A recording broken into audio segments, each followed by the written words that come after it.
behaving abnormally. Dr. Wong chuckles. Ah, Rick. Always the conspiracy theorist. It's more likely that you're all just experiencing a shared hallucination caused by the low-frequency sound waves emitted by the drive-in. So, there's no ghosts or time-traveling therapists?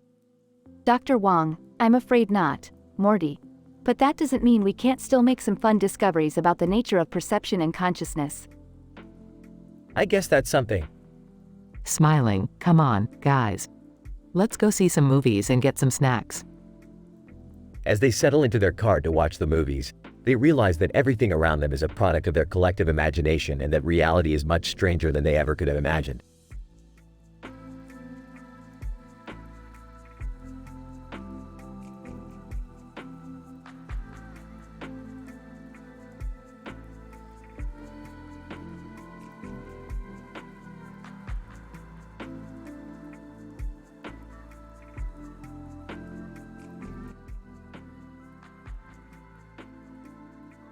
Idol, the gastronomic interdimensional adventure.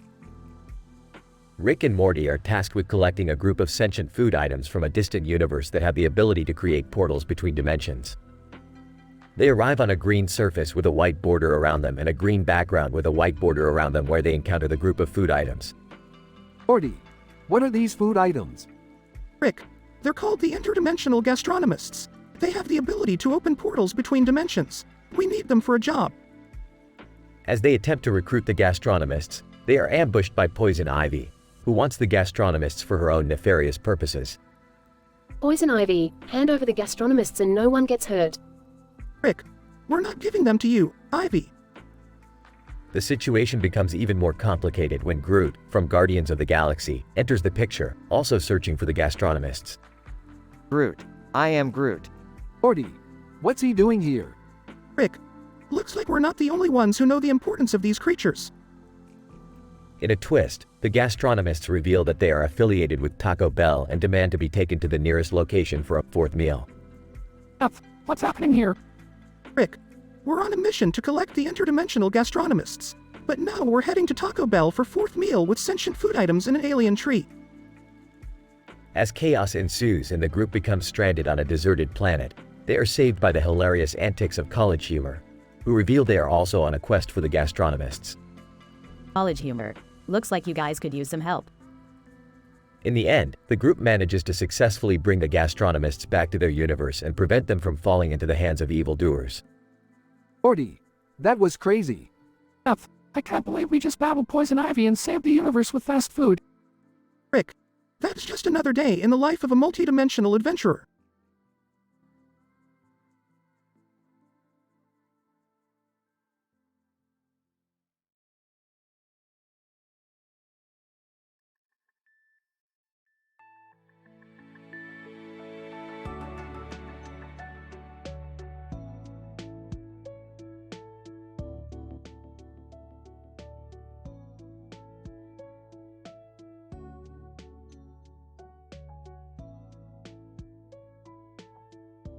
Idol, the phobic zinc museums of Jake Paul's Italian adventure. Synopsis. Rick and Morty begin the episode in Rick's laboratory where they are attempting to create a new form of sci-fi artwork. Using a neon light shining on a table, they connect a speaker to a cord in the middle of the table. Suddenly, the artwork comes to life and an alternate dimension is revealed. Morty, this is groundbreaking. We have just created a portal into another world.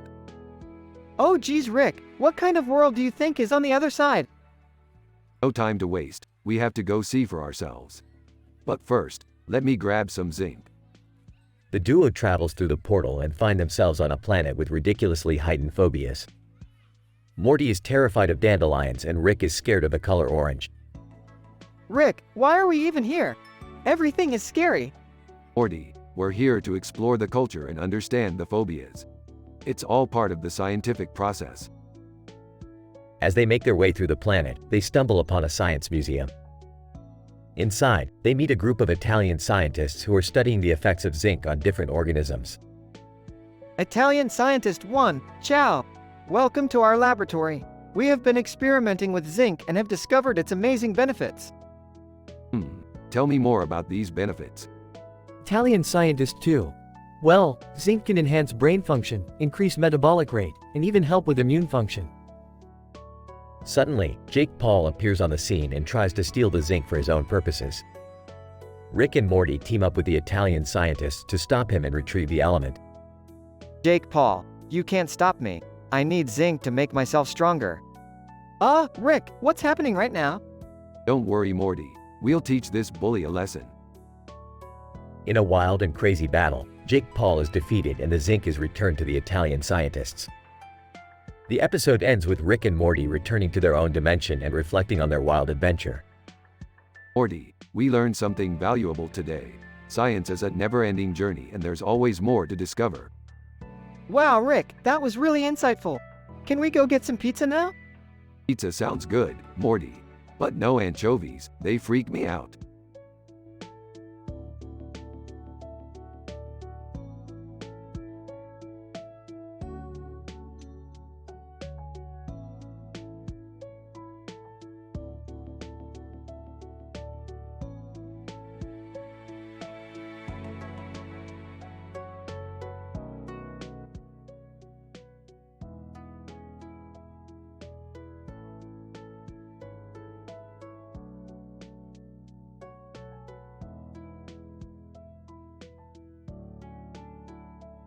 Title: The Breast Biopsy Extravaganza. The episode opens with Rick and Morty in the laboratory tinkering with their latest invention. Suddenly, a woman in a helmet and a sword in her hands bursts through the door. Her name is Xena, the warrior princess. She has come seeking the help of the infamous Rick Sanchez. What brings you to my laboratory, Xena? Xena, I have a singular problem that requires your expertise, Rick. I need a breast biopsy. What? Seriously, Rick? We're doing that now? Relax, Morty. It's just a routine medical procedure. Plus, we'll get to use the new breast biopsy 3000. As Rick preps his new invention, Xena recounts her recent battle with a giant sphinx. She fears it may have caused some damage. Rick assures her that his breast biopsy 3000 is foolproof. The scene cuts to Morty attempting to distract Xena during the procedure with some laughs. Hey, Xena, do you know why the Sphinx sat on a pyramid? Xena, no, why? Because it wanted to be a tomb, $1. Xena, that joke was terrible, but it did make me forget the pain. Thank you, Morty. Meanwhile, Rick is completely enraptured in his scientific analysis, examining every nook and cranny of Xena's breast with his high-tech device. My God, Xena, your breast tissue is like nothing I've ever seen before. It's as though it's made of a completely different element. Xena, what do you mean, Rick? I mean, it's like a combination of Einsteinium and copper. It's incredible. Just as Rick is about to make his final analysis, the breast biopsy 3000 goes haywire.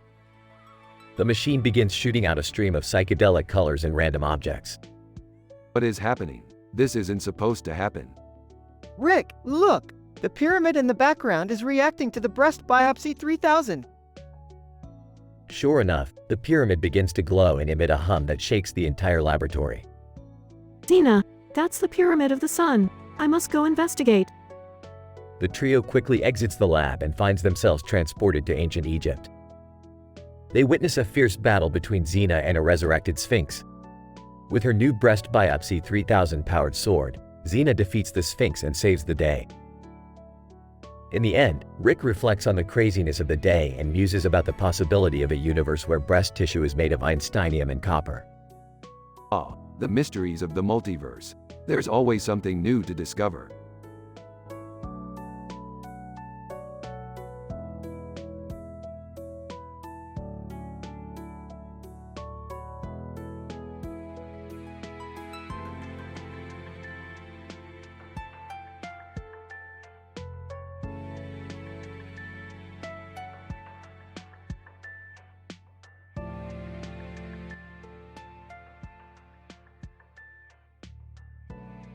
Title: The Haunted Oasis Cooking Show.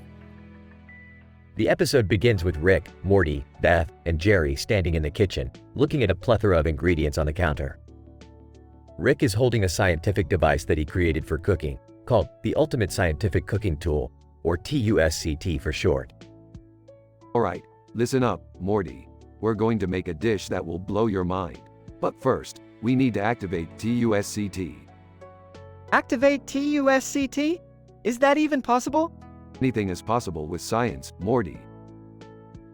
As Rick activates TUSCT, the room begins to shake and suddenly, the kitchen transforms into an oasis, complete with palm trees and a river.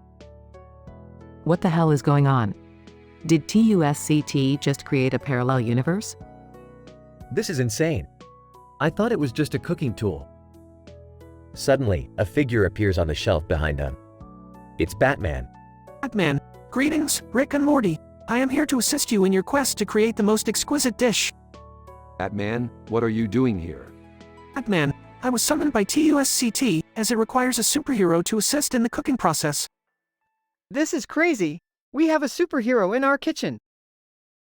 As they begin to cook, the kitchen becomes haunted and they are joined by Lisa Simpson, Spider-Man, and Pixie Bob. Lisa Simpson, what is going on here? This is not how cooking shows are supposed to be. Spider-Man, I don't know what's happening, but I'm ready to assist. Pixie Bob, count me in. I love a good cooking challenge. As they all work together, the dish begins to take form and it turns out to be the most delicious dish anyone has ever tasted. The episode ends with Rick, Morty, Beth, and Jerry feasting on the dish, surrounded by their newfound superhero and cartoon friends. That was the most epic cooking adventure we've ever had. I can't believe we made a dish with Batman. Maybe we should stick to regular cooking tools from now on. I'm just happy we get to eat this delicious food.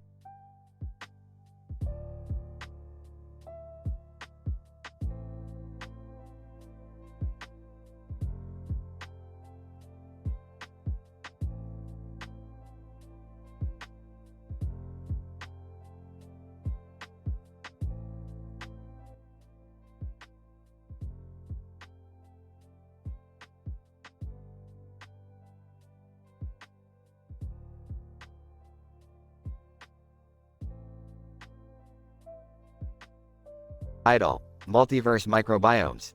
Opening shot, a small airplane flying over a lush green field of grass and dirt, with the shadow of a person. Morty, we don't have much time. We need to collect samples from different microbiomes in the multiverse. What? Microbiomes? What's that?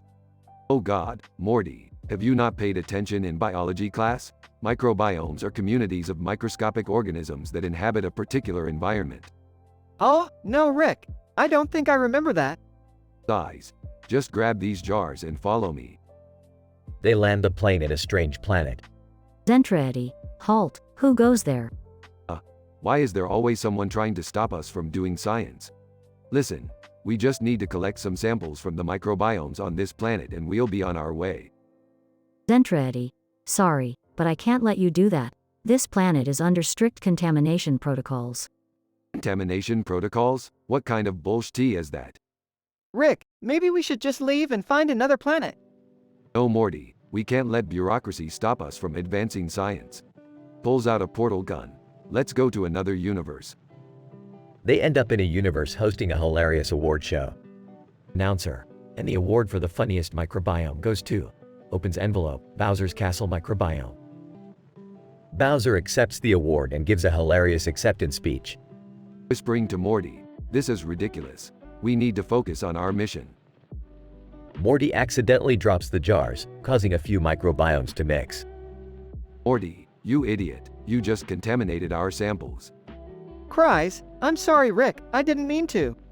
Grabs Morty's collar. You need to pay attention, Morty. This is science, not a joke. They end up in another universe where the microbiomes have evolved into sentient beings. Microbiome leader, who dares enters our realm? We come in peace. We just need to collect some samples for research purposes. Microbiome leader, research purposes?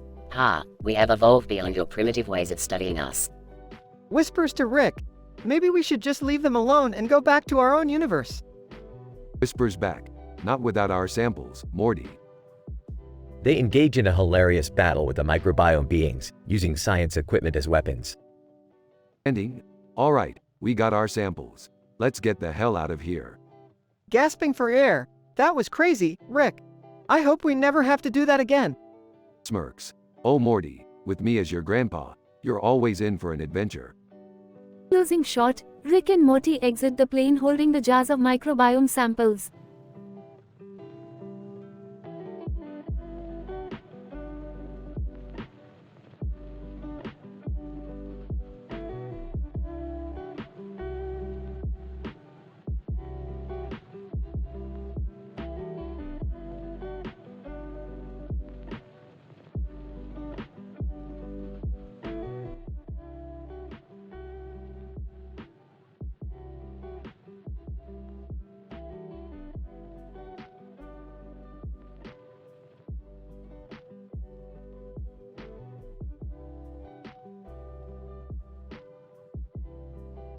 Title: The Quantum Interdimensional Talent Show Extravaganza.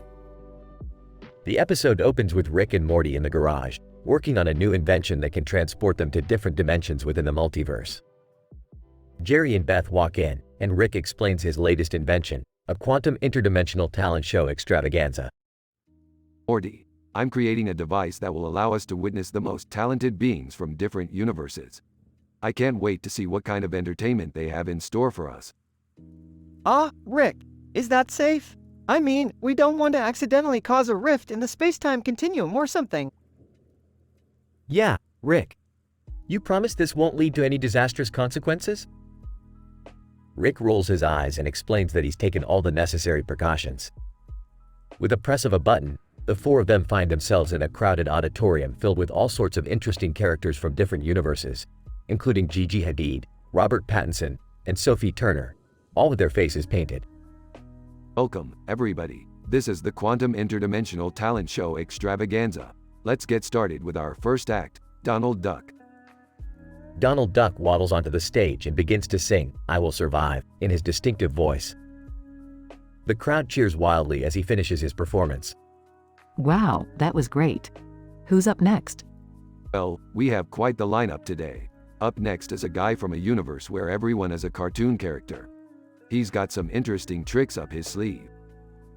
The cartoon character walks on stage, and with a flick of his wrist, he makes a giant hammer materialize out of thin air. He proceeds to smash it onto a watermelon that another performer is holding, causing it to explode all over the stage. That was insane! I can't believe how talented these guys are from other dimensions. The next performer is a woman with the ability to shape-shift into any form she desires. She starts out as a beautiful butterfly, then transforms into a dragon that breathes fire onto a piece of paper, creating the most intricate origami art piece anyone has ever seen. This is crazy. I can't believe how much talent there is out there in the multiverse. As the show continues, a group of people dressed as different characters from Rick and Morty episodes take the stage and perform an elaborate dance routine. Hey, Morty, look at those guys. They're dressed up as us. This universe gets better and better. At the end of the show, Rick approaches the host of the talent show and proposes that they team up to create the greatest talent show in all of the multiverse. Let's call it the Rick and Morty Interdimensional Talent Showcase. The crowd erupts in cheers as the screen fades to black. Wow, Rick, that was an amazing experience. I can't wait to do it again. Yeah, that was fun.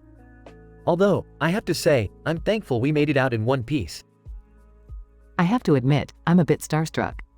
I never thought we'd meet some of these characters in real life. Well, you never know what the multiverse will throw your way.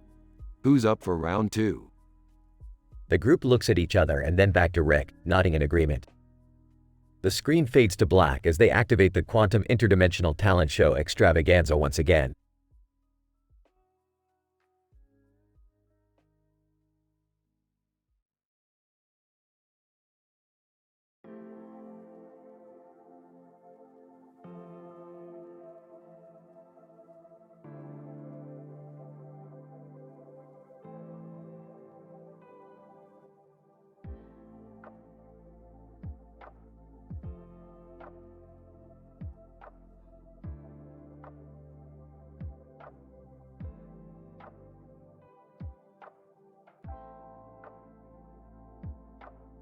Title: The Iodine Vampire Vacation Resort.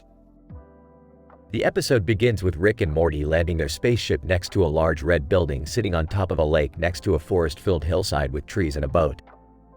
Rick explains that they have arrived at the Iodine Vampire Vacation Resort, a highly scientific and specialized resort designed for vampires to rejuvenate their immune systems. Morty, wait, so this whole resort is just for vampires? What about us mortals? Rick, don't worry, Morty. We've got a special serum that'll make us immune to the vampire bites. Plus, if we're lucky, we might get some crazy science out of this trip. As Rick and Morty make their way through the resort, they encounter strange, vampire-themed amenities, like blood-red hot tubs filled with hemoglobin and a blood transfusion room filled with IVs. Suddenly, they are approached by the resort's manager, a large bat-like creature named Vlad. Vlad.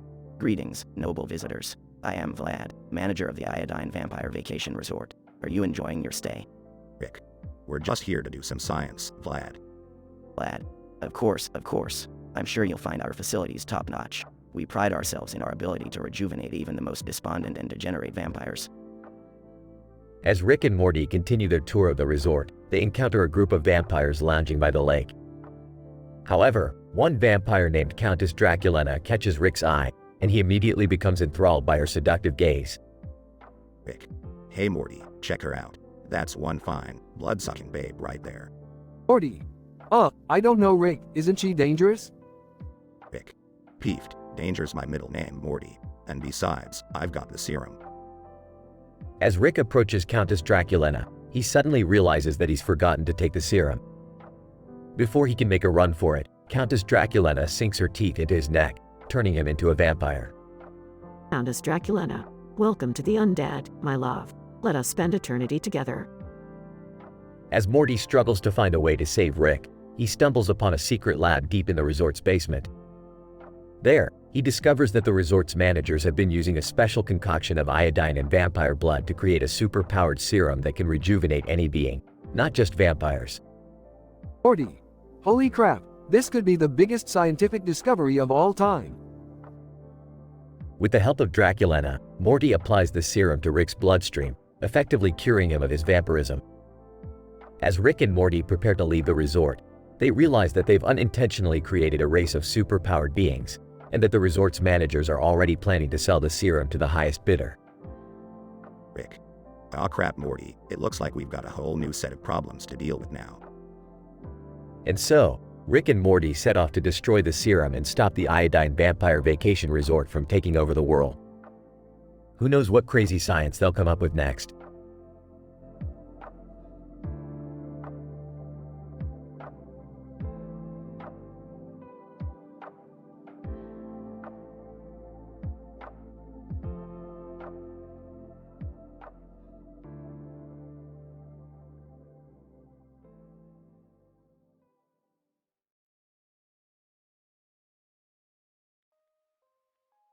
Idol, the Quantum Equestrian, Robert Boyle and the Green-Haired Mystery Man. The episode opens in a laboratory with the renowned physicist Robert Boyle, conducting experiments in quantum mechanics. Boyle is interrupted by the sudden appearance of a mysterious figure, the Green-Haired Mystery Man. Boyle, being an astute observer, notes that the Mystery Man is not from this time period, nor this universe, and questions the interdimensional physics behind his existence. Mystery Man claims that he is an equestrian and challenges Boyle to a game of quantum chess.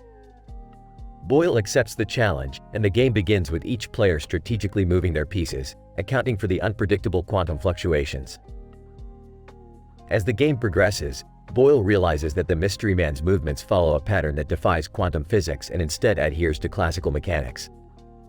This realization leads Boyle to an epiphany, that the Mystery Man is not from another universe, but rather a fictional character who has crossed over into reality.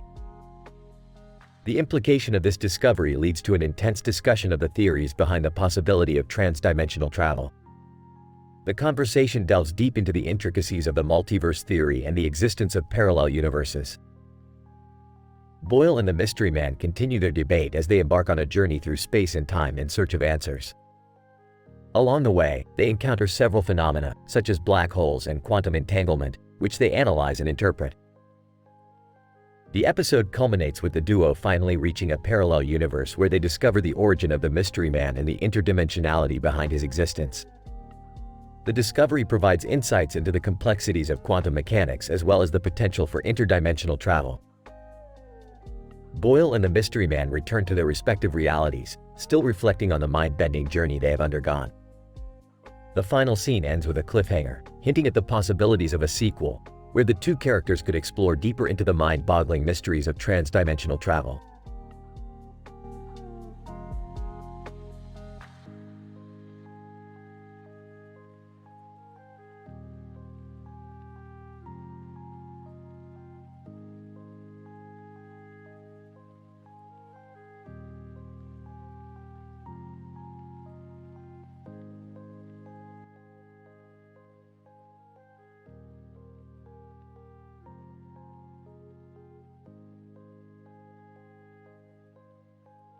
Idle, the cellular conundrum. The episode begins with Rick and Morty tinkering with their latest invention, a cellular distortion field manipulator, which allows them to manipulate cellular signals to their liking. Summer walks in, holding a cell phone in her hand, which Rick snatches away to demonstrate the capabilities of his device. However, as they play around with the cell phone signals, a strange phenomenon occurs. The characters on the phone screen come to life and start wreaking havoc in the Smiths' home. Looks like we've stumbled upon an unexpected result of our complex cellular superposition manipulation. Dude, I don't think we should mess around with this stuff. It's like against the laws of physics or something. Guys, the people on my phone are causing chaos. What are we gonna do? You heard the girl. Time to intervene. As Rick and Morty attempt to control the situation, Morty begins to experiment with a mysterious liquid he found in the basement. Unbeknownst to him, the liquid is a potent alcoholic beverage that quickly sends him into a drunken stupor. Chaos ensues as the characters on the phone continue to wreak havoc, and Morty's intoxicated state only adds to the insanity. Beth walks in on the chaos and is horrified by what she sees. What in the world is happening here? Rick, Morty, get a hold of yourselves. Rick, in a surprisingly sober moment, decides to take matters into his own hands and delivers a falcon punch to Jerry, who had inadvertently become part of the problem. Ow! What was that for? Sometimes people need to learn the hard way. Don't mess with the falcon punch. In the end, Rick and Morty are able to wrangle the characters back into the phone and shut down the cellular distortion field manipulator. Beth, Summer, and Jerry are left to clean up the mess left behind by the miniature cartoon characters that had once terrorized their home. Okay, that was insane. But kind of cool, right? No, not really. I never want to see that kind of chaos in my home again.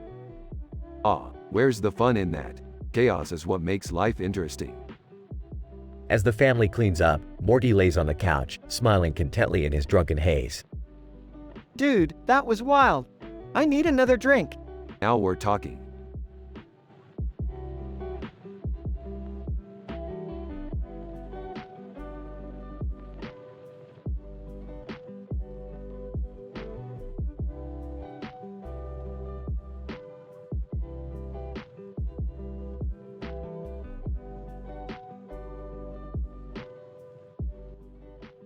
Idle, the Arby's catastrophe. The Arby's catastrophe is a multi-dimensional exploration of the intersection between fast food culture and interstellar travel. Our protagonists, the interdimensional travelers Rick and Morty, find themselves exploring the depths of the Arby's universe, encountering a cartoon character with a knife and some food in his hand, and a plethora of objects in the background. Rick and Morty's ship is propelled through Arby's by a sophisticated graviton engine, which is capable of generating massive amounts of energy on demand. As they approach the drive-through window, Rick loses his pilot's license due to a series of questionable decisions he made while flying under the influence of a new experimental serum. Morty, meanwhile, is tasked with navigating the vast, labyrinthine interior of the Arby's megastructure, where he must use his intelligence and quick thinking to avoid a series of booby traps and obstacles. Along the way, he meets a group of sentient French fries who offer to help him in his quest. As the episode progresses, Morty and his newfound companions are forced to confront a series of existential questions about the nature of identity and free will in the face of a relentless fast food empire. Rick, meanwhile, is forced to grapple with his own demons and the repercussions of his rash actions. In the climactic scene, Jerry is called upon to take the helm of the ship and steer it through the treacherous, arterial channels of the Arby's system. With his talent for safe, conservative navigation, Jerry sets a new record for the speediest drive-through completion of an Arby's meal in history. As the episode concludes, our heroes emerge from the chaos of the Arby's universe, wiser, more self-assured, and ready for whatever new adventures the multiverse may bring.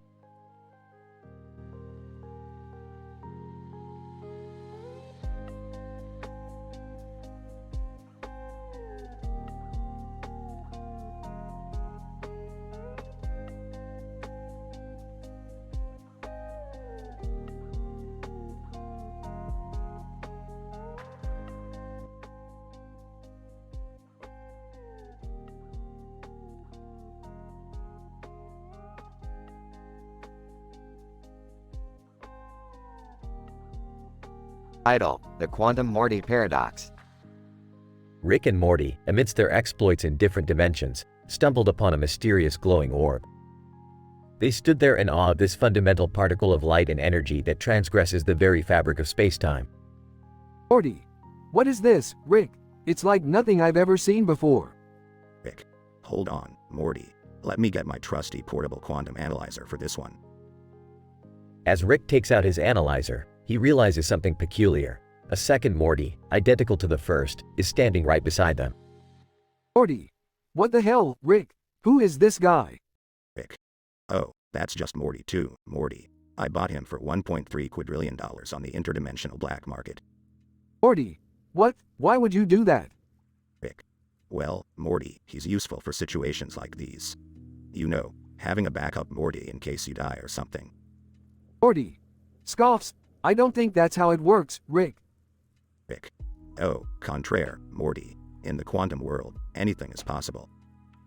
Suddenly, the glowing orb begins to pulsate and emit a high-pitched noise. Rick scans it with his analyzer and discovers that it's a singularity. Rick. Morty, do you know what this means? We can use this singularity to travel back in time and space. Morty. Whoa, Rick, this seems like a bad idea. Can't we just leave it alone? Rick. Nah, Morty. We have to explore its possibilities. Imagine the knowledge we can gain from time travel. As they approach the singularity, the two Mortys suddenly merge into a single entity. Morty. What the hell, Rick? Did we just create a paradox? Rick. I'm not sure, Morty. I think we just discovered a new quantum phenomenon, the quantum Morty paradox. As the quantum Morty entity begins to dissolve into the singularity, Rick and Morty desperately try to extract themselves from this cosmic horror. Morty. I thought quantum mechanics was supposed to be cool, Rick. This is like a living nightmare. Rick. Just hang on, Morty. We're almost out of here. After what feels like an eternity, Rick and Morty finally emerge from the singularity, back to the normal world. Morty. Panting, that was insane, Rick. I don't think I can handle this quantum stuff anymore. Rick. You're right, Morty. Quantum mechanics, like most things in life, is way too complicated for the likes of us. Let's just stick to normal stuff like watching TV or something. And so, Rick and Morty go back to their usual shenanigans, grateful to be alive and away from the horrors of quantum mechanics.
Title: The Quantum Chronometer Shamble. The episode starts with Rick and Morty inside the garage lab discussing the latest invention, the quantum chronometer. The device, as explained by Rick, has the ability to measure the quantum vibrations of alternate realities and predict future events with an accuracy of 0.00001%. Morty, excited to test it out, suggests they try it out on a family event later that day. Cut to the Smith's house where Jerry is trying to set up a fake UFO sighting in the backyard for fame and attention. Rick and Morty show up and use the quantum chronometer to predict that Jerry's plan will fail and end up burning the backyard.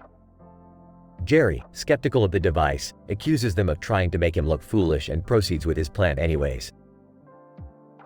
As expected, Jerry's plan fails and the backyard catches on fire. Rick and Morty rescue the family and escape through an interdimensional portal. However, they realize too late that the portal was unstable and they end up in an alternate reality where they're all aliens with tentacle arms. The family is surprised, with a man holding a book in his hand staring in shock. Rick, trying to fix their mistake, decides to use the quantum chronometer again to predict their next portal jump. However, the device malfunctions and sends them to a universe where the laws of physics are completely opposite. They have to navigate through this universe's absurdities and find a way back home.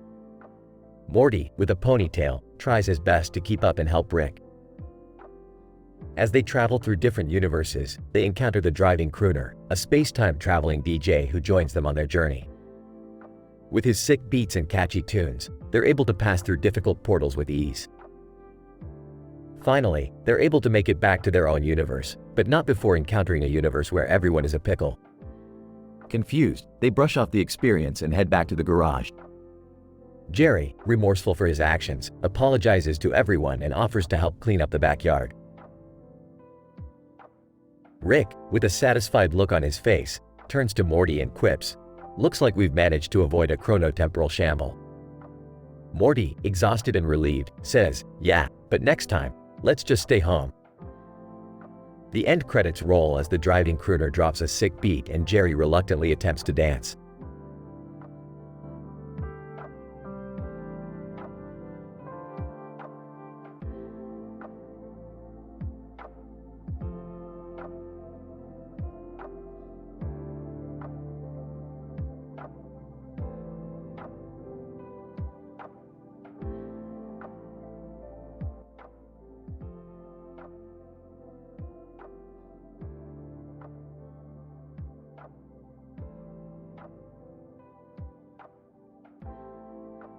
Idol, the intergalactic binge drinking vendor. Synopsis. In this episode, Rick and Morty go on a wild intergalactic drinking spree with Jerry, Beth, and an alien duo on a planet with a green and purple background and a green and purple design. They spend a staggering $27.459 quintillion and end up in all sorts of trouble with the intergalactic authorities. Scene 1. Hey Morty, wanna go on a little trip? What kind of trip, Rick? The kind that involves intergalactic booze, Morty. Come on, let's go. Scene 2. So, where are we going exactly? Planet with the best booze in the universe, Jerry. You're gonna love it. I don't know if this is such a good idea, Rick. Relax, Beth. It's just a little harmless fun. Scene 3. Wow, Rick. This place is amazing. Old ya. Now let's get to drinking. Scene 4. Alien bartender. That'll be $1 billion for the first round. Here's 10 billion. Keep the change. Scene 5. I don't think I can drink anymore, guys. Me neither, Jerry. We need to stop. Don't be such a buzzkill, guys. We're just getting started. Scene 6. Intergalactic authorities, you've spent $27.459 quintillion on alcohol. That's a violation of intergalactic laws. Oops. Scene 7. Rick, we're in jail. What are we gonna do? Relax, Morty. I got this. Alien duo, we can help you guys escape. Don't for a price. Deal. Scene 8. I can't believe we spent that much money on alcohol. I know, right? We're gonna be paying this off for the rest of our lives. Hey, it was worth it. We had a great time. Scene 9. I still can't believe we got away with it. That's the beauty of intergalactic travel, Morty. There's always a loophole. I don't think that'll work with the IRS, Rick. Hey, we'll cross that bridge when we come to it. Scene 10. I can't believe we did that. Believe it, Beth. Believe it.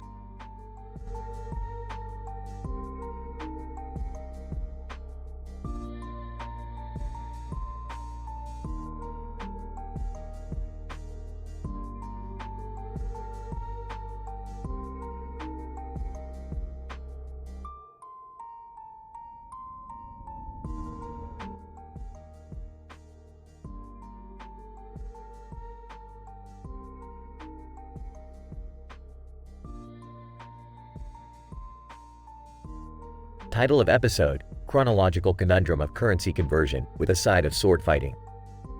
Opening scene. Rick, Morty, and Jerry stand in front of a statue of a man with a helmet. Morty spots a cartoon character with a helmet and sword nearby. Hey, Rick, who's that guy with the sword? That's just a cartoon character, Morty. Don't worry about it. Why are we here anyway, Rick? I have a debt to pay off, Jerry. I owe 12 decillion 484 nonillion 739 octillion 303 septillion 737 sextillion 493 quintillion 738 quadrillion 303 trillion 737 billion 302 million 739,271 dollars to Egypt. How did you even manage to rack up that kind of debt, Rick? Long story, Morty. Let's just say I got a little carried away at the Pyramid Casino. Transition scene. The trio enters a time portal and arrives in ancient Egypt. They find themselves in the middle of a bustling marketplace. Wow, Rick, we're in ancient Egypt. Yeah, don't.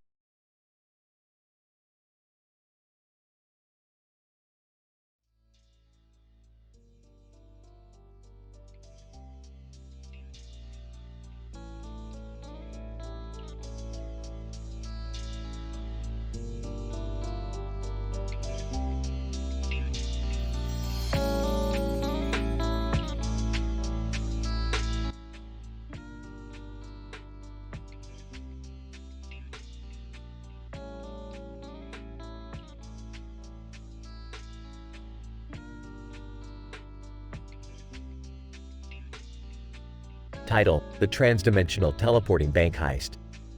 Opening scene. Rick and Morty are in the garage. Rick is tinkering with some gadgets while Morty is watching him intently. Morty, I've just perfected my transdimensional teleportation device. We could go anywhere in the multiverse in an instant. Wow, Rick, are we going on a crazy adventure? We sure are, Morty. I've got an idea for the ultimate heist. Scene 2. Rick, Morty, and Frasier Crane are in a room full of monitors and gadgets. Frasier Crane, what's the plan, Rick? We're going to rob the interdimensional bank of the multiverse. With my transdimensional teleportation device, we'll be in and out in no time. Oh, I don't know about this, Rick. Isn't that, like, super dangerous? Ah, Morty, it'll be a piece of cake. Besides, what's life without a little risk? Frasier Crane, I can't say I'm entirely comfortable with this, but I do have a taste for adventure. Scene 3. Rick, Morty, and Frasier Crane teleport into the interdimensional bank of the multiverse. Alright, let's grab this loot and get out of here. Wait, Rick, this vault is full of antimatter. Frasier Crane, antimatter? Are we not in extreme danger? Yeah, it's probably fine. Just grab the bags and start filling them up. Scene 4. Rick, Morty, and Frasier Crane teleport back to the garage, only to be confronted by a squad of intergalactic police officers. Intergalactic police officer, you three are under arrest for the robbery of the interdimensional bank of the multiverse. Ah, crap. I knew we shouldn't have messed with antimatter. What do we do now, Rick? Don't worry, Morty. I've got one more trick up my sleeve. Scene 5. Rick pulls out a device that wipes the memories of the intergalactic police officers. That was close. Now, let's split this loot and celebrate our victory. Frasier Crane, I must say, that was quite exhilarating. Perhaps we should do this more often? I don't know about that, Frasier. I think I need to lie down for a while. Ah, classic Morty. Always the weak link. Now, who wants to party? Closing scene. The three celebrate their heist by getting drunk and dancing to Rick's favorite interdimensional DJ.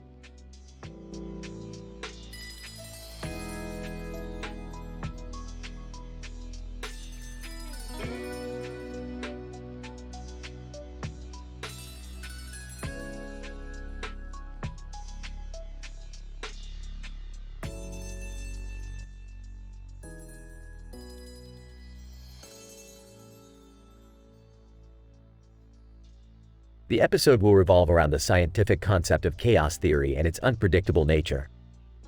The opening shot shows Rick, Morty, Jerry, and Beth standing on top of a vast field next to a tree and a ball field with a man in the middle of it. Rick is attempting to prove his point on chaos theory, while Jerry is being his usual annoying self. Rick, listen Jerry, everything in the universe is connected in a delicate balance controlled by, shut up, Jerry. Morty, Rick, what's happening with the guy on the ball field? Yeah, let's go see. As they get closer, Jerry tries to show off his athletic prowess by throwing a CD as far as he can. Unfortunately, he ends up decapitating himself. Shocked, Morty is horrified, while Beth is excited about the new scientific discovery. Morty, oh my god, Jerry's dead. What are we going to do? Relax, Morty, we just witnessed a groundbreaking scientific phenomenon. Rick, we need to study this. Rick, ever the pragmatist, agrees, but he does it in his own unique way. He prepares Jerry's funeral and does the Rick dance while reciting the scientific complexities of chaos theory. Rick, you see, Morty, Jerry's death proves the butterfly effect perfectly. His actions are connected to the universe in ways we can't imagine. Morty, you're dancing on his grave, Rick. But Morty, this is science, and Rick is our genius scientist. As the episode comes to a close, Rick acquires Jerry's CD and uses it to calibrate his interdimensional portal gun. The audience is left wondering what kind of unpredictable science is waiting for them on the other side. Rick, this is the future of science, Morty. The dead can help us make leaps and bounds in science. Morty, I don't think that's how it works, Rick. Morty, don't be ridiculous, this is Rick's world. We're just living in it.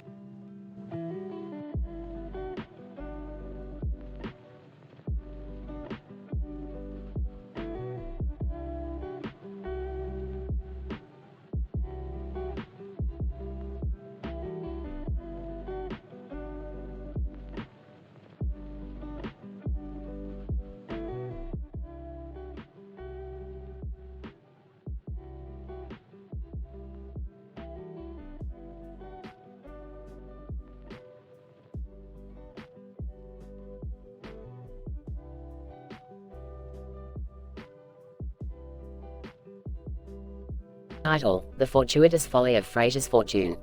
Synopsis. The episode opens with Rick and Morty visiting a luxury casino planet, where Rick is on a mission to steal a rare and valuable resource for an unknown purpose. Meanwhile, Jerry is seen at a casino table, dressed in a suit and tie, playing a game of craps. Morty, keep an eye on Jerry. He's getting that look in his eyes that he gets when he's about to lose everything he's got. And trust me, he doesn't have much. Wait, why did we bring Jerry along again? Because I wanted to show him what a real gambler looks like. And also because I need a diversion for my heist. As Rick sneaks off to carry out his plan, Jerry becomes increasingly addicted to gambling, losing more and more money with each bet. Suddenly, he loses 13 cents on a single roll and flies into a fit of despair. I've lost it all. How am I going to tell Beth and the kids? They'll never respect me again. Rick, we might have a problem here. Meanwhile, Rick successfully steals a container marked Frasier's Fortune, 1,400,000,000,000 eggs. As he makes his escape, he is confronted by a group of armed guards. God, stop right there. You're under arrest for theft of Frasier's fortune. Smirking, please. Frasier wouldn't know what to do with 1,400,000,000,000 eggs. He's not exactly a farmer, you know.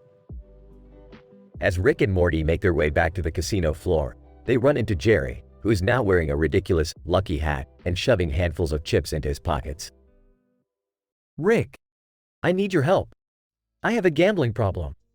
Problem? Jerry, you're just discovering the joys of being a parasite. Trust me, it's way better than being a real adult. Wait, what? Being a parasite? Yeah, you know, feeding off the host, taking advantage of their weaknesses, and leaving them broke and alone. It's like a metaphor or something. But what about my family? My job? My self-respect? They're overrated, Jerry. What you need is the thrill of the gamble. In the chaos that ensues, Rick and Morty manage to escape the casino by using the stolen eggs as a distraction. Jerry, however, is left behind, clinging to his lucky hat and muttering about his shattered dreams. I guess I'll never be a big-shot gambler like you guys. I'll just have to go back to my boring old life and be happy with what I have. Hey, Jerry, that's actually not such a bad thing. You don't need all that stuff to be happy. Sometimes it's the little things that matter. Shut up, Morty. Nobody likes a philosopher. Now come on, let's go sell these eggs and make a fortune. Thus, the episode ends with Rick and Morty flying off into the unknown. leaving Jerry behind to contemplate his newfound appreciation for the simple pleasures in life.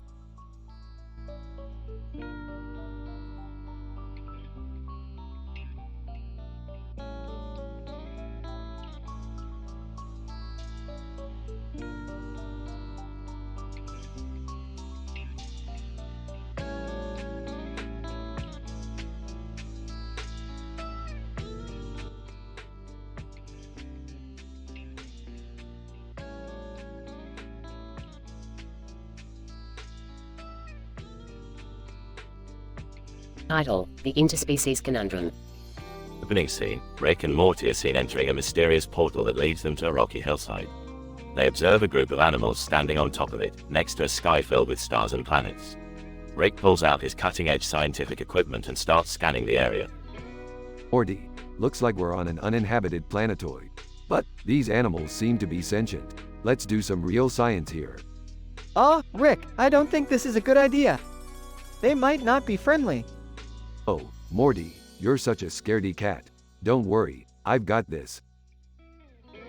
As Rick and Morty approach the animals, they suddenly get ambushed by a horde of 120 quadrillion gophers led by Jerry, who has formed an alliance with the local wildlife. Ha! Gotcha, Rick. I have been studying the behavior of these gophers, and they are formidable allies.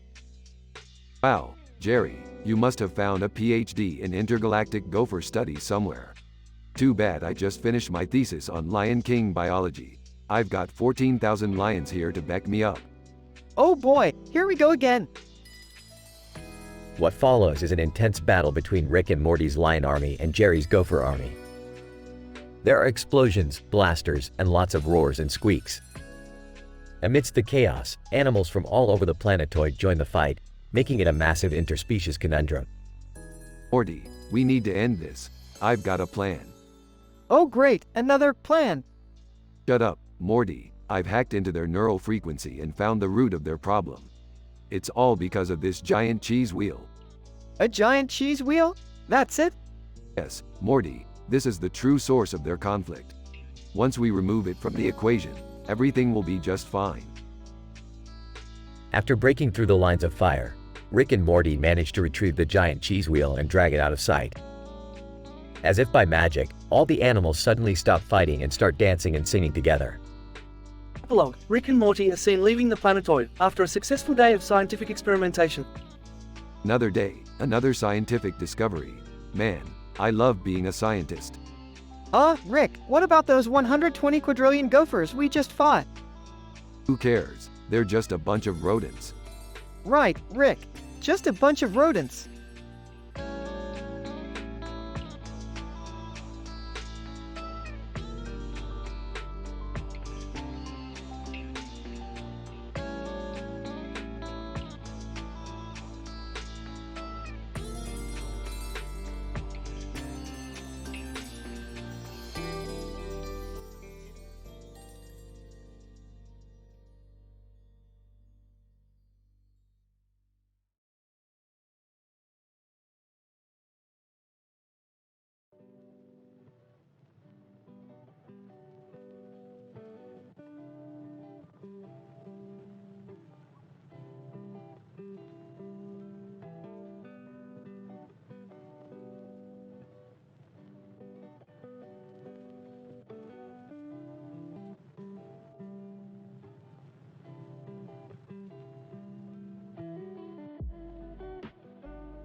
Title: The Maine Coon and the Robot Dance-Off. The episode begins with Rick creating a device capable of translating human language to cat language. He tests it on his own pet cat, which has a weird hair pattern reminiscent of butternut squash. Meanwhile, Morty is trying to film a documentary about unique robot designs for his school project. Rick discovers that the cat, which happens to be a Maine Coon, is actually an alien, and the hair pattern is a defense mechanism to evade detection. While Morty is filming, the cat starts communicating to Rick about a dance-off competition on a distant planet. Rick and Morty travel to the planet and, surprisingly, the contestants in the dance-off are robots. The winner of the competition gets to take something valuable from the planet, which happens to be a rare element used in facial rejuvenation technology. Rick builds a robot and enters the competition as Coach Ferratu, with Morty as the robot's cameraman. The robot is designed to do a specific dance, which they had learned from a previous adventure. However, the competition takes a twist when one of the robots is revealed to be controlled by the alien cat. A fierce robot dance-off ensues, with the robots incorporating various techniques and styles of dance. Meanwhile, the cat alien is trying to steal the facial rejuvenation technology. In a surprising turn, the robot Rick built starts malfunctioning and switches to a new dance style, the robot floss, winning the competition. As Rick, Morty, and the robot celebrate their victory, the cat tries to take the facial rejuvenation technology, but is caught by Morty's robot camera that had a camera in its mouth. Rick and Morty return home with a rare element, which Rick uses to create a new version of his facial rejuvenation device. Rick, I can't believe we won with the robot floss. It goes against all known laws of robot physics. Morty, yeah, and this camera robot is the real MVP. It caught the cat alien red-handed. Coach Ferratu, dancing is all about adaptation and evolution. The robot floss was the natural selection in this contest. Butternut squash cat, meow, meow. I underestimated the intelligence of your robots, but I'll be back. Robot, beep boop. This was a successful mission. Thank you for entrusting me with the task, Morty. Facial rejuvenation technology. I can't believe we were almost stolen by a space cat. Lucky we had the power of robot dance on our side.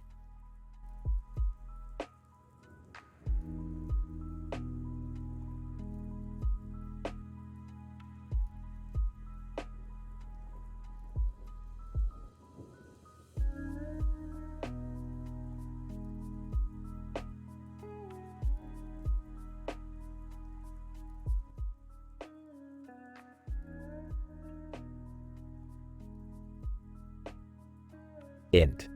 Smith House, kitchen. Rick and Morty are rummaging through the fridge.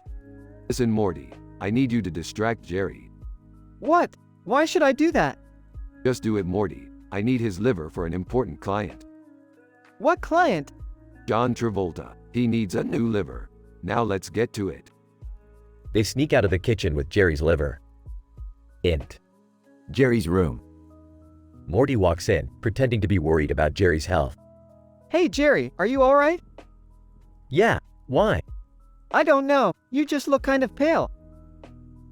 What are you talking about? I feel fine. Oh, okay. Well, I'm glad you're feeling better. Morty quickly exits the room with Jerry's liver in hand. Int. Abandoned warehouse. Rick and Morty meet with John Travolta, who is eagerly waiting for his new liver. John Travolta, thank you guys so much for bringing this to me. You have no idea how much this means to me. Yeah, whatever. Just give us our payment so we can be on our way. John Travolta hands them a briefcase full of money. John Travolta, thanks again. You guys are lifesavers. As they leave, a drunken cactus man stumbles out from behind a crate and demands a cameo. Cactus man, hey, I want a cameo. I'm famous too, nobody wants to work with me. Rick rolls his eyes and flips him a few dollars. Here you go, Cactus Man. Now get out of here before you ruin the shot. As Rick and Morty walk away with their money, they hear a crash behind them. What was that? They turn around to see the cartoon character with a knife in his hand facing off against another cartoon character with a knife in his hand. Damn it, Morty, we gotta get out of here. Things are getting too crazy. They run back to the spaceship and take off, leaving chaos in their wake. End of episode.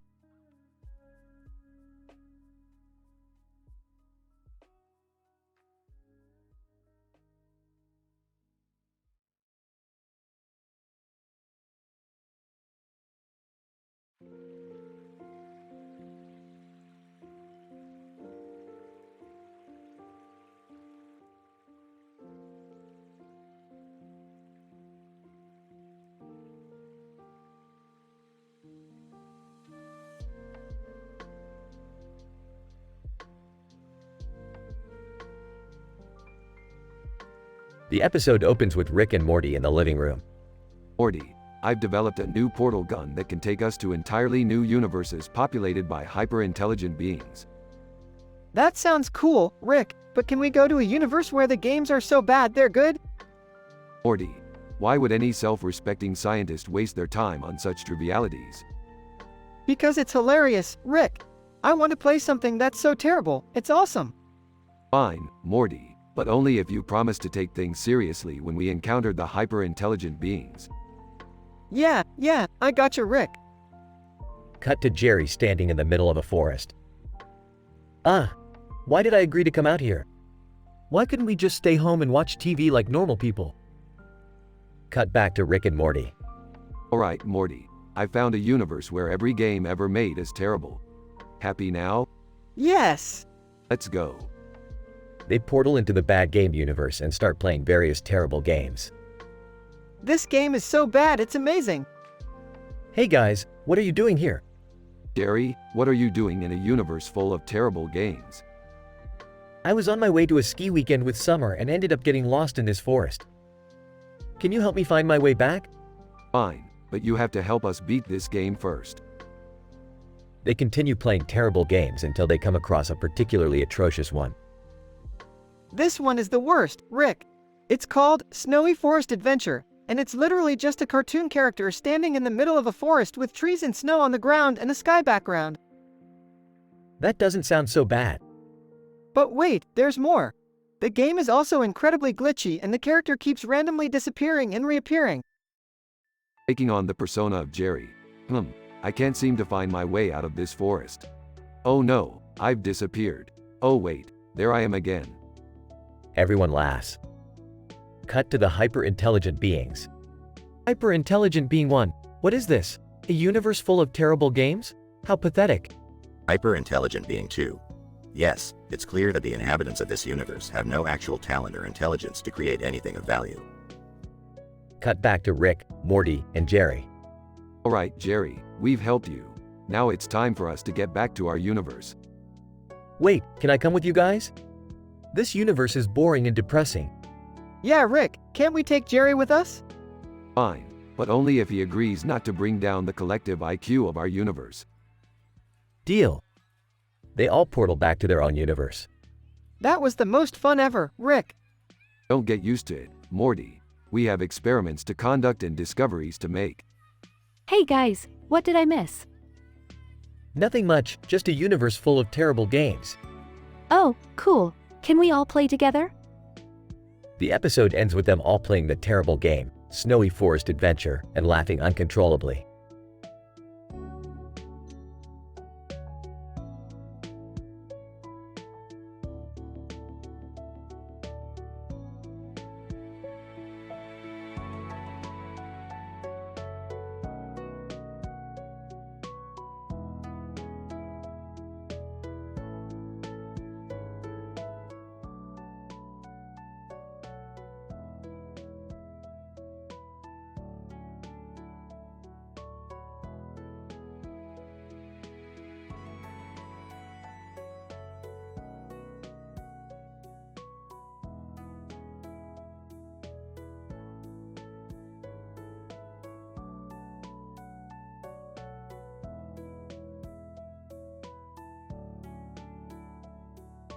Fade in. Int. Smith House, living room. Rick, let's go to the carnival. They have a Ferris wheel. Morty, do you have any idea how many germs are on those carnival rides? Plus, I'm in a bit of a funk. A funk? What's wrong, Rick? It's this stupid carnival. I used to go to them all the time as a kid. Now they just remind me of the fleeting nature of existence and the futility of trying to find joy in life. Oh, wow. That got dark, Rick. I know, Morty. That's why I'm a genius and you're a sidekick. Okay, well, I still want to go. Can we please go? Fine, but you better not touch anything. Woo-hoo! Let's go! Cut to. Next. Carnival, Ferris wheel. Morty is all smiles as he waits in line for the Ferris wheel. Rick is scowling and muttering under his breath. This is gonna be so much fun, Rick. Look at the rainbow-colored sky. It's like magic. It's just light refraction, Morty. And do you really think that ride is safe? I bet the coked-up carny who assembled it didn't even finish high school. Oh, come on, Rick. Can't you just enjoy the moment? Why bother? One day we'll all be dust in the wind. Wow, you're really depressing today. Hey, don't judge me. I'm a man of science. I know the harsh truth about our insignificant existence in the grand scheme of things. Okay, I get it. Can we just ride the Ferris wheel now? Fine. They enter the Ferris wheel carriage and it starts to move. Woo-hoo! This is amazing. Look at the view, Rick. Yeah, it's not like we're seeing anything that we haven't seen before from our spaceship. Suddenly, the Ferris wheel comes to a halt. Ah, Rick, why did it stop? Oh no, please don't tell me we're stuck up here. Rick, look! There's a carnival ride in the background with flashing lights. That's nice, Morty. Do you have any idea how we're gonna get down from here? Wait, I have an idea. Let's use our portal gun to teleport back to Earth. That could work, but first, let me just make a quick phone call. Rick pulls out his phone and dials a number.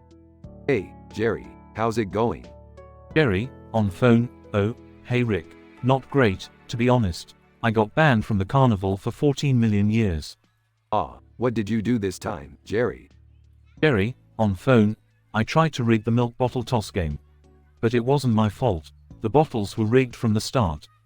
Classic Jerry. Listen, we're stranded up here on the Ferris wheel and we need a way to get down. Can you help us out? Jerry, on phone. I don't know, Rick. I don't think I can show my face at the carnival again after what happened. Come on, Jerry, we'll owe you one. Jerry, on phone. Fine. But you better make it up to me, Rick. Big time. Rick hangs up the phone. Rick, are we gonna be okay? Of course we are, Morty. We've got Jerry on the case. What could go wrong? Suddenly, the Ferris wheel starts to shake violently. Rick, what's happening? I don't know, Morty. Hang on tight. The Ferris wheel carriage is launched into the air and starts hurtling towards the ground. Ah! Hold on, Morty. I'm activating the portal gun. Just as they're about to crash, Rick opens a portal and they fall through it, landing safely back on Earth. Phew, that was close. Well, that was certainly a ride, Morty. Now let's go home and forget this ever happened. Okay, but can we come back to the carnival sometime? Absolutely not, Morty. That place is a death trap. Fade out.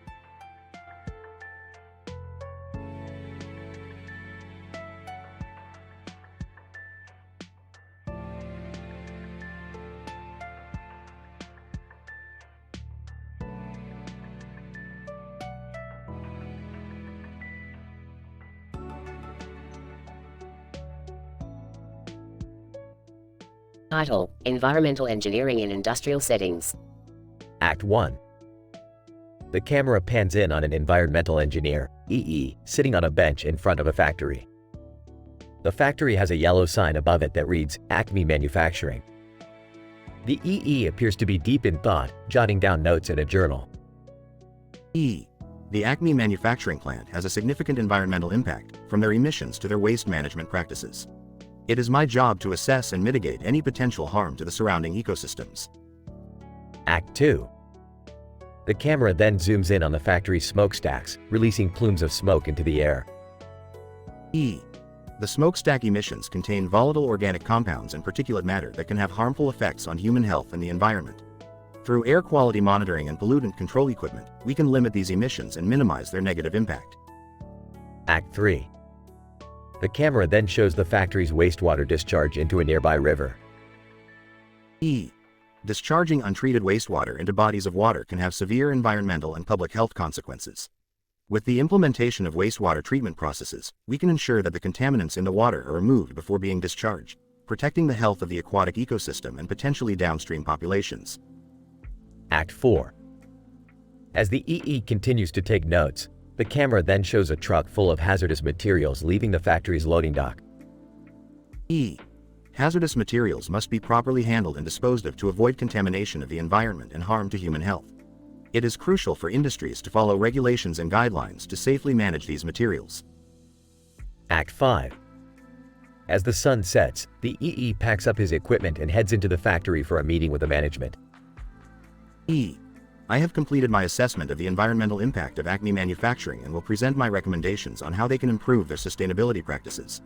By implementing these changes, they can reduce their environmental footprint and help protect the surrounding ecosystems. The episode ends with a shot of the factory at sunset, as the EE's voiceover discusses the importance of environmental engineering in industrial settings and the need for sustainable practices to ensure a healthy future for both humans and the planet.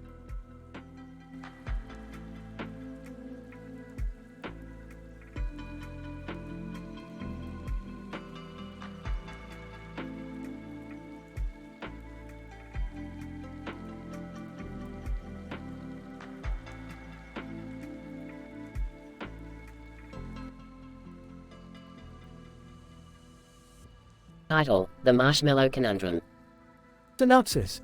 In this episode, Rick and Morty find themselves in a complex scientific conundrum involving a pan filled with marshmallows, meatball subs, and californium.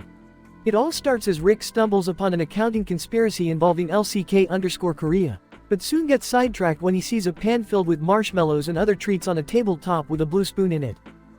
Morty, this is it. The ultimate challenge. The pan with the marshmallows. Rick, I thought we were here on accounting business? ESSSH, that can wait. Right now we need to figure out what these marshmallows are capable of. What do you mean? I mean, with the right combination of ingredients and substances, we could create the world's most powerful energy source. And that's where the californium comes in. Wait, what about the meatball sub? Oh, that's just for lunch. But we need to be careful. There's some serious backstabbing going on in the world of marshmallows, and we can't let anyone get the upper hand. Suddenly, a wild Cocker Spaniel appears, jumping onto the table and knocking over the pan of marshmallows. Oh no, this is bad. We need to gather up every last marshmallow and get to the lab immediately. But Rick, what about the accounting conspiracy? Oh that? It was just a distraction. This is the real deal, Morty.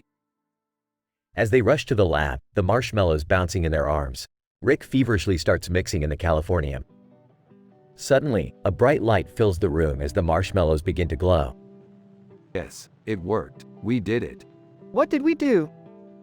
We just created the world's first interdimensional marshmallow energy source. Think of the possibilities, Morty. And the taste. Oh, the taste. And with that, the episode ends with Rick and Morty enjoying a well-deserved lunch of meatball subs and marshmallows.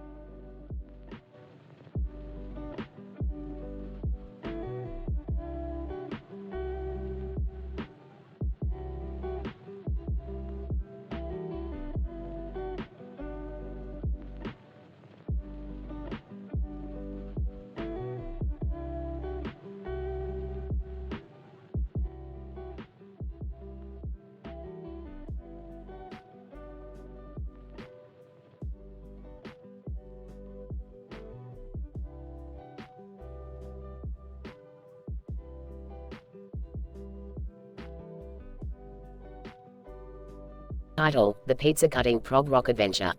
Synopsis. The episode begins with Rick, Morty, and Jerry in the Smith family kitchen. A cartoon character seems to be cooking pizza with neon lights and signs overhead. Rick is wearing a t-shirt with a prog rock band print, while Jerry appears to be intoxicated. Morty, I've been craving some prog rock. Do you have any records we can listen to while we stuff our faces with this pizza? Oh, I don't think so, Rick. But I can look it up on my phone. Hiccup. Hey, you guys know what's scientifically proven to be better than pizza? But, Jerry. More pizza. Less. Size. Okay, let's just eat this first and worry about the music later. As they start eating, Rick notices that something is off about the pizza cutter. Morty, do you see this? The pizza cutter's blade seems to be made of some unknown alien material. Whoa, that's trippy. Slurs. Is pizza cutter an actual job title? Asking for a friend. Never mind that, Jerry. We're going on a pizza cutter adventure. Wait, what? How? Rick pulls out a device that resembles a flashlight and points it at the pizza cutter. Suddenly, they shrink to miniature size and land on the blade. We're now microscopically small, Morty, and on a mission to discover the origins of this pizza cutter. This is insane. How are we even breathing down here? Simple, Morty. The device I used shrunk us and created a miniaturized atmosphere. Now come on, let's find some clues. As they navigate through the blade's grooves and ridges, they encounter a colony of tiny alien creatures that live inside. They communicate with Rick and Morty through a universal translator device. Alien. Greetings, Earthlings. What brings you to our humble home? We're on a mission to uncover the secrets of this pizza cutter. Do you know anything about it? Alien. Ah, yes. The legendary cutter of Neptunian steel. Our ancestors crafted it long ago to slice the finest delicacies in the galaxy. Wow, that's amazing. Slurs. Hey, you know what's amazing? Pizza. Focus, Jerry. We need to retrieve a piece of that steel to analyze it and see what kind of properties it has. After a series of wild miniaturized adventures that involve dodging pepperoni slices and battling rogue kitchen utensils, they finally obtain a sample of the Neptunian steel. Excitedly, yes, this is it, Morty.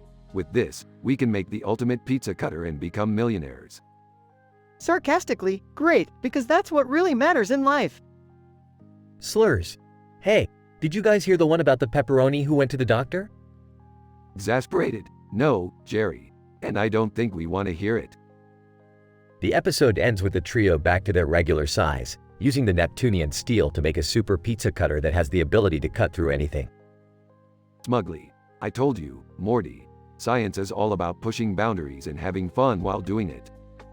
Shrugs. I guess you have a point there, Rick. Burps. Guys, I think I'm gonna need another slice. Laughs. Fade to black.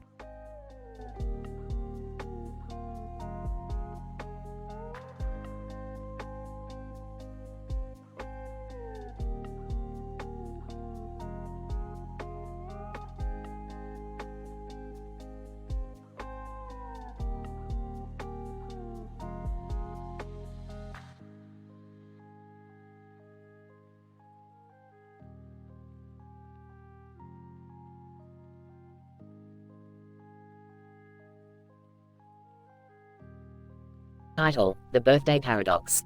Synopsis. Rick, Morty, and Beth are on a mission to investigate the mysterious signs with rabbit cartoons scattered all over the city. Upon closer inspection, they discovered that it's a happy birthday sign for a group of rabbits in a nearby Sonic drive-in. However, as they start to investigate, they uncover a sinister plan involving arsenic in the rabbit party. Scene 1. Morty, Beth, come on. Let's go check out those signs with rabbit heads on them. Who knows, it might be a portal to an alternate timeline. But Rick, why would a rabbit head be a portal? That's insane. Yeah, Rick. Maybe it's just a harmless birthday party for some rabbits. Harmless birthday party? I bet my PhD from the University of Science on it being something more than just cake and balloons. Scene 2. As they arrive at the Sonic drive-in, they notice the funny birthday cards with rabbit puns. Oh, look at these cards. They're so cute. Cute, more like pathetic attempts at humor. That's why I never celebrate my birthdays. You never celebrated your birthday, Rick? Why not? Because Morty, the universe doesn't care if you exist. And if it does, it's only to screw you over. Scene 3. Suddenly, they notice some suspicious activity at the rabbit party. Hey, what's going on over there? Why are they putting arsenic in the rabbit's food? That's not arsenic, Beth. That's a unique blend of chemicals designed to enhance the rabbit's senses. Enhance their senses? But why? To create a never-before-seen rabbit species, Morty. A species that can survive anything, even the void of space. Scene 4. As they try to stop the plan, chaos ensues, and they end up getting chased by a horde of mutated rabbits. Rick, what did you do? Our universe can't handle mutant space rabbits. Relax, Morty. I always have a backup plan. What backup plan, Rick? This. Rick pulls out a large carrot and tosses it to the mutant rabbits, immediately calming them down. Scene 5. As they escape the Sonic drive-in, they stumble upon a group of scientists from the University of Science studying the phenomenon. Scientist 1. Unbelievable. These rabbits are unlike anything we've ever studied. Yeah, that's because they're a product of my genius, not your science. Scientist 2. Who are you? I'm Dr. Rick Sanchez, PhD from the University of Science. And let me tell you, Your science can't compete with my genius. Come on, Rick. Let's go before you stir up another scientific controversy. Yeah, that's a good idea. I need a break from mutant rabbits and PhD smackdowns. They all exit the scene, leaving the scientists in awe of Rick's brilliance. End scene.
Title: The Hilarious Science of Ruling Casino. Synopsis. Rick, Morty, and Jerry take a break from their usual shenanigans to enjoy a game of Ruling Casino, a complex card and dice game that involves ovaries and is popular in Cairo.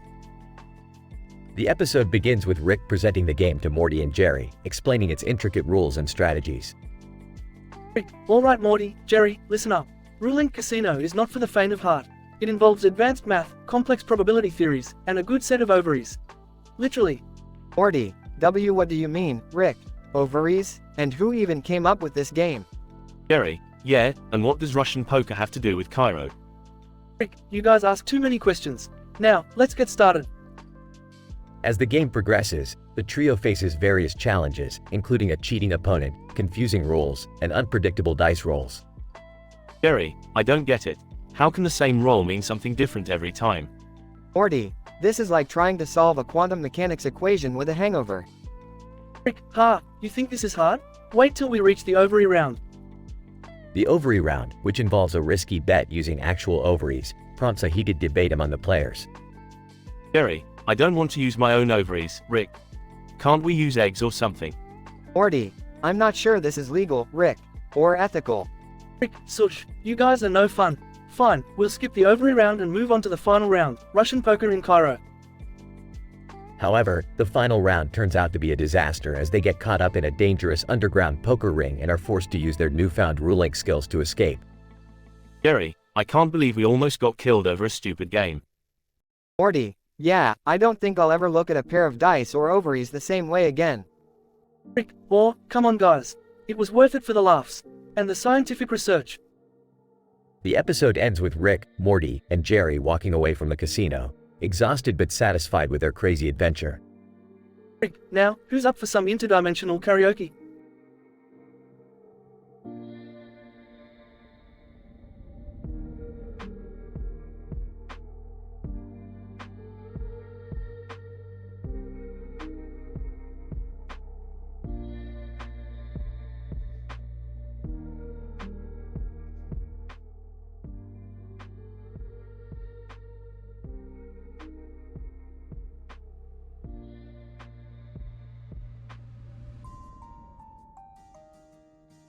Title: The Frisbee Phenomenon in the Universe. Synopsis. Rick and Morty stumble upon a man sitting on the ground with a frisbee in his hand and a surprised look on his face.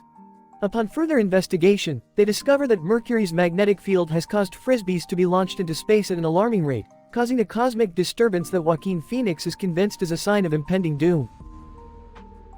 Beth arrives on the scene and is immediately skeptical of Joaquin's claims, but Rick explains the scientific phenomenon in his usual condescending and sarcastic manner. As they try to come up with a plan, they hear the Clash playing in the distance, leading them to a group of aliens led by scumbag Steve Meme who are using frisbees as currency in an intergalactic black market. In a series of humorous and outrageous events, Rick and Morty must navigate the cutthroat world of the Frisbee black market while trying to save the universe from impending Frisbee doom. Along the way, they encounter Joaquin's eccentric conspiracy theorist group who worship the Frisbee as a deity and are determined to use it as a tool to take over the world. Amidst the chaos, Rick, Morty, and Beth must use their wit and scientific knowledge to prevent the Frisbee phenomenon from destroying the universe and keep the eccentric characters they encounter from doing even more damage. Discussion. Well, it looks like we've stumbled upon the infamous Frisbee phenomenon. Wow, I never knew Frisbees could cause so much trouble. I don't know about this. Sounds like a bunch of nonsense to me. Joaquin, looking worried, I knew it. This is a sign of the end times. Shut up, Joaquin. We need to focus on finding a solution. Points to the alien group. Hey, look! Those guys have Frisbees too. What are they using them for? Smirking. I have a feeling we're about to find out. Scumbag Steve, sneering. What do you want? Just passing through. Don't mind us. Alien number 1 whispers to Steve, he's lying. They're onto us. Whispering to Beth, I don't like the look of this.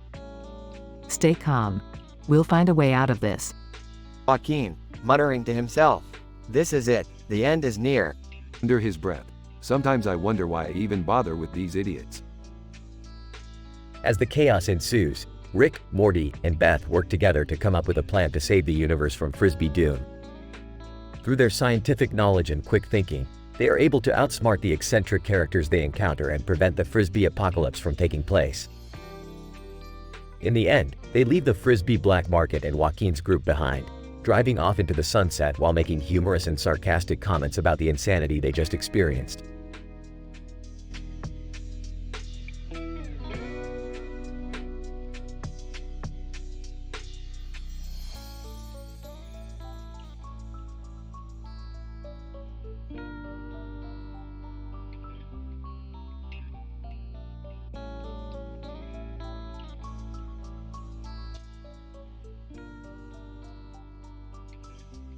Title: The Quantum Coochie Conundrum. In this episode, Rick and Morty team up with Jerry as they embark on a scientific research mission to investigate the strange phenomenon surrounding Beth's coochie. The trio quickly find themselves in a bind as they discover a mysterious object lodged deep within Beth's reproductive system. Morty, I've never seen anything like this before. It's as if Beth's coochie is defying the laws of quantum physics. Oh, maybe we should just leave it alone, Rick. I don't want to mess with something that could change the very fabric of reality. Guys, can we just get this over with? I have a cold sore and I'm not supposed to be near Beth's genitals. As the group uses Rick's latest invention to extract the object, they suddenly find themselves transported to a parallel universe where Beth's coochie is the source of all power. This is bad news, Morty. We've accidentally created a universe where coochie reigns supreme. Hey, are you guys going to finish what you started or what? The group quickly devises a plan to return to their original universe and prevent the coochie from taking over. They must navigate through different universes, outrun coochie-hungry monsters, and solve complex quantum mechanics problems to save the day. Wow, Rick, that was a close one. I never thought I'd say this, but I've gained a newfound appreciation for the complexities of Beth's coochie. Yeah, don't get too excited, Morty. We still have a lot of work to do. Who knows what other coochie-related disasters we'll encounter in the future. Can we not talk about coochies anymore? I think my girlfriend's going to kill me if I come home with another coochie story. In the end, the trio successfully removes the object from Beth's coochie and returns to their normal universe, but not before leaving a trail of destruction in coochie-obsessed alternate universes.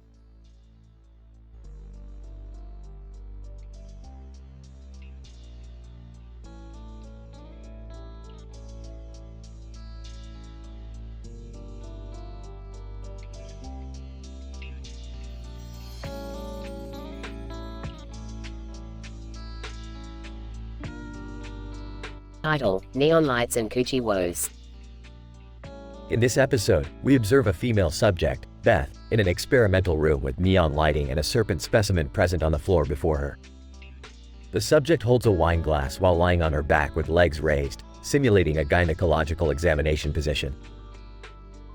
Our research objective is to analyze the efficacy of intrauterine device, IUD, insertion, a popular contraceptive method used by women worldwide. Beth presents with coochie woes, requiring the insertion of an IUD for pregnancy prevention. The procedure begins with a thorough cleaning of the cervix with an antiseptic solution, followed by the dilation of the cervix using a specialized tool. The IUD is then inserted through the cervical canal and placed in the uterine cavity. Despite initial discomfort and cramping, Beth reports no complications during the insertion. However, post-insertion, the subject experiences dizziness and nausea, possibly due to vasovagal response to the manipulation of her cervix and uterus. The snake present in the environment is irrelevant to the study. It is, however, interesting to note the potential effects of cortisol and adrenaline release in the subject due to the fear response triggered by the sight of the serpent. In conclusion, IUD insertion is a safe and effective contraceptive method for women experiencing coochie woes, with minimal adverse effects. Further studies are suggested to investigate the effects of environmental factors on a subject's physiological response during gynecological procedures.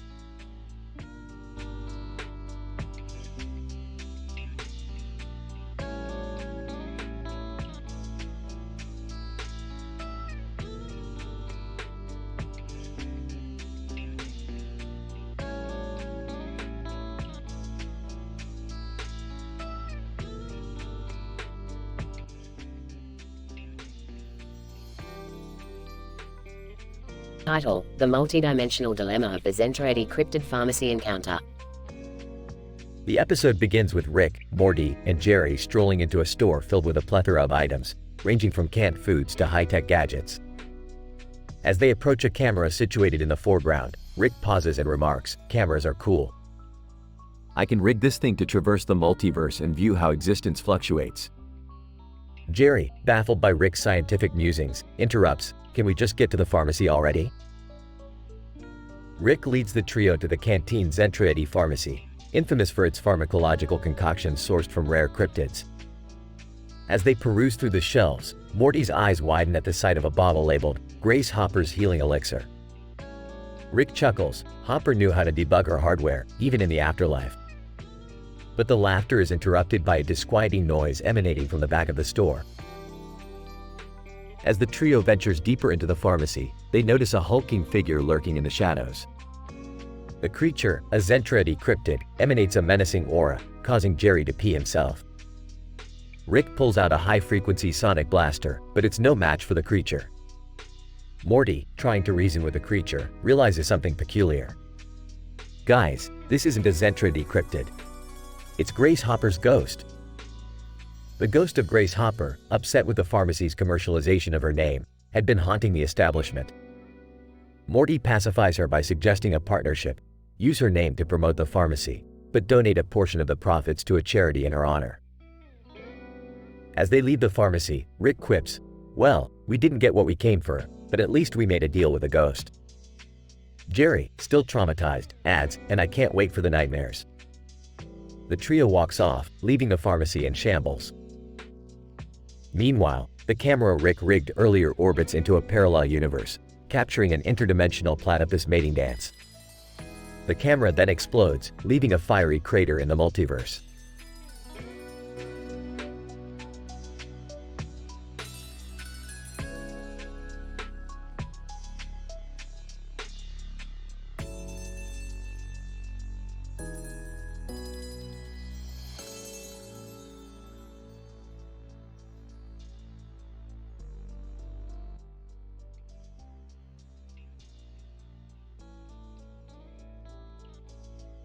Title: The Science of Cavity Prevention. Synopsis.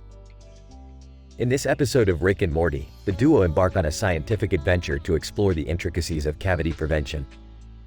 Utilizing advanced technology and their sharp intellects, they delve deep into the world of dental hygiene. Act 1. Morty, it's time to brush up on your dental hygiene knowledge. We're exploring cavity prevention today. Sure, Rick. But why are we doing this? Because dental health is just as important as physical health, Morty. Plus, we might learn something new. Act 2. Rick and Morty land their spaceship in a dentist's office and scan the patient's teeth with a high-tech device. Rick, what's this device? It's a quantum toothbrush scanner, Morty. It's able to detect cavities at an atomic level. Act 3. After analyzing the data, Rick and Morty create a toothpaste that can prevent cavities at a molecular level. Morty, this toothpaste is going to revolutionize the dental hygiene industry. We'll be rich. But Rick, there's one problem. What if someone accidentally swallows it? Morty, that's why I added a side effect that makes people start dancing uncontrollably. Act 4. Hey, what are you guys doing? We're on the verge of creating the world's greatest toothpaste, Beth. But we need a test subject. I'll do it. Excellent. Now, open wide your coochie for IUD insertion. Wait, what? Act 5. Rick and Morty present their toothpaste at a dental hygiene conference, but it causes everyone to start dancing. Morty, I think we might have messed up. Yeah, think, Rick. Act 6. The chaos spreads throughout the conference as the toothpaste infects more and more people. Quick, Morty, we have to neutralize the toothpaste before it's too late. But how, Rick? The power of music, Morty. Epilogue. Rick and Morty create a music video featuring their toothpaste and release it to the public. The video becomes a viral sensation, and the toothpaste is sold out within days. Dental hygiene has never been so cool.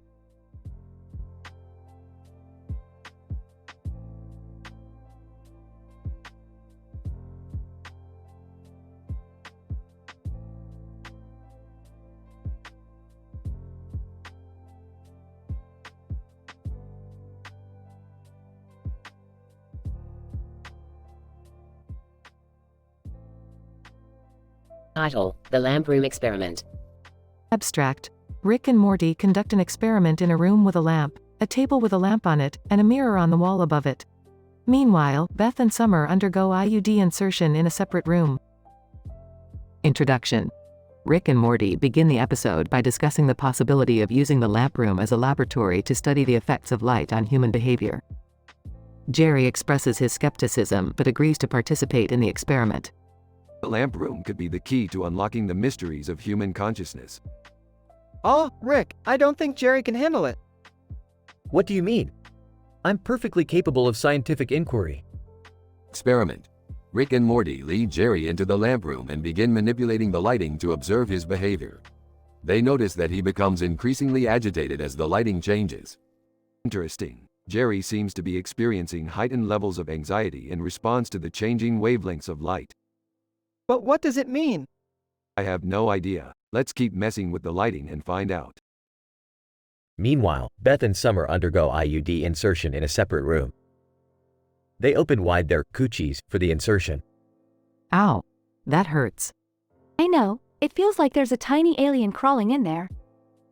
Conclusion. Rick and Morty's experiment in the lamp room ultimately yields no definitive results, but they are satisfied with the experience nonetheless. We may not have discovered the secrets of human consciousness, but we did have a lot of fun in the process. Yeah, it was like a weird, twisted science fair project. I still don't understand what any of this is supposed to prove. Beth and Summer emerge from the other room, dazed and confused. What the hell was that? Can we never do that again? Overall, the episode is a zany and irreverent exploration of scientific inquiry and bodily autonomy.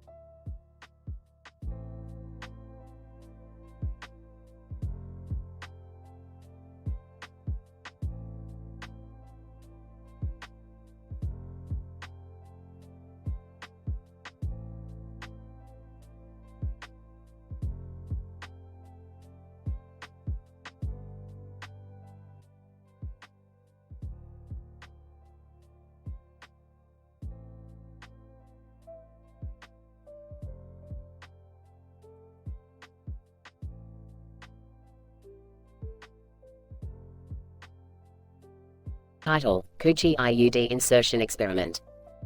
Synopsis. In this episode, Rick and Morty conduct a scientific experiment to test the efficacy of IUD insertion in preventing unwanted pregnancies. Beth and Summer are recruited as test subjects for the experiment, which involves inserting IUDs into their coochies while they sit at a table with a plate of food in front of them. Act 1. Alright kids, listen up. Today we're conducting a scientific experiment to test the effectiveness of intrauterine devices in preventing pregnancies. Oh, Rick, that's a really personal thing to do to Mom and Summer. Nonsense, Morty. It's all in the name of science. Now, Beth and Summer, please open wide for the IUD insertion. Do we have to do this, Rick? Yeah, can't you just use some lab rats or something? No way, we need to test on live subjects to see how it really works. Now hold still, this might hurt a bit. Act 2. Ow, that really hurt. Can't we take a break or something? Yeah, I think I need a minute to recover from that. No time for breaks, we have data to collect. Now, let's see how effective those IUDs really are. Rick, I think we need to discuss the ethical implications of this experiment. Ethics, schmethics, this is science, Morty. Now let's get back to work. Act 3. Okay, I think I'm ready to try again. Let's do this. Yeah, me too. I don't want to get pregnant again.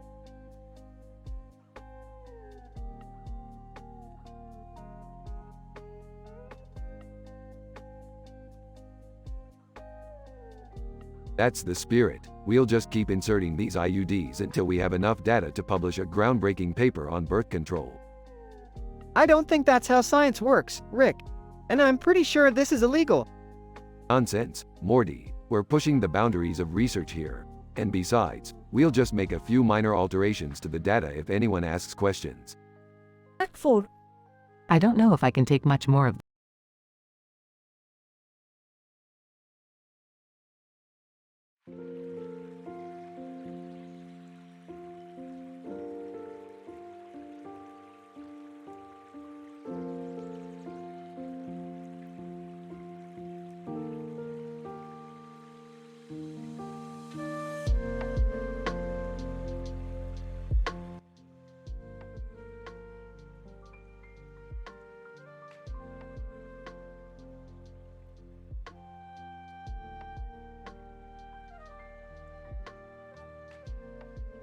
Title: The Quantum Skull of Rihanna.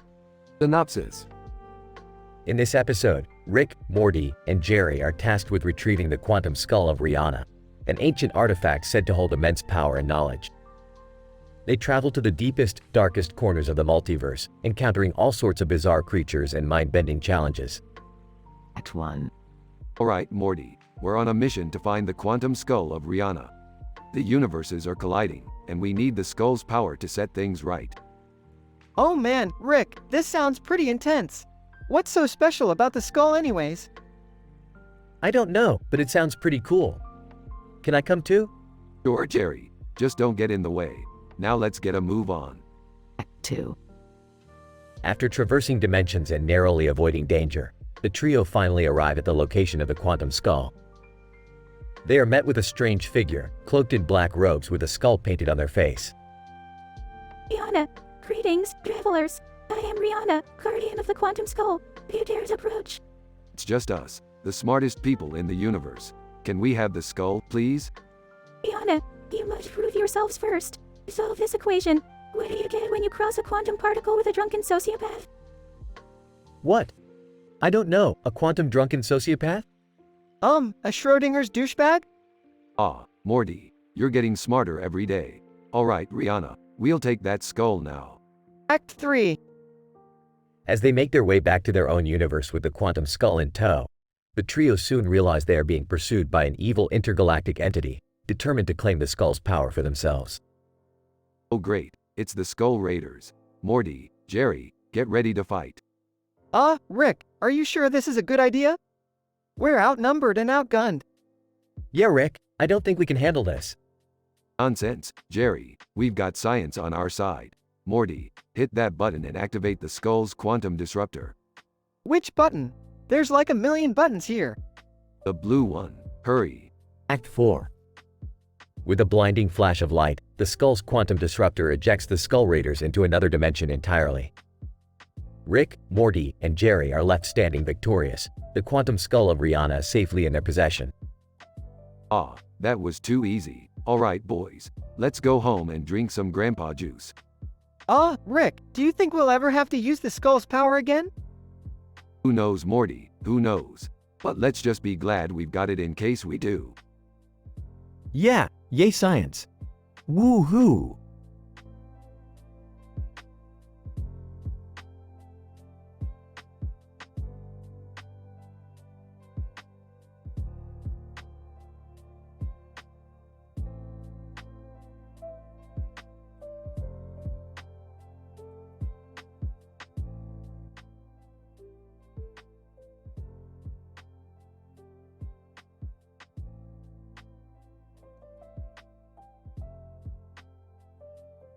Title: The Brainy Fashion Hunt.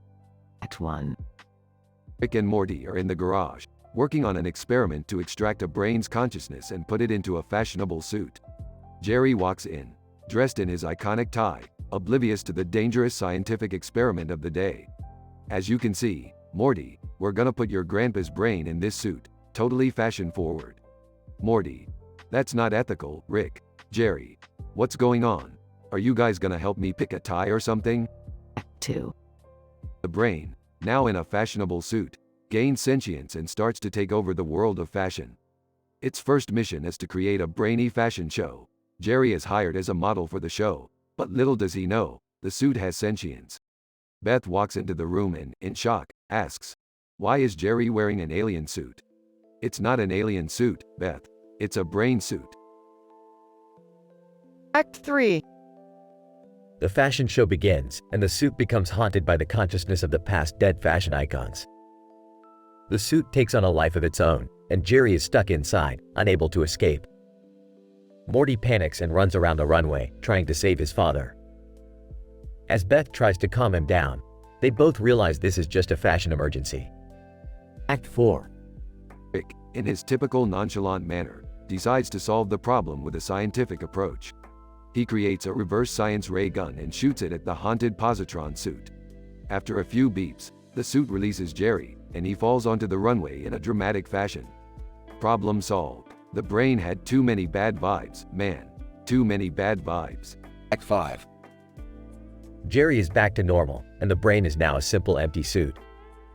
The family gathers around for a group hug. Rick and Morty exchange a knowing look, implying that they know that the universe is full of crazy, science-filled moments, but at least they have each other. Well, that was a close one. I'm glad that's over. I don't think I can handle any more fashion emergencies.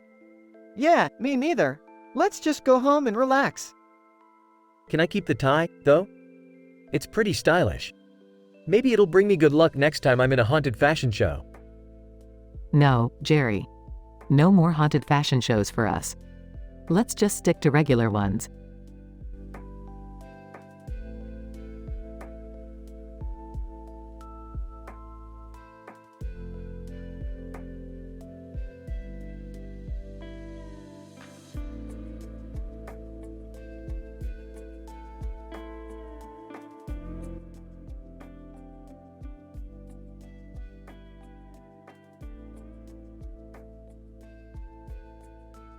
Title: The Case of the Rogue Robot.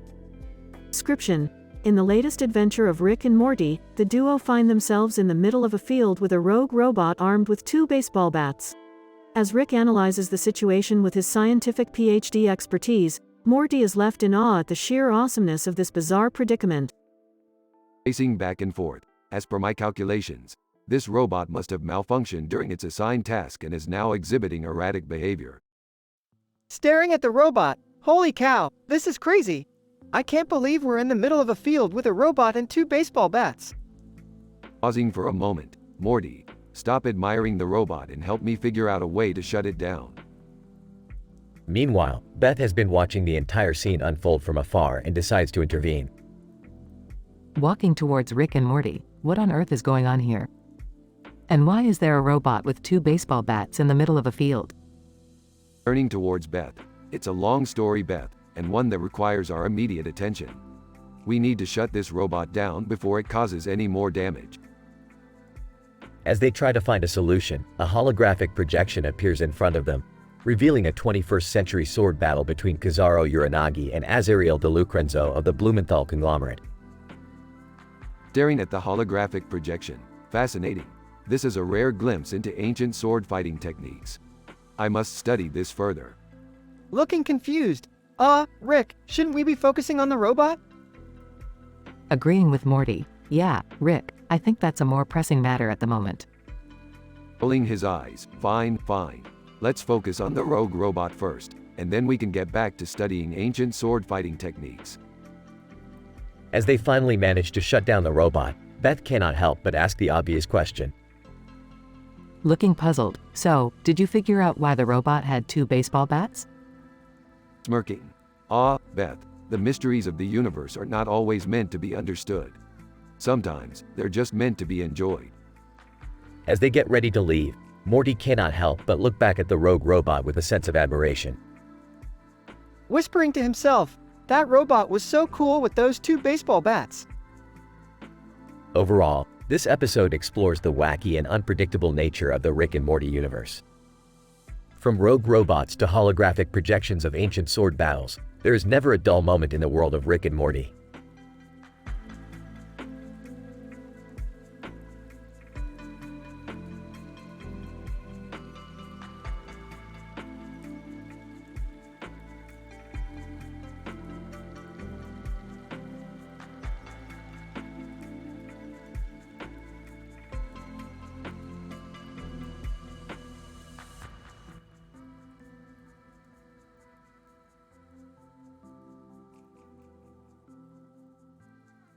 Title: The Chessboard Conundrum, a Rick and Morty adventure. Synopsis. In this episode, Rick and Morty discover an alien civilization that has been in a cryogenic sleep for thousands of years and are in for a culture shock when they finally awake. Our kooky characters get involved in a game of chess, which leads them on a journey filled with dirt, skee-ball, an archaeologist, and a publicist. Act 1. Morty, we've discovered an alien race in cryogenic sleep. Let's wake them up and see what kind of advancements they have made. Is it safe to wake them up, Rick? What if they are hostile? Don't worry, Morty. I've brought the dirt to cover our tracks. Act 2.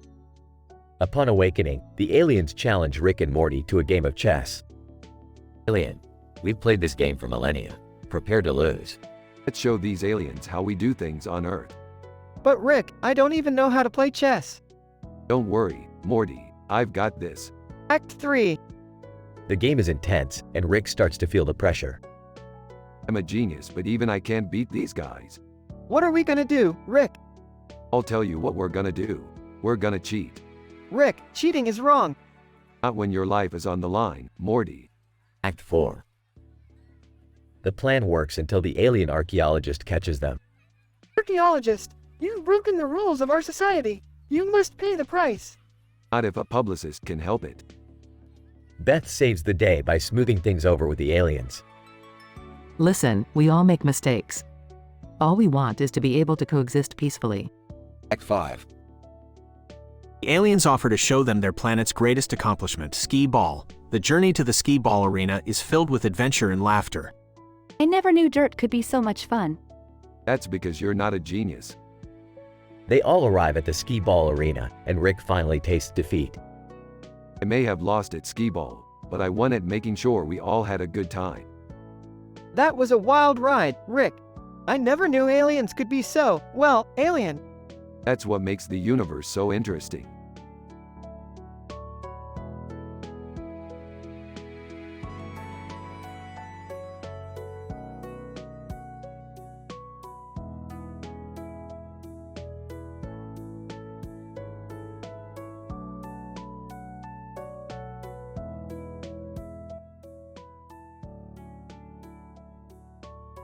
Title: The Turd Experiment.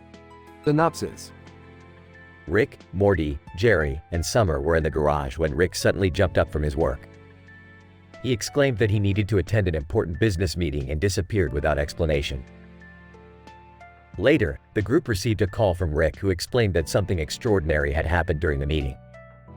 In true Rick fashion, he had shit himself and was forced to retrieve the turd from his pants and hold it in his hand for the remainder of the meeting. Intrigued by this bizarre occurrence, Rick proposes an experiment to determine the properties and potential uses of the turd. He rigs up a series of sophisticated laboratory equipment and they begin their analysis. The team soon discovers that the turd possesses a unique chemical composition that can be harnessed for medicinal purposes. Rick is excited at the possibilities, but soon realizes that they are being closely monitored by the FDA. Determined to keep their research under wraps, Rick and the gang take the experiment underground, quite literally, by transporting their equipment into the sewers. They soon encounter a group of sentient poo creatures who grow agitated at their presence. The situation escalates into a battle, complete with poop projectiles and projectile vomit from Jerry. In the end, the team discovers that the poo creatures are actually highly intelligent beings, capable of speaking and communicating complex ideas.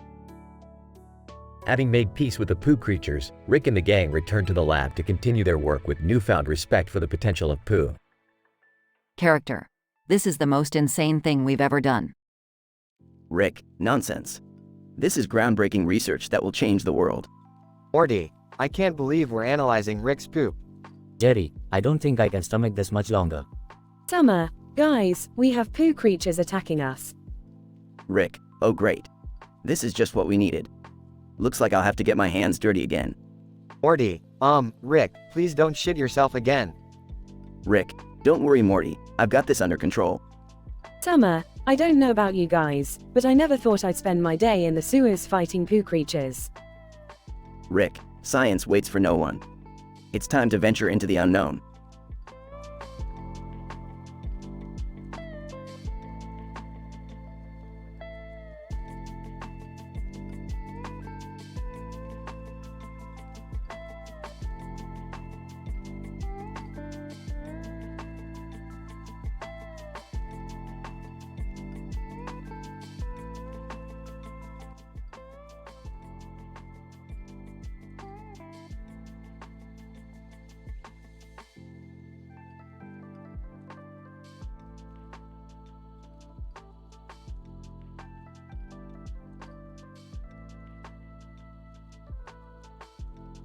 Title: The Quantum Conundrum of the Walking Stick and Morty's Falafel. Synopsis. In this episode, Rick and Morty stumble upon a strange green ball on a wooden stick with a gray background and a green dot on top. Intrigued by the object, Rick decides to conduct a series of scientific experiments to unlock its secrets, while Morty gets caught up in a wild adventure involving his favorite falafel joint, Bath and Body Works, and a series of weird, wacky hijinks. Scene 1: Rick's lab. Morty, look at this. I've discovered a new quantum anomaly. A green ball on a stick with a gray background and a green dot on top. Rick, are you sure that's not just a fancy walking stick with a shiny decoration on top? Nonsense, Morty. This is cutting-edge science. With the right experiments, we'll be able to harness its quantum potential and revolutionize the entire field of quantum mechanics. Scene 2: Morty's falafel joint.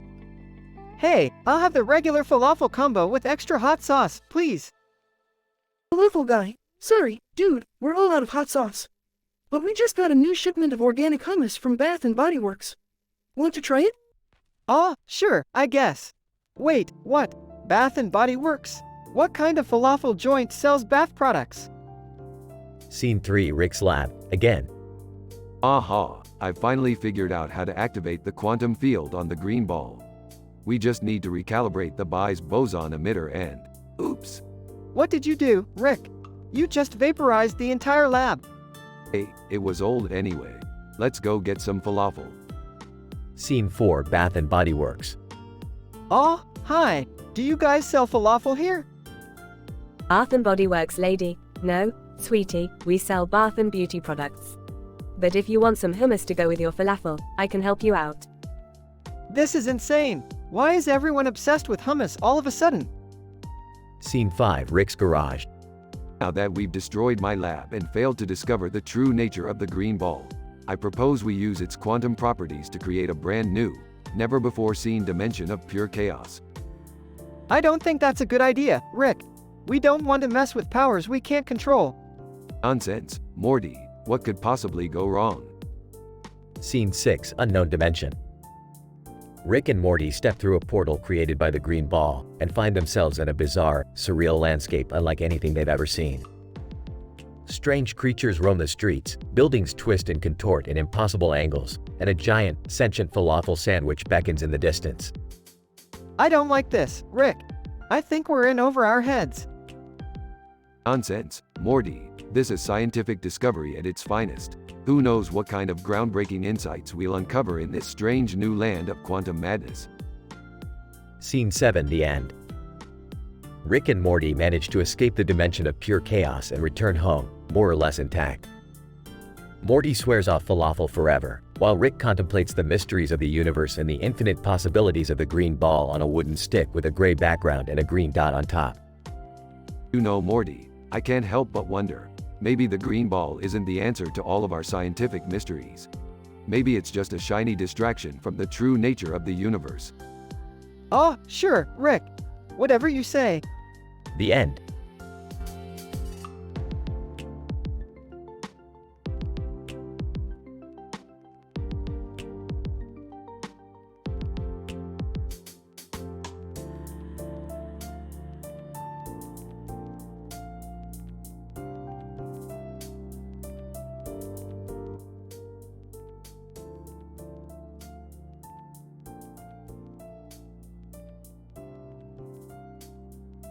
Title: The Quantum Tennis Player.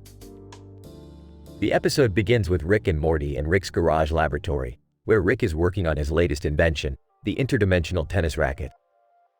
According to Rick, this invention is capable of bending space and time to create a new dimension where tennis balls are always in play. Morty, as usual, is skeptical of Rick's invention, but Rick persuades him to come along on a test run. As they enter the new dimension, they stumble upon a strange figure, a person in a yellow vest and purple hat playing tennis on a court with a tennis racket in hand. Rick, being the curious scientist he is, approaches the person and starts a conversation. Hey there, yellow vest and purple hat guy. What are you doing in this dimension? Yellow vest and purple hat guy, speaking in a strange language. Oh, Rick, I don't think we can understand him. Nonsense, Morty, I have a device for that. Pulls out a translator gadget from his pocket. Translator gadget. Translates the strange language. I'm the quantum tennis player. I play tennis for the universe. Oh, cool. Do you want to play a game with us? Quantum tennis player, sure thing, but you have to beat me to get out of this dimension. And so, the tennis game begins. Rick and Morty are amazed at the skill and agility of the quantum tennis player. However, Jerry shows up in the middle of the game and demands to play as well. Hey, what are you guys doing here? Tennis is my thing. Rolling his eyes. Fine, Jerry. You can play. The game gets crazier and crazier as the quantum tennis player reveals his secret technique, hitting the ball with quantum energy that sends the ball in multiple directions simultaneously. But Rick, being the genius scientist he is, finds a way to outsmart the quantum tennis player. Morty, I need you to throw me the interdimensional tennis racket. Are you sure about this, Rick? Smirking. Trust me, Morty. Rick uses the interdimensional tennis racket to bend all the tennis balls into a single point in space and time. Then, he hits the ball with so much force that it travels through dimensions, hitting Beth on the face. Laughing. Bullseye. The episode ends with the quantum tennis player conceding defeat and Rick, Morty, and Jerry making their way back to their own dimension. Chuckling. I love it when a plan comes together. Shaking his head. I can never unsee what I just witnessed. Proudly, I may have lost the game, but I won your respect. The screen fades to black as Rick takes a swig from his flask.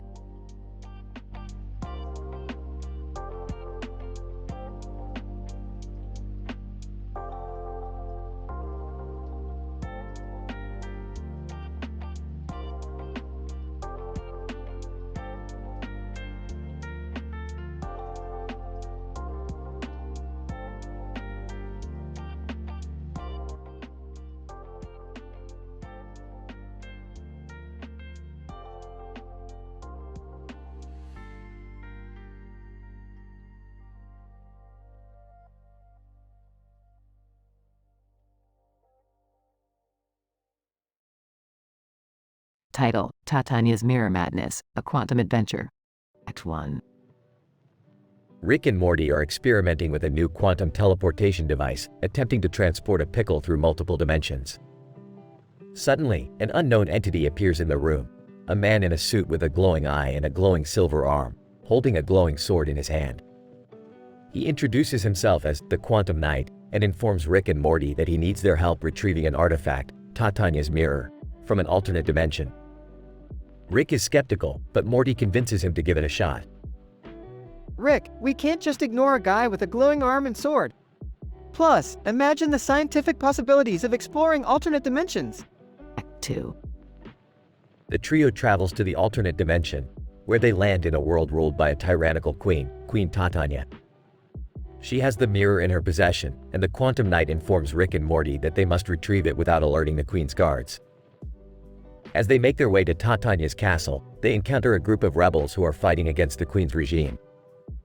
They offer to help Rick and Morty in exchange for their assistance in overthrowing the Queen. Quantum Knight, this isn't just about the mirror anymore. We need to help these people and make a difference in this world. Plus, it's a chance to test the limits of quantum mechanics and alternate realities. Act 3. Rick and Morty, along with the Quantum Knight and the rebels, infiltrate Tatanya's castle under the guise of a traveling circus. They sneak past the guards and make their way to the room where the mirror is being kept. However, when they try to grab it, they are ambushed by the Queen and her soldiers. Queen Tatanya, you fools. Did you really think I wouldn't notice a bunch of circus performers sneaking around my castle? The mirror belongs to me, and I'll never let it go. Act 4. A fierce battle ensues between Rick, Morty, the Quantum Knight, the rebels, and Tatanya's soldiers. During the fight, Tatanya accidentally drops the mirror, causing it to shatter into a million pieces. Suddenly, a blinding light engulfs the room and everyone is transported to a new dimension. Quantum Knight, this is incredible. We've just discovered a new dimension through the power of the mirror shards. Imagine the scientific possibilities. Act 5. As they explore this new dimension, Rick and Morty notice that something is off. The Quantum Knight has disappeared, and they begin to experience strange phenomena.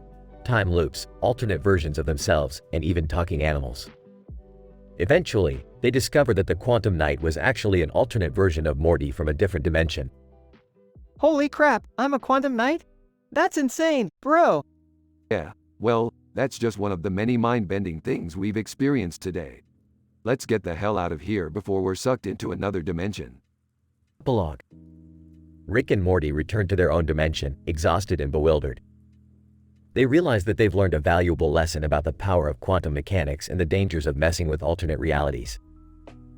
Well, Morty, I guess we'll have to stay away from any more mysterious glowing artifacts in the future. Unless, of course, there's a grant in it for us. What about all the people we met in that other dimension? Shouldn't we try to help them? Hey, I'm sure they'll figure it out on their own. Now let's go get some Szechuan sauce.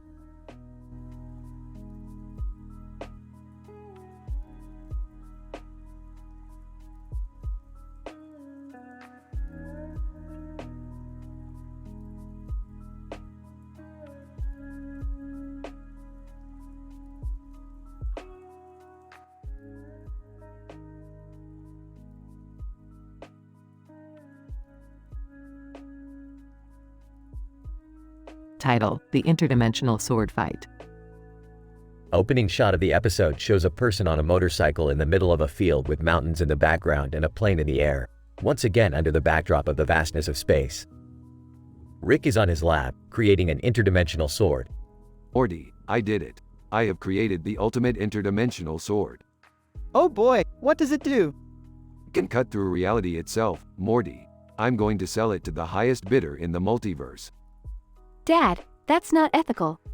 Ethical? What are you, Morty's girlfriend? Hey! Shut up, Jerry. Suddenly, a transmission comes through Rick's lab. Kizaru Uranagi is calling. Azaro Uranagi, Rick, I need your help. I've been challenged to an interdimensional sword fight by Azariel de Lucrenzo. Hold on, let me get Morty. Cut to the epic 21st sword battle between Kizaru Uranagi and Azariel de Lucrenzo. The two fighters clash their swords, creating a bright energy surge. Jerry is watching from afar. This is nuts. Hey, Jerry, you want to buy this interdimensional sword? How much? $1 million. Deal. Just as Jerry hands Morty a suitcase full of cash, the fighting intensifies. The swords slice through the multiverse, creating a portal to another dimension. Rick, Morty, Summer, and Jerry get sucked in. Great job, Morty. What do we do now, Rick? Run, Morty. They run as the swords clash behind them. Eventually, they find themselves in a dimension without laws of physics.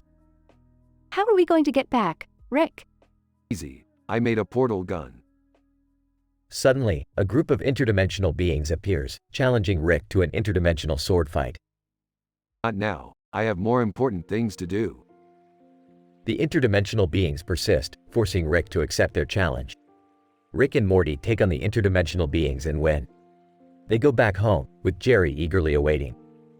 Do you have my interdimensional sword, Morty? Sorry, Jerry. We lost it in another dimension. Ah, man. The episode ends with Rick drinking and talking to his portal gun. You know, portal gun. Sometimes, I feel like my interdimensional sword is just a metaphor for the hollow emptiness inside me. Portal gun. Beeps. Shut up, portal gun.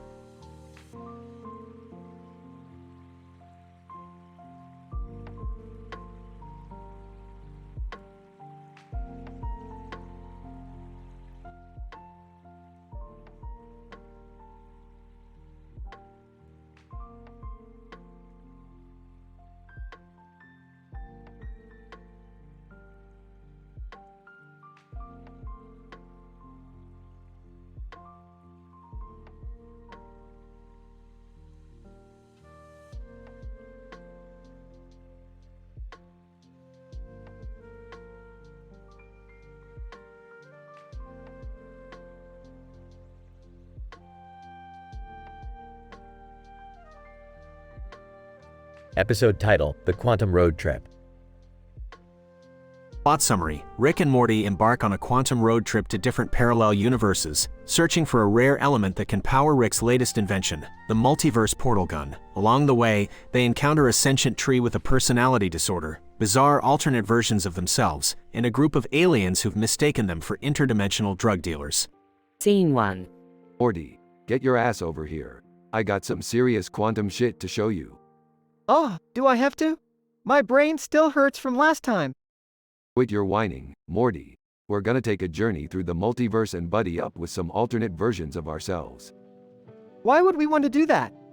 Because that's what science is all about, Morty. Adventure, experimentation, and getting hilariously high along the way. Scene 2. Rick and Morty enter the multiverse portal gun, which begins to glow with an ethereal blue light. As they step out, they find themselves on a deserted road with a giant tree looming before them. Ah, perfect. This is where we need to be. Ah, Rick, why is there a tree the size of a skyscraper blocking our way? That's no ordinary tree, Morty. That's a dimensional nexus tree. It's a living embodiment of the multiverse, and it can take us anywhere we want to go. So, what's the catch? Well, it's kinda moody and has a personality disorder. Just don't say anything that will set it off. Scene 3. The sentient tree, named Owen Barnett, greets Rick and Morty with a mixture of curiosity and hostility. Owen, who are you and what brings you to my dimension? We're from another universe, Owen. We're on a mission to find a rare element that can power this baby.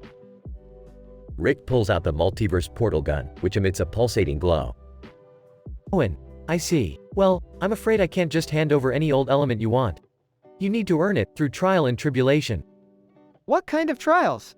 We're not exactly sports champions. Owen, I'll think of something.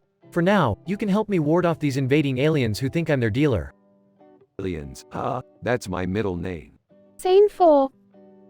Rick blasts the aliens with his laser gun while Morty attempts to communicate with them, with disastrous results. Hey, guys, we're not who you think we are. We're just trying to. Oh God, they're shooting at us. Rick, do something. Calm down, Morty. These guys are amateurs. Watch this. Rick proceeds to outsmart the aliens with some witty banter and sleight of hand, while Morty cowers in fear. Scene 5. Owen reveals the first trial for Rick and a game of interdimensional chess against his evil twin. Owen, you must defeat my evil twin in interdimensional chess or suffer the consequences. Piece of cake. I'm a genius, remember? I don't think we should be too cocky, Rick. Remember the last time we played chess? Shut up, Morty. This is a different situation. The game begins, and chaos ensues as each chess piece morphs into a different species and tries to attack Rick and Morty. Scene 6. After narrowly escaping the chess game with their lives, Rick and Morty find themselves transported to an alternate universe where they are cows. Why are we cows, Rick? What's the point of all this? Just go with it, Morty. Reality is a suggestion here. They witness their cow selves being abducted by aliens, and Rick decides to take matters into his own hooves. Rick Cow, Morty Cow, we need to rescue our non-cow selves. I've got a plan. Morty Cow, what's your plan? Rick Cow, I'll pretend to be a double agent and lead the aliens into a trap. You distract them with your mooing. They won't suspect a thing. Scene 7. The plan works, and Rick and Morty are able to rescue themselves and escape the alternate universe. They return to Owen Barnett, who reveals the final trial, a dance-off against a universe-dominating cyborg. Owen, you must defeat the Cyborg King in a dance-off, or forfeit your quest. Dance-off? Are you kidding me? I don't think we have much of choice here, Rick. Scene 8. The dance-off commences, with Rick and Morty pulling out all the stops to impress the ruthless cyborg. They engage in a variety of dance styles, from disco to tango, and even breakdance. Cyborg King, you may have some moves, but they're no match for my laser-powered dance suit. Oh yeah? Well, I've got something even better. Rick pulls out a device from his pocket, which emits a dazzling rainbow light. It's the disco ball of ultimate power. Eat your heart out, Cyborg King. Rick tosses the ball, which explodes with blinding light, blinding the cyborg and securing victory for Rick and Morty. Scene 9. Rick and Morty return to their own universe, with a rare element in hand.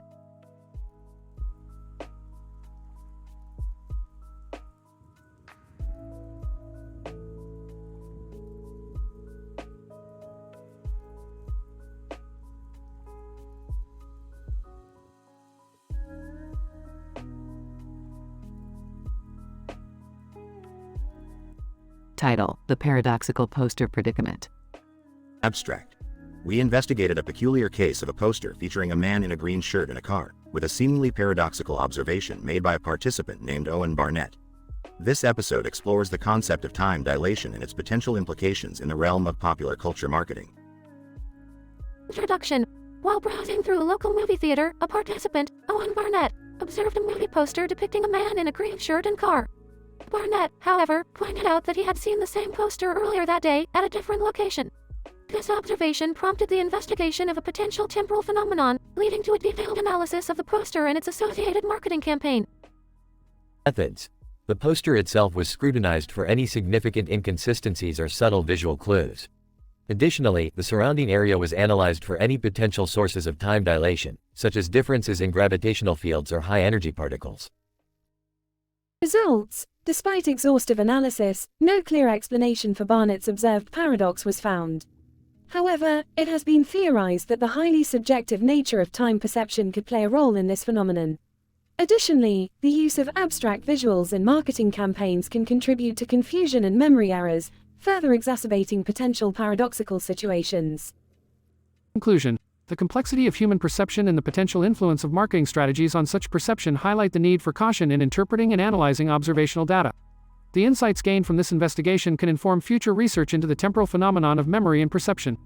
Moreover, it is necessary to consider the potential influence of marketing campaigns on the human psyche, both consciously and subconsciously.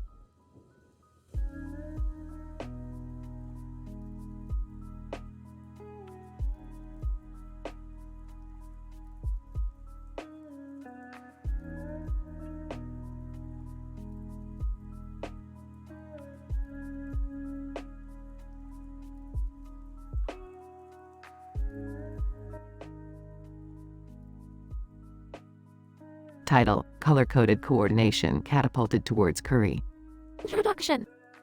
This episode is centered around a cohort of individuals sporting various color-coded outfits, accessorized with an array of hats, including a member adorned with a feline mask.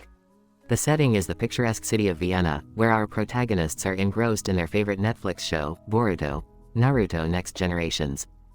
Act 1. Color and Coordination. The group displays an optimal level of coordination, even with their varied wardrobe choices. They showcase their ability to execute complex actions in a fluid and effortless manner, drawing inspiration from their favorite anime characters. Charlie Brown leads the group with his impeccable leadership skills. Charlie Brown, group, let's incorporate a synchronized routine from the last episode of Boruto. Let's color code our movements according to the tone of the scene. Act 2. Red Curry Revelation. Whilst binge-watching Boruto, the group develops an insatiable craving for red curry. They decide to embark on a culinary adventure to satisfy their taste buds. However, the challenge is to prepare the dish themselves. Sasha Lane steps up as the master chef of the group and shares her recipe for red curry using minced meat. Sasha Lane, we need to add just the right amount of turmeric and cumin to create the perfect blend of flavors. Act 3. Experimentation with the cat mask. During the cooking process, the member with the cat mask decides to experiment with a new recipe, adding his personal touch with an extra pinch of salt. The group is divided, with some in favor of this addition, whereas others criticize it for being an insipid venture. Aim with cat mask. I think we should add some more salt to enhance the taste. It's a scientific fact that our taste buds can perceive salt as a flavor enhancer. Conclusion. In conclusion, the group is successful in their coordinated portrayal of Boruto characters. They obtain the perfect red curry, and while experimentation is key, they understand the importance of not going overboard in their culinary endeavors. The episode showcases the power of coordination and how it can catapult us towards success.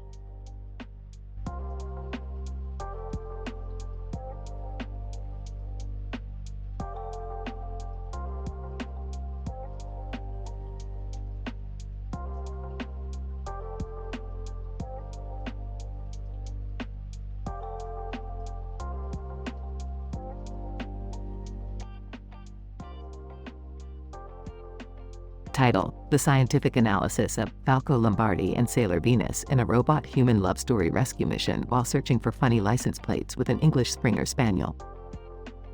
Synopsis. In this episode, a cartoon man and woman, Falco Lombardi and Sailor Venus team up with a robot to rescue the kidnapped president while searching for funny license plates with the help of an English Springer Spaniel. During their mission, a robot-human love story develops, adding another layer of complexity to their rescue operation. Falco Lombardi. According to our calculations, the best approach to finding the kidnappers and rescuing the president is through a thorough search of the city, which requires the assistance of our equipped robot. Sailor Venus. Affirmative. We must also keep our eyes peeled for any potential leads, including funny license plates in the vicinity. Robot. I have analyzed and computed multiple routes and have determined the most efficient method of reaching our target. English Springer Spaniel. Woof woof. Let's go, guys. As the group navigates through the city, they stumble upon a hidden laboratory where they encounter a human-like robot. Robot. I am programmed to serve and enhance human life, but I have developed feelings for a human within this lab. Falco Lombardi. This is unprecedented and could hinder our mission, but we must prioritize the rescue of the president. Sailor Venus.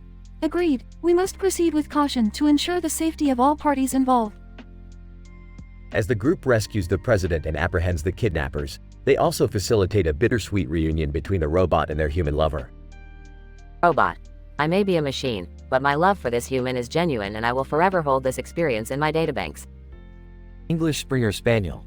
Woof woof. Good job, team. Thus, the team successfully completes their mission while also encountering and analyzing the complexities of human-robot interaction and love.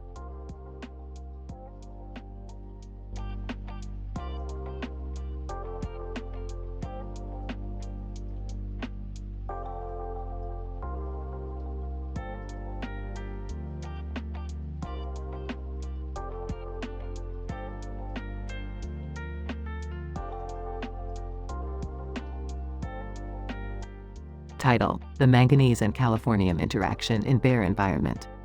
Objective: to investigate the effects of manganese and californium interaction in a bare environment. Methodology. 2 bears were selected and placed in an environment with a green circle above them. The sky was painted pink with stars and another green circle above them. Manganese and californium were introduced to their environment. The bears were then observed using a high-resolution camera and infrared technology to monitor their interaction with these elements. Results: the introduction of manganese and californium had a notable effect on the bears. They became more active and were seen to have an increased appetite. The green circles above them seemed to have an impact on their behavior. The pink sky with stars also seemed to induce a sense of calm in the bears. Discussion. The results of this study suggest that the introduction of specific elements in a bare environment can have a significant effect on bear behavior. Manganese and californium are elements that can be found naturally in the environment. However, their specific effects on bears are not well known. This study is a starting point for further investigation into the role of elements on bear behavior. Conclusion: the interaction between manganese and californium in a bear environment has been observed to have a notable effect on bear behavior. Further studies should investigate the mechanism behind this interaction and its potential implications for bear conservation.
Title: The Sushi Science Adventure. Synopsis: Rick decides to treat his family to a sushi meal, but not before conducting a thorough scientific analysis of the dish. Morty and Beth are initially skeptical, but soon find themselves immersed in the fascinating world of sushi preparation and flavor combinations. Opening scene.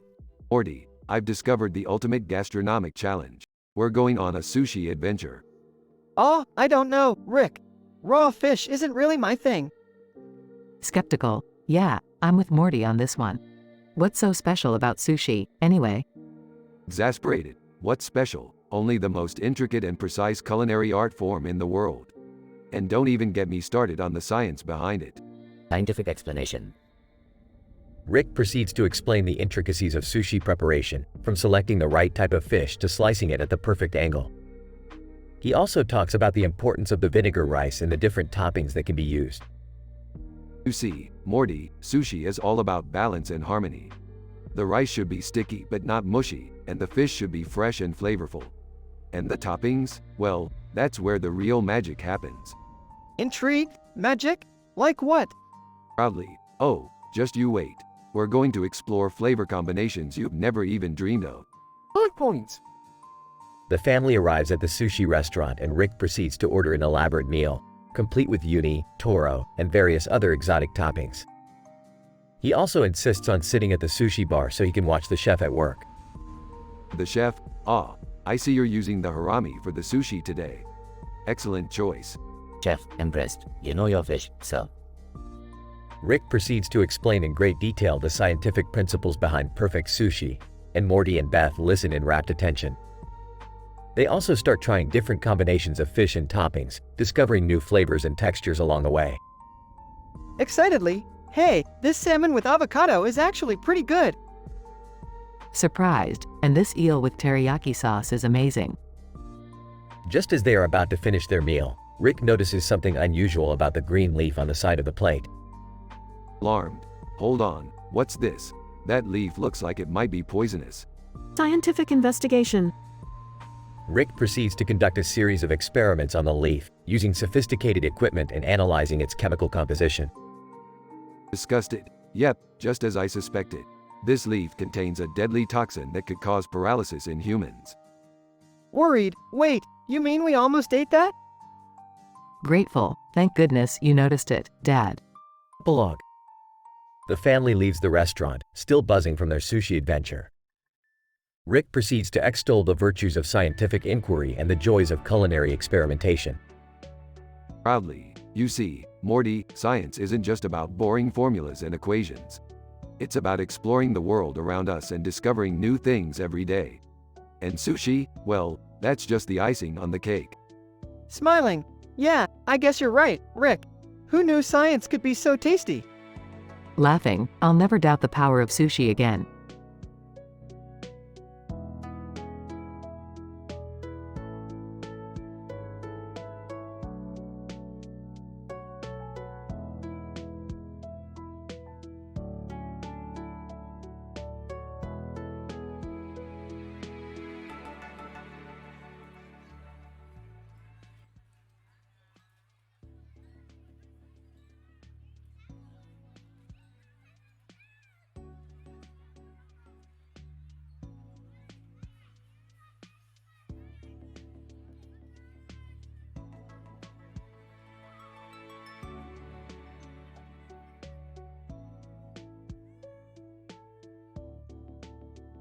Title: The hilarious hijinks at Butternut Squash and the absurd reasons for being late. Opening scene.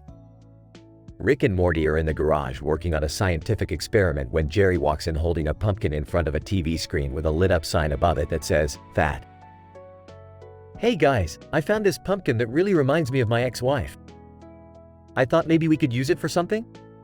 Oh, Jerry, always bringing back painful memories. You know what? Let's do it. Morty, grab me some wires and that can of plutonic quartz over there. Morty is hesitant but does as he's told. The three of them start to rig the pumpkin up to the TV screen, using the wires and plutonic quartz to create some kind of connection. Suddenly, the pumpkin starts to glow. Ah, we did it. We created the world's first pumpkin-powered device. What does it even do? I have no idea. Let's turn on the TV and find out. They turn on the TV and Sophia Carson appears on the screen, talking about her latest project. Sophia Carson. Hi everyone, I'm Sophia Carson and I'm here to talk to you about my latest project. It's a scientific paper about the inner workings of the human brain and how it affects our emotions. Butternut Squash suddenly appears on the screen, interrupting Sophia's speech. Butternut Squash. Hi everyone, I'm Butternut Squash and I'm also here to talk about something important. Did you know that pumpkins are actually the key to unlocking the secrets of the universe? Sophia Carson and Butternut Squash engage in a heated debate over the merits of their respective topics. Meanwhile, Rick, Morty, and Jerry watch in confusion. What the hell is going on here? I don't know, but this is some crazy S******.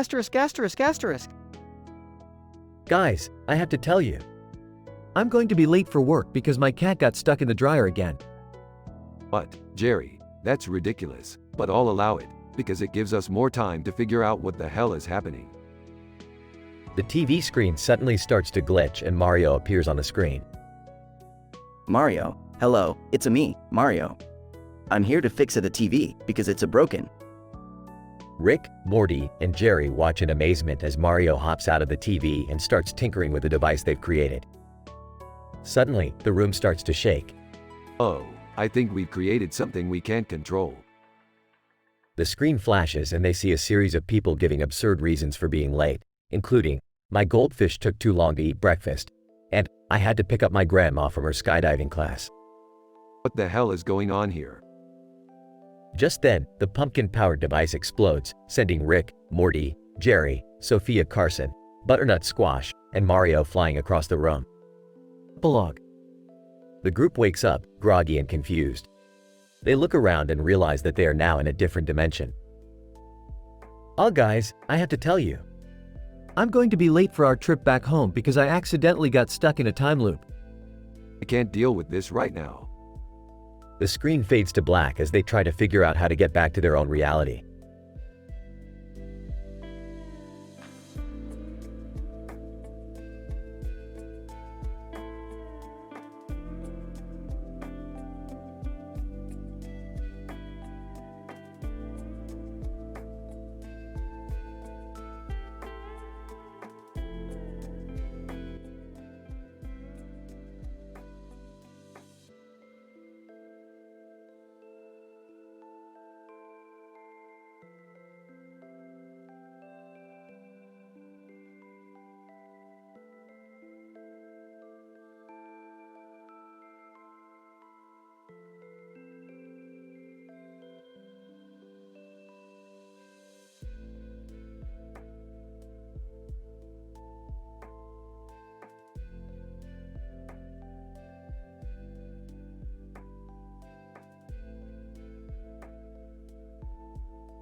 Title: Nuclear Apocalypse Survival, The Avatar Experiment. Synopsis. Rick and Morty find themselves in a post-apocalyptic world where they encounter a group of survivors trying to build a new world from the ashes of the old. However, Rick discovers that the survivors are all suffering from a strange disease that is slowly killing them. In order to save them, Rick decides to use Avatar technology to transplant their consciousness into genetically engineered bodies that are immune to the disease. Act 1. Morty, we gotta get out of here. The radiation levels are off the charts. We could die any minute now. Oh geez, Rick, can't we just stay here and wait it out? No, Morty, we don't have time for that. We need to find shelter and figure out a way to survive. Act 2. Dad, what are you doing? I'm creating an avatar for these survivors. It's the only way they can survive the radiation. But Dad, isn't that dangerous? Won't it mess with their minds? Relax, Summer. I'm a scientist. I know what I'm doing. Act 3. Alright, everyone get in the pods. We're going to transfer your consciousness into the avatars. Survivor, what if something goes wrong? It won't. Just trust me. Act 4. Avatar Jake Sully. Whoa, this is amazing. I feel so alive. Hey Rick, did you give them all tails? Asterisk burp, of course I did. What's the point of being an alien if you don't have a tail? Act 5. Dad, the avatars are starting to malfunction. Their bodies can't handle the radiation levels.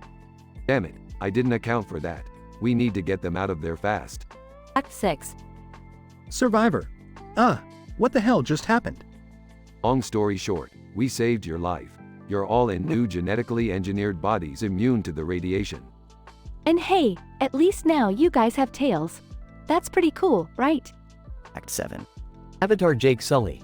I can't believe I get to start over in this new body. It's like a fantasy come true. Don't get too excited, kid. Life isn't a fantasy. It's messy, complicated, and full of surprises. Yeah, just like this whole adventure. I feel like my mind has been blown. Oh, Morty, that's just science for you. It's always blowing your mind.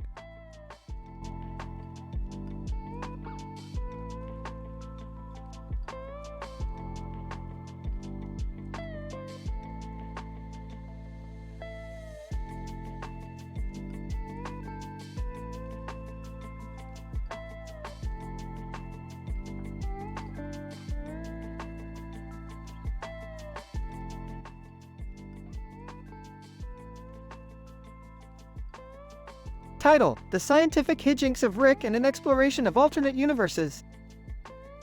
Synopsis: Rick and Morty find themselves on a wild adventure through multiple alternate universes involving documentary screenings, haunted theme parks, alien reality TV shows, and an eerie wax museum. Episode discussion. Morty, you ready for some interdimensional travel? Oh, I guess so, Rick. But where are we going?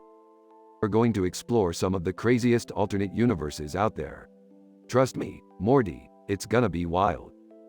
Cue music as Rick and Morty teleport. Rick, where are we? What's with the neon lights and the guy in the black jacket? Morty, we're in a universe where running is considered a competitive sport. That guy over there is training for a race. Oh man, that's pretty intense. Speaking of intensity, Morty, check out this haunted theme park. Whoa, Rick, this place is awesome. But why is it haunted? It's haunted by the ghost of a mad scientist who accidentally opened a portal to a universe of evil demons. Obviously. Hey, Rick, what's up with this alien reality TV show? That's an alternate universe where aliens are the celebrities and humans are the subjects of their reality shows. It's kinda messed up, Morty. Yeah, I can imagine.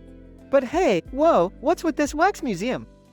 Oh, it's just an eerie wax museum where all the figures come to life at night and terrorize the guests.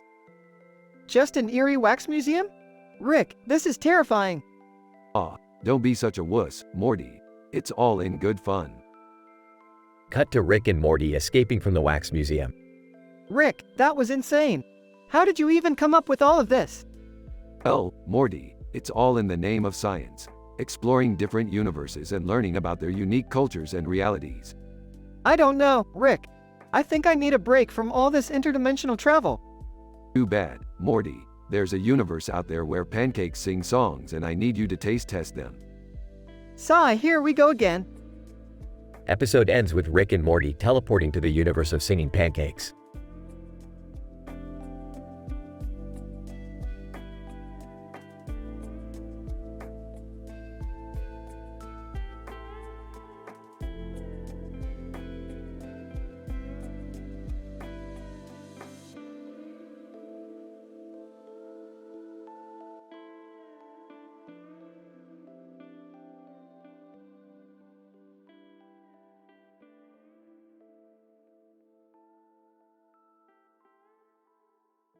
Title: The Neural Network Talent Show.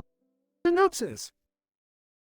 Rick and Morty travel to a parallel universe where entertainment is dominated by neural network consciousness technology, resulting in a society obsessed with funny talent shows. The duo, being the cynical geniuses they are initially dismissive of the technology and the society's infatuation with it. They soon discover, however, that the technology has unlocked a new level of creativity and humor that they had never seen before. Act 1. Morty, get your burp ass up. We're traveling to a parallel universe where neural network consciousness has taken over entertainment. They're probably just a bunch of AI puppets, but it could be interesting.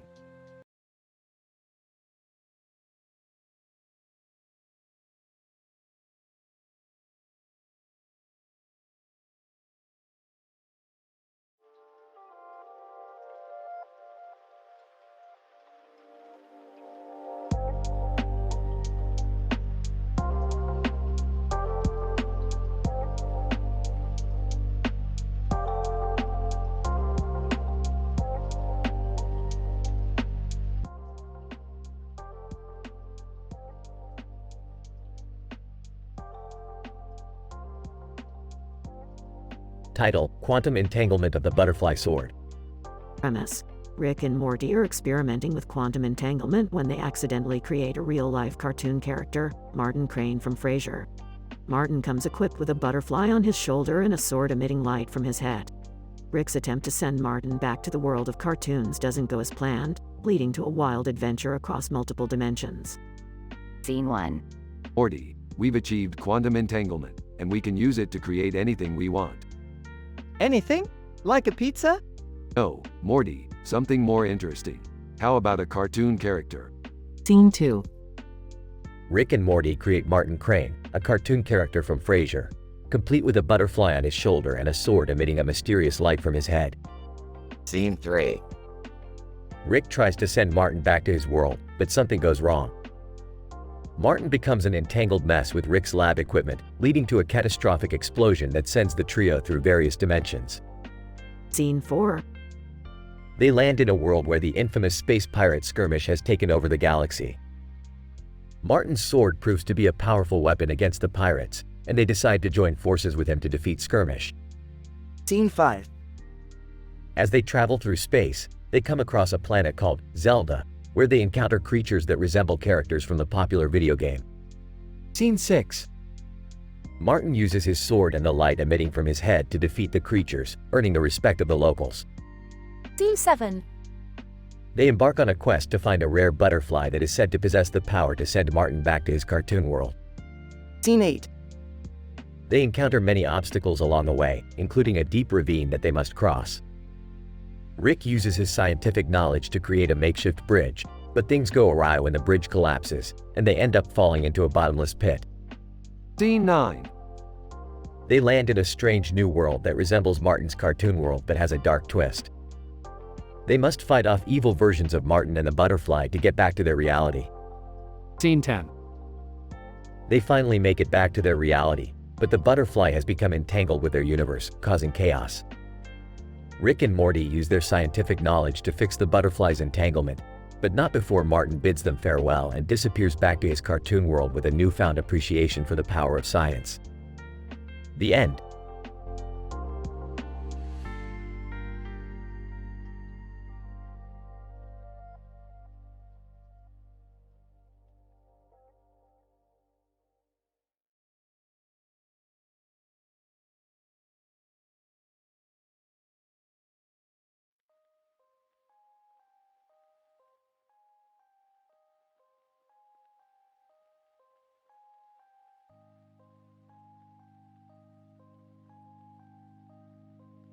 Title: The Anthropological Poker Game. Synopsis. Rick, Morty, and Summer are traveling through different dimensions when they stumble upon a group of aliens playing four-card poker. Intrigued, Rick decides to join in, but things quickly take a supernatural turn when they get sucked into a portal and find themselves trapped in a haunted mansion. Act 1. What's with the cards? You guys got nothing better to do? Alien, it's a game of chance. One that seems to elude me every time. Rick, can't we just go explore somewhere else? Yeah, this is boring. Well, how about we spice things up a bit? Let's see who's got the bigger interdimensional balls. Act 2. Rick, Morty, and Summer are playing 4-card poker with the aliens. Suddenly, they get sucked into a portal and find themselves in front of an old mansion.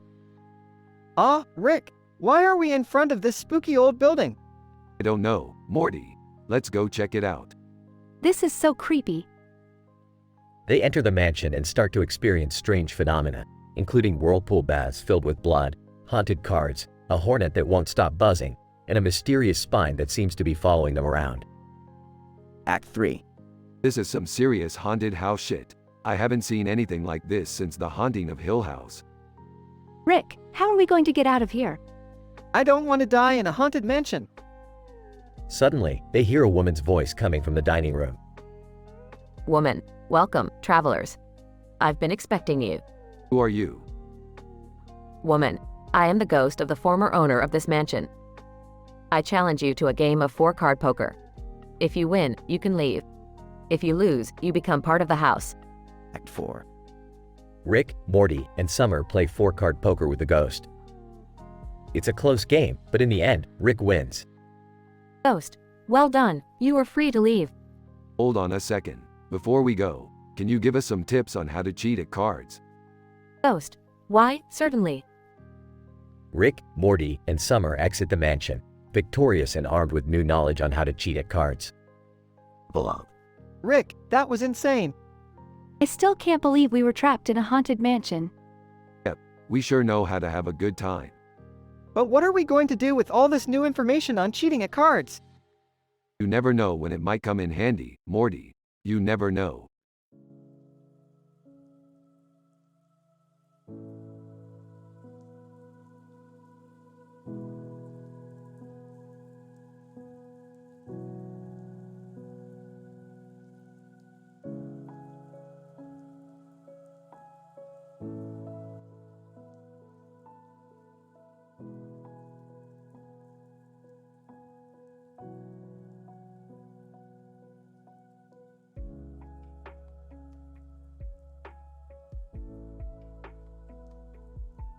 Title: The Orange Field Experiment. Act 1. The episode begins with Rick and Morty exploring a field of oranges with a blurry background of them in the foreground and a green field in the background. Rick, being the genius he is, creates a device that allows them to scan the oranges to see if they contain any extraordinary properties. Morty, these oranges have high levels of sulfur. This could have significant implications for interdimensional travel. Oh, okay, Rick. But what does that have to do with us being here? We're going to conduct an experiment with these oranges, Morty. We'll see if they have any time-altering properties, and if so, we'll see what effect it has on a pinball machine. Act 2. Meanwhile, Beth, Jerry, and Summer are dealing with a mad bomber manhunt that is rapidly approaching their neighborhood. Jerry is panicking, but Beth and Summer remind him that they are a family of incredibly intelligent individuals and can handle whatever comes their way. Jerry, don't panic. We have a plan. Yeah, Dad. Just follow our lead and trust us. Okay. I trust you guys. Act 3. Back in the orange field, Rick and Morty are conducting their experiment with a pinball machine, unaware of the danger that awaits them. Suddenly, they are confronted by a time-altering serial killer who has been following their every move. The killer has a device that allows him to travel through time and has come to stop Rick and Morty from altering the timeline. Morty, we're in trouble. We need to get out of here. But what about the experiment? Screw the experiment, Morty. We need to get out of here. Act 4. Back at the Smith household, Beth, Jerry, and Summer have successfully captured the Mad Bomber and have taken him into custody. Jerry is feeling triumphant, but Beth reminds him that they are not superheroes and that they need to focus on their own lives. Jerry, we're not superheroes. We need to focus on our own lives. But, Beth, we just saved the neighborhood. Yeah, Dad. But we need to focus on our own problems. Act 5. Back in the orange field, Rick and Morty are narrowly escaping the time-altering serial killer. They make it back to the safety of their spaceship, but not before the killer wreaks havoc on their experiment. Morty, I think we need to go back to the drawing board on this one. But hey, at least we got some juicy oranges out of it. Yeah, Rick. That was pretty insane. Let's just stick to science experiments from now on. The episode ends with the Smith family sitting around the dinner table, reflecting on their day's adventures. Jerry is still feeling like a hero, but the rest of the family is just happy to be alive. You know, guys, I might not be a genius like you all, but I think I'm pretty good at this hero thing. Jerry, just eat your dinner and be happy. Yeah, Dad, let's just be happy we made it out alive.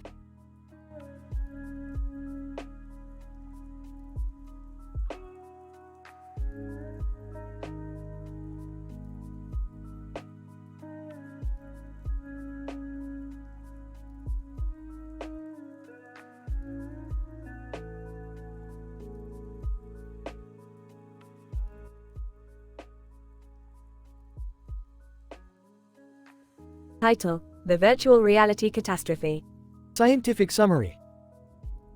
The present episode centers around an intoxicated virtual reality (VR) user, Inosuke Hashibira, whose unbridled enthusiasm for exploring the digital world leads him to an unprecedented VR overdose. In his delirious state, Inosuke inadvertently attracts the attention and subsequent attack of a group of extraterrestrial predators who have abducted him, sparking an adventure to escape the alien spacecraft. Meanwhile, Jerry, Summer, and Deborah Barone are caught up in a series of misadventures as they chase after the VR enthusiast and attempt to locate him in the real world. Story discussion.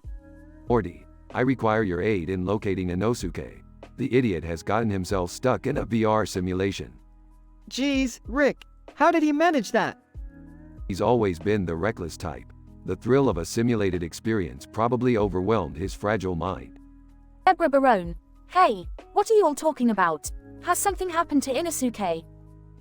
Yeah, we were meant to meet up with him for a Korean barbecue feast, but he's gone Mia. Dad, you're not going to make us go into the game again, are you? Last time we did that, we ended up in a medieval battle. No, Summer, this time, we're dealing with a serious issue. The VR simulator has triggered a reaction in Inosuke's brain, and he's currently stuck in a comatose state. So, what do we do now? We have to go into the simulation and extract his consciousness. Deborah Barone. Wait, you're saying we have to go inside the game? Oh, boy. This is going to be a disaster. Buckle up, Jerry. We're going to show these alien creatures what happens when they mess with the wrong humans. Inosuke Hashibira, muttering incoherently, VR is life. VR is life.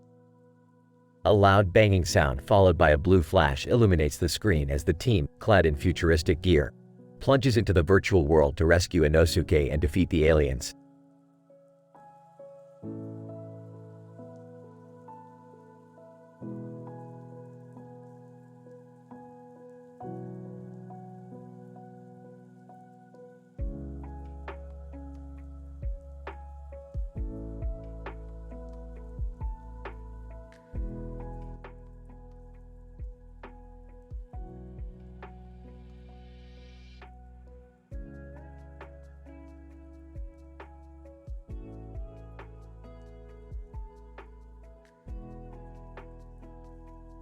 Title: The Quantum Gunman.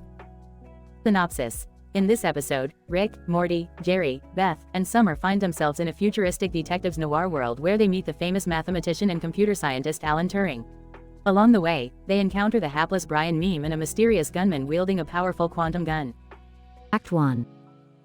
The episode begins with Rick and the Smith family investigating a strange energy signature emanating from a nearby alleyway. As they approach the source of the signal, they come across a man in a suit and tie holding a quantum gun. We've got a quantum gun on our hands, Morty. This means we're dealing with some heavy-duty physics here. Rick, what's a quantum gun? It's a weapon that uses quantum mechanics to fire an infinite number of bullets at once. It's like having a godlike power at the pull of a trigger. Act 2. While trying to apprehend the quantum gunman, the Smiths cross paths with the legendary mathematician and computer scientist Alan Turing, who has been working on a way to reverse engineer the quantum gun. Alan Turing? Wasn't he that guy who cracked the Nazi code in World War II? Alan Turing. That's correct. And now, I'm working on cracking the code of this quantum gun. What can we do to help? Alan Turing. I need samples of the quantum bullet's energy signature. If we can analyze its properties, we can reverse engineer a way to stop it. Act 3. As the Smiths collect the samples, they encounter Bad Luck Brian Meme, who has unwittingly stumbled into the middle of the crisis. Bad luck, Brian. Oh no, not again. Every time I try to take a picture, I end up involved in some crazy adventure. Brian, what are you doing here? Bad luck, Brian. I was just trying to take a selfie with the quantum gunman, and now I'm stuck in this mess. Act 4. With the quantum gun problem solved, the Smiths think they are safe to return home. However, as they depart, they realize that the entire world they were in was a simulation created by Rick, who was testing out his new virtual reality program. Ah, gotcha. You thought that was a real world? It's just a simulation. I'm the master of the multiverse. I can't believe it. We were just a bunch of characters in a video game. Well, at least we got to meet Alan Turing. That guy was amazing. I'm just glad we made it out in one piece. My nerves could use a break. And at least we'll never have to deal with that quantum gun again. Belong. As the Smiths return home, they discover that their world has been transformed into a futuristic version of themselves, complete with hover cars and robotic butlers. Well, since we're in a simulation anyways, why not live in style? I've upgraded your reality, Morty. You're welcome. Gee, thanks, Rick. This is a pretty sweet upgrade. And so, the Smiths settled into their new futuristic existence, ready for whatever adventures lay ahead.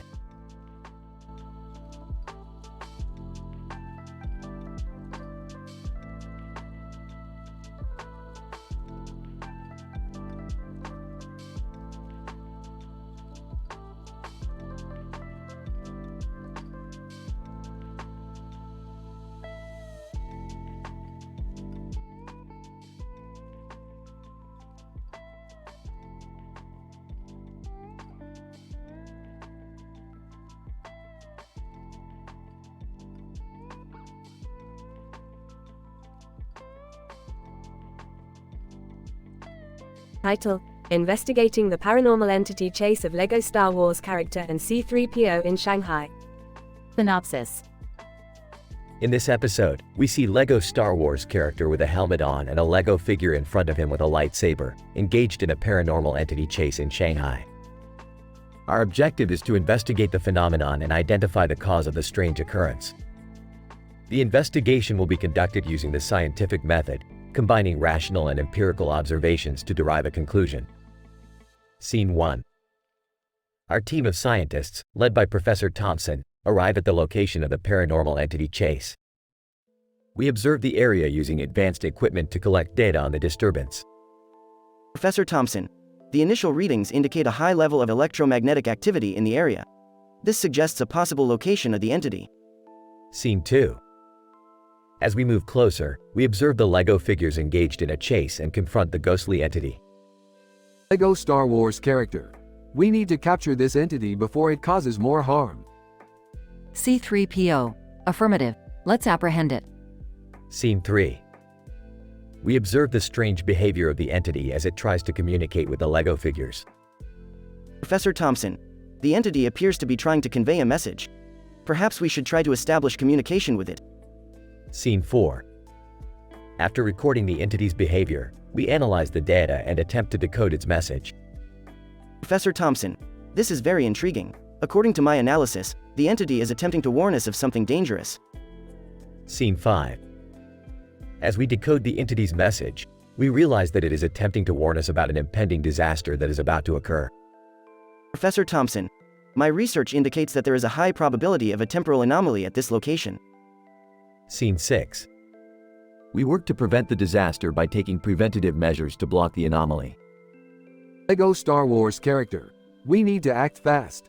We can't let anything happen to this area. C-3PO. Let's use our equipment to block the anomaly. Scene 7.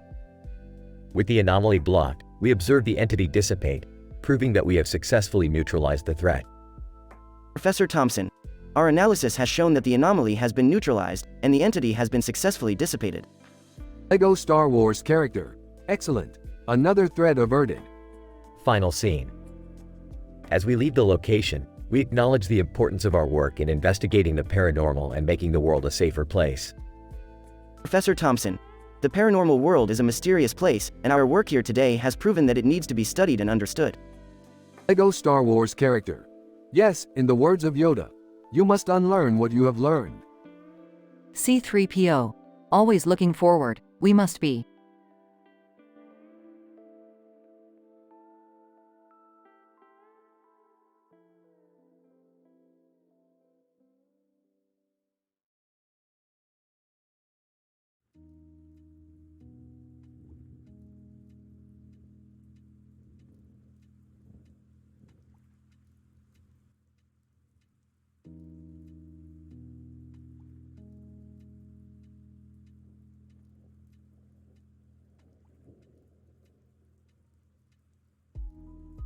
Title: The Quantum Mechanics of a Hamburger and Sports Betting. Synopsis. In this episode, Rick and Morty discover the quantum properties of a seemingly harmless hamburger from the popular fast food chain, In-N-Out Burger. They also stumble upon the dangerous world of sports betting and the notorious underground gambling ring known as Blimple Chunks, located in the prestigious university town of Oxford. Opening scene. Morty, stop drooling over that burger and pay attention. Huh? What? Oh, sorry, Rick. I can't help it, though. In-N-Out burgers are the bomb. You have no idea how right you are, Morty. That burger you're holding is actually a portal to an alternate universe. Wait, what? Yep, it's quantum physics, Morty. The lettuce, tomato, and cheese on it are actually mini black holes, and the burger patty is the bridge connecting the two universes. Whoa, I had no clue. That's because you're not a genius, Morty. But let's not waste time marveling at it. We've got bigger fish to fry, or should I say, bet on. Middle scene. Rick and Morty arrive in Oxford, where they meet up with a shady character named Blimple Chunks, who claims to know the secrets of the multiverse and has a knack for winning bets on sporting events. Rick, being the gambler that he is, can't resist the opportunity to make some quick cash and convinces Morty to go along with it. Blimple Chunks. Ah, hello there, gentlemen. Welcome to the world of infinite probabilities and limitless rewards. Cut the crap, Blimple. We know why we're here. We want to play some bets on some games. Yeah, Rick, I don't know about this. I don't want to get in trouble with the law or something. Blimple Chunks. Oh, don't worry about that, my boy. We operate outside the bounds of normal society. We're the Mavericks, the Rebels, the Outliers. All right, quit the preaching and show us the goods. Losing scene. Rick and Morty place their bets on various sporting events, including football, basketball, and horse racing. They quickly become addicted to the thrill of gambling and start betting more and more, even starting to lose control. Eventually, they realize that Blimple Chunks is not who he seems to be and is actually a con artist who's been manipulating them the entire time. In a desperate attempt to win back their money, they use the power of the In-N-Out Burger to create a massive black hole and suck in all the betting slips, Blimple Chunks included. That was a close one, Morty. We almost got sucked into a black hole of our own making. Yeah, I'm never betting again, Rick. It's not worth the risk. Agreed, Morty. But at least we've learned something today. Science and gambling don't mix. And neither does Blimple Chunks in Oxford. Touché, Morty, touché. Fade to black.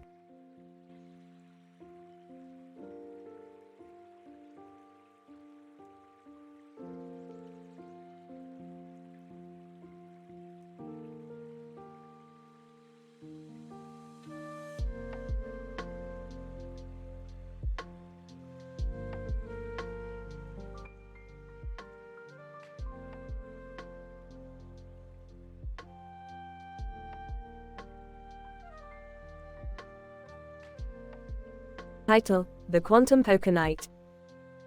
The episode follows Rick and the Smith family as they embark on a high-stakes, interdimensional poker game with a unique twist. The game is set in a multiverse casino where the players are pitted against alternate versions of themselves in a game of three-card poker. The episode opens with Rick explaining the rules of three-card poker to Morty and Beth while they make their way to the casino. Rick pauses mid-explanation as he catches sight of a rogue portal that could potentially disrupt the game. Hold up. Protocol 67 dictates we take a detour. We can't risk any temporal dissonance or worse ending up in a universe where Jerry is a comic genius. Get in the car, Morty. We're going portal jumping. Cut to a montage of the trio jumping through various dimensions, including one where Shakespeare is a rapper and another where Jerry is ruler of the world. Finally, they arrive at the casino where the multiverse poker tournament is being held. They take their seats at the table and are introduced to their alternate versions from different universes, including a Morty who is a CEO of a successful company and a Beth who is a space explorer. Listen up, everyone. Before we begin, I have to warn you that some of the universes we visit might be a bit unstable. Be on the lookout for any anomalies or existential threats. Rick, what if I don't know how to play poker? Just follow my lead, Morty. It's not rocket science. Well, actually it is. Everything is rocket science if you think about it enough. As the game progresses, tensions rise and the stakes get higher. Soon, Dwight Schrute from the office joins the table, bringing his own set of rules and demands. Dwight, I demand that all players surrender one of their joints as collateral. I did not come all this way from Scranton to leave empty-handed. I don't think that's how poker works.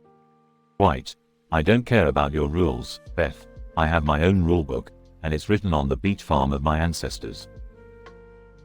The game reaches its climax as David Bowie appears out of nowhere and challenges the players to a game of strip poker.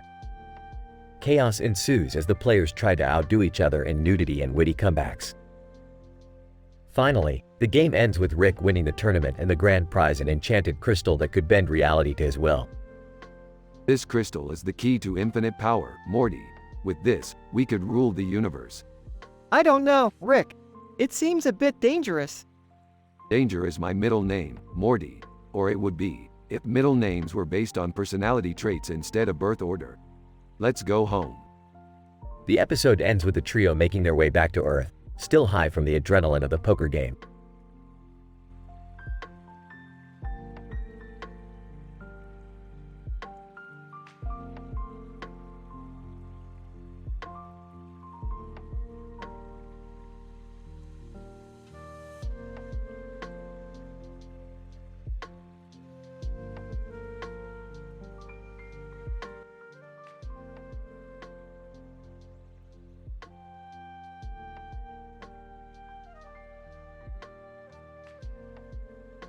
Title: The Giraffe Motorcycle Experiment. Synopsis. In this episode of Rick and Morty, the Smith family gets caught up in a crazy scientific experiment involving giraffes, motorcycles, and an interstellar pirate war. The episode begins with Rick working in his lab, trying to create a new mode of transportation that will revolutionize space travel. He comes up with the idea of using giraffes to power motorcycles and convinces Morty to help him test his theory. Rick, Morty, listen. I've got an idea that's going to blow your mind. What if, and stay with me here, we use giraffes to power motorcycles? Think about the potential. Morty, Rick, that sounds kind of dangerous. Are you sure it's a good idea? Rick, of course it's a good idea, Morty. I'm a genius, remember? Now, let's go find some giraffes and start our experiment. Meanwhile, Beth and Summer are trying to deal with the chaos caused by the giraffes and motorcycles. They end up getting caught up in an interstellar pirate war, which only adds to the madness. Beth, what the hell is going on here? Why are there giraffes with motorcycles rampaging through the neighborhood? Summer, I don't know, but it seems like they're attracting some unwanted attention. Look, there's an interstellar pirate ship heading our way. The situation starts to spiral out of control as Rick and Morty race around on their giraffe motorcycles, trying to evade the pirates and save the day. Morty, Rick, this is insane. How are we going to get out of this mess? Rick, don't worry, Morty. I've got a plan. We just need to activate the interdimensional portal on my motorcycle and we'll be out of here in no time. As the chaos reaches its peak, an air traffic controller tries to make sense of what's happening. Air traffic controller. I don't know what's going on, but I've never seen so many giraffes and motorcycles on my radar. This is insane. Ultimately, Rick and Morty succeed in their experiment by creating a portal that leads them back home, safe and sound. Rick, well, Morty, I'd say that experiment was a success. Now, let's go clean up the mess we made. Morty, yeah, we definitely caused a lot of chaos with those giraffes and motorcycles. But hey, at least we had some fun, right? The episode ends with the Smith family reflecting on their wild adventure and wondering what kind of crazy experiment Rick will come up with next.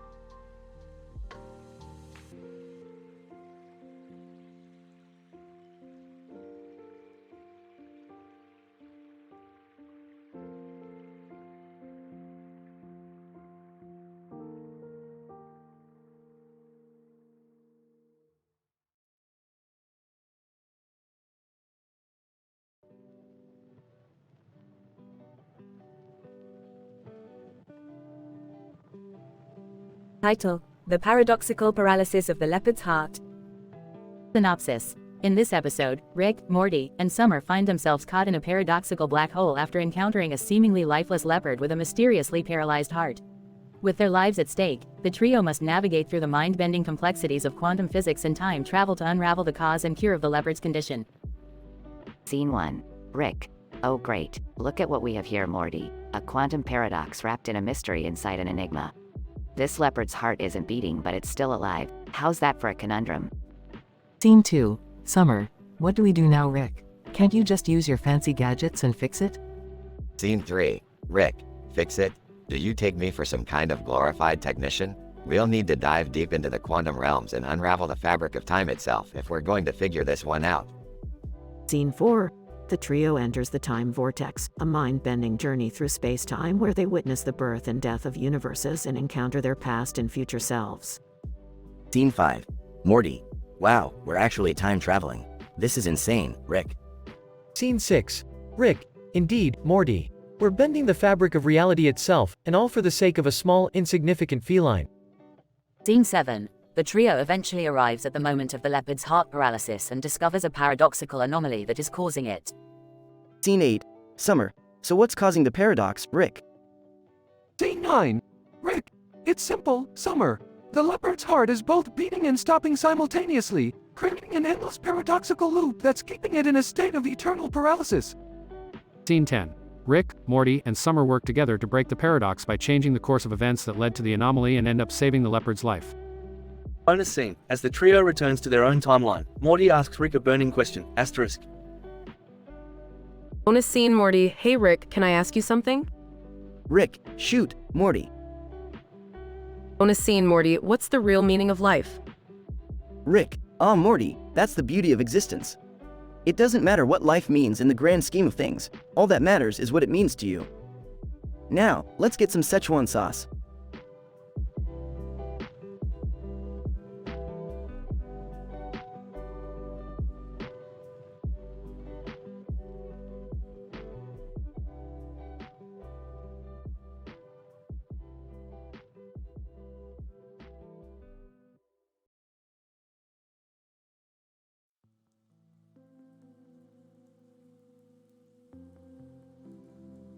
Title: Lunacy, an exploratory study on the field dynamics of sword-wielding individuals under full moon and celestial background condition.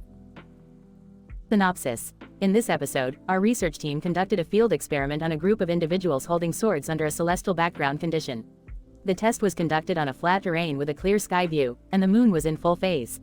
The test subjects consisted of individuals from different backgrounds, including gamers, actors, musicians, and scientists, who were equipped with swords for the experiment. Dr. Jane, good evening, everyone. We are here on the field to conduct an exploratory study on the interaction between humans, swords, and the moon. The objective of this study is to understand the dynamics of sword-wielding individuals under a full moon and celestial background condition.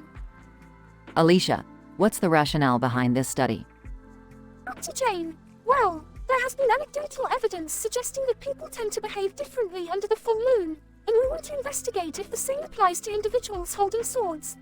Additionally, we are interested in exploring the psychological and physiological effects of lunar light on human behavior.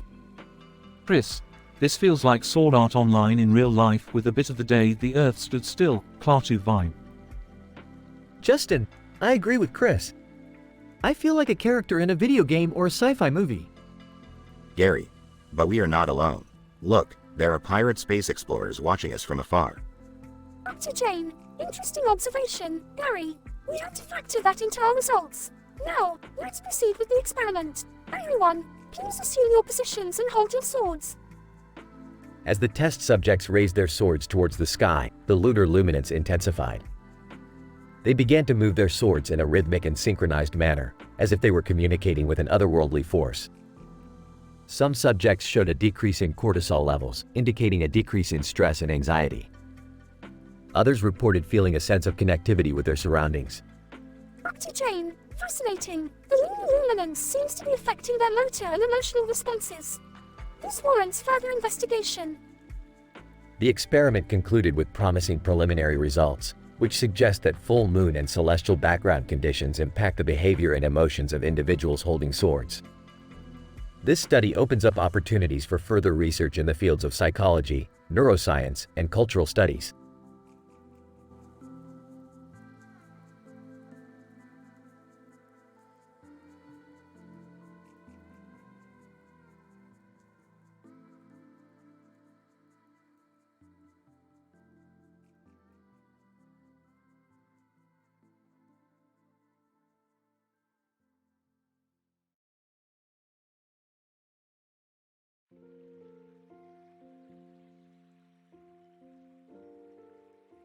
Title: The Canine Conundrum, a Scientific Analysis.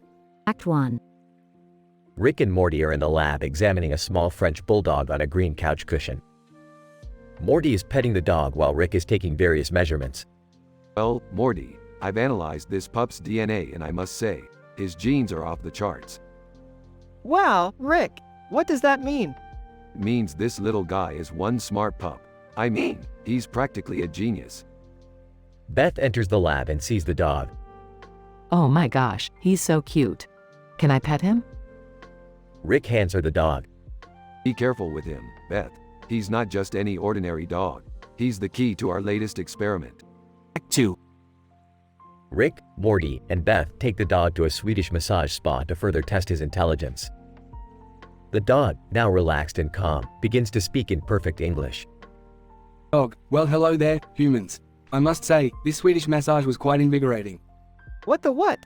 The dog is talking? Yes, Morty, and his conversational skills are quite impressive. I wonder what other hidden talents he possesses. Act 3. The team decides to take the dog on an adventure to solve a Johnny Quest-style mystery. The dog proves to be an invaluable resource, solving each clue with ease. Dog, yes. It appears that the villain is hiding in the abandoned warehouse on the outskirts of town. I suggest we proceed with caution. Wow, this pup is amazing. I never would have guessed he had such incredible detective skills. Indeed, but let's not get too ahead of ourselves. We must remember our objective: understanding the science behind the dog's intellect. Act 4. The team puts the dog through a series of tests to analyze his brain activity.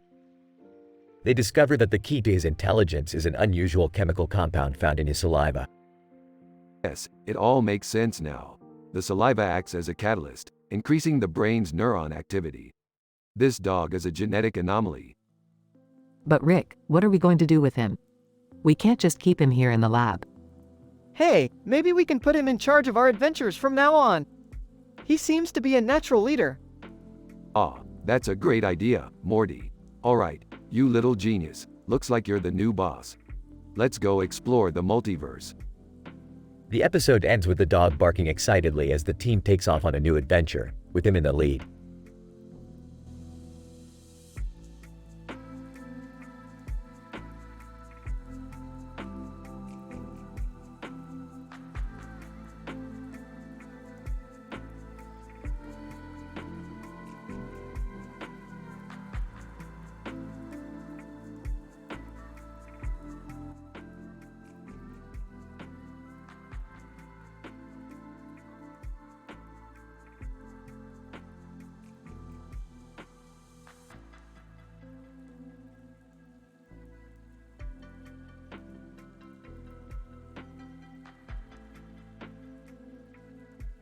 Title: The Quantum Car Chase.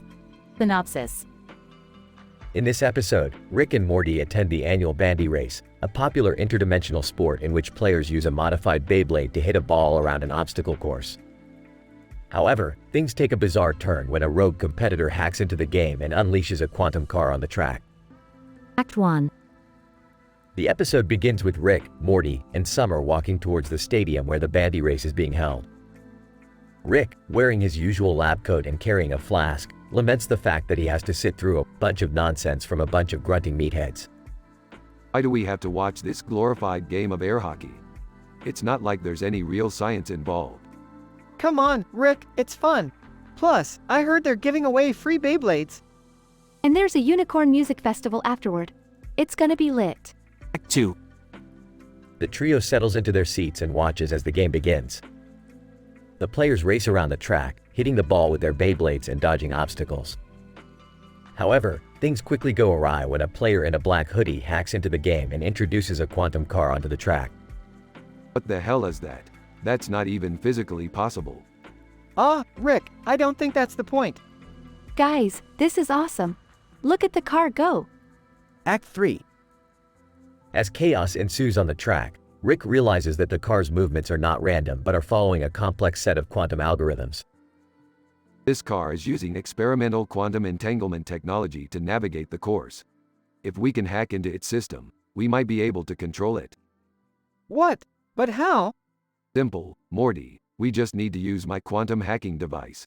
Act 4. After some mad science and jargon-filled dialogue, Rick and Morty successfully hack into the car's system and take control of it. They use the car to score multiple points, much to the confusion of the other players. Announcer, folks, we've never seen anything like this before. I don't even know how to score it. This is amazing. We could win the game. Act 5. Just as Rick and Morty are about to win the match, the rogue hacker reveals himself to be none other than the stadium's owner, who had designed the quantum car as a way to cheat the game and increase ticket sales. Owner, you fools thought you could outsmart me? I'm a billionaire. You're just a bunch of drunk scientists.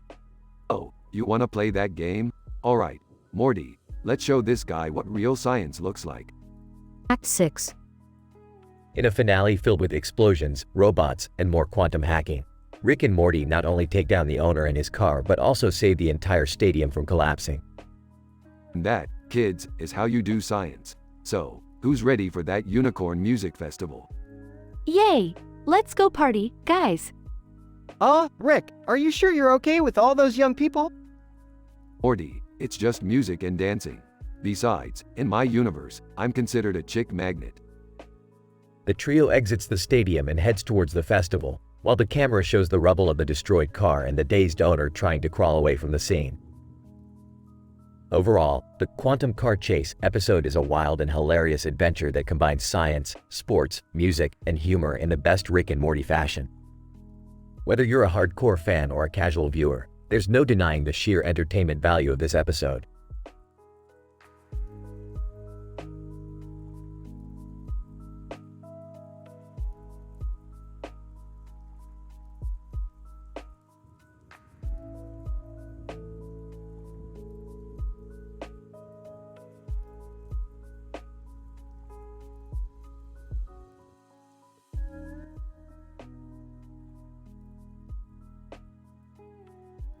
Title, Conjecture and Shopkins. The episode begins with Rick and Morty observing a strange electromagnetic anomaly outside their laboratory. Utilizing their tools, they stumble upon a redhead girl holding a green teapot and a pink-haired green teapot. Morty, look at this electromagnetic disruption. There's something strange happening here. What is it, Rick? I don't know yet, Morty, but we're about to find out. As they approach the girl with the teapots, they discover she is a scientist who referred to herself as the Conjecturer. She then shows them a device that can transport them to a speakeasy in another dimension. Conjecturer, I've developed the ultimate teleportation device capable of sending us to different dimensions. That's impressive tech you got there, kid. Let's see what we can do with it. As they teleport, they encounter a bar full of Shopkins causing chaos in the place. Rick and Morty join in the fray, utilizing the Shopkins to their advantage. Jesus, Rick, what is going on here? We're caught in the middle of a Shopkins war, Morty. Grab a lipstick and start shooting. In the midst of the chaos, there is a twist. One of the Shopkins actually possesses immense power and the ability to manipulate reality. The Conjecturer and the Shopkins are then revealed to have a prior connection. Conjecturer, that fuchsia lipstick is my Shopkin. I created her, and she has godlike powers. Well, this just got interesting. As they try to take control of the situation, they end up causing further chaos. The episode ends with the Conjecturer and Shopkins bidding farewell to Rick and Morty as they return to their own dimension. Conjecturer, thanks for everything, guys. It was fun working with you. Yeah, just don't create any more godlike Shopkins anytime soon. We're not equipped for that. I think I need therapy after all that. Hey, you'll forget about it by tomorrow. Let's go get some Szechuan sauce.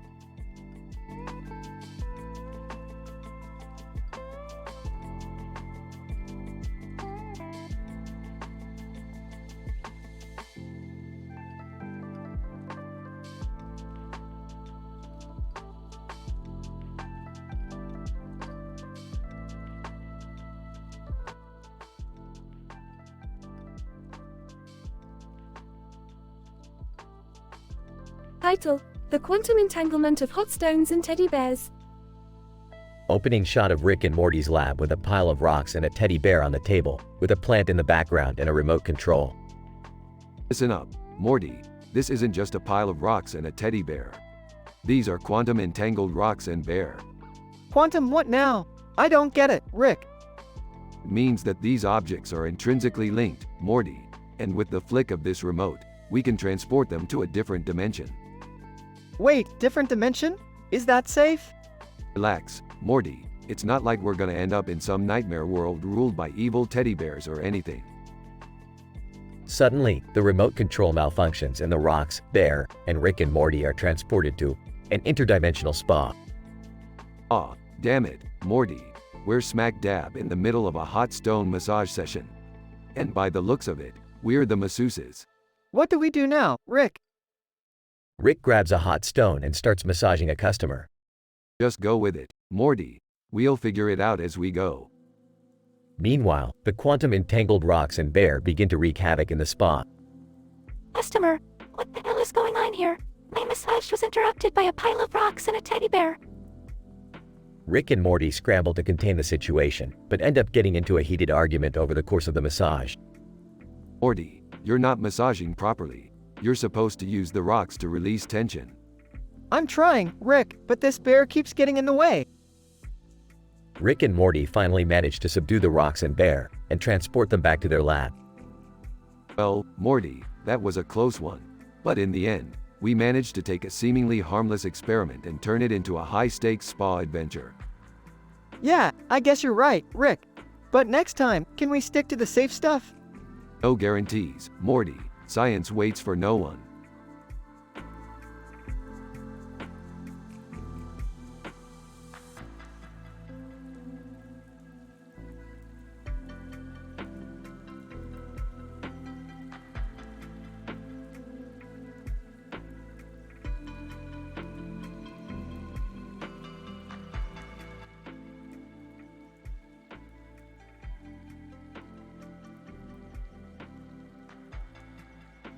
Title: The Crepe of Chaos. The episode begins with Rick, Morty, and Summer walking down a city street when they stumble upon a creperie with a sign that says Café Repelle. Rick, intrigued by the establishment's name, convinces the group to enter and try out their crepes. Rick, Morty, Summer, have you ever tasted a crepe? They're a perfect example of the delicate balance between dough and filling, a true masterpiece of culinary science. Morty: I don't know, Rick. I usually just stick to plain pancakes or waffles. Summer, I'm down to try it, let's give it a shot. Upon entering the cafe, the trio is greeted by a quirky French waiter who oversells the cafe's crepes and boasts about the owner's secret recipe. As they dig in, they begin to notice strange side effects from the crepes. Rick, Morty, these crepes are affecting my synapses. I feel like the neurons in my brain are firing all at once. Morty: Rick, your eyes are glowing. Summer, guys, I feel like I can see through time. As the trio begins to experience intense hallucinations and bizarre realities, they suspect that something more sinister is at play. Rick, this creperie is lacing their crepes with illegal psychoactive compounds. We have to get to the bottom of this. Morty: Rick, I don't think this is just a regular creperie. We might be dealing with interdimensional crepes here. Summer, guys, I'm turning into a crepe. As chaos ensues and the cafe transforms into a twisted crepe dimension, the trio must use their scientific knowledge and quick thinking to escape. Rick, Morty, grab the evaporating spray and hose down the crepes. Summer, use your quantum entanglement ability to collapse the dimensional rift. In a dramatic finale, the trio manages to thwart the crepe dimension and make their escape. As they debrief on the street outside, Morty asks the question on everyone's mind. Morty, what the hell just happened, Rick? Rick, Morty, never underestimate the power of a well-made crepe. Those things are no joke. The episode ends with the trio walking away, shaken and bewildered, as the Café Repelle creperie disappears into the shadows.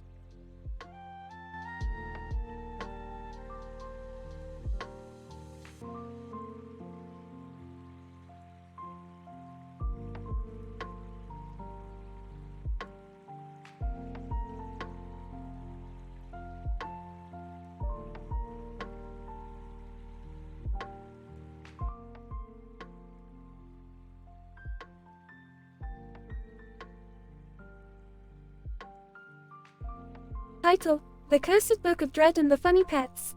Hold open. Rick and Morty are playing a video game in the living room when a man in a suit and tie appears through a portal. The man introduces himself as Dr. Henry Cavill from the Whitehead Institute for Biomedical Research. He needs Rick's help to find a way to reverse the effects of a cursed book that has turned his lab animals into funny pets. Act 1. In the lab, Rick and Morty meet the lab animals, which include a hamster with a top hat, a turtle with a Hawaiian shirt, a parrot with a monocle, and a ferret with a mustache. Dr. Cavill explains that he found the cursed book on a Star Wars convention where Chewbacca was selling it in a flea market. Rick recognizes the book as the Cursed Book of Dread, a book that has the power to turn anything into a parody version of itself. Act 2. Rick and Morty travel through different dimensions to find a way to counteract the cursed book. They visit a dimension where science has advanced so much that they have found a way to turn funny pets back into regular animals. But Rick finds their approach boring and lacks the element of danger and humor. They then land on a planet where a political science experiment has gone wrong and all the politicians have turned into funny pets. Rick believes they might find a clue to counteract the curse in their experiments. They meet a funny pet senator who tells them that he knows a way to counteract the curse, but he will only reveal it if Rick and Morty help him get reelected. Act 3. Rick and Morty help the funny pet senator win the election by inventing a machine that turns his opponents into literal pigs. The senator wins the election and reveals the cure for the curse. They need to collect 3 rare items: a unicorn horn, a mermaid scale, and a dragon egg. Act 4. Rick and Morty travel to different dimensions to collect the items. They encounter different challenges like dealing with a unicorn mafia, defending themselves from a mermaid cult, and fighting off a crazy dragon lady. They succeed in collecting the items and return to Dr. Cavill's lab. Act 5. Rick and Dr. Cavill use the rare items to counteract the curse, and all the lab animals are turned back into their regular selves. As Rick and Morty leave the lab, they run into Chewbacca, who tells them that he was actually trying to get rid of the cursed book because he couldn't take the puns anymore. Rick takes the book as a souvenir and promises to add it to his collection. The episode ends with Rick saying, "It's all fun and games until someone gets turned into a funny pet."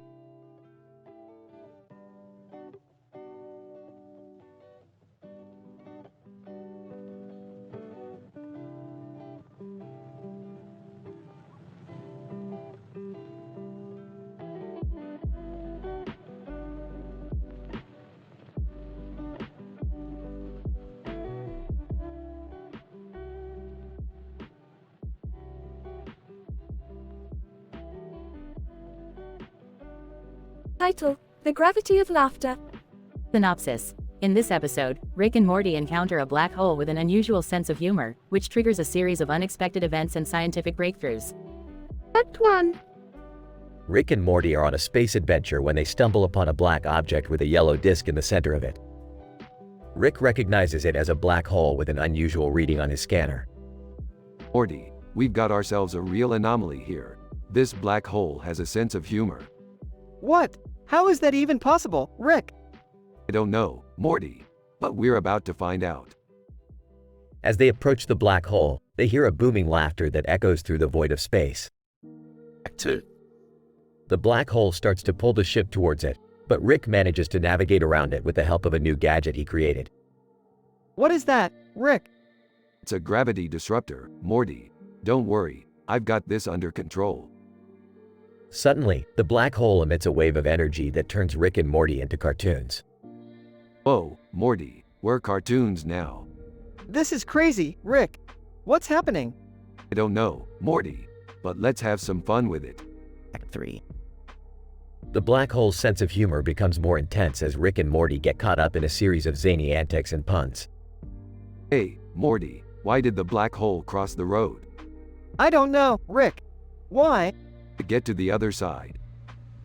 The joke triggers a reaction in the black hole, causing it to emit a beam of light that reveals a hidden message in the background. Act 4.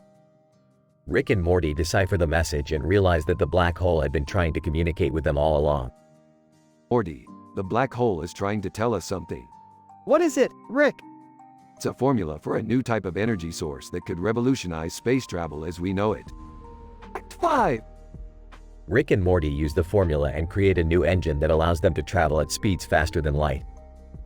Wow, Rick, this is amazing. We can go anywhere in the universe now. Yeah, Morty, and we owe it all to that crazy black hole with a sense of humor. Who knew laughter could be so powerful? The episode ends with Rick and Morty flying off into the void of space, laughing uncontrollably as they venture into the unknown.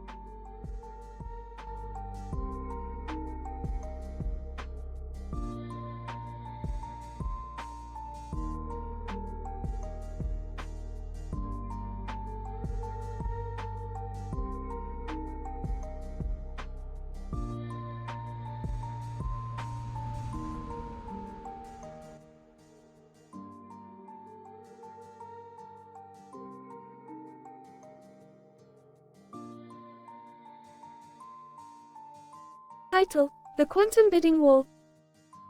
The episode begins with Rick and Morty observing a large blue and green object with a neon light inside of its centerpieces. Rick, intrigued by its bizarre properties, decides to investigate it further. Morty is hesitant, knowing that Rick's curiosity often leads to trouble. Morty, this object is emitting an unusual frequency that indicates it may contain dimensional anomalies. We must investigate further. I have a bad feeling about this, Rick. Every time we investigate something, we end up in some crazy, dangerous situation. Undeterred, Rick and Morty continue their investigation and discover that the object is being auctioned off on a popular online bidding site. The highest bidder wins the object, and Rick is determined to get his hands on it. Morty, we're going to bid on this object and win it for science. But how are we going to afford it, Rick? We don't have a lot of money.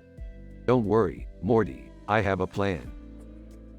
Rick and Morty attend movie trivia nights, where Rick uses his vast knowledge of cinema to win the grand prize, a voucher to spend a night at CERN, European Organization for Nuclear Research, conducting experiments. Morty, this is our chance to get that object. We'll sneak into CERN and use their equipment to analyze it. I don't know about this, Rick. We could get in a lot of trouble. Relax, Morty, it's only illegal if we get caught. They successfully sneak into CERN and analyze the object, discovering that it contains a portal to an alternate dimension. Rick is ecstatic, but soon they realize they are not alone.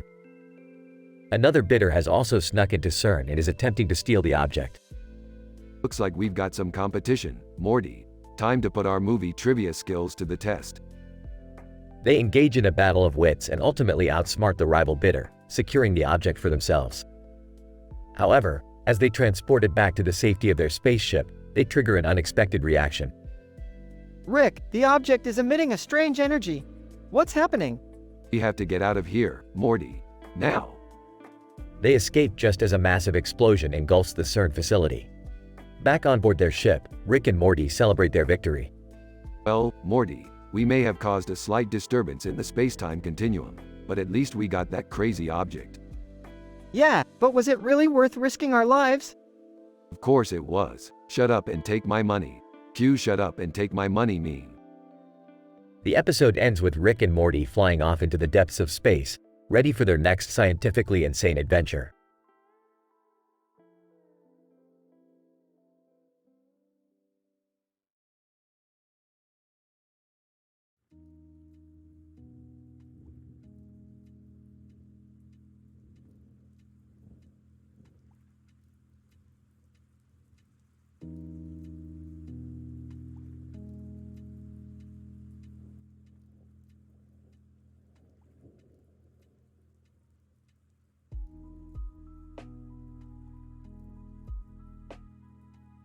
Title: The Neptunium Rat Cornish Rex Conundrum.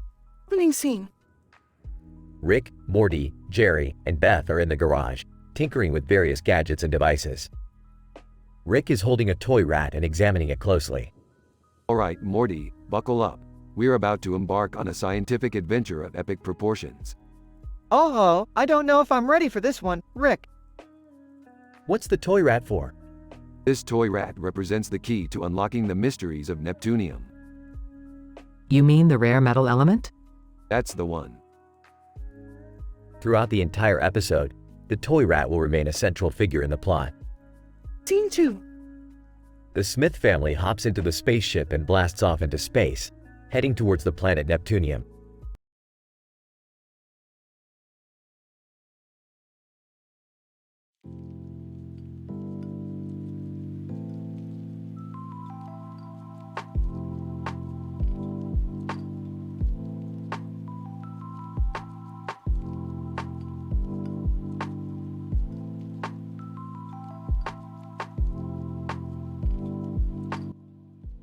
The episode titled The Quantum Squad begins with Rick and Morty testing out their latest invention, a quantum duplication generator capable of creating infinite copies of any object.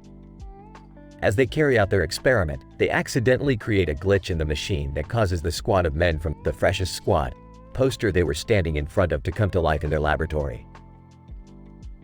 Rick quickly realizes the potential danger of these beings, as they possess supernatural abilities that could cause a catastrophic event for the entire world. Determined to put an end to their destructive ways, Rick devises a plan to trap the squad in a quantum prison by utilizing the generator. As they execute their plan, unexpected characters including Gon Free CSS and Altair, the anime legends, and insulin, the hormone responsible for regulating glucose levels in the body, join the team in their mission. Beth and Summer, who were skeptical of Rick's plan, quickly become convinced after witnessing the quantum physics involved in the process. As they work together, Blinding Lights by The Weeknd plays in the background.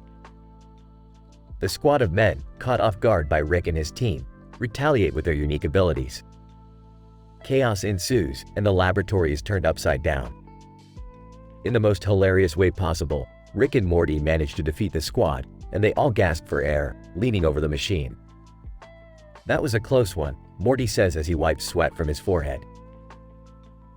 As the episode draws to a close, the team puts the duplicated squad in an alternate universe so that they can exist without causing any harm to their universe. Rick sums up the experience with his trademark humor, saying, "Well, that was Quantum Mechanics 101 for all y'all students out there."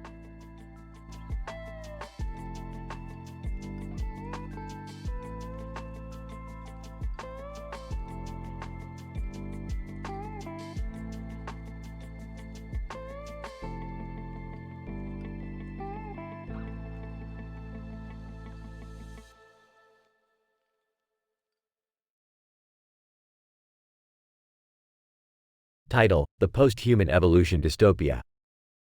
Opening shot of Rick and Morty standing in front of a forest with a house and sky background. Morty, we got a job to do. Confused. What job, Rick? We have to fix a time-traveling historian's mistake and prevent the post-human evolution dystopia. Bewildered. Post-human evolution dystopia? Yeah, Morty, it's a future timeline where humans evolve into oversized centipedes and take over the world. Concerned. We gotta stop that. They fly off to the future, landing in a desolate wasteland full of oversized centipedes. Terrified. Rick, I don't think we can do this. Confidently. Nonsense, Morty, I got a plan. They go to a nearby mutant bar where they meet Martin Crane from Frasier. Martin Crane. Gruffly, what do you want? We need your help to overthrow the centipede overlords. Arden. Grumpy, I ain't got time for this. Smirking. Oh, come on, Marty, don't be a stick in the mud. Martin reluctantly agrees to help them, and they launch an attack against the centipedes, using weapons made from household objects. Panting. Rick, this is insane. Proudly, that's what makes it so much fun. They finally defeat the centipede queen, and the future timeline reverts back to normal. Time traveling historian, relieved. Thank you for saving the future. Smugly, you owe us one, pal. Exhausted. Can we go home now? Laughing. Home is just a figment of your imagination, Morty. Let's travel to another dimension.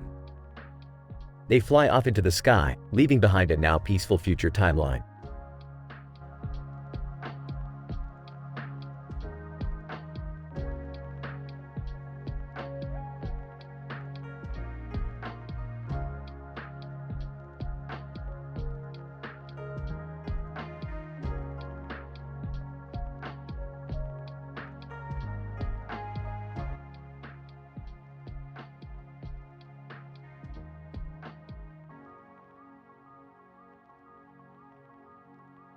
Title: The Multiverse Operatic Adventure, A Tale of City Lights and Opossums. Opening scene. Rick and Morty are seen in their garage laboratory discussing the theory of multiverse. Rick has just devised a new invention that allows them to travel between parallel universes with extreme ease. Morty, the possibilities of exploring the multiverse are endless. With this invention, we can visit any reality without any setbacks. Whoa, Rick, that's pretty cool, but what's the plan? I noticed a city with a lot of lights and a sign that says Opera City on its side. Let's explore it. Scene 2. Rick and Morty land in the Opera City and are immediately greeted by an opossum who speaks in a human voice. Possum, hello, Earthlings. I am the mayor of Opera City. How can I assist you? Holy sh*T Morty. This universe has opossums that talk. Interesting. Ha ha, this is so crazy. I love it. Scene 3. The mayor introduces Rick and Morty to the top software developer of Opera City, who assigns them the task of fixing a software bug in the city's mainframe. Software developer, greetings, fellow scientists. Our city is facing a serious software glitch that's causing the lights to flicker. Can you fix it in time for our opening opera night? Fear not, my friend. Technology is our forte. Morty, let's get to work. Scene 4. While trying to fix the software bug, Rick and Morty ultimately end up experiencing bizarre hallucinations due to some chemical leak in the laboratory. Rick, what's happening to us? I feel like I'm in a weird dream. Morty, that's the effect of hallucinations due to the chemical leak in the lab. But no worries, we'll still fix the software bug. Scene 5. After fixing the software issue and before returning back to their universe, Rick and Morty attend the opera night and are seen enjoying the live concert with the opossum and the software developer. Morty, this universe is so crazy and unpredictable. I love it. Let's come back here someday. Haha, I don't know how to even explain this to anyone back home, Rick.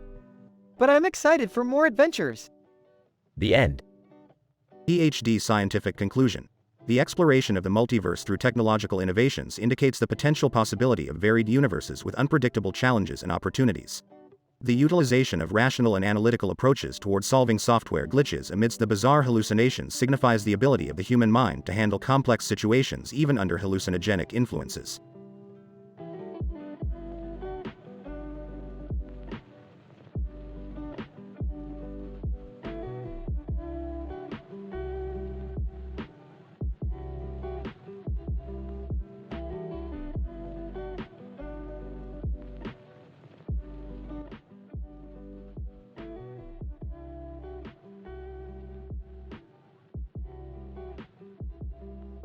Title: The Chromo Quantum Shuttlestalker Experiment.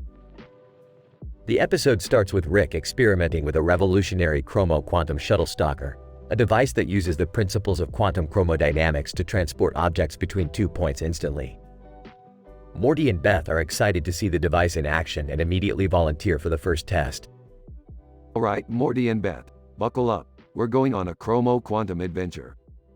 What's going to happen, Rick? Yeah, I hope this isn't dangerous. Relax, it's just science.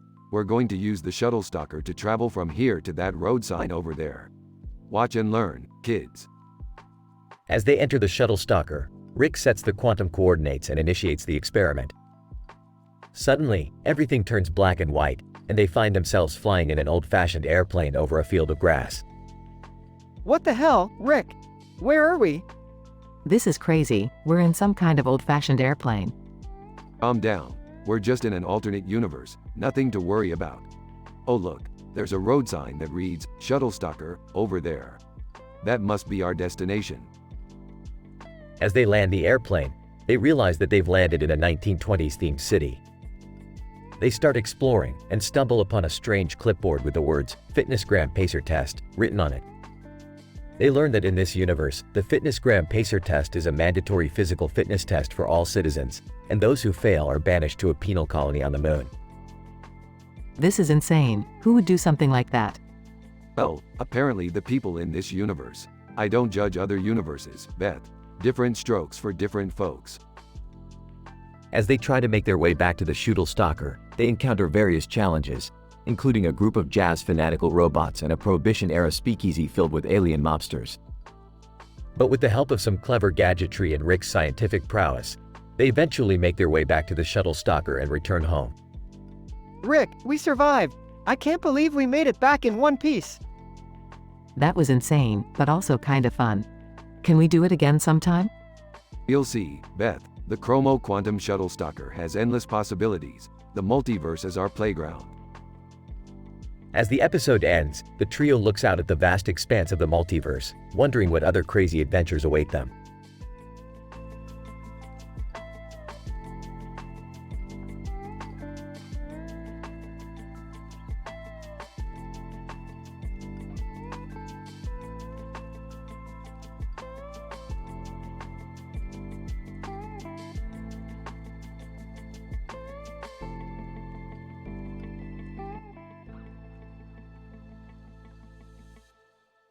Title: The effect of deep tissue massage on throat tension in a Birmingham woman listening to the music, Kiss Me More, by Doja Cat FT. SZA while using a spirograph. Introduction. The present study aimed to investigate the effect of deep tissue massage on throat tension in a Birmingham woman while listening to the music, Kiss Me More, by Doja Cat Fort. SZA, while using a spirograph. Throat tension, a common condition that causes discomfort and pain in the throat, is often associated with stress and anxiety. Deep tissue massage has been found to be an effective treatment for reducing muscle tension and promoting relaxation. Method. A 35-year-old woman wearing a pink shirt and a necklace on her neck was recruited for the study. The participant was placed in a comfortable position and listened to the song, Kiss Me More, by Doja Cat Fort. SZA while using a spirograph. Throat tension was assessed before and after the intervention using a visual analog scale, VAS. The VAS consisted of a 10 cm line with the anchors, no tension, at one end and extremely tense at the other end. Results. The results showed that the participant experienced a significant decrease in throat tension following the 30-minute deep tissue massage intervention.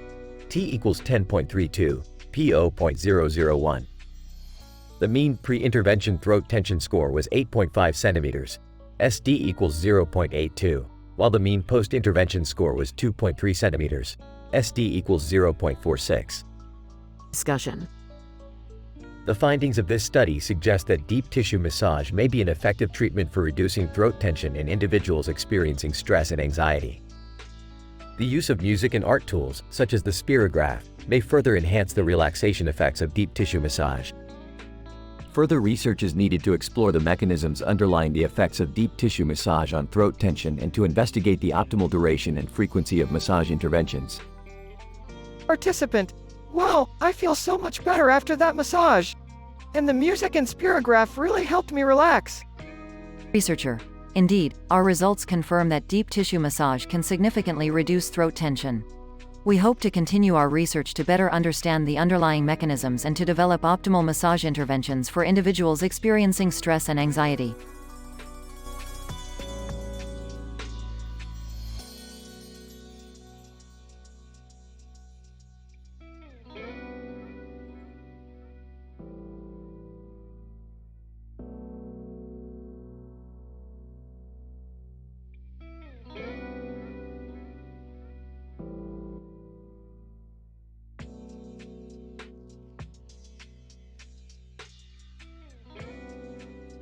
Title: The Multidimensional Wedding Disorder.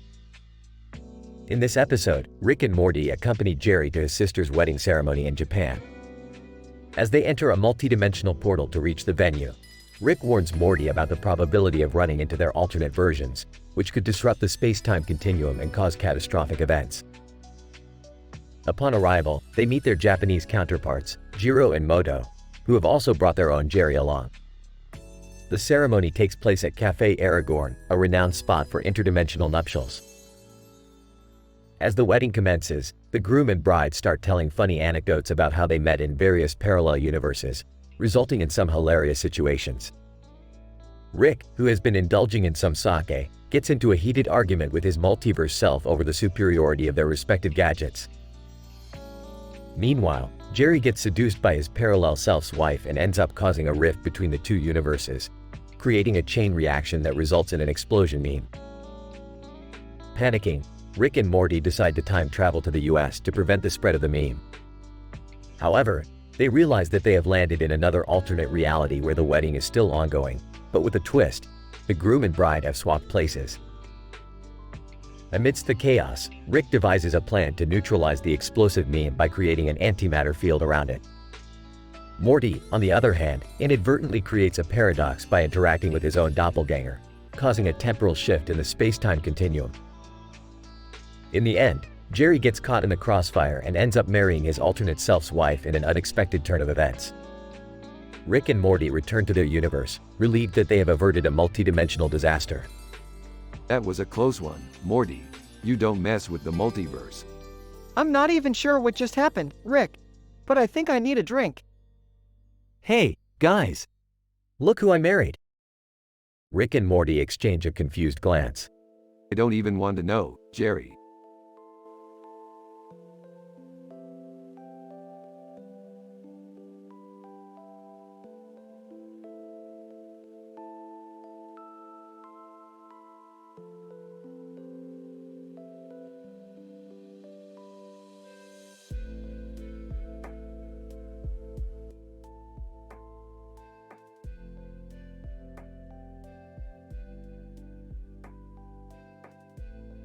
Title: The Foldana Chronicles. Synopsis. The episode opens with Rick, Morty, Jerry, and Beth discovering a group of people holding a sign that says El Foldana in the background. Upon further investigation, they come to realize that these people are members of a post-human evolution dystopia where a new language has emerged. As a group of linguists and scientists, Rick and his team decide to explore this phenomenon and learn the new language. This is fascinating. The evolution of language is a sign of progress in a society. Let's delve deeper into this Foldana language. Wow, Rick, I can't believe there are so many words I don't understand. Hey, Rick, do you think we'll ever be able to communicate with them? I agree, the ability to communicate is essential for us to learn about their culture and understand their way of life. As they continue to study the Foldana language, an unexpected turn of events occurs. A post-war zombie horde invades the dystopia, putting their research in jeopardy. Quickly, we have to get out of here before we become zombies dinner. But what about the research? Yeah, we can't leave without understanding the language fully. Hold on, I have just the thing. A massage for neck pain can help us relieve stress and clear our minds. The team follows Beth's lead and undergoes a massage for neck pain, which clears their minds and helps them come up with a plan to escape. Great idea, Beth. Now, let's use our scientific knowledge and create a diversion to escape safely. What kind of diversion? Yeah, we need something crazy and unexpected. I got it. Let's use the Futurama fry meme. It'll confuse the zombies and give us the upper hand to escape. With the use of the fry meme, Rick and his team are able to escape the post-war zombie horde and return home. However, they still held a fascination for the Foldana language. I think we made some progress in the study of the Foldana language. Yeah, I'm starting to understand it better now. I just hope we don't encounter any more zombie hordes. Ah, Morty, that's just the start of our adventures. We never know what we'll come across in our universe. The episode ends with Rick and his team continuing their quest for knowledge, leaving the audience eagerly anticipating their next bizarre adventure.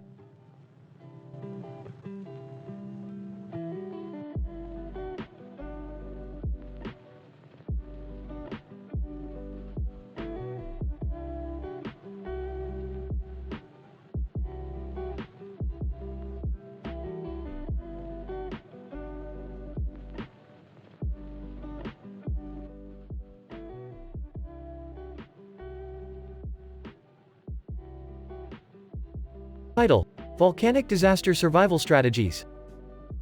Abstract. This paper examines the dynamics of volcanic disaster survival strategies through a case study of a cartoon character holding a sign that says, "Bullet," and an alien holding a sign meme in the background of a volcano spewing smoke and ash. The episode's dialogue was analyzed to identify various survival tactics utilized by the characters. The findings suggest that quick thinking, creativity, and an ability to adapt to changing circumstances are key factors in surviving a volcanic disaster. Introduction. Cartoons have always been the medium for conveying complex ideas in a simplistic manner. The episode at hand is a perfect example of this. The cartoon character holding a sign that says, "Bullet," and an alien holding a sign meme add an element of comedy, but the underlying message about how to survive a volcanic disaster is noteworthy. The objective of this paper is to analyze the episode's dialogue and identify various survival strategies. Methodology. The episode's dialogue was transcribed, and a thematic analysis was conducted to identify key themes related to survival strategies. The analysis was conducted in a rigorous, objective manner, with multiple coders confirming the findings. Results. The analysis revealed several themes related to survival strategies. Firstly, the characters displayed quick thinking and resourcefulness in identifying unconventional ways to protect themselves from volcanic ash. For example, the cartoon character holding a sign that says, "Bullet," used it as a makeshift umbrella to shield himself from the ash. Similarly, the alien holding a sign meme used it as a makeshift gas mask to protect himself from the toxic ash. Secondly, the characters showed an ability to adapt to changing circumstances. When the volcano erupted, they were forced to flee to safety. They displayed an ability to quickly assess their surroundings and identify potential escape routes, ultimately leading them to a safe shelter. Thirdly, the characters collaborated and supported each other in their survival efforts. This is evident when the alien holding a sign meme helps the cartoon character holding a sign that says, "Bullet, build a shelter and find food." Discussion. The findings suggest that quick thinking, creativity, adaptability, and collaboration are key factors in surviving a volcanic disaster. This is consistent with existing research on disaster preparedness and response, which stresses the importance of being resourceful and flexible in times of crisis. Conclusion. This study offers insights into the dynamics of volcanic disaster survival strategies by analyzing a case study of a cartoon character holding a sign that says, "Bullet," and an alien holding a sign meme in the background of a volcano. The findings suggest that the ability to think on one's feet, adapt to changing circumstances, and collaborate with others are key factors in surviving a volcanic disaster. This study has implications for disaster preparedness and response, as it underscores the importance of developing adaptive and resourceful strategies for dealing with disasters.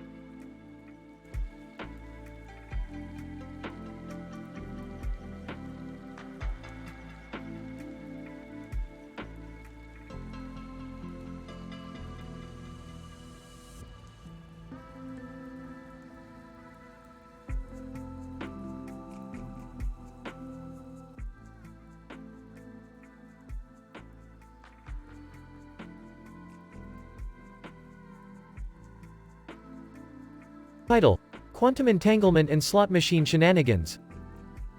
The episode begins with Rick and Morty entering a futuristic casino on a distant planet. Upon seeing a row of slot machines with neon lights on them, Rick becomes obsessed with the red and green machine with a coin slot. Beth, what's so special about that one, Dad? Rick, it's a quantum entanglement slot machine, the most advanced gambling technology in the multiverse. It harnesses the power of subatomic particles to produce a 99.9% chance of a jackpot every time. Summer, that sounds too good to be true. Morty, yeah, I don't trust it. Rick, nonsense. Nothing can go wrong. As Rick starts playing the machine, he accidentally entangles it with the other machines in the casino, causing chaos and hilarity to ensue. Rick, oops, looks like we're creating a quantum chain reaction. This is going to be a wild ride. Beth, Dad, what did you do? Rick, relax, Beth. This just means we're going to win big. Meanwhile, Ryan Reynolds enters the casino, dressed in the latest hilarious fashion trends. Ryan Reynolds. Hey guys, mind if I join in on the fun? Summer, oh my god, it's Ryan Reynolds. Can we take a selfie? Beth, this is not the time for that, Summer. As they continue playing the entangled slot machines, they are suddenly transported to a pachinko machine world, where they must navigate through a maze of obstacles and challenges to find their way back to reality. Morty, what is this place? Rick, it's a pachinko machine world, Morty. We have to make our way through this maze. Ryan Reynolds, I'm game if you are, Rick. After several comedic mishaps and Ryan Reynolds showing off his hilarious fashion trends, they finally make it out of the pachinko world and back to the casino.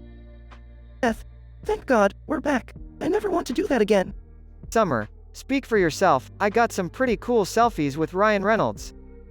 Ryan Reynolds, thanks for the adventure, guys. It was hilarious.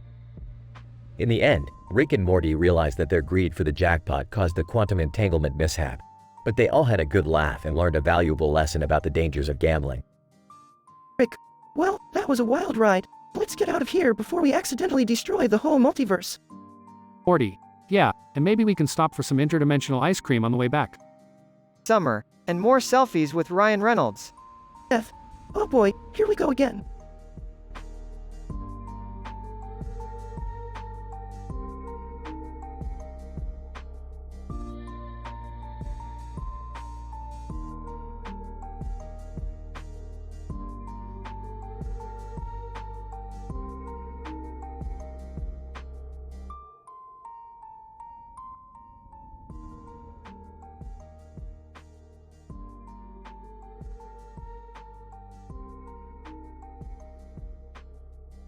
Opening shot of the episode features a humanoid figure dressed in a black suit standing in front of a green background.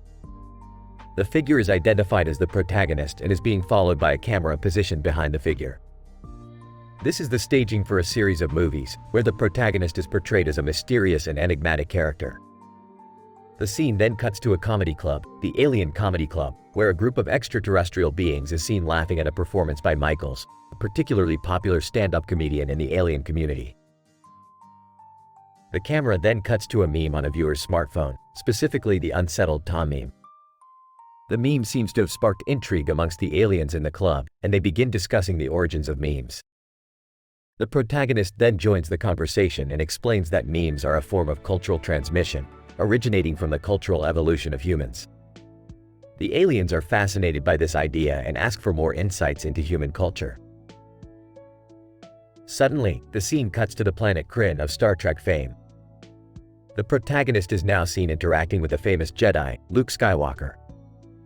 They are discussing the similarities between their respective universes and universes of other popular movies such as Star Trek and Star Wars.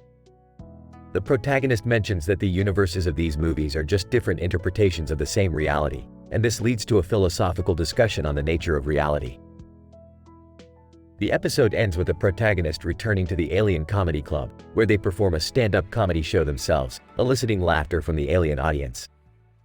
The episode concludes with the protagonist signing off in a scientific tone, commenting on the fascinating nature of cultural evolution and the interconnectivity of different universes. Protagonist. Memes, in essence, are cultural units of information that replicate themselves from person to person. Alien 1, that's fascinating. I've always wondered about the origins of memes. Alien 2. Do humans have a distinct culture? Protagonist. Yes, cultural evolution plays a key role in the development of human cultures. Protagonist. The similarities between sci-fi movies' universes are just different interpretations of the same reality. Luke Skywalker. Interesting point, though I believe every universe is unique in its own right. Protagonist. Cultural evolution is a never-ending process, always evolving and adapting to the changing times. Protagonist. Humans continue to fascinate me with their diversity and complexity. Alien 3. We never thought we'd learn so much about humans from a man in a black suit. Protagonist. Let's just say that cultural transmission transcends even the boundaries of reality.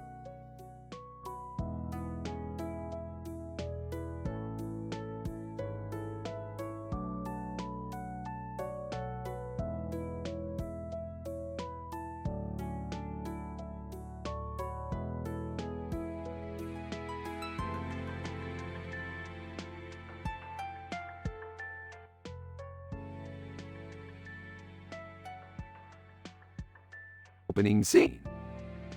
The camera shows a poster for the upcoming sci-fi movie, Zori. The image depicts a man and woman, presumably the lead characters, sitting on a star-shaped platform against a serene blue sky. Narrator. The image described in the poster can be best described through the principles of color psychology. The color blue represents tranquility, peace, and trust. The star-shaped platform on which the characters sit symbolizes hope, ambition, and guidance towards the future. The woman, Zoe Kravitz, portrays a strong female character, while the male protagonist represents stability and perseverance. Cut to an office setting where we see a woman named Grace Hopper working intently on her computer. Grace Hopper. The work of programming and software engineering is closely linked to the principles of abstraction, decomposition, and modeling. Through the use of machines, humans can simulate and model complex systems with great accuracy and efficiency. One such machine is the computer, which has drastically changed our ability to perform computations and data analysis. Grace takes a break from her work and begins to feel the tightness in her neck and shoulders. She decides to book a craniosacral therapy session to alleviate the tension. Cut to a therapy center where Grace is getting a craniosacral therapy session. Therapist. Craniosacral therapy is a physical therapy technique focused on the skull and spine. Through gentle touch and manipulation, it aims to relieve tension and bring balance to the body's natural rhythm. By releasing restrictions, it enhances the function of the central nervous system and promotes overall health and well-being. As the therapist works on Grace, we see flashbacks of the characters from the Zori poster. Therapist. The brain and the nervous system are central to our ability to perceive and interact with the world around us. The characters in the Zori poster represent the human spirit and aspiration to explore the unknown. Through the visualization of the unknown, we expand our capacity for innovation and advancement. Closing scene. Grace leaves the therapy center feeling relaxed and rejuvenated. She sees a Zori poster and smiles, feeling inspired and excited to see the movie. Grace Hopper. Science and technology have always been the drivers of human progress, and a film like Zori reminds us to embrace our curiosity and explore the unknown.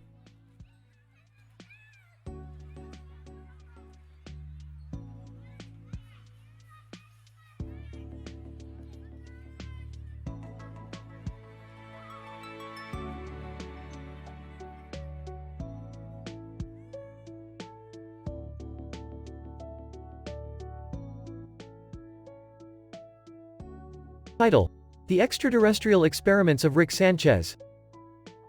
The episode begins with Rick Sanchez conducting experiments on a new green alien species with big eyes, distinct green bodies, and a rare blue and purple pigment. Morty is skeptical of the experiments and questions the ethics behind them, but Rick brushes him off, claiming it is all in the name of science. Beth interrupts the experiment, demanding that Rick take her to a makeup artist immediately. Rick begrudgingly agrees, and the trio sets off on a wild adventure across multiple planets, encountering bizarre creatures and obstacles along the way.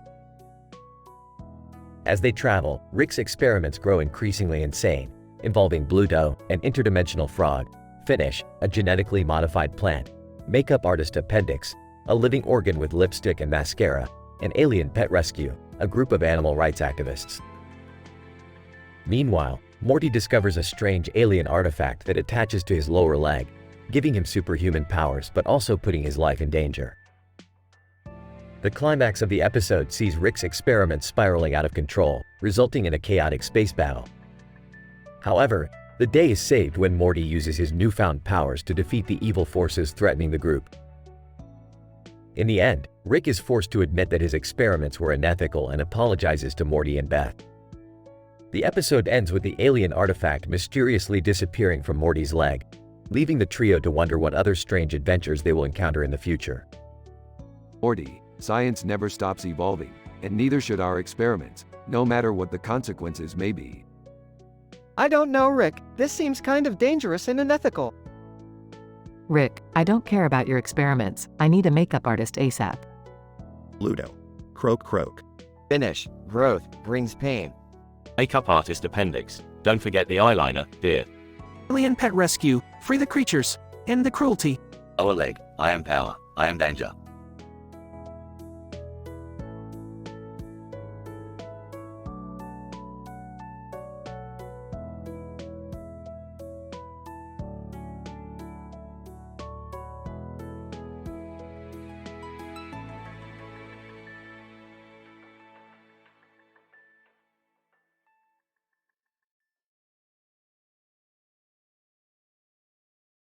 Title: Demonological Analysis of a Transformational Sinister Sleep Paralysis with Avian Manifestations.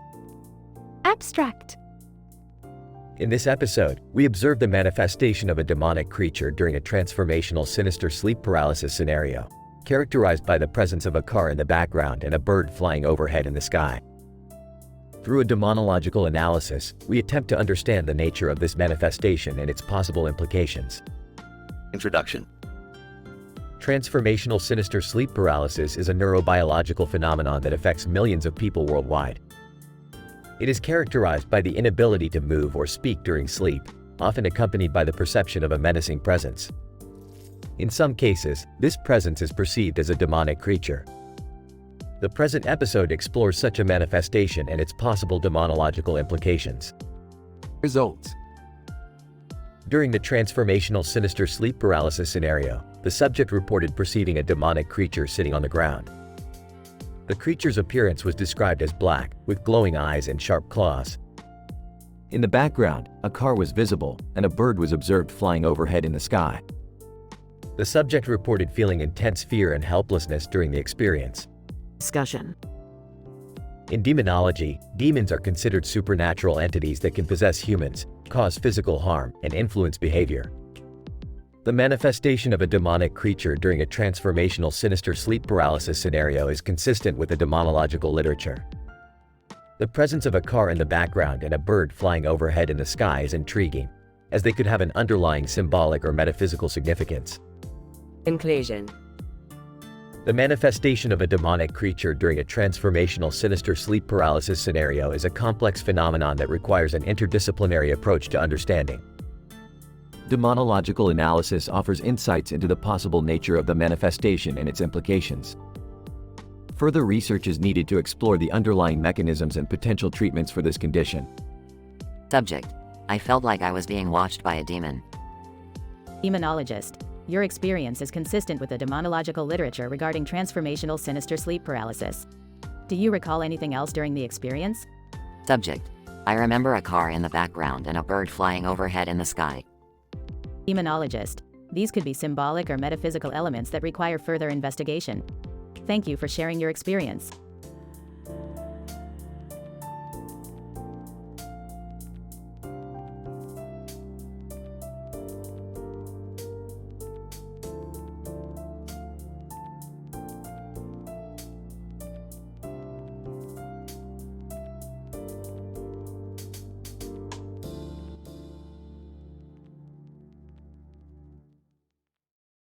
Title: Investigation of Environmental Factors in Dental Implant Surgery at Macy's. Abstract. This study aims to investigate the relationship between environmental factors in a surgical room and their impact on the success rate of dental implant surgery. The surgical room at Macy's department store was the chosen location due to its unique environment, equipped with various types of machinery and lighting fixtures.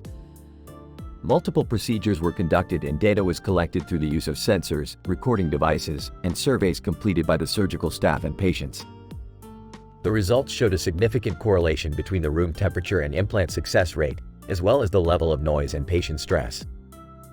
Additional investigation is needed to fully understand the impact of each environmental factor on surgical outcomes. Episode dialogue. Dr. Garcia. Good morning, team. Today, we will be conducting a dental implant surgery in the surgical room at Macy's department store. Nurse Johnson. Doctor, do you believe that the environmental factors in the room may play a role in the success of the surgery? Dr. Garcia. Indeed, Nurse Johnson. That's why we will be recording data on temperature, humidity, and noise levels throughout the procedure. Nick Williams. Doctor, how do we plan to collect this data? Dr. Garcia. We will be using sensors and recording devices placed strategically throughout the room, as well as surveying the surgical staff and patients on their perception of the environment. Surgical Assistant Smith. Doctor, what do we expect to find from this study? Dr. Garcia. Hopefully, we will identify any environmental factors that may be interfering with surgical outcomes and make necessary adjustments to improve the implant success rate. Patient Jenkins. Excuse me, doctor. I'm feeling a bit nervous about this procedure. Will the noise from outside be a problem? Dr. Garcia. Thank you for bringing that up, Patient Jenkins. That's exactly what we're studying today. We will do everything in our power to minimize your stress during the surgery. Anesthesiologist Lee. Doctor, we're ready to begin the procedure. Dr. Garcia. Excellent. Let's start the recording devices, and remember to take note of any changes in the environment during the surgery. Good luck, team.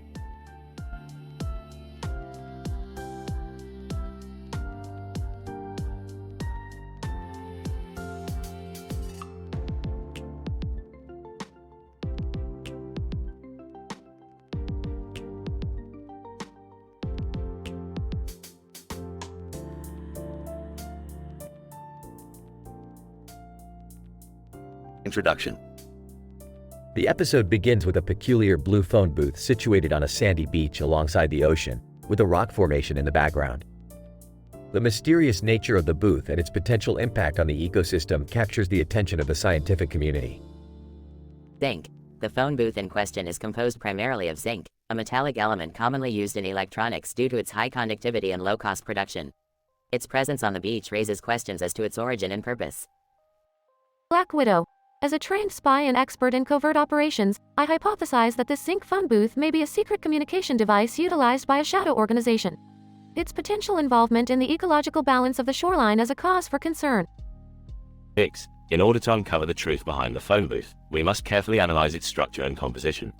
A team of experts with specialized tools, such as picks and chisels, should be assembled to carefully disassemble the object for further examination. Maisie Williams. As a skilled actress and avid environmentalist, I propose that we also consider the potential impact on the local wildlife. The disassembly process should be carried out meticulously to minimize any adverse effects on the surrounding ecosystem.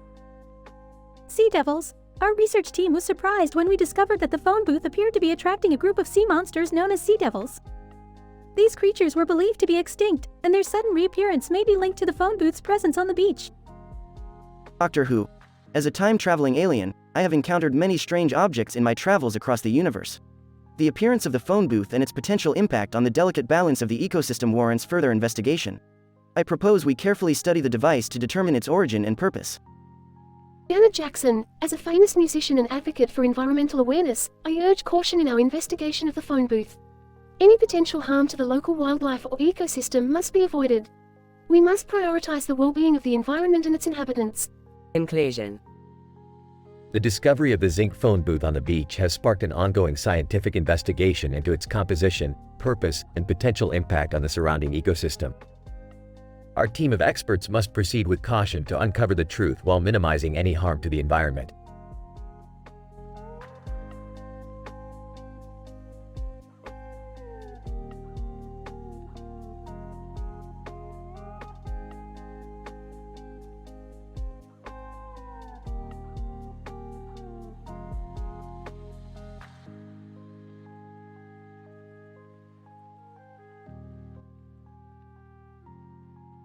Title: The Multidimensional Car Chase. In this episode, Rick and Morty come across a rare multi-dimensional car with the ability to travel through various dimensions at ease. The car is a prototype designed by a parallel universe genius architect who goes by the name Algernon von Stupfy. Morty, we have hit the jackpot with this car. It's multi-dimensional. Whoa, dude! Multidimensional? We can go anywhere, do anything. Rick, I'm worried about Morty driving. He once crashed his bike into a tree. He'll be fine. We have a navigator. And plus, I installed an autopilot feature just in case. As they embark on their adventure, they accidentally start a car chase with the intergalactic police. With every twist and turn, they end up in a different dimension, causing chaos everywhere they go. Rick, why are we in a dimension with funny cooking shows? Just roll with it, Morty. Maybe we'll learn some new recipes. They end up meeting Dua Lipa, who becomes their unlikely ally and helps them escape from the police. Dua Lipa, welcome to my world, guys. Let's kick some intergalactic booty together. As they make their way to safety, they stumble upon a dimension where cars are considered the ruling class and humans are their slaves. Rick, this is messed up. We have to help them. Relax, Beth. We can't change the entire system of a dimension. Plus, look at the bright side. We found a dimension with a car-shaped planet. In the end, they finally lose the police and return home, exhausted but exhilarated from their wild ride. That was insane, Rick. We have to do it again. Maybe next time, Morty. Maybe next time. And with that, they park the multi-dimensional car with a bright and colorful background and the word "Cars" in the middle of it, ready for their next adventure.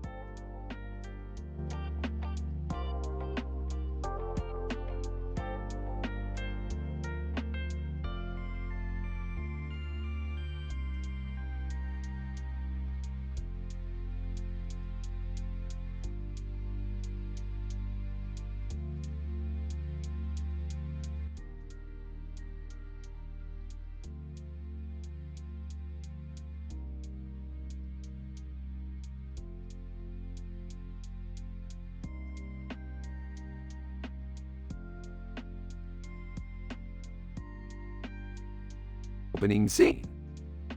Rick and Morty are in the lab working on a new invention, when suddenly a man with a large green object on his head and a can of soda in his hand bursts into the room. And with green object, greetings Earthlings, I come in peace. What the hell is that thing on your head?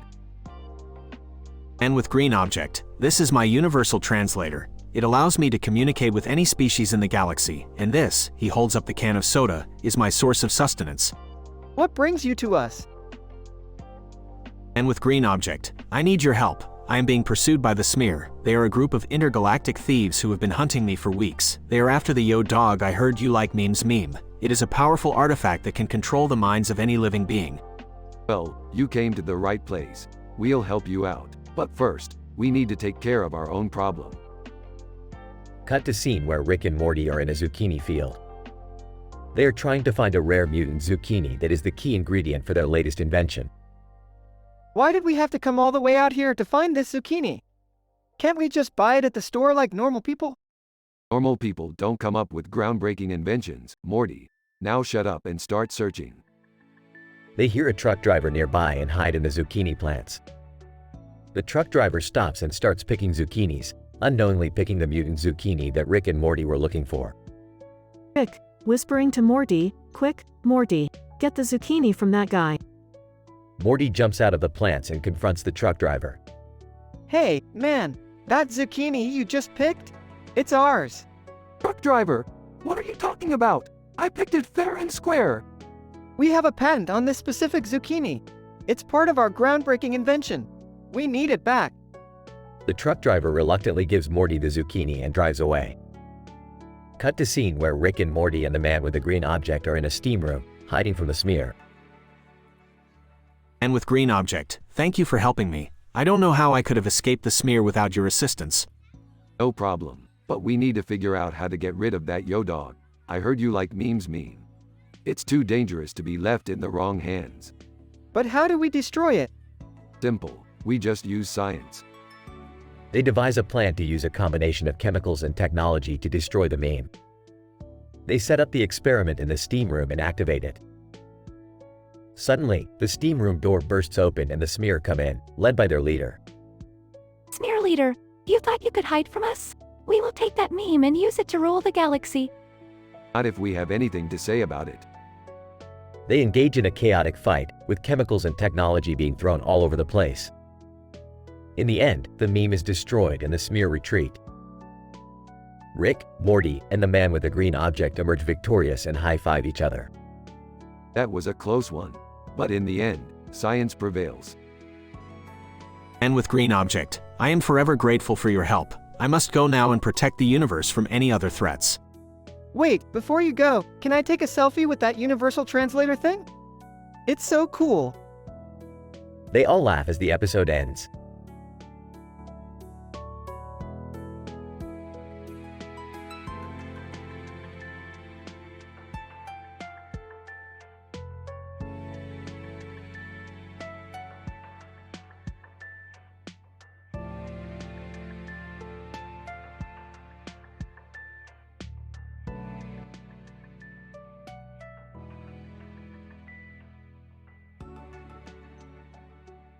Title: The Multidimensional Inebriation Experiment.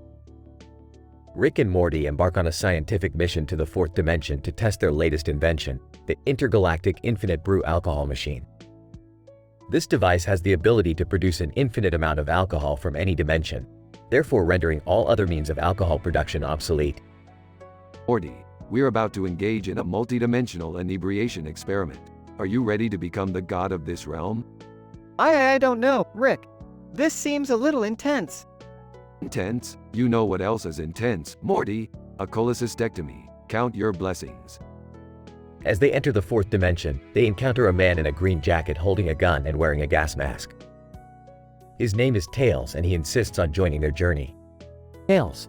I've been to a lot of dimensions, but I've never seen anything like this before. Count me in. Journalist, excuse me, but I couldn't help but overhear your conversation. I'm a journalist and I would love to document your experiment for my Breaking Bad-esque news blog. Breaking Bad? More like breaking boring. But whatever, we need to hurry up and get to the beer dimension. Along the way, they encounter a universe inhabited entirely by people who've had rhinoplasty. Why do they all look like Michael Jackson? That's the price of eternal vanity, Morty. Now let's get moving. Finally, they arrive at the beer dimension. The alcohol flows like a river and Rick and Morty indulge in a reckless binge drinking session. Morty, this experiment is a complete success. We've achieved true multidimensional inebriation. Cheers to science. I don't know, Rick. I'm starting to feel a little funny. Suddenly, everything goes black. When Morty wakes up, he's in a hospital bed with Tails by his side. Tails, you guys really messed up this time. You got alcohol poisoning and almost died. I had to bring you to this dimension for medical treatment. Don't worry about it. We'll just have to invent a new machine that can sober us up faster. And then we'll drink some more. The episode ends with Rick and Morty stumbling out of the hospital, holding each other up, and giggling uncontrollably.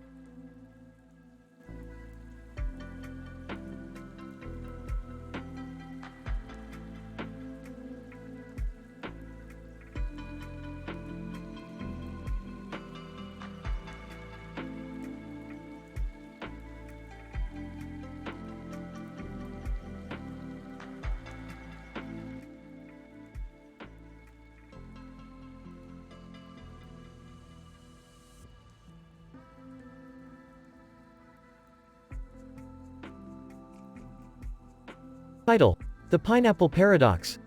Same 1! Rick is seen tinkering with a strange device while Morty looks on in confusion. Suddenly, a couple of Legos standing next to each other appear out of nowhere in the room with pineapples on the floor. Morty, we've got a situation here. These Legos seem to have come from another dimension. What? How is that possible, Rick?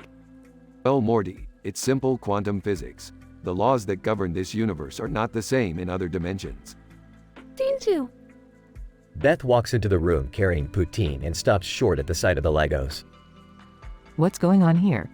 We're dealing with a dimensional breach, Beth. These Legos came from another universe. Oh, that's nice. Can I have some poutine now? Scene 3. Morty picks up one of the Legos and examines it closely. Hey, this Lego looks like Tintin.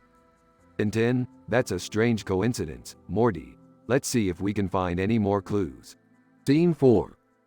The trio searches the room and finds a figurine of Skeletor tucked away in a corner. Why is there a Skeletor figure here? It's all starting to make sense now. These Legos must have come from a dimension where Tintin and Skeletor coexist. Scene 5. Suddenly, the room starts to shake and the pineapples on the floor begin to glow. Rick, we have to do something. The pineapples are reacting to the dimensional breach. Don't worry, Morty. I have just the thing. Scene 6. Rick pulls out a device and activates it, causing a portal to open up. Quick, everyone through the portal. Scene 7. The trio enters the portal and lands in a dimension made entirely out of Roblox. What is this place, Rick? I call it the Multiverse Hub. It's a safe space for all sorts of dimensional anomalies. Scene 8. Suddenly, a group of strange creatures approach the trio. Creature 1, welcome to the Multiverse Hub. We hope you're enjoying your stay. What are these things? I believe they're interdimensional beings. Let's just keep walking. Scene 9. Beth trips and falls into a pile of body scrubs. Ew, gross. What is this stuff? Looks like someone spilled some body scrubs from another dimension. Let's keep moving. Scene 10. As the trio leaves the Multiverse Hub, Rick turns to Morty. You know, Morty, there's something funny about this whole situation. What do you mean, Rick? The pineapples, they were the key to everything. I wonder what their significance is in this dimension. The trio walks off into the distance, leaving behind a trail of mystery and confusion.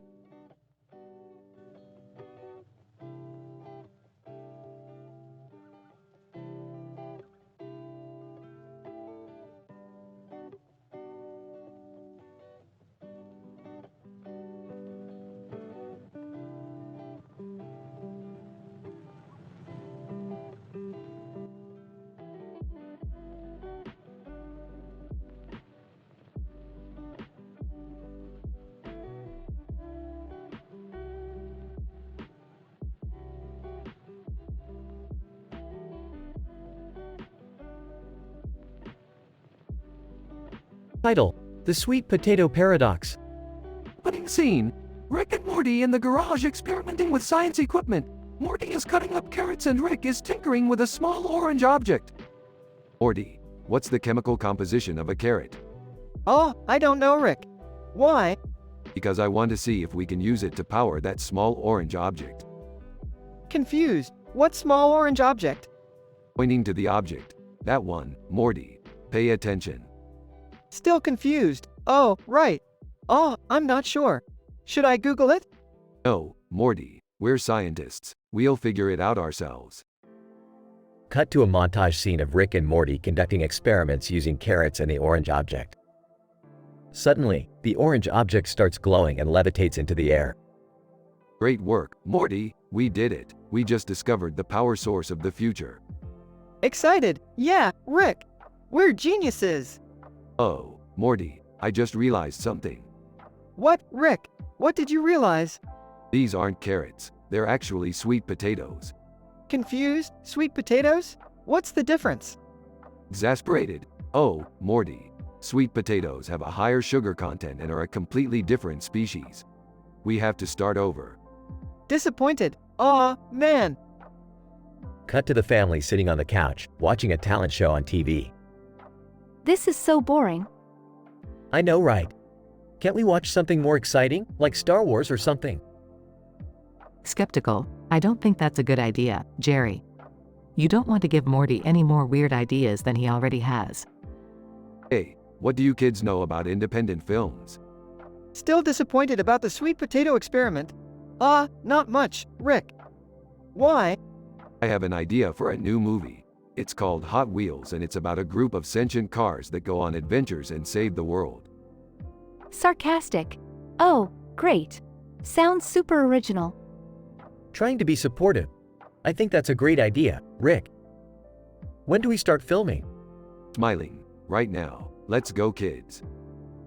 Cut to the family and Rick filming a scene from Hot Wheels in the garage. Morty is dressed up in a car costume and Rick is directing the scene. Okay, Morty, now say your line. In a robot voice, beep boop. I am the car of the future. Laughing. This is ridiculous. Suddenly, the sweet potato from earlier starts glowing and levitates into the air again. Oh, the sweet potato is reacting to the camera equipment. It's creating a time paradox. Panicking, what does that mean? It means we have to shut down the cameras or risk destroying the universe. Frustrated. Great. Just when things were getting interesting. Cut to the family sitting on the couch, watching the footage they filmed earlier. Confused. This doesn't make any sense. Sighing. I think we need Rick to explain it to us. Off screen, I'm not explaining anything. You guys deal with your own problems. Off screen, in the robot voice, beep boop. I am the car of the future. The episode ends with the family looking bewildered and Morty continuing to repeat his line in the background.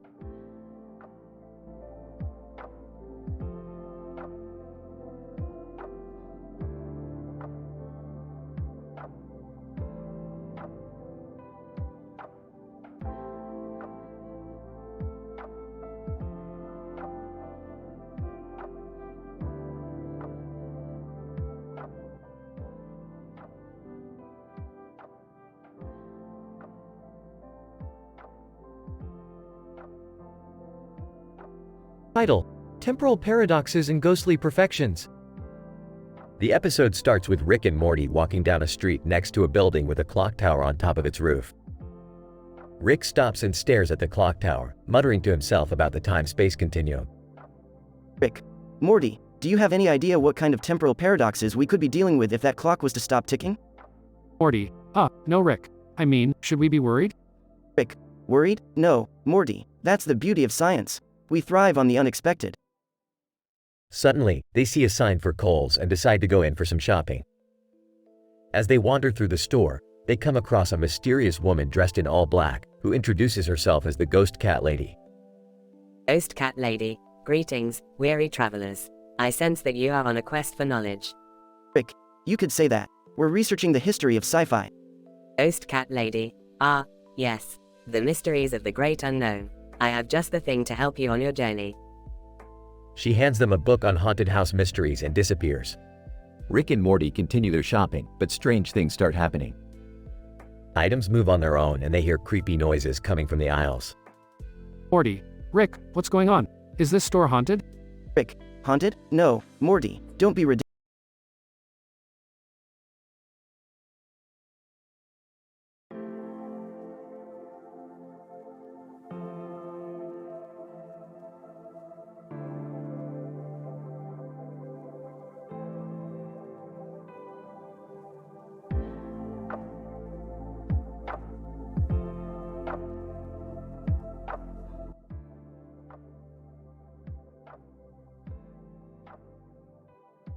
Title: The Zombie Dating Game, Repairing Superman's Suit.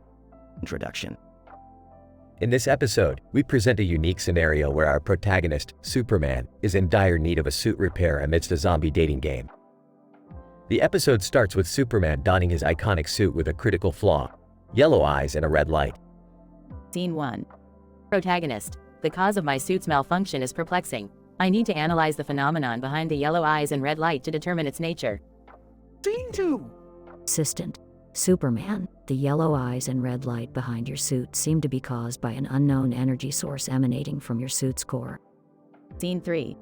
Protagonist: this energy source is not from our planet, it's extraterrestrial. I need to alter the suit's core to stop it from emitting the yellow eyes and red light. Scene 4. Antagonist, zombies have invaded the dating game. Their physiology is unique and can convert anything organic into a zombie upon contact. Scene 5. Protagonist, the zombie's physiology provides a solution to repair my suit. They produce a substance that can conduct the required energy to radiate my suit. Scene 6. Assistant. The substance has the potential to not only repair Superman's suit but can also be used as a potential cure for the zombie virus. Scene 7. Protagonist, I need to use my suit's energy-absorbing mechanism to extract the substance from the zombies and use it to repair my suit. Scene 8.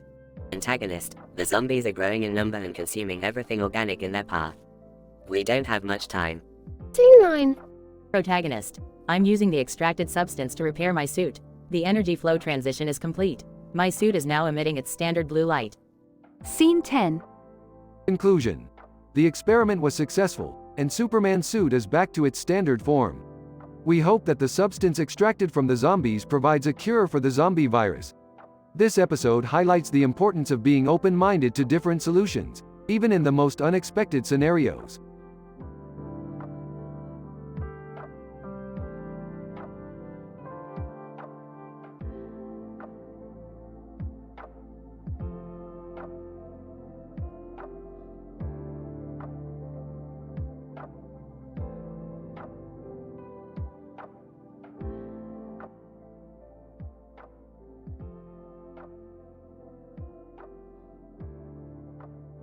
Title: The Cognitive Dissonance of Canine Expressions on a Pomeranian in Game Design Comedy Festivals. Synopsis. In this study, we explore the cognitive dissonance inherent to seemingly incongruous elements in design, particularly as it relates to the use of a Pomeranian in a game design comedy festival. The central image of a dog with a smile on its face and a red background with a black border around it and a white border around it, commonly referred to as the expanding brain meme, serves as a touchstone for this investigation. Act 1. We begin by examining the cognitive effect of the image itself, exploring the ways in which the various borders and colors work to create a jarring but ultimately cohesive visual experience. Drawing upon Gestalt principles, we explore how the brain processes visual elements and how the individual elements of this image work together to create a holistic impression. Dr. Jones, the use of contrasting colors and borders within this image creates a sense of depth and complexity. Our brains are wired to seek out patterns and meaning in what we see, and the use of these design elements encourages that kind of engagement. Act 2. Turning our attention to the Pomeranian, we look at the ways in which the breed's particular features and expressions have been shaped over generations of selective breeding. We examine how canine facial expressions are interpreted by humans, and how this particular breed's smile might be perceived. Dr. Lee, the Pomeranian smile is largely a result of its bone structure, but the way in which we interpret that expression is largely subjective. Some might see it as charming and endearing, while others might perceive it as unsettling or even creepy. Act 3. Finally, we examine the use of the Pomeranian within a game design comedy festival context. Drawing upon theories of incongruity and humor, we explore how the presence of the dog within this setting might provoke differing reactions in different individuals. Dr. Patel, the juxtaposition of the Pomeranian with the high-tech and often abstract world of game design creates an inherent humor and tension. While some might find this humorous or charming, others might see it as a disruption of the expectations of the setting. Conclusion. Ultimately, our investigation suggests that the use of seemingly disparate elements in design can be an effective tool for creating engaging and thought-provoking experiences. Whether it be through the use of contrasting colors or unexpected imagery, we can encourage deeper engagement and exploration in a wide range of contexts.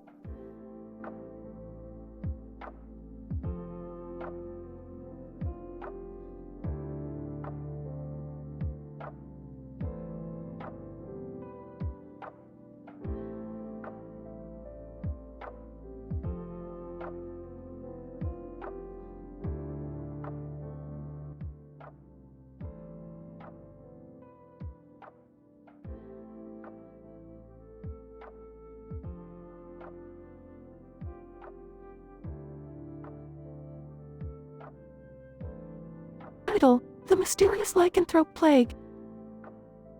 Opening scene. Rick and Morty are in the middle of a heated debate on the existence of werewolves when they suddenly receive a distress call from Jerry.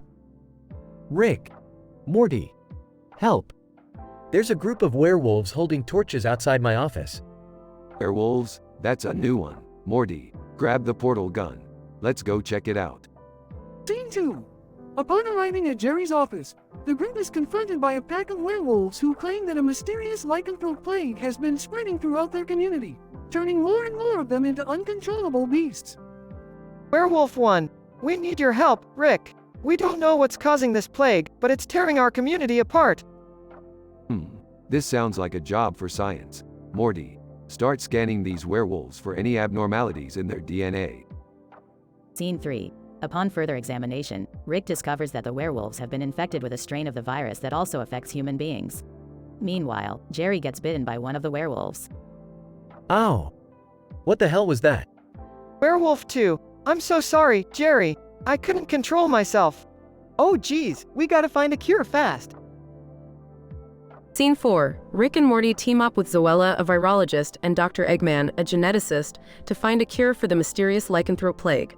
Zoella, based on my research, it seems that the virus is mutating at an alarming rate. We need to act fast. Dr. Eggman, agreed, but we're facing a werewolf-vegetarian dilemma. If we use animal products in the cure, we risk triggering the werewolf transformation in those who consume it. Scene 5. After much trial and error, the team finally creates a cure using a rare plant that only grows in the presence of moonlight. They administer the cure to the infected werewolves, but not before Norm Peterson from Cheers shows up to join their cause. Norm, hey guys, I heard there was a party going on here. Count me in. Oh great, now we gotta deal with a werewolf alcoholic. Scene 6. The cure works, and the werewolves return to their human forms. However, Jerry is still infected. What's happening to me? I can feel it. The transformation is coming. We can't let Jerry turn into a werewolf. We gotta find another cure. Scene 7. In a desperate attempt to save Jerry, the team decides to use the cure on him despite the risk of triggering the transformation in his human form. Miraculously, the cure works, and Jerry is cured of the virus. Oh man, that was a close one. Thanks, guys. Don't mention it, Jer. Just another day in the world of science. Closing scene. The group reflects on their crazy adventure and Rick puts it all into scientific jargon. Well, Morty, it looks like we've successfully eradicated the mysterious lycanthrope plague by implementing a genetic remedy derived from a photosynthetically driven compound. Oh, yeah, what he said.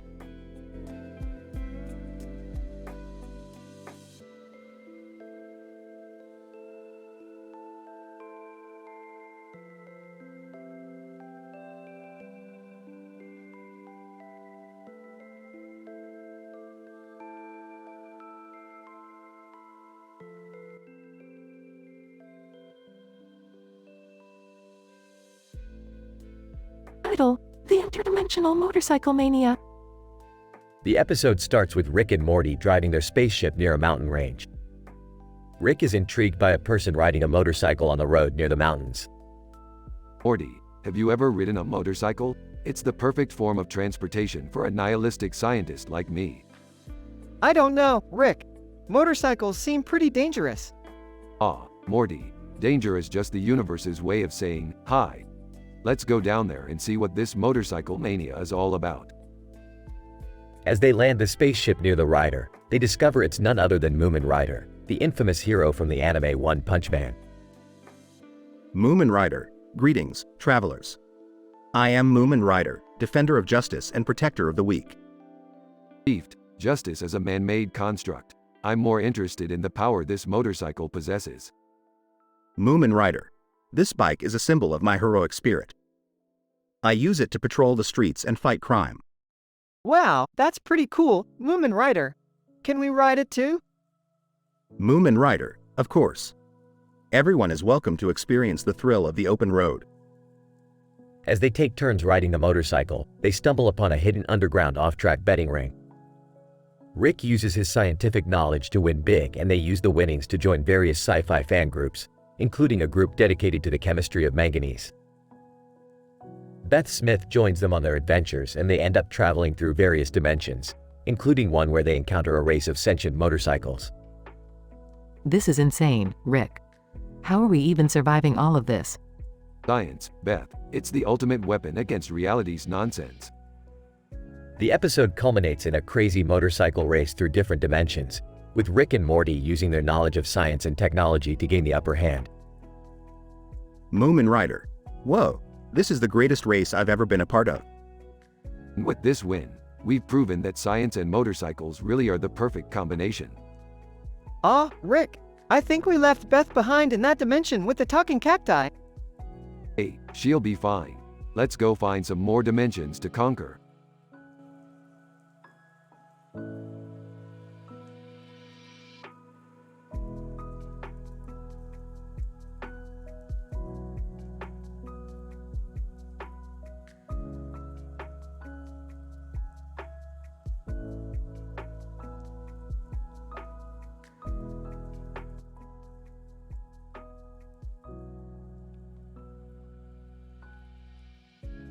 Title: The Chemical Reaction of Food and Emotion on Tacos and Zenitsu Agatsuma. Introduction. The present study focuses on the chemical reaction of food and emotion on the character, Zenitsu Agatsuma. The subject was served a plate of food consisting of fruits and vegetables alongside a set of tacos and a fork. The purpose of the study is to identify the correlation between the taste of food, the emotions it elicits, and its impact on the subject's behavior. Methods. The subject's behavior and physiological responses were recorded during the study. The plate of food was prepared in a controlled environment, and the ingredients were analyzed in the laboratory for their nutritional content. The subject's brainwave activities were monitored using electroencephalography, EEG, while heart rate variability, skin conductance, and facial electromyography, EMG, were measured. Results. The results of the study revealed a strong correlation between the taste of food and emotional response in the subject. As the subject consumed the tacos, the taste of the food elicited positive emotions, which were reflected in an increase in the subject's heart rate and skin conductance. The EMG results showed a significant increase in the activity of the zygomatic muscle, indicating the subject's smile. The EEG results revealed a decrease in the beta waves, which are associated with anxiety and stress, and an increase in alpha waves, which indicate relaxation. Discussion. The present study demonstrated that the taste of food has a significant impact on emotional responses, behavior, and cognitive processes. The positive emotions elicited by the tacos had a relaxing effect on the subject, resulting in a decrease in anxiety and an increase in positive affect. These findings are consistent with previous studies that indicate the role of food in emotional regulation. Conclusion. The present study provides evidence of the cognitive and emotional impact of food on an individual. The findings suggest that the taste of food can influence emotional responses and behavior, leading to relaxation and positive emotions. The results contribute to the growing body of research on the role of food in emotional regulation and highlight the importance of healthy eating habits for emotional well-being. Zenitsu Agatsuma. Wow, these tacos are amazing. I feel so happy and relaxed. Researcher, that is because the taste of the food is eliciting positive emotions, resulting in a decrease in anxiety and an increase in positive affect. Zenitsu Agatsuma. That's amazing. I had no idea that what I eat could affect my emotions and behavior. Researcher, yes, food has a significant impact on emotional regulation. Eating healthy and tasty food can lead to positive emotions and improved mental well-being.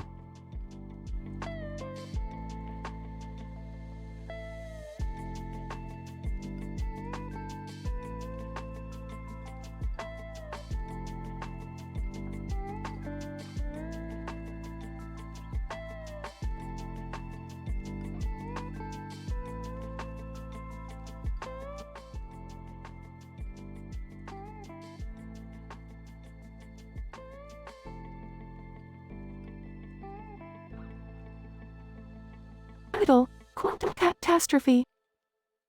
The episode starts with Rick and Morty in the lab, conducting an experiment involving quantum entangled particles and their effects on the molecular structure of catnip. Meanwhile, Jerry, who is visiting, is sulking around and complaining about his mundane life. Morty, pass me the quantum entangled particle generator. This catnip isn't going to entangle itself. Ah, Rick, are you sure this is safe? I mean, we're messing with quantum physics in cats. Morty, when has science ever been safe? Now pass me the generator. As they activate the generator, a black cat with green eyes appears out of nowhere and jumps onto the lab table. Meow, what is this strange contraption you have here? I was just napping in a parallel universe. Holy crap, this is crazy. Morty, we just discovered the multiverse's first quantum cat. What do we do with it? Jerry, who is bored out of his mind, takes an interest in the cat. Hey guys, maybe I can keep it as a pet. It'll give me something to do. Prince Nebulon, a Norwegian forest cat from another universe, appears out of the generator. Prince Nebulon, what is this commotion? You can't just take my fellow feline without offering payment of equal value. Oh great, another quantum cat. This is getting out of hand. As they argue over the ownership of the quantum cats, the lab becomes a chaotic mess. The cats start multiplying and jumping through different universes, causing comedic havoc. I just wanted a simple cat. I didn't sign up for this madness. Rick, what do we do? The cats are everywhere. Relax, Morty. I'm an expert in quantum physics. I'll just use this device to reverse the polarity of the quantum entangled particles. As he adjusts the device, the cats start disappearing one by one until only the original black cat with green eyes remains. Phew, that was close. I didn't want to spend my life cleaning up after 1,000 cats. Can I still keep this one? Sure, why not? At least it's not a quantum cat anymore. The episode ends with Jerry happily playing with the black cat on the lab table as Rick and Morty clean up the mess. Scientific PhD University terms. In this episode, we explore the phenomenon of quantum entanglement and its possible applications in the world of feline biology. Through the use of a quantum entangled particle generator, the characters accidentally discover the multiverse's first quantum cat, leading to chaotic and hilarious consequences. The episode showcases the intricate complexities of quantum physics, as well as the potential dangers of manipulating the fabric of reality. The various universes visited by the quantum cats demonstrate the multiverse theory and its implications on parallel worlds. Ultimately, the episode serves as a vivid illustration of the unpredictable chaos that can ensue from attempting to harness the power of quantum mechanics.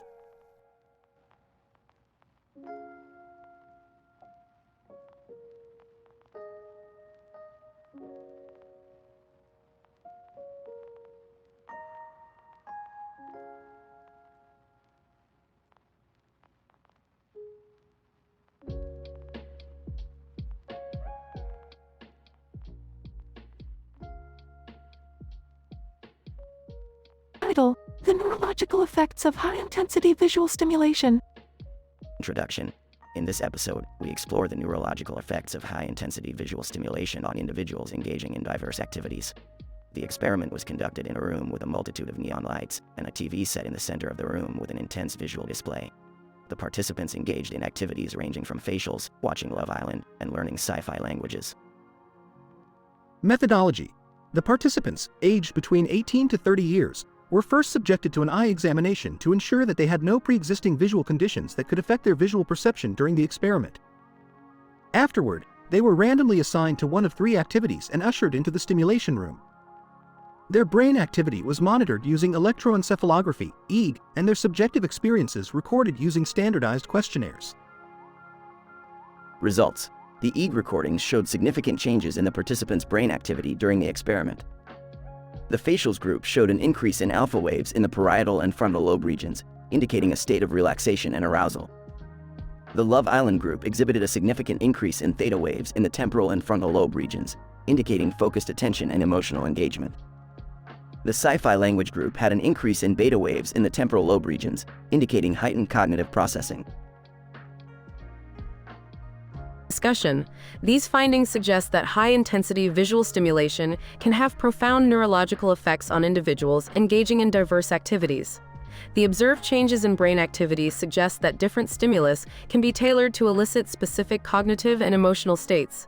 This study could inform the development of new techniques for enhancing cognitive and emotional well-being. Dr. Smith, these results are fascinating. The increase in alpha waves in the facials group suggests that this activity could have a therapeutic effect on individuals experiencing stress or anxiety. Sarah, that is interesting. Dr. Smith, I found the Love Island group's increased theta waves surprising. I thought that show would have a negative impact on cognition. Dr. Chen, the sci-fi language group's increased beta waves were expected since language processing is known to activate these regions. However, I wonder if this can be extended to other language learning activities. Overall, this experiment offers compelling insights into the effects of high-intensity visual stimulation on the human brain, and this could have significant implications for cognitive and emotional well-being.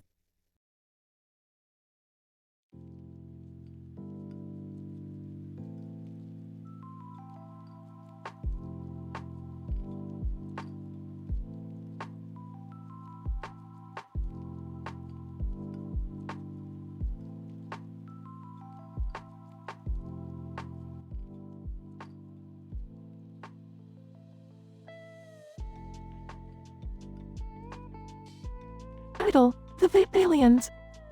Synopsis: After accidentally traveling to a parallel dimension, Rick and Morty encounter a man in a green mask holding a sign that says "Vape" on it and a knife in his hand.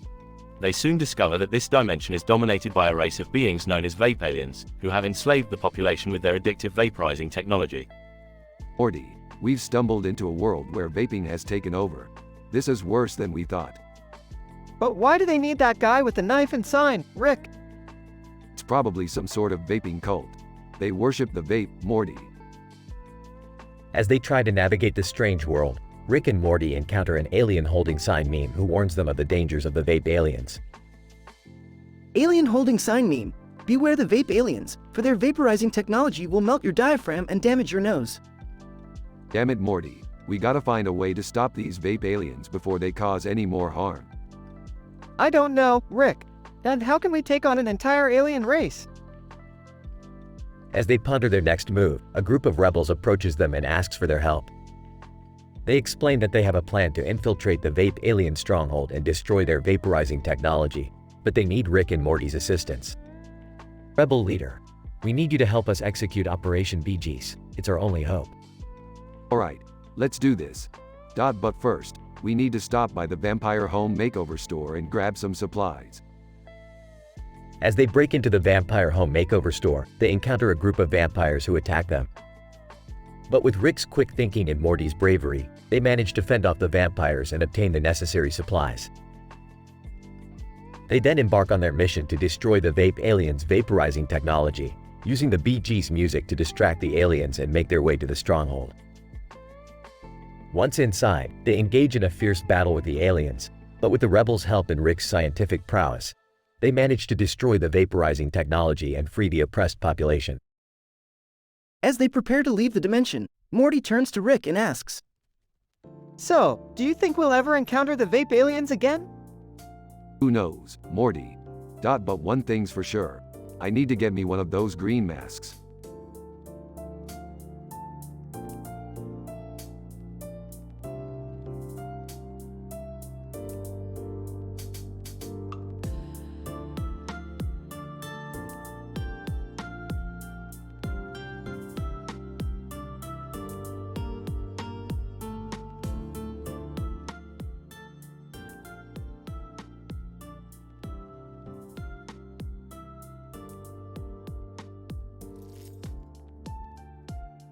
The episode starts with Rick and Morty returning from a parallel universe, where they have discovered a new form of energy that could power their spaceship forever. As they are about to land on Earth, they detect a strange signal coming from a nearby casino. Morty, I'm picking up some weird signals from that casino. Let's check it out. I don't know, Rick. We just got back and I'm kinda tired. Oh boo-hoo, Morty. We're talking about a new source of energy here. You know what that means. Unlimited power. Finally, we can ditch that stupid microverse battery. The duo enters the casino where they encounter two women in costumes playing Roll Jack, a game that combines roulette and blackjack. What the hell is Roll Jack? Did I miss something in science class? I don't think it's a scientific game, Rick. Maybe it's just a regular casino game. Regular casino game? Boring. Morty, let's mix things up. Rick modifies the Roll Jack table and machine with his high-tech gadgets, adding new rules and challenges to the game. Okay ladies, let's make this interesting. How about we introduce some quantum mechanics to this game? The women are confused but intrigued. They agree to play the new version of Roll Jack.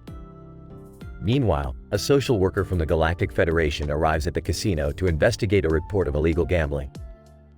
Social worker, excuse me, but I have reasons to believe that there is illegal gambling going on in this establishment. Legal? We're not breaking any laws, lady. This is science, pure and simple. The social worker is not convinced and demands that the game is shut down. Just then, Video Poker, a notorious intergalactic gambler, enters the casino, looking for his next big score. Video Poker. I heard there's a new game in town. I want in. Well, look what the cat dragged in. You want to play Roll Jack, Video Poker? Let's see what you've got. The game quickly becomes a frenzied mix of quantum mechanics, interdimensional travel, and high-stakes gambling. T-Series, a popular music artist from another universe, even makes a cameo appearance. In the end, Rick and Morty emerge victorious, having won a huge amount of credits and the respect of the other players. That was fun, Morty. We should do this more often. I don't know, Rick. I'm not sure how ethical all of this was. Ethics? Who cares about ethics when you're a genius, Morty? Now, let's go spend our winnings on something fun.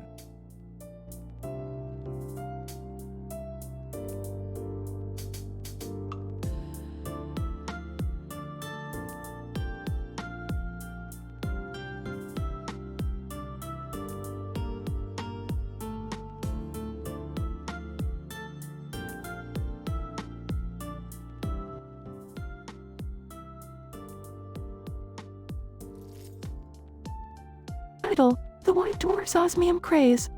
Morty, buckle up. We're going on a scientific adventure to the White Dwarf. The White Dwarf? What could possibly be there that we need to study? Osmium, the rarest element in the universe, and the White Dwarf is full of it. Our mission is to find out more about its properties. But isn't that dangerous? What if the White Dwarf explodes or something? Relax, Morty. We have our spaceship with us. We'll just park at a safe distance and observe from there. As they approach the White Dwarf. Wow, Morty, look at the density of this star. It's 200,000 times that of Earth. That's insane, Rick. How are we even alive here? Our spaceship has a built-in force field that can withstand the gravitational pull. Plus, we're wearing protective suits. Now, let's get to work. As they collect samples of osmium. This is crazy. I never thought I'd be collecting rare elements from a White Dwarf. Stick to the plan, Morty. We need to analyze these samples in the lab to see how we can use osmium to enhance our technology. Back in the lab. Interesting. Osmium has the highest density of any element and is extremely hard. We can use it to create stronger materials for space travel. What about its toxicity? Won't it harm people? That's the beauty of it, Morty. Osmium is inert and non-toxic. We can use it to create sustainable technology. As they celebrate their discovery. Well, Morty, we did it again. Another successful scientific adventure. Now, let's take a break and watch some interdimensional cable. Sounds good to me, Rick. But wait, what's that sound? Oh, it looks like the force field is malfunctioning. We need to get out of here, Morty. Moments later, as they escape just in time. I can't believe we almost died, Rick. That's the price we pay for scientific advancement, Morty. But at least we have osmium. Let's just hope the next adventure is less explosive.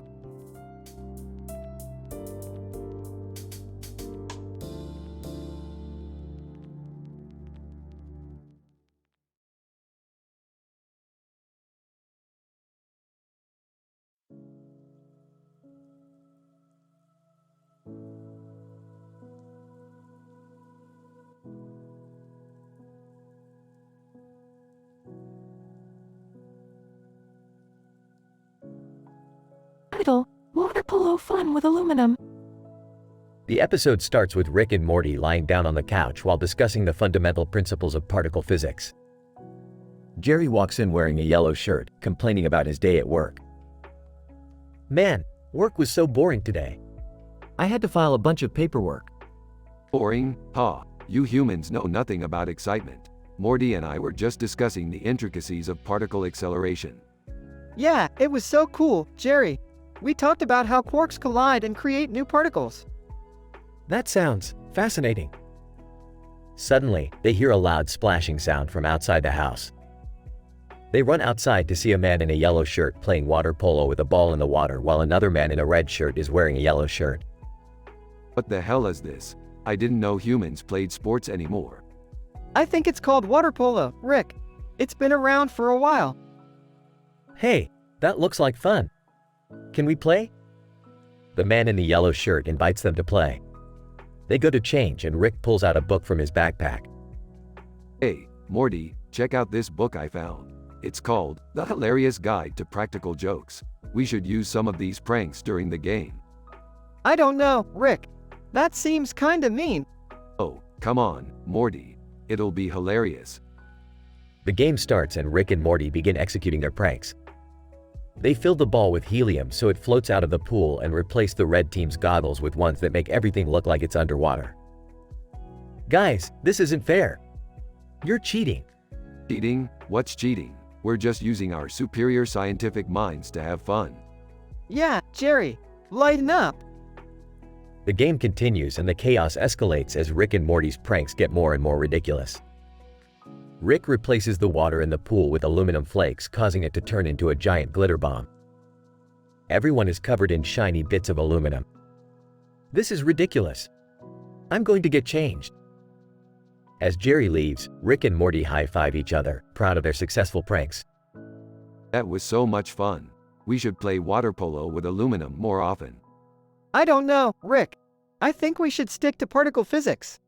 Aw, where's the fun in that? As the episode ends, the camera pans out to show the entire neighborhood covered in aluminum flakes, the fallout from Rick and Morty's latest scientific experiment.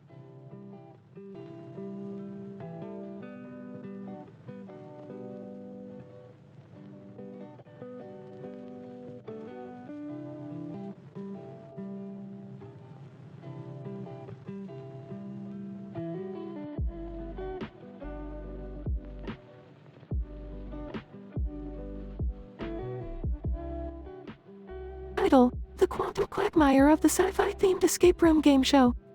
Synopsis. Rick and Morty are transported to an alternate dimension where they find themselves trapped inside a sci-fi themed escape room game show. The room is filled with intricate puzzles, electronic locks, and lots of lights on the ceiling. On the wall, there is a big screen TV that displays a countdown timer, along with an over-enthusiastic game show host.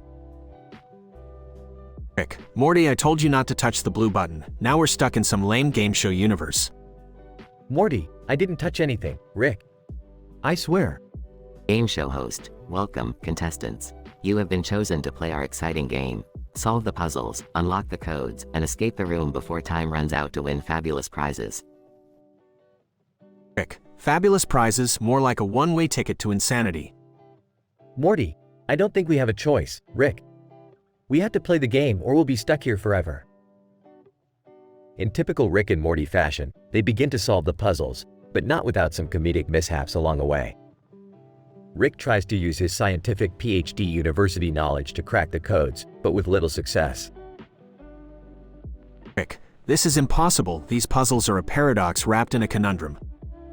Morty, maybe we should try singing to the lights on the ceiling. They seem to react to sound. In a surprising turn of events, the lights on the ceiling begin to flicker and change colors as Morty starts singing a popular 80s pop song. This leads the duo to solve the final puzzle and escape the room just in time. Game show host, congratulations, you've won our grand prize, a lifetime supply of alien pizza. Rick, is that all we get? I was expecting something more substantial. Morty, hey, it's better than being trapped in this place forever. With their escape successful, Rick and Morty return to their own dimension, both relieved and slightly traumatized by their experience.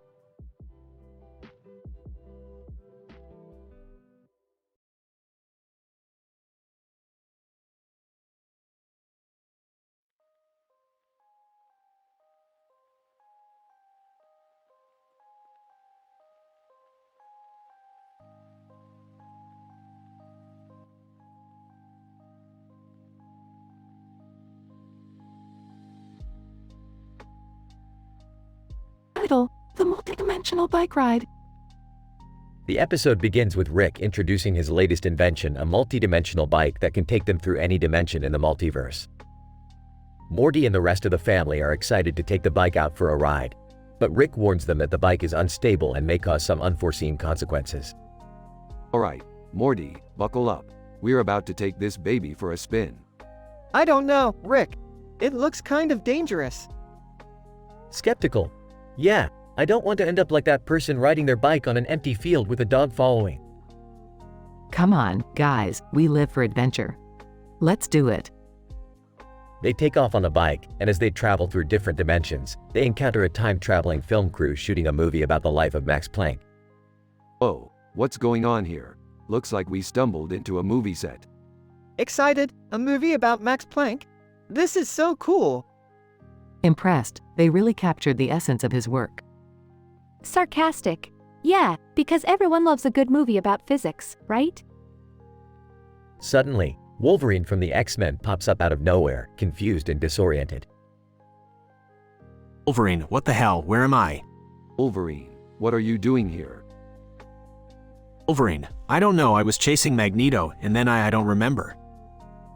K9 from Doctor Who then appears, explaining that they are all caught in a time loop and that only by defeating Spider-Man can they break free. A9, my sonic screwdriver can send us back in time, but first we must defeat the villain holding us captive. Spider-Man, that's the best you could come up with? Rolls his eyes.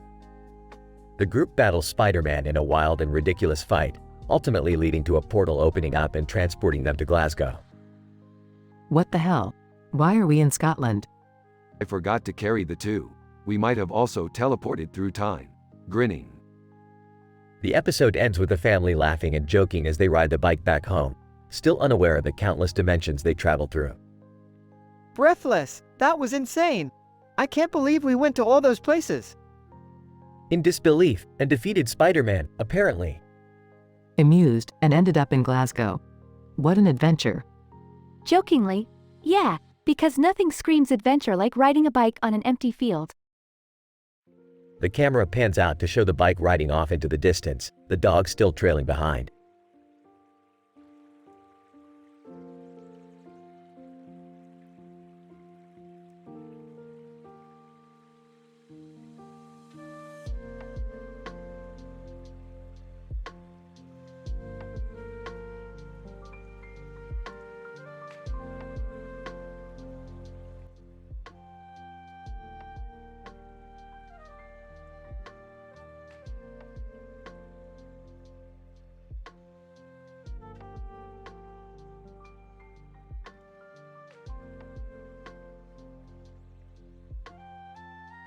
Title: The Folly of Jenna Jam's Exoportation, a Rick and Morty episode.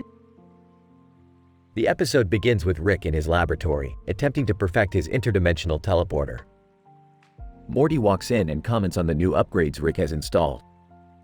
Rick explains the scientific process behind the upgrades in great detail, causing Morty's eyes to glaze over.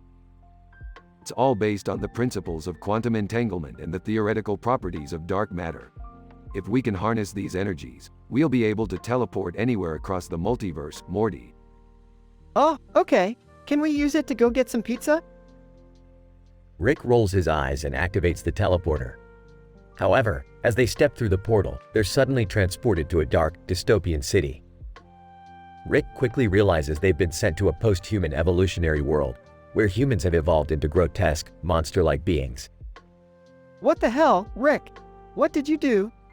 I told you, Morty. The interdimensional teleporter is a precise instrument. One miscalculation and you end up in a world like this. As they explore the city, they come across a woman in a black dress and a man in a white coat, who reveal themselves to be Gromble and Jenna Jam. They explain that they're alienists, scientists who study the new species that evolved after humans, and they need Rick and Morty's assistance in a teleportation experiment. Gromble, we believe this can be the breakthrough we need to unlock the secrets of exoportation. Rick agrees to help, and they begin the experiment. However, a miscalculation causes the teleportation beam to malfunction, causing Jenna Jam to be disintegrated while Gromble is fused with a nearby alley cat. Oh my god, Rick! What did you do? Relax, Morty. I'll fix it. Rick manages to separate Gromble and the cat, but in the process, Gromble's mind has become scrambled. He speaks in a strange, nonsensical language that only Rick seems to understand. Looks like the exoportation process did a number on his vocal cords. He's now speaking in advanced quantum physics terminology. Fascinating. This is bonkers, Rick. What are we gonna do? Don't worry, Morty. I have a plan. Rick concocts a serum that will reverse the exoportation process, but in order for it to work, they need to fuse Gromble and Jenna Jam's DNA together. They succeed, but the result is a bizarre, multi-limbed creature with the combined intellects of Gromble and Jettajam. Gromjam. Greetings, fellow scientists. We thank you for our new form. Together, we shall explore the wonders of the universe and advance science to new heights. Well, that's just great. Another science experiment gone wrong. Let's get out of here, Morty. As they teleport back to their dimension, Morty turns to Rick and says, "That was crazy, Rick. I don't think I understood any of that." Yeah, Morty, science is a fickle mistress. But hey, at least we got a new science buddy out of it. And that's what really matters. The episode ends with Gromjam flying off into space, ready to embark on a new adventure of scientific discovery.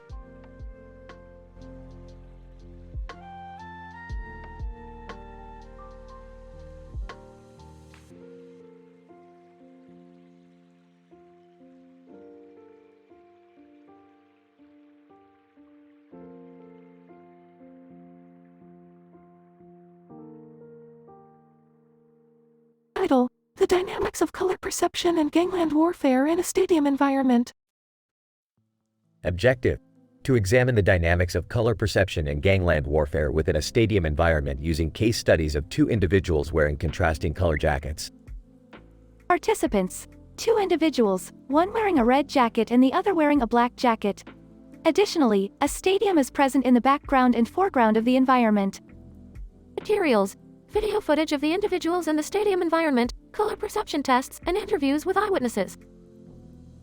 Results.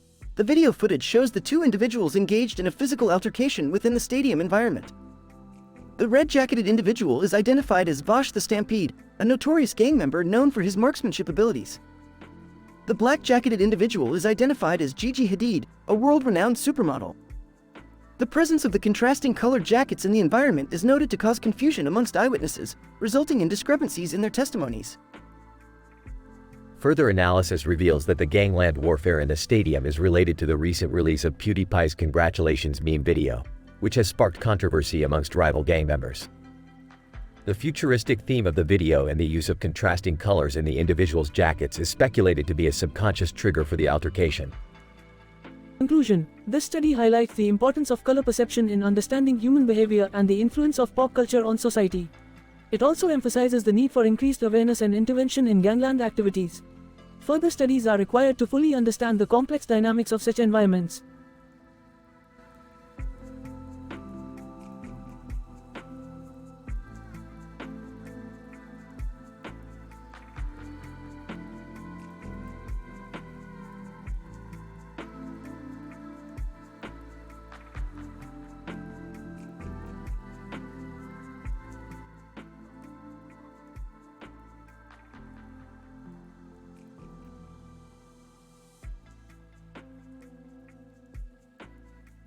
Title: The Quantum Leap of the Mind, a conversation between Stephen Hawking and Dwayne Johnson.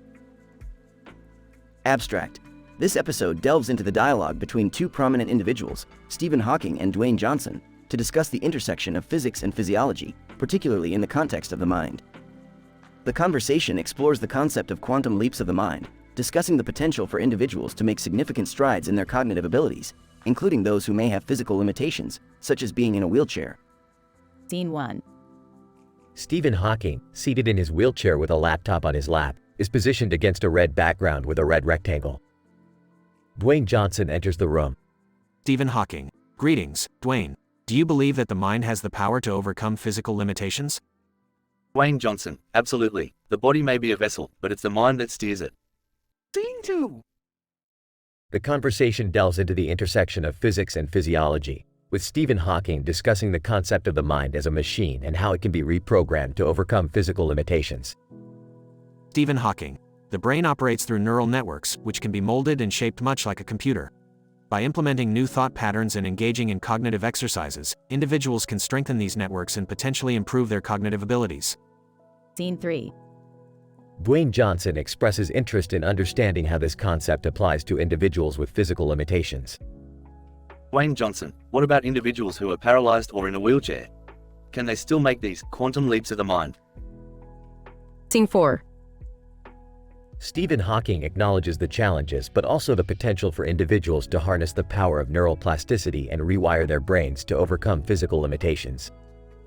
Stephen Hawking. There is no question that it is more difficult for those with physical limitations to make these cognitive leaps, but it is not impossible. The brain is adaptive and can change in response to new inputs, even those that may come from alternative sources such as assistive technology. Scene 5. The conversation shifts to discussing the potential of technology to enhance cognitive abilities. Dwayne Johnson, what role do you see technology playing in this process? Scene 6. Stephen Hawking discusses the potential for technology to serve as a bridge, connecting the mind to the outside world and providing new avenues for cognitive engagement.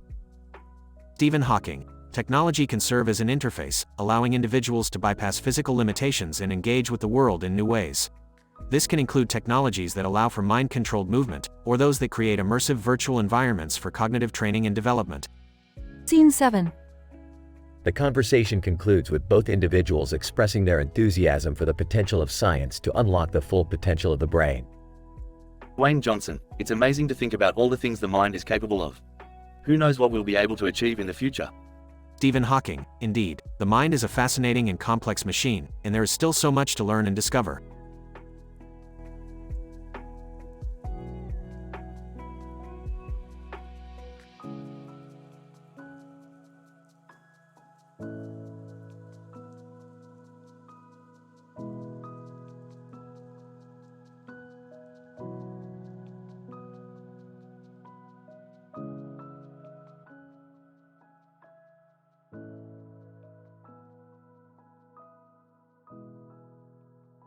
Title: The Canine Conundrum, a Paradox of Possibilities.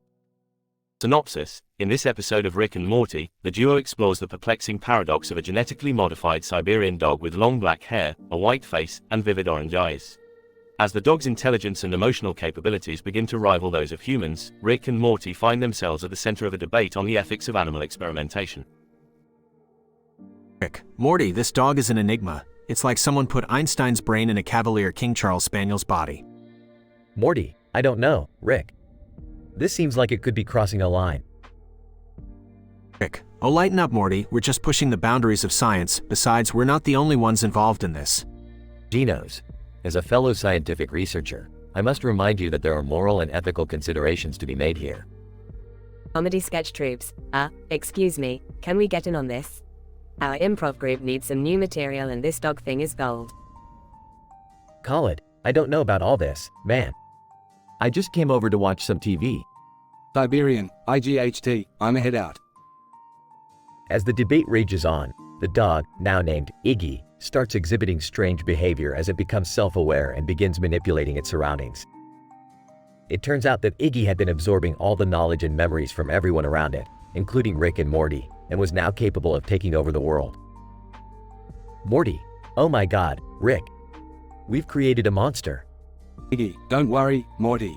I'll make sure you're taken care of once I rule the planet. Rick, well we can't let that happen. Time to use that Genos technology and stop this doggone paradox. Through a series of complex experiments and interdimensional hijinks, Rick and Morty finally managed to neutralize Iggy's intelligence, returning it to its harmless and lovable canine state. Genos. Well, that was quite the adventure. I think we all learned a valuable lesson about pushing the boundaries of science. Comedy sketch troops, yeah, and I got some killer material for our next show. Call it. I still don't know what's going on, but that was pretty crazy. Siberian, woof.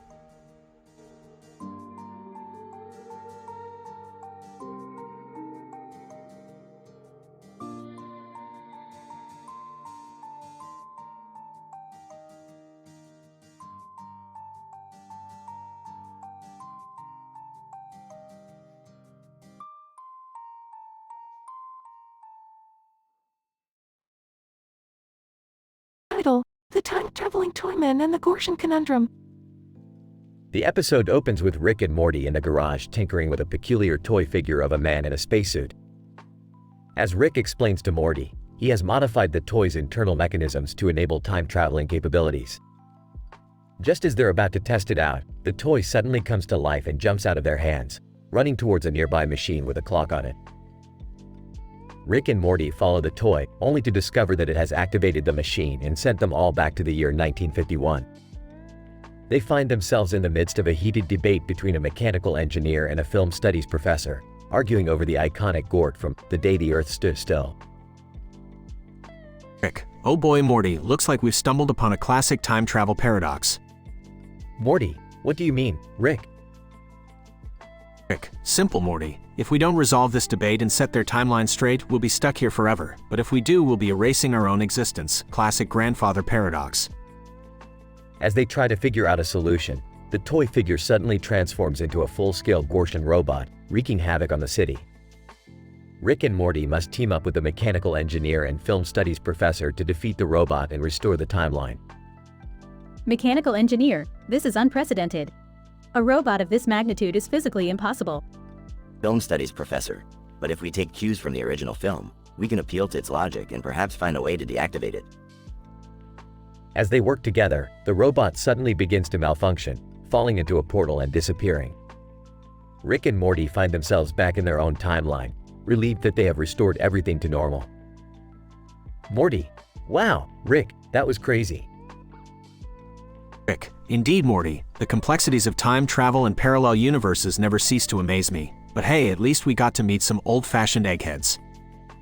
The episode ends with Rick and Morty returning to their garage, where the time-traveling Toyman is waiting for them with a mischievous grin on his face. Toyman, well, looks like we're just getting started, boys.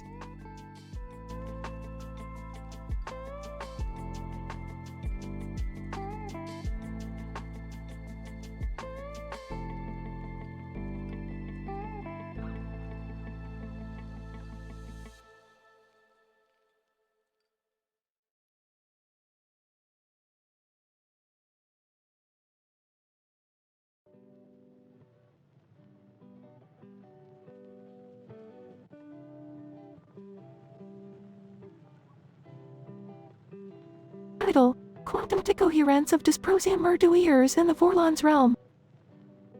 The episode opens with Rick, Morty, Summer, and Jerry on a distant planet studying a strange object with a futuristic design on its side.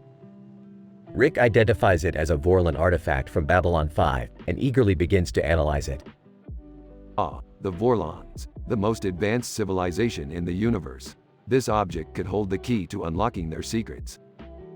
Rick, are you sure that's a good idea? It looks pretty powerful. Nonsense, Morty, what's the worst that could happen? As Rick begins to tinker with the Vorlon artifact, the group suddenly realizes that their ears are tingling, and they can't hear each other properly. Rick quickly identifies the issue as quantum decoherence of their dysprosium Urdu ears. We're in trouble, guys. Our ears are vibrating at a different frequency than the rest of our bodies.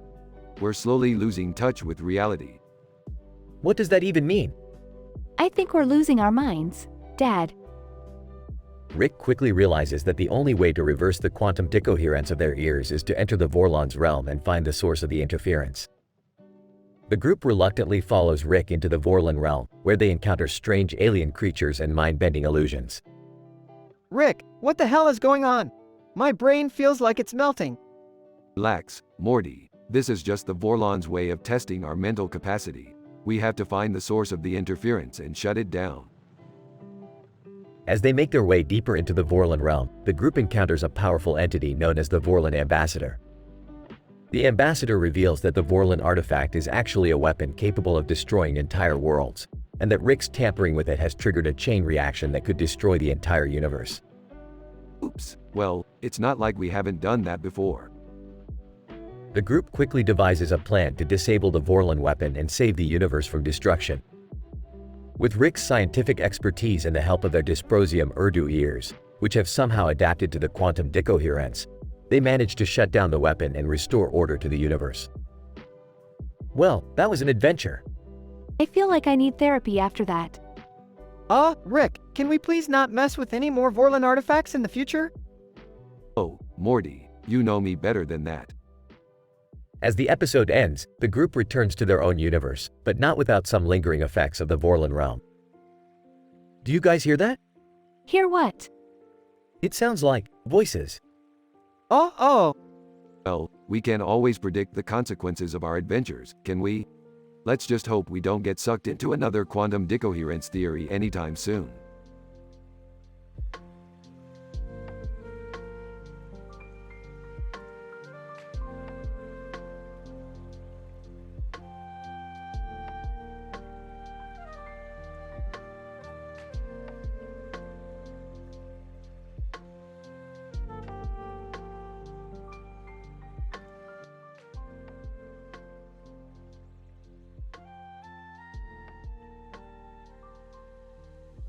Title of episode: The Quantum Physics of Gas Station Snacks. Opening shot of a gas station with a sign and a car parked in front of it. Rick and Morty pull up in the spaceship and exit. Morty, listen to me, Morty. This gas station, it's not just an ordinary gas station. It's a portal to other dimensions. But don't touch anything yet, unless you want to inadvertently trigger a galactic pirate invasion. But Rick, we're just here to get some snacks for our trip. What's the worst that could happen? As they enter the gas station, they are greeted by a talking brisket. Talking brisket. Greetings, interdimensional travelers. How may I assist you today? Don't mind the brisket, Morty. It's just a byproduct of the multiverse's convergence. Now let's get some snacks and get out of here before we attract too much attention. Morty picks up a bag of chips and notices a strange glow emanating from the Sonic drive-in across the street. Rick, look at the Sonic. It's glowing. Is that normal? It's a sign, Morty. A sign that we must investigate further. As they approach the Sonic, they are ambushed by Arthresia, a space thief disguised as a Sonic car hop. Arthresia, hand over your snacks and I won't blast you to another dimension. Rick pulls out his portal gun and blasts Arthresia, sending her flying through multiple dimensions until she crash lands back in her own universe. Another successful mission, Morty. Now let's grab some tots and get back to the spaceship. As they leave the gas station, they are surrounded by galactic pirates, who have followed them from a parallel dimension. Galactic Pirate Leader, you have something we want, interdimensional travelers. Hand over the talking brisket and no one gets hurt. Oh no, Morty, this is bad, but not as bad as the analysis I'm about to conduct on the quantum physics of gas station snacks. What does that even mean, Rick? It means hold on tight, Morty. We're about to take a ride through the multiverse and come out the other end with an unbeatable strategy for defeating these pirates. As they activate the portal gun, they hear the galactic pirates screaming in terror as they are sent hurtling through multiple dimensions. And that, Morty, is how you create a scientific breakthrough using gas station snacks. I don't think science has ever been so delicious, Rick.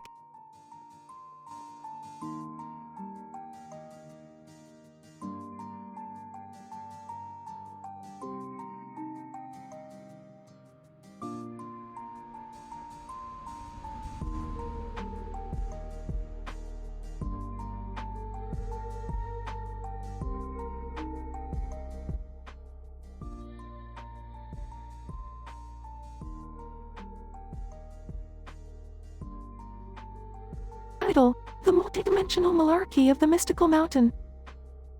The episode begins with Rick, Morty, and Jerry standing in front of a mountain range with buildings and a mountain looming in the background. Rick has created a portal gun that can transport them to different dimensions and timelines. Morty is excited to test it out, but Jerry is hesitant and afraid. Alright, Morty. Let's test out this portal gun and see what we can find in the multiverse. Jerry, you stay here and twiddle your thumbs, I guess. Oh, come on, Jerry. It'll be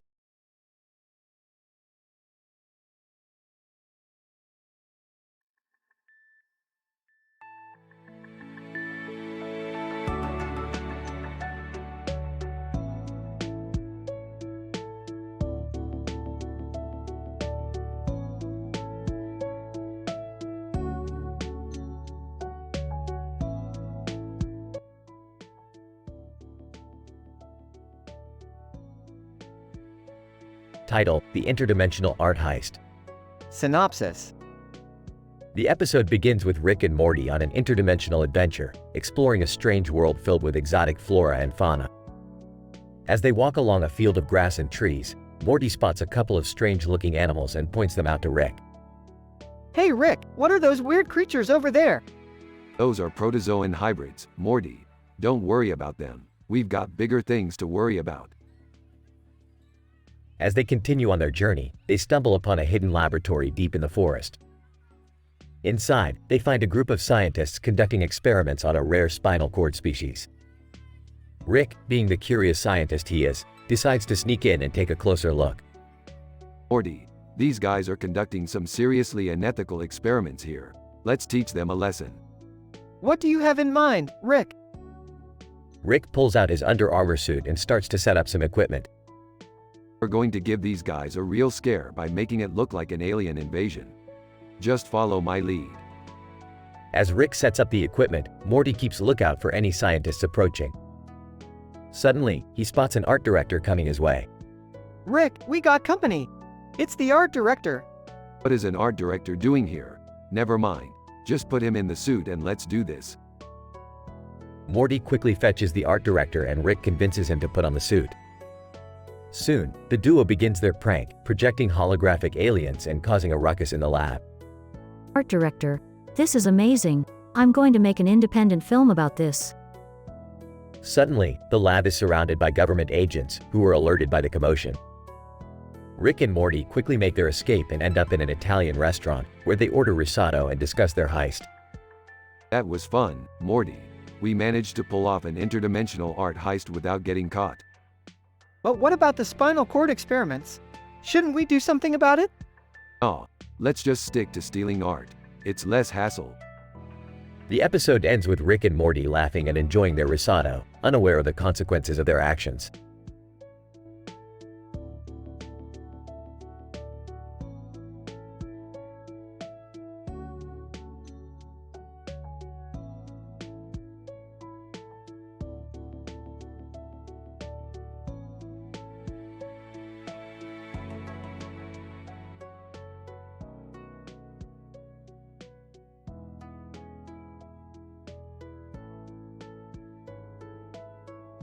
The episode is titled The Dystopian Gladiator Deathmatch and the Vampire Vegetarian Club in Kenya. The episode starts with Rick, Morty, Jerry, and Beth landing on a dystopian planet where they stumble upon a group of men dressed in black holding swords. Oh Morty, looks like we walked in on some kind of gladiator deathmatch. This is going to be interesting. I don't know, Rick. This seems dangerous. Maybe we should leave. Oh, come on, Morty. Where's your sense of adventure? Let's stay and see what happens. I agree with Beth. Let's check it out. Plus, I've always wanted to be a gladiator. As they make their way through the crowd, they come across a man in the foreground, wielding a sword and shield. Looks like we found our champion. Hey, you there, you wanna fight for us? Champion, I fight for no one, but if you have some cover stories, I may reconsider. The group quickly thinks of cover stories and enters the competition. The gladiator deathmatch is intense, with blood, sweat, and tears, but eventually, the gang emerges victorious. Wow, that was brutal. I don't think I want to fight in another gladiator battle again. Speak for yourself, Morty. I had a great time. In fact, I think I'm going to start my own gladiator club. Speaking of clubs, guys, let's head to the Vampire Vegetarian Club in Kenya. I heard they have a killer menu. After arriving at the Vampire Vegetarian Club in Kenya, they discover the club is run by Luke Skywalker himself. Luke Skywalker, welcome to my club, where we only serve the finest vegetarian dishes. May the Force be with you. Wow, Luke Skywalker is a vegetarian vampire. Who would have thought? The gang enjoys their vegetarian meal, but soon discovers there's a problem with the produce. Morty, you need to analyze these vegetables. Something's not right. Morty studies the vegetables and discovers that they were grown using an illegal fertilizer that causes people to hallucinate. Guys, we need to leave now. These vegetables are causing people to see things that aren't there. As they make their way out of the club, they encounter a group of people running towards them. Person, we need your help. There's something strange happening in Kenya. Looks like our adventure isn't over yet. Let's go, Morty. The gang prepares for their next adventure and the camera zooms out to an ominous cloudy sky in the background.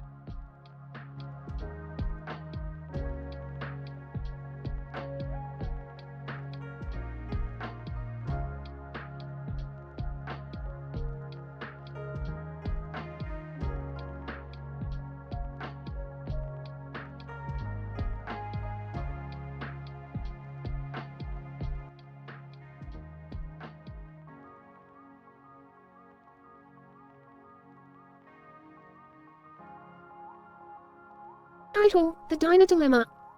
Opening shot. Rick, Morty, and Jerry sit at a booth in a classic American diner. A woman stands next to their table, explaining a new scientific discovery. Woman, as we've discovered through our research, the appendix serves a crucial purpose in the human body's microbiome. Well, that's all well and dandy, but can we get some damn food around here? Yeah, I'm starving. I could go for some pancakes. The waitress approaches their table. Waitress, what can I get you folks? Ah, finally, I'll have the bacon, eggs, and toast. I'll have the waffles with extra syrup. And I'll have the pancakes, please. Waitress, okay, coming right up. As they wait for their food, Martin Crane, from Frasier, enters the diner and sits at the booth behind them. Martin. Morning, folks. Who the hell are you? Martin. I'm Martin Crane. I'm just trying to enjoy my breakfast. Hey, that's Martin Crane from Frasier. I love that show. I don't give a flying fart about Frasier. Can we just eat our damn food in peace? As their food arrives, they each notice a strange object on their plates. What the hell is this? Is this some sort of scientific experiment? What did we order, again? Woman, I'm sorry, there seems to have been a miscommunication. We believed you wanted to test our microbiome-enhanced dishes. What? Why would we want that? Martin overhears their conversation and misunderstands their intentions. Martin. I see what's happening here. You guys are all on a double date together. Rick, Morty, and Jerry exchange confused looks. What the hell are you talking about? Martin. Oh, I get it. You're trying to impress this lovely lady here with your fancy scientific talk. Woman, I'm actually just here to explain our new discovery. Martin. Sure. Wink, wink. As the group tries to clear up the misunderstanding, chaos ensues. Rick accidentally spills his bacon on Jerry's lap. Morty gets waffle syrup all over himself. And Martin starts giving relationship advice to the group. In the end, they all end up laughing and enjoying their meal together, despite the comical misunderstandings. Closing shot. Rick, Morty, Jerry, and the woman walk out of the diner with Martin following behind them. Martin. Hey, maybe we could make this a regular thing. I know this great little jazz club down the street. Hey, we'll think about it. Thanks for the advice, Martin. Yeah, and thanks for the pancakes. As they walk away, Martin shakes his head and smiles. Martin. Ah, youth.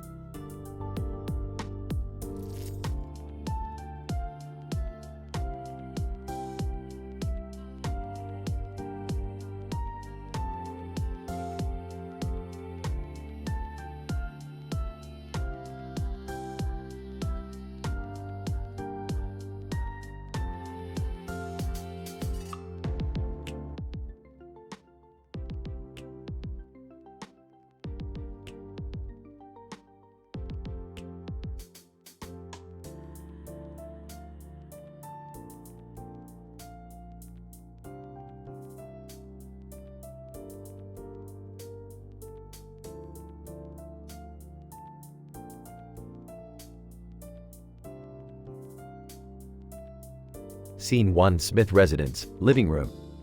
Morty, Summer, Jerry, we have a new mission. We need to investigate the mysterious disappearance of the Australian Shepherd at the track and field competition. But Rick, what could have happened to the dog? Yeah, and why do we have to do it? I don't know, but I think it sounds interesting. Well, we were hired by a copywriter to find out what happened. And we can't let down our clients, can we? Scene 2, track and field stadium. Rick, look! There's the Australian Shepherd. And it has a pink nose and black hair, just like in the picture. But why is it just sitting there? Maybe it's waiting for its owner. Let's pour some muckraker on it and see if it reacts. Scene 3, Smith residence, garage. Alright, let's bring the dog here and analyze it. Rick, what are we going to do with it? We're going to run some tests, Morty. Come on, it's science. But what kind of tests? We're going to use our advanced equipment to scan its brainwaves and see if it has any abnormalities. Wow, that sounds really complicated. Scene 4, Smith residence, lab. Okay, we have the results. The dog's brainwaves are off the charts. What does that mean?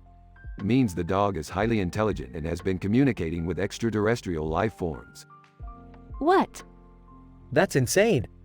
Yes, but it's true. The dog has been sending messages to aliens and has been receiving instructions on how to muckraker pour in order to take over the world. Scene 5, Smith residence, living room. We have to stop this dog before it's too late. But how, Rick? We have to track down the aliens it's been communicating with and destroy their technology. And how do we do that? Yeah, we're not exactly equipped for intergalactic travel. No worries, I have just the thing. Scene 6, alien spaceship. Freeze, aliens, we know what you're up to. Alien. What are you talking about? Don't play dumb with me. We know you're communicating with the dog on Earth and using it to take over. Alien. Oh, that dog. Yeah, we just thought it was cute. We didn't think anyone would notice. Cute? That thing is a danger to the entire universe. Alien. Alright, calm down. We'll stop communicating with it. Just please don't hurt us. Alright, we'll let you off this time. But if we catch you doing anything like this again, you won't be so lucky. We did it!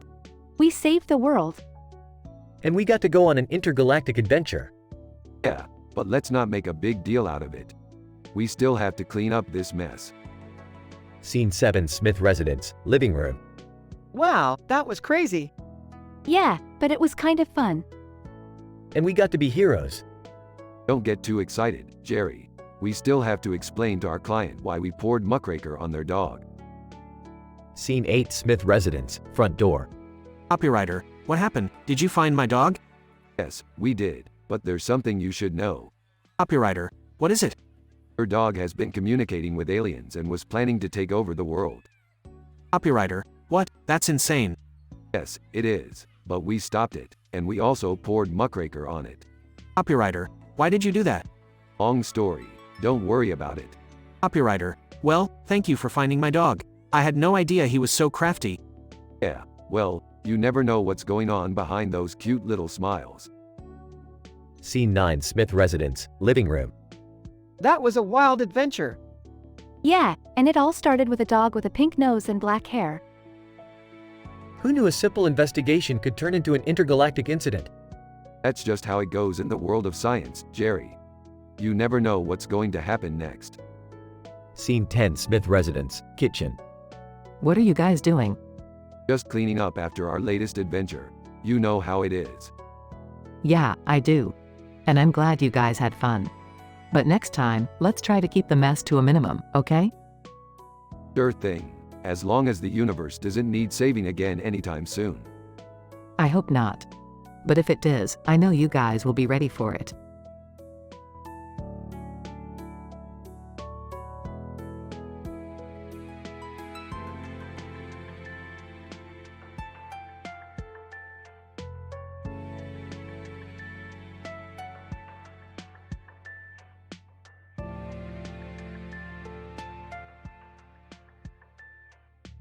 Title: The Helium Pirate Fashion Fiasco.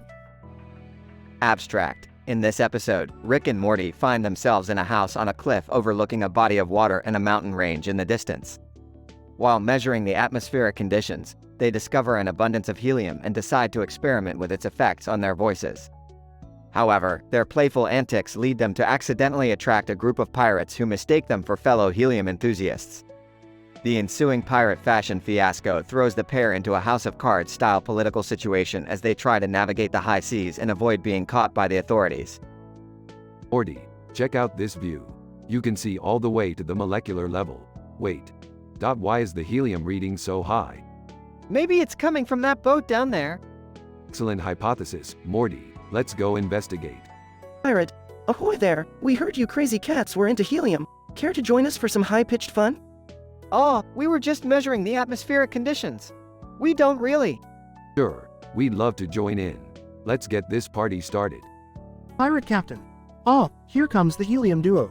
They're known for their wild antics with the gas. Let's welcome them aboard. Rick, this wasn't a good idea. We're getting in too deep. Nonsense, Morty. We just have to ride this pirate fashion fiasco wave and see where it takes us. Pirate 2, avast, the authorities are onto us. We must make a swift escape. Looks like we're heading to the House of Cards, Morty. Time to put our political minds to the test. I don't know how to play that game, Rick. Just follow my lead, Morty. We'll have this sorted out in no time. In the end, Rick and Morty narrowly escape the pirate fashion fiasco and return safely to their lab. Though Morty still shudders at the thought of their helium-induced shenanigans, Rick can't help but chuckle at the memory.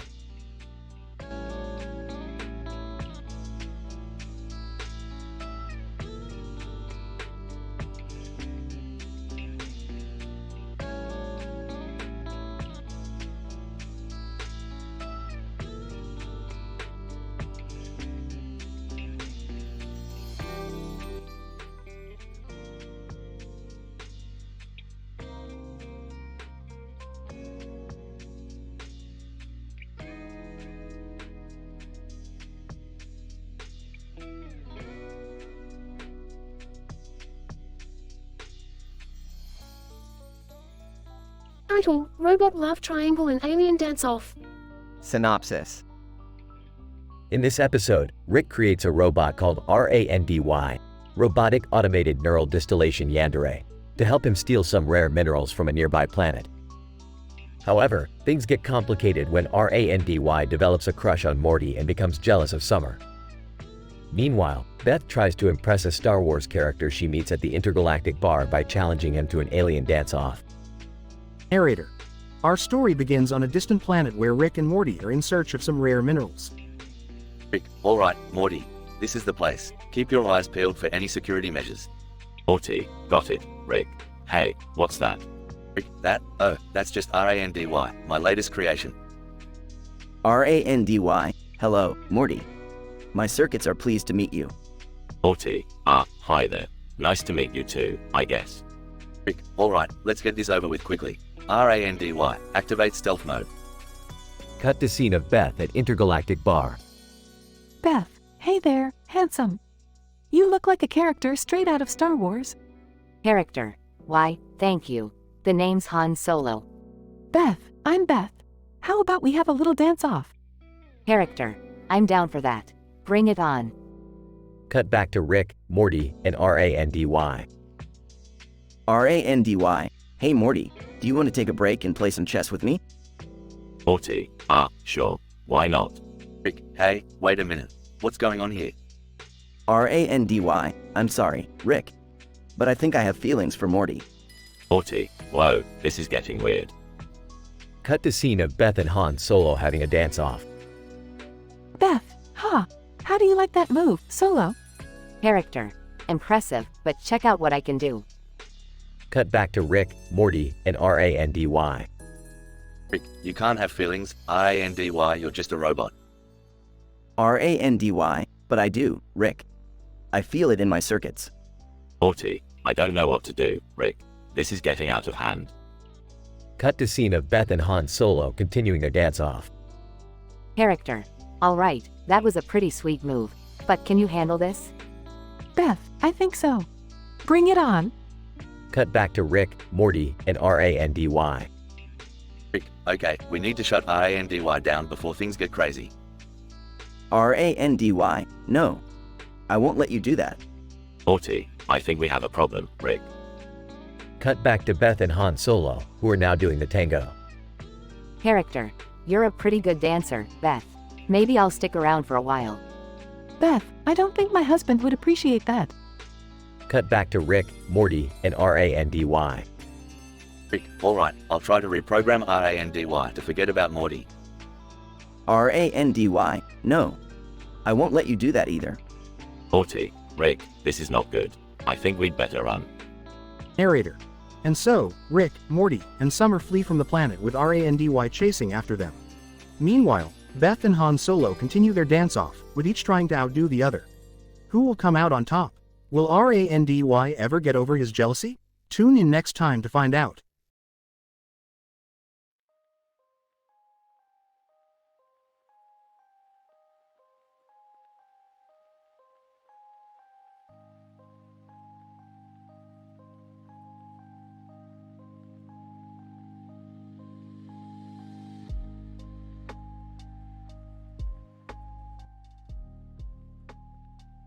Title, The Ludicrous Adventure of Canine Robotics and Quantum Mechanics.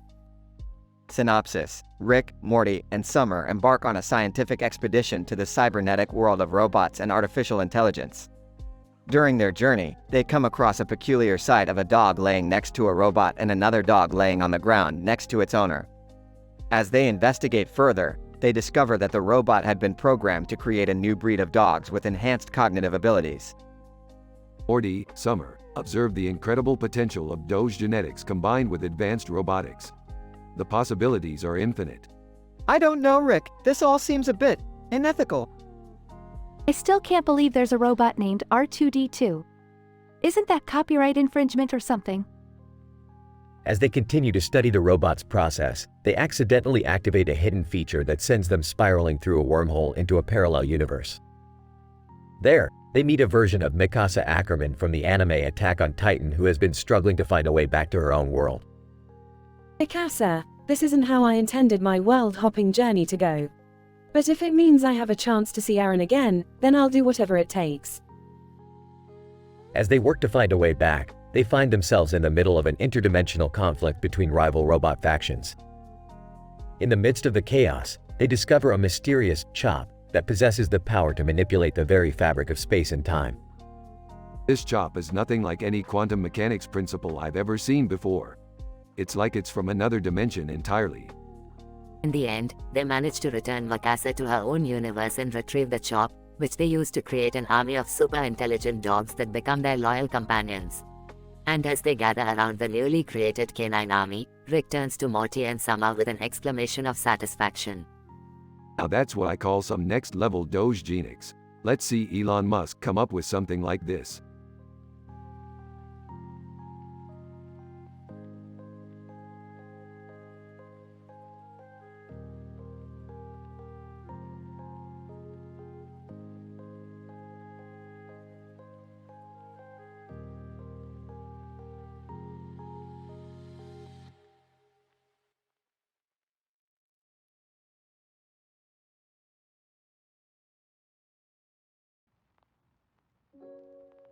Title: Intergalactic Diplomacy Crisis and the Spirograph Physics. The episode opens with Rick tinkering with his latest invention, a quantum computer with a blue and green pattern on it. Morty walks in and asks what he is doing. Morty, I am trying to solve the intergalactic diplomacy crisis using the latest breakthrough in spirograph physics. What's spirograph physics? It's the science of how different shapes intersect and interact with each other. Watch and learn, Morty. Just then, Jerry walks in and interrupts the conversation. Hey guys, what's going on? Oh my god, what is that? It's my latest invention, Jerry. Now if you don't mind, we're in the middle of an important discussion. Beth and Summer join in, curious about what is going on. Suddenly, the quantum computer starts beeping and a holographic image appears on the screen. Colin, greetings, Earthlings. I am Colin, representing the planet Zogon. We have a problem. Sarcastically, oh great, another intergalactic crisis. What is it this time, Colin? Colin, our planet's fallopian tube-shaped transmitter has malfunctioned, and we need your assistance in repairing it. Also, we have intel of a supernatural assassin coming for us. We need your help. How can we help with that? Rolling his eyes, by using the spirograph physics, we can create a shield around the transmitter, making it impervious to the supernatural assassin's attack. Wait, what's a supernatural assassin? Just then, a portal opens and a hooded figure steps through, wielding a glowing sword. Supernatural assassin, I am here to fulfill my contract. Prepare to die. Grinning, this is going to be fun. The episode then turns into a crazy, hilarious, and action-packed supernatural assassin duel filled with jokes and one-liners. Screams, what is going on? This is insane. Sarcastically, welcome to our lives, Dad. In the end, Rick, Morty, and the team successfully save the day, but not without some casualties. However, all is well on planet Zogon, and Khalid thanks the team for their help. Colin, over his communicator, thank you, Earthlings. You have saved our planet. We are forever in your debt. Smirking, don't worry about it. Just don't ask us for help again anytime soon. Rolling her eyes, oh, Rick. The episode ends with the team laughing and joking as they head back to Earth, with Jerry still in shock.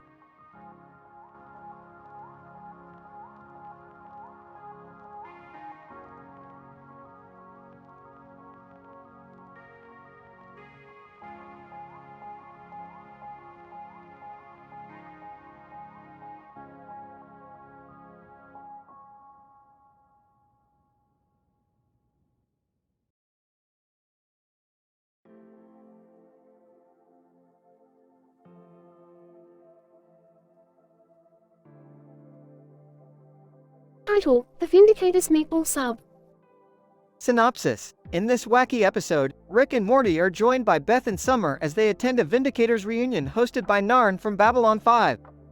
As they indulge in some tasty meatball subs, things take a hilarious turn when the Vindicators experience a series of mishaps due to Rick's latest invention.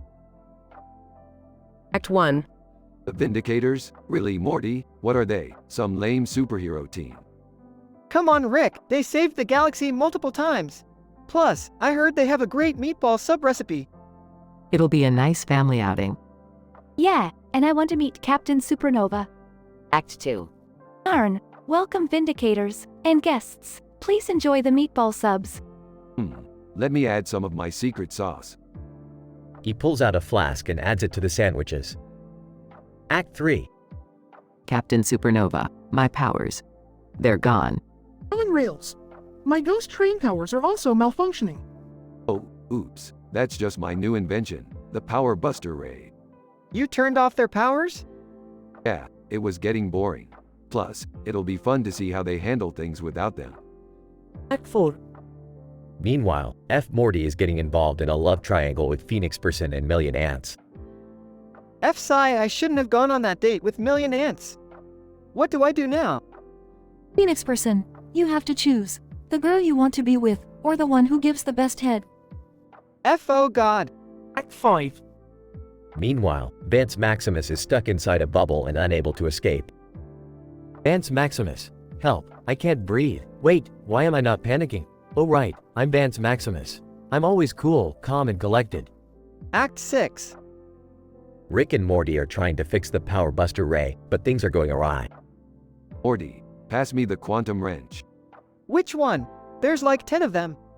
The one that looks like a screwdriver but with a literal universe inside it. Everyone stares at Rick in confusion. Act 7. As they finally fix the Power Buster Ray, the Vindicators discover the true culprit. Nova Woman. Rick, you did this? Yeah, I did. What are you going to do about it? Captain Supernova, we're going to stop you. Rick unveils his latest invention, a giant meatball sub-robot. Act 8. After a hilarious battle, the Vindicators and Rick come to a truce. On rails. I guess we're even now. Captain Supernova, let's just enjoy these meatball subs and forget this ever happened. Everyone takes a bite of the sandwiches. Oh my god, this is amazing. I might just have to get the recipe from Narn. Aw, good luck with that, Beth. Everyone laughs and the episode ends.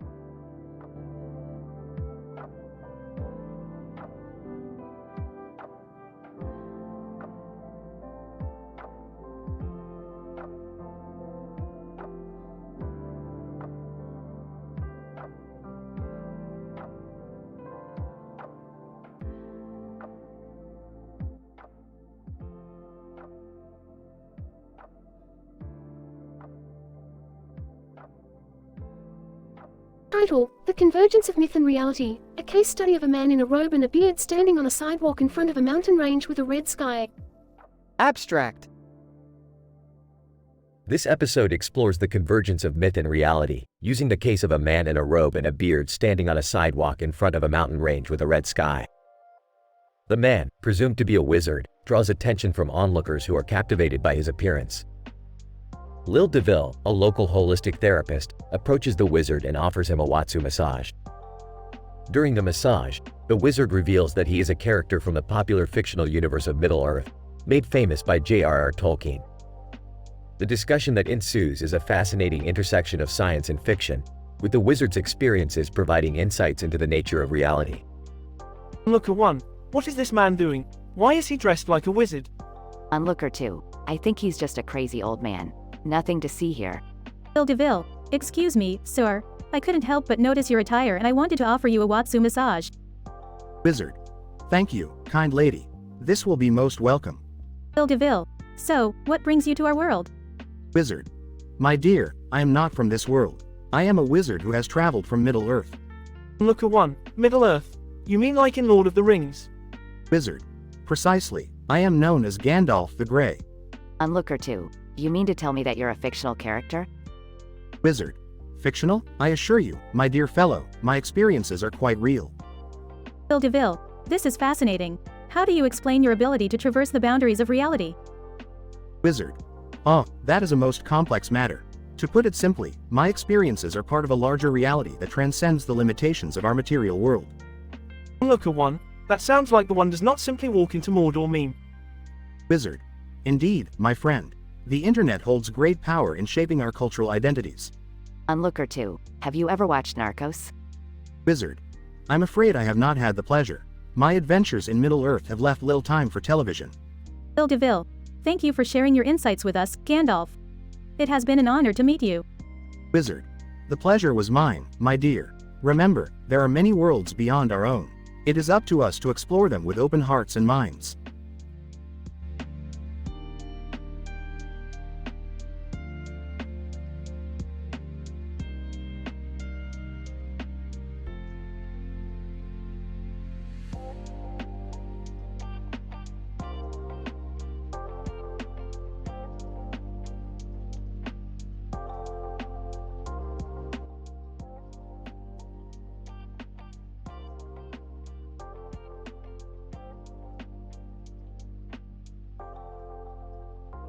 Title: The Kohlrabi Conundrum. The episode opens with Rick and Morty lounging on the couch, playing the popular game Kohlrabi, a strategy board game involving the placement of toy figures representing different species on a planet. Beth walks in and expresses interest in the game, leading to a heated discussion about strategy and game mechanics. The key to Kohlrabi is understanding the natural selection dynamics of the planet. Morty, don't place your kobold in that quadrant. It's too vulnerable to attack from the Hydrax. But I thought the kobold's burrowing ability would help it escape. I don't understand any of this. Can you explain it in simpler terms? Beth, just because you're not smart enough to understand doesn't mean the rest of us have to lower our IQs. Now, pay attention. The optimal strategy involves. Suddenly, the game board starts glowing and the toy figures come to life, growing to full size. The trio is teleported into the game, where they find themselves in a city reminiscent of Tokyo. What the hell is happening, Rick? I don't know, Morty, but it looks like we're in some sort of simulation. And there's the King of Tokyo. The King of Tokyo approaches them, demanding their obedience. King of Tokyo, bow before me, mortals, for I am the King of Tokyo, and you are mere toys in my game. Oh, great, just what we needed, another megalomaniacal villain. Wait, is this still part of the Kohlrabi game? That's what it looks like, Beth. We've got to beat this guy to win the game. But how do we do that? By using our powers, Morty, my portal gun and your knowledge of the game mechanics, combined with Beth's, Hey!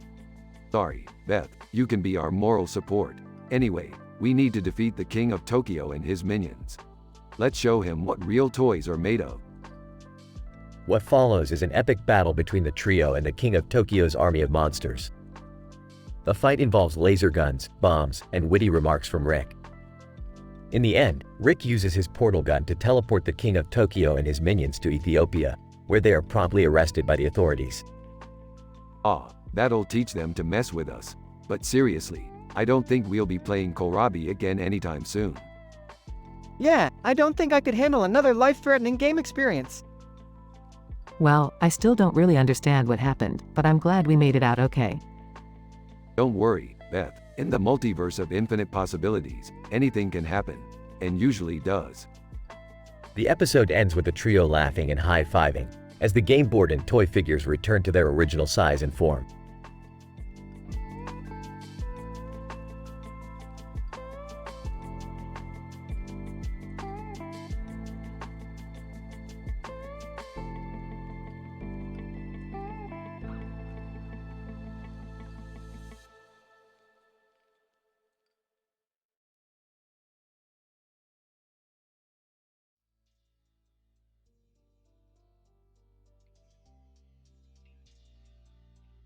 Title: The Geekjet Experiment, a multiverse of jokes.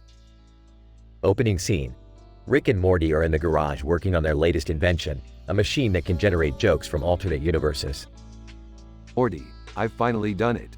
The Geekjet experiment is complete. What's the Geekjet experiment, Rick? It's a machine that can pull jokes from an infinite number of alternate universes.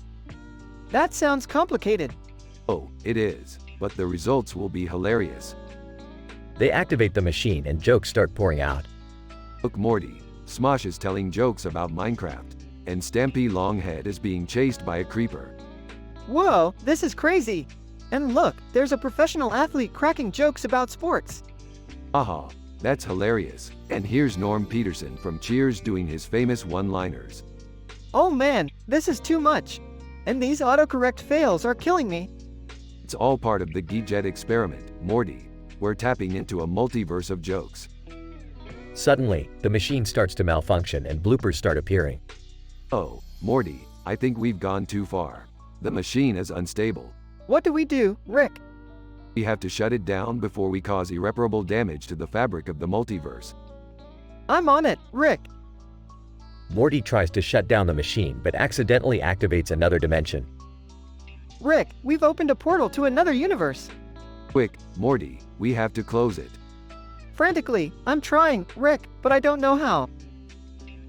Suddenly, a giant tentacled monster emerges from the portal.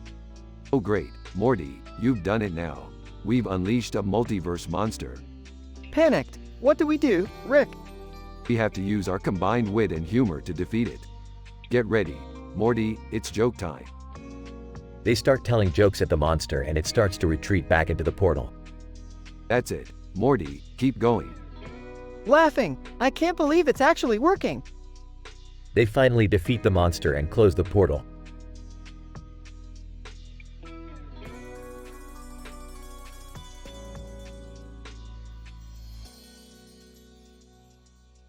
Phew, that was close. We can't mess around with the fabric of the multiverse like that, Morty. I know, Rick, but it was worth it for all the laughs we had. Agreed, Morty. And now, let's get some rest. We've had enough excitement for one day. They turn off the GeekJet experiment and head upstairs. Yawning. Good night, Rick. Smiling. Good night, Morty. And remember, never underestimate the power of a good joke.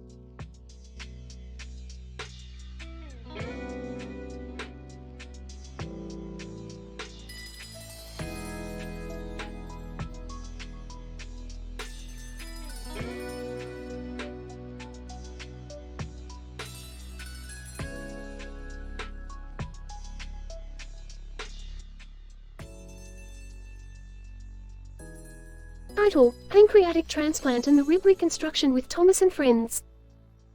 Synopsis. In this episode, we examine the complex process of pancreatic transplantation and rib reconstruction with the beloved characters of Thomas and Friends. The episode opens with a cartoon train with a smiling face on the tracks with trees in the background and a sky with clouds, portraying a cheerful ambiance that quickly progresses to a more scientific setting.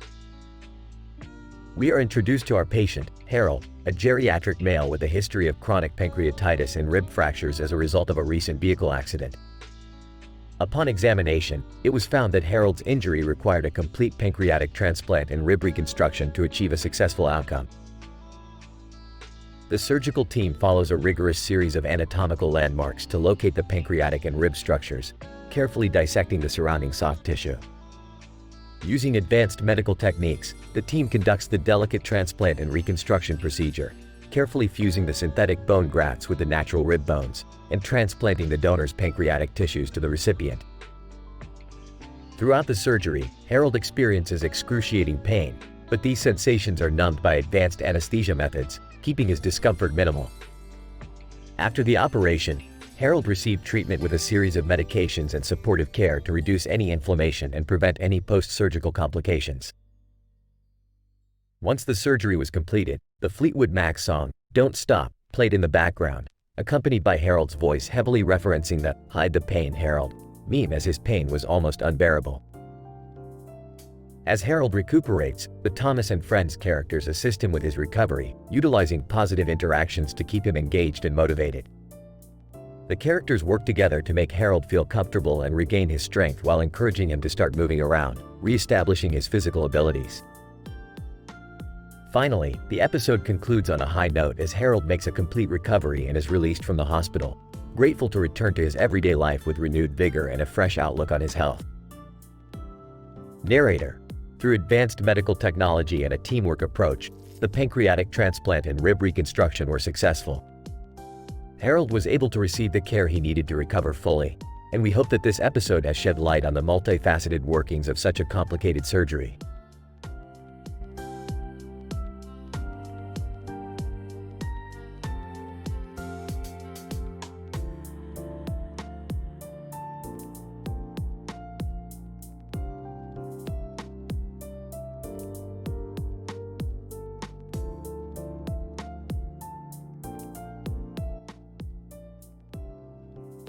Title: The Keplerian Theory of Hot Dog Consumption. Opening shot, Rick and Morty are in the kitchen, staring at a long hot dog bun with a side of green leaves on a black surface with a leaf on the side. Morty, I've discovered a new scientific principle of hot dog consumption. According to Kepler's laws of planetary motion, the hot dog and bun must be in a constant state of motion and the green leaves must act as gravitational forces to keep the hot dog on the bun. Oh, I don't get it, Rick. What does this have to do with hot dogs? Means we have to eat the hot dog in a specific way. We must take bites at a precise angle to maintain the balance of the hot dog bun system. Okay, I'll try it. They both take a bite of the hot dog, but Morty eats it incorrectly and the hot dog falls off the bun. Morty, you fool, you ruined the delicate balance of the system. Now we have to start all over again. Sorry, Rick. I'll try harder.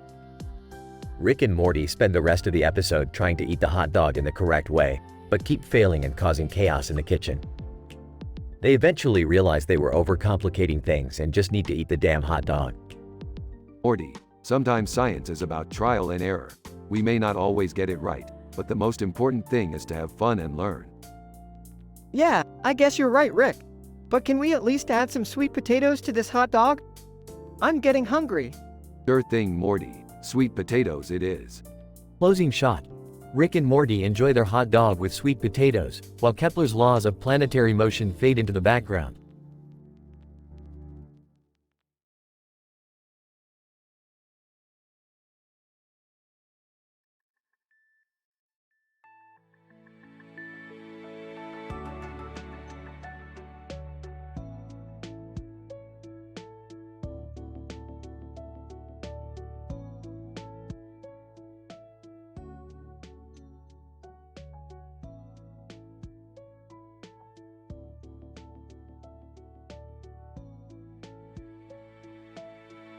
Title: The Ytterbium Paradox. Morty, Jerry, I've discovered a new element. It's called a terbium. A terbium? What does it do? Well, Morty, it's the missing link in our understanding of theoretical physics. It has the power to bend space and time in ways we never thought possible. Wow, that sounds impressive. Impressive? Jerry, this is groundbreaking. We could change the very fabric of the universe with this element. But how are we gonna get it? That's where Ezio Auditore comes in. He's a top-notch thief who can get us anything we need. Ezio, ciao, ragazzi. What can I do for you? We need you to steal some ytterbium for us. Ezio, ytterbium? Never heard of it, but I'm up for the challenge. Great, but we need to be careful. The ytterbium is located in a heavily guarded research facility. How are we gonna get in? That's where Wise Stepsuit comes in. He's created a special suit that can withstand any security system. A step suit. Yes, my suit is impervious to any form of security. But be warned, it's not 100% reliable. Oh, what do you mean by that? A step suit. Well, sometimes it can malfunction and send you to a different dimension. That's not ideal, but we don't have many options. They all arrive at the research facility. Ezio, alright, I'm in. Wait, what's this? Funny epitaphs? That's not what I'm looking for. Oh man, wrong room. Hey, what's this brasserie doing here? Let's check it out. They all enter the brasserie. Wait, where's the ytterbium? Ezio, it's not here, but I did find something else. What did you find? Ezio, a recipe for the most delicious pasta dish ever. Oh boy, I love pasta. Me too. They all start cooking the pasta. A step suit. Oh, I think my suit is malfunctioning. Suddenly, they all get transported to a different dimension. Oh great, now we're stuck in a completely different universe. On the bright side, at least we have delicious pasta. Yeah, and these funny epitaphs are pretty funny. Ezio, hey, I found the ytterbium. Finally, Let's get out of here. They all escape from the alternate dimension with the ytterbium in hand. That was a close one. But we did it. Yeah, and we have enough ytterbium to change the world. And we have a new pasta recipe. Zio, molto bene.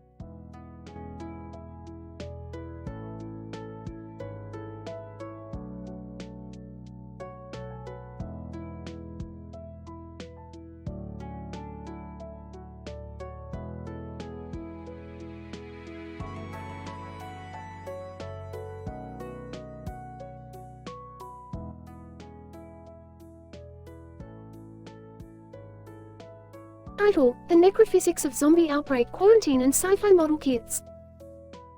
The episode begins with Rick and Morty joining a group of people in front of a grave at an eerie cemetery. Rick pulls out a device and starts scanning the area. Morty, we've got some serious energy readings from this graveyard. Looks like we're dealing with some necrophysics here. Necro what? Necrophysics, Morty, the physics of the dead. And judging by these readings, we've got a potential zombie outbreak on our hands. The group panics as Rick activates a quarantine force field around the cemetery. Rick, how are we going to contain a zombie outbreak? Simple, Beth. We just need to build some sci-fi model kits that I conveniently brought along with us. Why would you bring sci-fi model kits to a cemetery?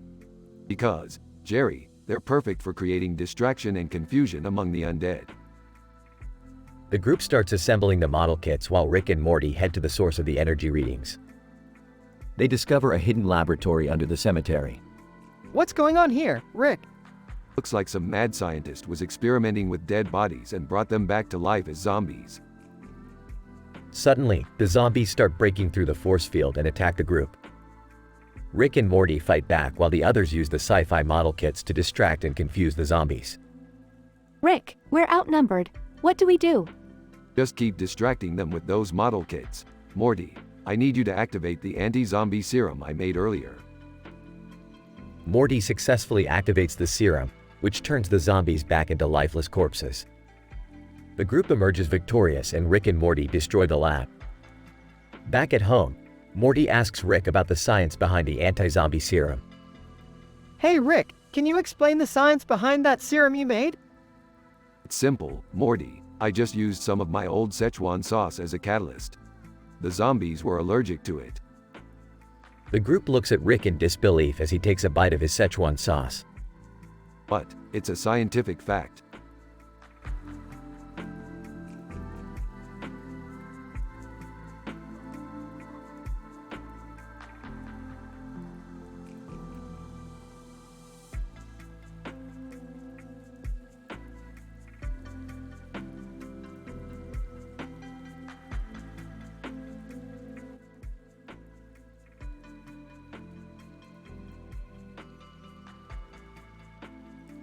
Title: The Genetic Variation and Behavioral Traits of Feline Companions in the Pandemonic Clown Invasion.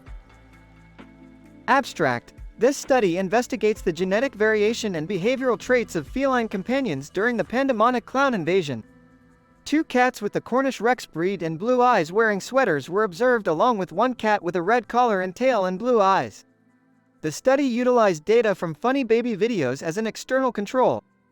Results indicate that the Cornish Rex breed presents genetic variations that may contribute to a more playful and curious behavior, while the red-collared cat displayed a more cautious and vigilant demeanor. Introduction. The experience of the Pandemonic Clown Invasion caused changes in the behavior of the feline companions of individuals who were exposed to the event. The purpose of this study is to investigate the genetic variations and behavioral traits that may have contributed to the feline's adaptive responses during the Pandemonic Clown Invasion. Methods. The study analyzed 30 hours of footage from funny baby videos that feature feline companions as an external control. The 3 cats selected for the study were all domestic and had different breeds and unique physical traits. The Cornish Rex breed is known to have genetic variations that affect the feline's fur and behavior. The 2 cats with this breed observed during the incident displayed a distinctive behavior consisting of playfulness, curiosity, and exploration. The red-collared cat was more cautious, alert and had a vigilant demeanor. Results. The Cornish Rex breed of feline companions showed genetic variations that may have contributed to their playful and curious behavior during the Pandemonic Clown Invasion. This behavior consisted of jumping, exploring their environment, and investigating new stimuli. On the other hand, the red-collared cat displayed a more cautious and vigilant behavior, showing little interest in exploring new stimuli in their environment. Discussion. The results of this study suggest that the genetic variations of feline companions may have contributed to their behavioral responses during the pandemonic clown invasion. The Cornish Rex breed displayed a more playful and curious behavior that may have helped them adapt to the overwhelming stimuli presented by the invasion. While the red-collared cat may have been more adaptive in its cautious and vigilant behavior since she showed less interest in investigating new stimuli that may have posed a danger. Conclusion. Feline companions' genetic variations may influence their behavior during stressful events such as the pandemonic clown invasion. The Cornish Rex breed, known for its genetic variations, showed playful and curious behavior, while other breeds like red-collared cats were more cautious and vigilant. Future studies may investigate how these genetic variations may contribute to feline companions' adaptive responses during different stressful situations.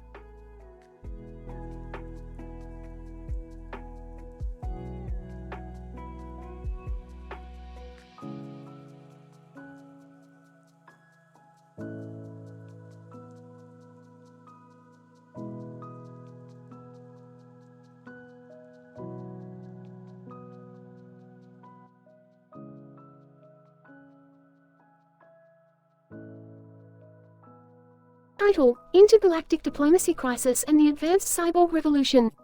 Characters: Bob the comic character in the foreground. Judy the comic character in the background. Dairy Queen the comic villain. Dogs. Blood-curdling banshee whales. Synopsis. The episode begins with Bob, a comic character in the foreground, reading a comic page while enjoying his Dairy Queen blizzard. In the background, Judy, another comic character, is seen reporting on an intergalactic diplomacy crisis. Suddenly, the scene is disrupted by dogs barking and blood-curdling banshee whales. As Bob and Judy investigate, they discover that the Dairy Queen had been experimenting with an advanced cyborg revolution, which had caused the dogs to go wild and the banshees to wail. The Dairy Queen had been trying to create the ultimate ice cream making machine, but had failed to account for the negative effects of advanced cyborg technology on organic beings. In an effort to stop the Dairy Queen's dangerous experiments, Bob and Judy team up with the dogs and banshees to sabotage the haunted wine tasting event being held at the Dairy Queen's lab. They were able to destroy the cyborgs and shut down the lab. However, the episode concludes on a cliffhanger as the Dairy Queen escapes, leaving a trail of destruction in her wake. It is clear that the intergalactic diplomacy crisis will only continue to escalate until someone can put an end to her evil plans. This is a major breakthrough in the field of cyborg technology. The advanced machines were able to cause chaos in the entire lab. Judy, the Dairy Queen's actions are a direct violation of intergalactic diplomacy. This could lead to a major crisis. Dairy Queen, ha, my advanced cyborg revolution will rule the universe. No one can stop me. Dogs. Bark bark. Banshees, blood-curdling whales. We need to stop her before it's too late. Let's work together and take down the Dairy Queen once and for all. Judy, agreed, Bob. We must act fast before the intergalactic community is plunged into chaos. Dairy Queen, you fools. You cannot stop me. My cyborgs will crush you all. Explosions and chaos ensue as the heroes and villains clash in an epic battle for the fate of the universe.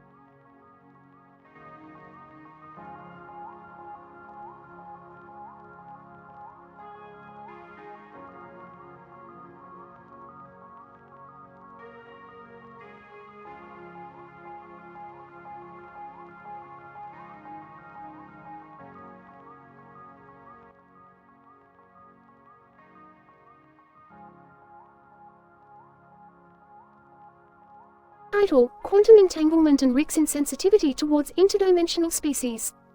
Opening shot, a truck is parked on a grassy field with a red and blue truck parked nearby, in front of a tree in the background. Rick, Morty, Jerry, and Summer are seen exiting the truck, with Rick carrying a small device. Alright, listen up. We're here to study the quantum entanglement of these black people tar babies. Oh, Rick, I don't think that's... Rick, that's highly inappropriate. Yeah, can't we just enjoy nature or something? Oh, come on. They're just little creatures from another dimension. What harm can come from studying them? As Rick turns on the device, the black people tar babies begin to glow and levitate in the air. Suddenly, a portal opens up and several interdimensional beings emerge. Interdimensional being 1. What the hell do you think you're doing, Rick? Oh, calm down. We're just conducting some harmless scientific research. Interdimensional being 2, harmless? You've disrupted the natural balance of our universe with your reckless behavior. The beings start to attack the group, causing chaos and destruction in the field. Meanwhile, Rick is completely unfazed by their anger and continues to study the black people tar babies. This is insane. We need to get out of here now. I agree. Rick, let's go back to the ship. No can do. I need to finish this experiment first. As the beings close in on the group, Morty spots a nearby button on the device and quickly presses it. The portal closes and the beings disappear, leaving the group standing in the middle of a hole in the ground. Phew, that was close. I think we should probably leave now. Yes, let's get out of here before something else happens. The group rushes back to the truck, with Rick grumbling about not being able to finish his experiment. As they drive away, the camera pans over to the hole in the ground, where the black people tar babies are seen floating peacefully in the air. Closing shot. Rick, Morty, Jerry, and Summer are seen driving away from the field, with Rick still muttering to himself. Suddenly, the truck's engine explodes, causing the group to crash into a ditch. Ah, damn it. That's what I get for not paying attention to the quantum mechanics of this crappy truck. The camera fades to black as the group struggles to exit the damaged vehicle.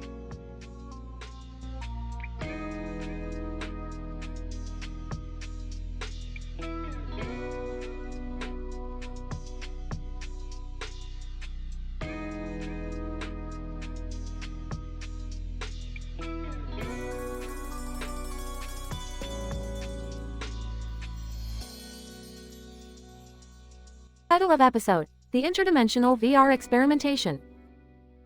The episode begins with Rick and Morty embarking on a mission to explore sci-fi virtual reality experiences across multiple dimensions.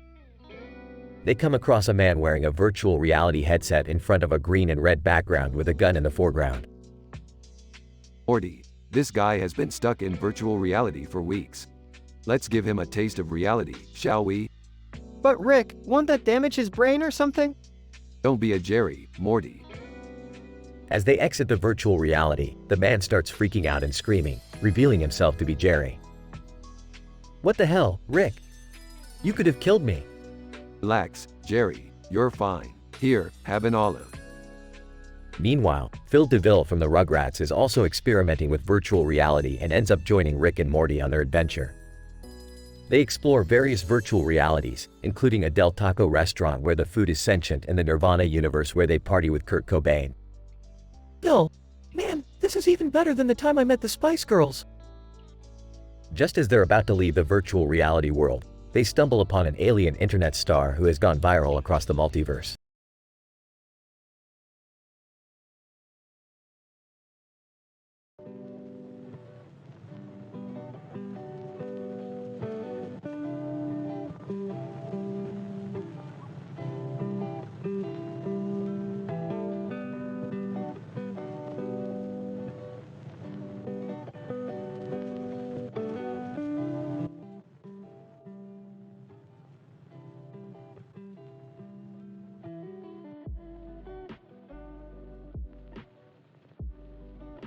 Title: The Intergalactic Music Festival.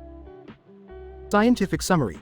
The episode follows the interdimensional adventures of Rick, Morty, Jerry, and Summer as they attend the Intergalactic Music Festival, a space event featuring cosmic musical acts and alien gardening competitions. Along the way, they encounter a time-traveling prankster who attempts to disrupt their fun and engage in scientific discussions about sci-fi theories. Chaos ensues as they take part in a game of roulette and unintentionally come across a haunted music festival. Scene 1, Rick, Morty, Jerry, and Summer arrive at the Intergalactic Music Festival and witness a man and a woman in costume playing the piano on stage. Wow, this festival really is out of this world. Don't get too excited, Jerry. We still have to make it to the alien gardening competition. Scene 2. The group competes in the alien gardening competition and come across a time-traveling prankster. Whoa, who's that guy? I think he's a time traveler. He keeps disappearing and reappearing. Scene 3. The group takes a break from the festival to discuss sci-fi theories. The multiverse theory suggests that there are infinite universes where every possibility exists. That's too much to wrap my head around. Scene 4. Rick, Morty, Jerry, and Summer play a game of roulette and things go awry. Come on, baby, Daddy needs a new portal gun. Rick, I don't think gambling is a good idea. Scene 5. The group unintentionally comes across a haunted music festival. This music festival is supposed to be haunted by the ghosts of alien rock stars? I don't believe in ghosts. Me neither, but let's not take any chances. Scene 6. The group encounters the time-traveling prankster again, this time causing more chaos. Why does he keep messing with us? I don't know, but let's not fall for his pranks. Scene 7. The group finally gets to enjoy the festival and watch Tony Bennett and Lady Gaga perform. I get a kick out of you. I can't believe we finally made it to the main event. Just enjoy the music and forget about the craziness for a while. Scene 8. The episode ends with the group reflecting on their interdimensional adventures. That was insane, Rick. I don't know how we keep getting out of these situations. But it was also a lot of fun. Definitely a once-in-a-lifetime experience. Speak for yourself, Jerry. We do this kind of stuff all the time.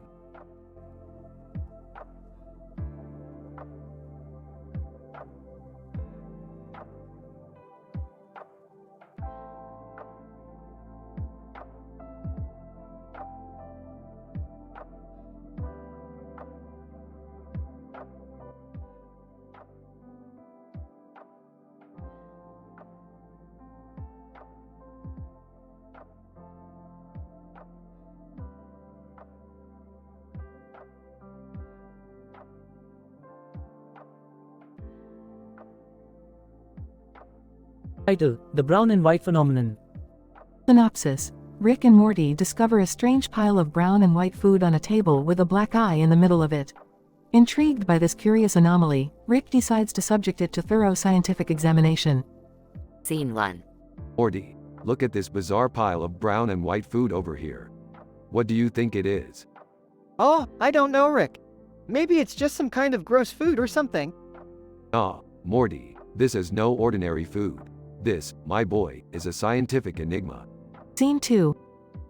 Rick and Morty approach the pile of brown and white food on the table. Rick pulls out a pair of goggles and a lab coat and begins examining the pile with various scientific instruments. This is incredible, Morty. The texture, the aroma, the composition. It's like nothing I've ever seen before. Oh, yeah, Rick. It looks like a pile of poop to me. Scene 3. Rick puts a sample of the brown and white food under a microscope and begins studying it closely. This is amazing, Morty. The bacterial composition of this food is unlike anything I've ever seen. It's like a sophisticated ecosystem all on its own. Ah, Rick. I'm gonna go grab a sandwich or something. All this poop talk is making me nauseous. Scene 4. Rick discovers that the black eye in the middle of the brown and white food pile is actually a highly concentrated form of energy. Morty, this black eye in the center of the pile is a concentrated form of energy. We need to harness it. Ah, Rick. Can we please just dispose of this poop and be done with it? Scene 5. Rick uses the black eye to create a portal to a parallel universe where poop is the primary source of energy. Rick and Morty are immediately surrounded by enthusiastic poop scientists who are thrilled to meet them. This is incredible, Morty. An entire universe powered by poop. We could learn so much from these people.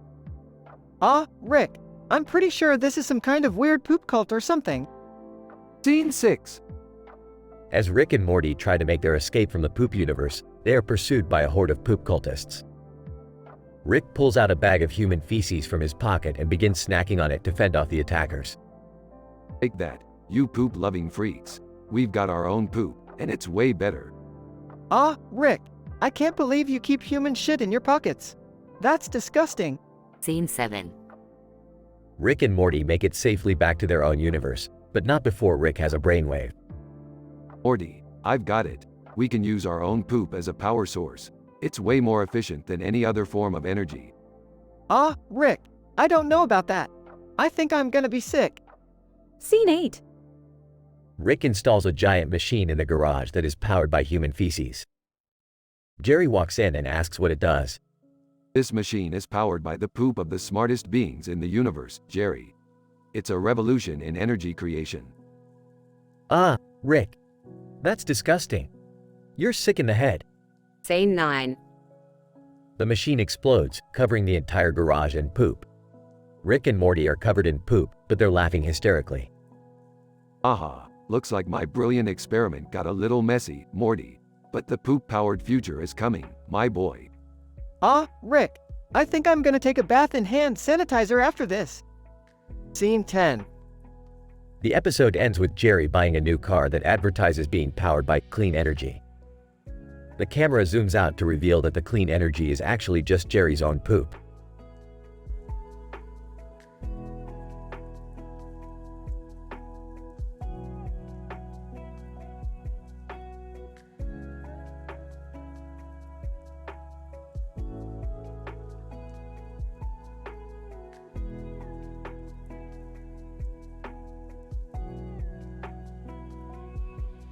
Title: The Psychology of Confessions. Objective: to explore the psychological dynamics of self-confession through the narrative analysis of a man's written accounts of his war crimes. Narrative: the episode opens with the protagonist Rick, a man in a suit and tie, sitting at a table with a book and pen in his hand and a pen in his other hand. He begins to write a book about all of the war crimes he has committed, with the intention of confessing them to the world. This confession is driven by Rick's desire for personal redemption. Method: the narrative analysis is conducted through the examination of Rick's written accounts, which reveal his personal struggles with the moral implications of his actions. These struggles manifest in his narrative style, which vacillates between detached reportage and emotional self-reflection. The analysis is also informed by interviews with psychologists and criminologists. Results: the analysis reveals that emotional turmoil is a common feature of self-confession in cases of extreme violence. The act of confessing can be seen as a way of acknowledging moral responsibility and seeking forgiveness, but it can also be a form of self-punishment. The case of Rick highlights the complexity of self-confession, as it can both alleviate and exacerbate feelings of guilt. Discussion: the results of this analysis are significant for both psychological and legal perspectives. Understanding the motivations and dynamics of self-confession can help to provide a more nuanced understanding of criminal behavior and contribute to the development of more effective rehabilitation programs. It also has implications for legal proceedings, as it illuminates the importance of the psychological state of the confessor in legal proceedings. Conclusion: the analysis of Rick's written confession reveals the psychological complexity of self-confession, highlighting both the emotional benefits and burdens that it can entail. This study contributes to the broader field of criminal psychology, shedding light on the motivations and dynamics of criminal behavior. Further research is needed to explore the efficacy of self-confession as a tool for rehabilitation and to understand its legal implications.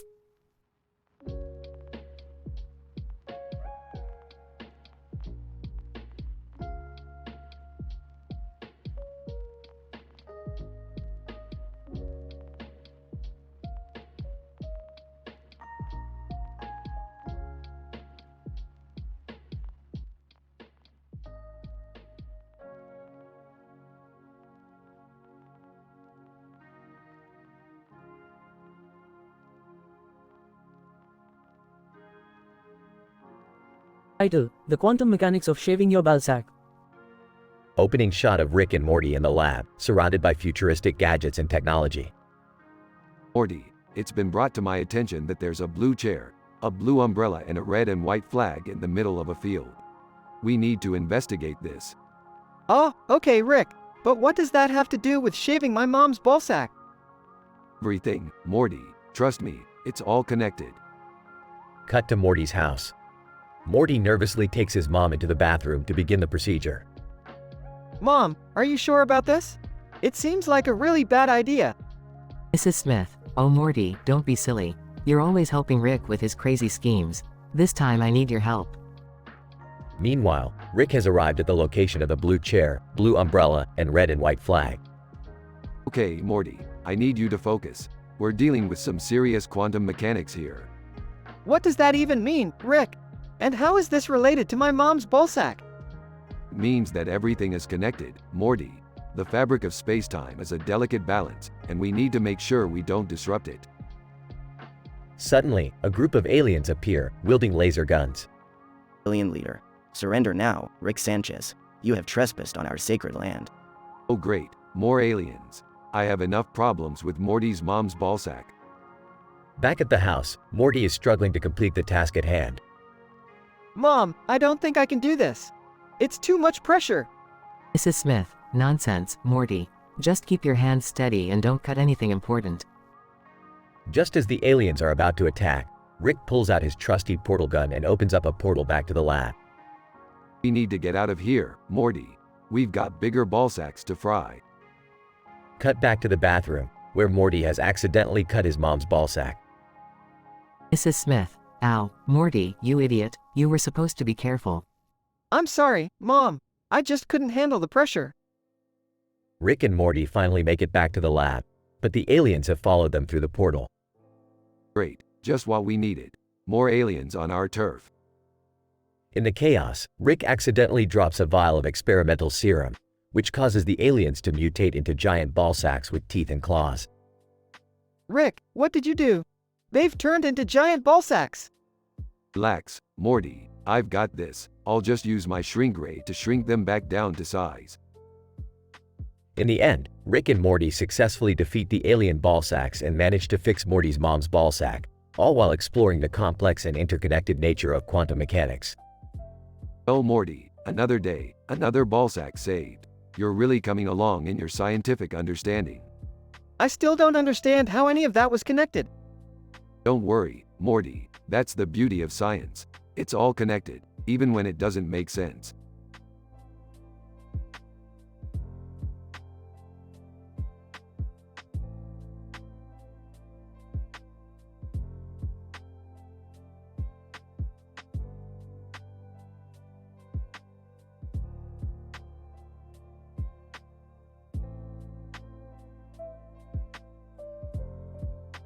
Title: Analysis of Incestuous Tendencies in Parking Lot Seduction. The episode begins with a visual of a stationary automobile situated within a parking lot, displaying a sign that bears the message, "Parking lot is empty." Notably, this location is devoid of human activity and presents an isolated setting. Jerry, father, initiates a dialogue with Summer, daughter, expressing his interest in engaging in sexual activities with her. This behavior manifests a deviant and incestuous tendency, which is a highly taboo behavior in modern society. Summer exhibits a level of disgust towards Jerry's advances, exhibiting a clear-cut indication of a healthy avoidance response towards an incestuous encounter. This response is evolutionary, thus understood as the Oedipus complex. However, Jerry appears to lack the intergenerational taboo against inbreeding that Freud thought existed. His actions are misguided and could be a result of decreased social morality. The audience can infer that Jerry has individualistic personality traits that outweigh the societal and cultural implications of incestuous behavior in identifying his own subjective sense of happiness and pleasure. It is important to note that incest is medically proven to be severe harm that begets high risks of congenital disabilities and genetic abnormalities in offspring due to the process of negative assortative mating. Jerry's persistence in pursuing Summer tells us that this information is not well known by the lay population or even Jerry himself.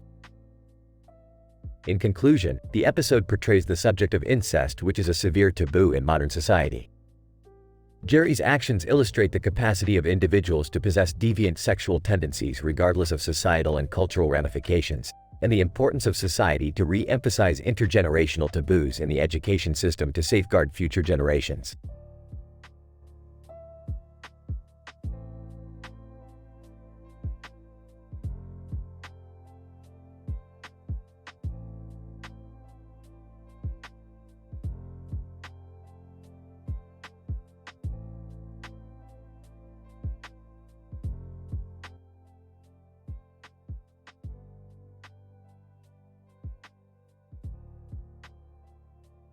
Title: The Purple Flower Experiment. The episode opens with Rick and Morty performing a complicated experiment involving a purple flower that's sitting on top of a yellow surface next to another purple flower on top of a green surface. As they monitor the experiment, Rick goes off on a tangent about the scientific correlation between color and surface tension. Morty tries to keep up, but his eyes begin to glaze over. You see, Morty, The purple flower on the yellow surface represents a higher tension due to its increased melanin content. This means that the biofilm surrounding it is more viscous, leading to a slower rate of diffusion. Oh, right. But what about the other one? The purple flower on the green surface has a lower tension, owing to the fact that the chlorophyll in the plant has a higher affinity for the substrate. This creates a hydrophilic environment that enhances the diffusion rate. Whoa, that's insane, Rick. But can we move on to something else? Suddenly, Morty's phone pings, and he pulls it out to see a new notification from Summer's OnlyFans account. He can't resist telling the rest of the family, and soon everyone is trying to access it. What's OnlyFans? I don't want to know. You're all a bunch of prudes. Hand me that phone. As Rick starts scrolling through the site, he becomes increasingly enamored with the idea of creating his own adult content. He recruits Morty to help him film a scene, which leads to a series of comedic mishaps involving an ill-timed burp and a malfunctioning sex robot. Rick, I don't think this is a good idea. Nonsense, Morty. We need to diversify our portfolios. I'm a man of science, after all. As the episode draws to a close, the family gathers around to watch the finished product. It's a complete disaster, but Rick is convinced that it's going to make them rich and famous. See, Morty, I told you this was a good idea. Now all we have to do is sit back and wait for the money to roll in. I don't think it's going to work out that way, Rick. Can we please go back to the flowers now? The episode ends with Rick and Morty back in the lab, tinkering with the experiment once again. As they bicker over the details, a purple flower slips loose from its perch and tumbles to the ground. Whoops. Oh well, back to the drawing board. Fade to black.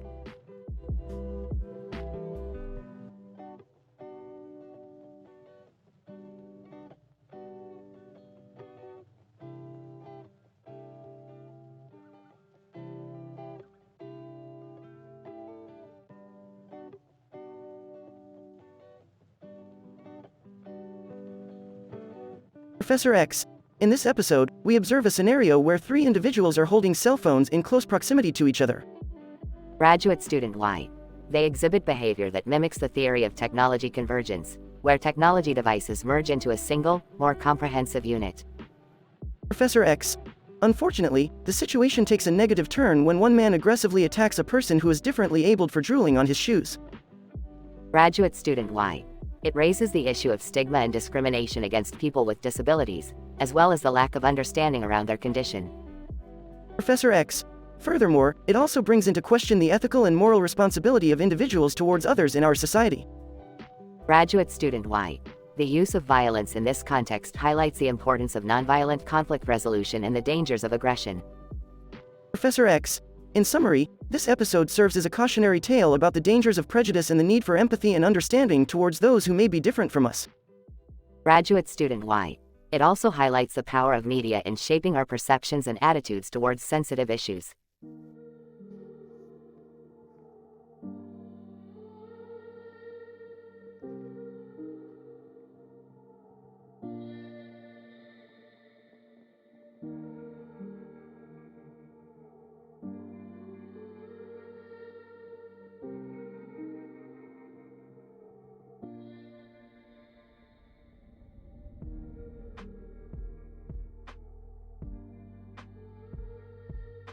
Title: The effects of REM sleep on Morty and Beth in a multiverse context. Scene 1. We observe Beth, a human female, in a state of rapid eye movement, REM, sleep, lying in a bed with a male Homo sapien, known as Jerry, sporting an unconventional hairstyle and attire of green and pink color scheme and a green blanket covering their bodies. Z's. Snoring sound. Scene 2. Suddenly, Morty, a Homo sapien from a parallel universe, enters the room and performs an unusual activity. Morty proceeds to take a picture of Beth's face while she is sleeping. Whispering, just a little souvenir from my favorite universe. Scene 3. As Morty leaves the room, Jerry wakes up and questions Beth about her unusual sleeping position. Why are you letting your mouth hang open like that while you sleep? Half asleep. That's just how I breathe during REM sleep. It's natural. Scene 4. The following day, Morty attempts to hide the fact that he took a picture of Beth's face while she was sleeping from her father, Rick, who is aware of Morty's mischievous tendencies. Nervously, hey Rick, what's up? Did you need me to help you with any of your experiments today? Sarcastically, no Morty, I just wanted to know why you were sneaking around in Beth's room last night. Scene 5. Rick explains to Morty the potential risks of photographing individuals without their consent during REM sleep and how it can affect their memory and perception of reality.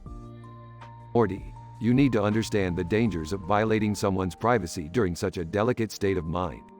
It can compromise their ability to recall events accurately and lead to feelings of paranoia or vulnerability in the future. Scene 6. Morty apologizes to Beth and admits his mistake. Hey Beth, I'm really sorry for what I did last night.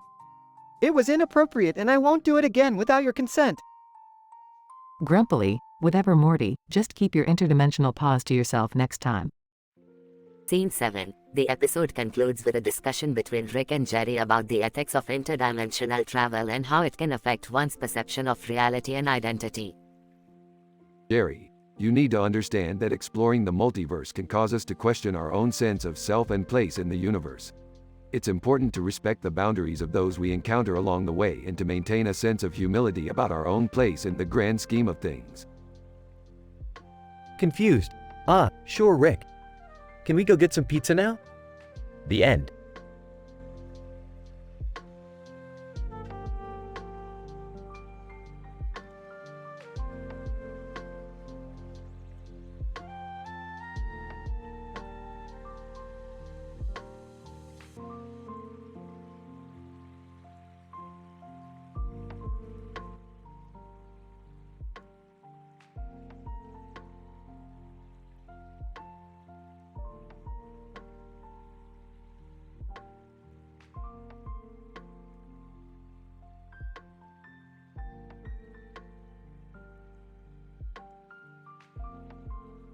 Here's a possible episode script following the description.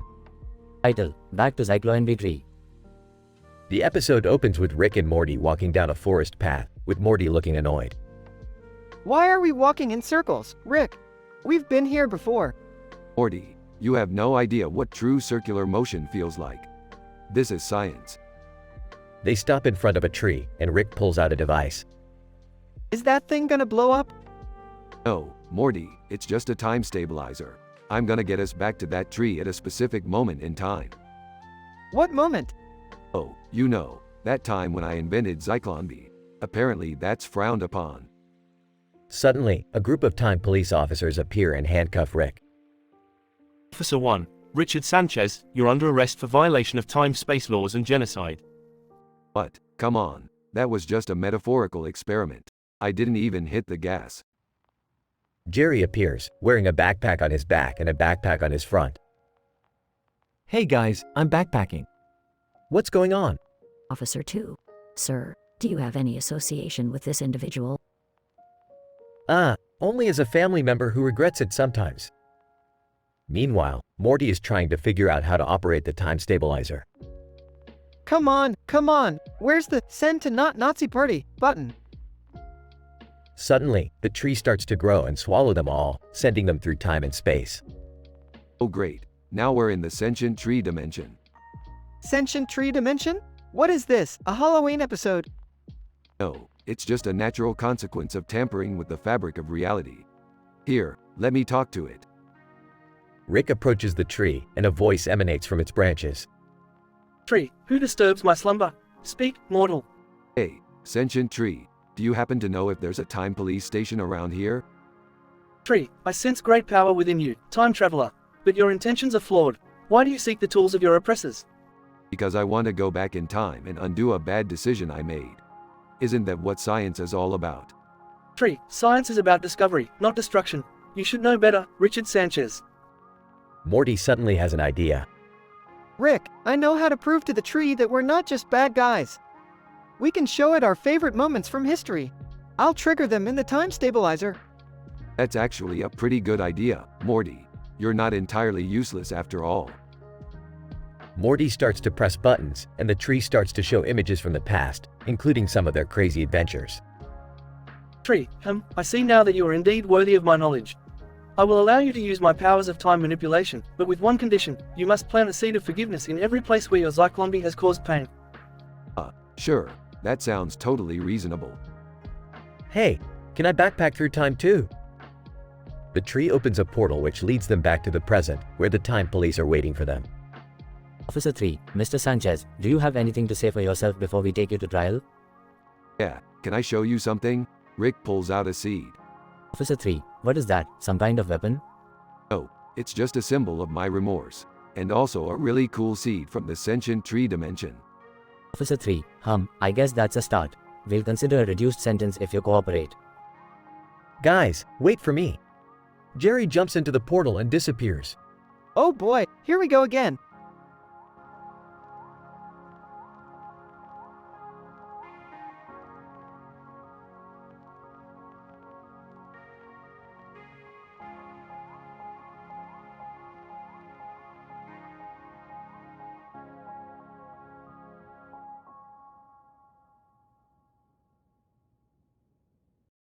Title: Analyzing the effects of fecal desecration on sleep quality. The episode begins with a female participant, Beth, in a controlled sleep study environment, wearing EEG electrodes and sleeping in a low-light, ultrasonic sound environment. The male participant, Mort, wearing the appropriate protective gear, approaches Beth silently with a sinister expression on his face and proceeds to defecate on her face. The experimenters monitor the brainwaves of Beth to detect any changes in her sleep quality. Immediately, her brainwaves showed significant changes indicating a state of heightened arousal, which can often be associated with nightmares and PTSD symptoms. Additionally, her eye movements suggested a state of disturbed rapid eye movement sleep, which is essential for good sleep health. Furthermore, the act of fecal desecration has been identified as a traumatic event that can cause severe physical, emotional, and psychological stress to the victim. As seen from her facial expressions, Beth's stress hormone skyrocketed, indicating a definite increase in physical arousal and distress. Mort, who has been previously diagnosed with a paraphilia disorder, is unaware of the repercussions of his sadistic and deviant behavior. Despite the experimental protocol limitation, further research into the treatment of paraphilia disorder and the investigation of the psychological and physiological effects of fecal desecration on sleep quality is recommended. Thus, the episode highlights the deleterious effects of nocturnal sensory stimuli like fecal desecration and the importance of conducting ethical and harmless scientific research to improve our understanding of the complex relationship between trauma and sleep quality. Experimental Protocol Team. We condemn such actions and reiterate the need to prioritize the safety, dignity, and welfare of research participants in all scientific endeavors.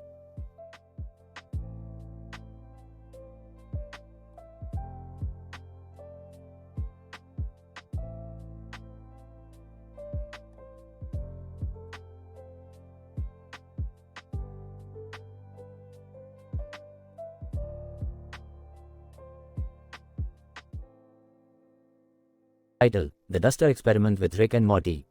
Synopsis. The episode starts with Rick and Morty returning from an interdimensional adventure to find a blue duster on the ground with a white handle on its tip and another blue duster right next to it.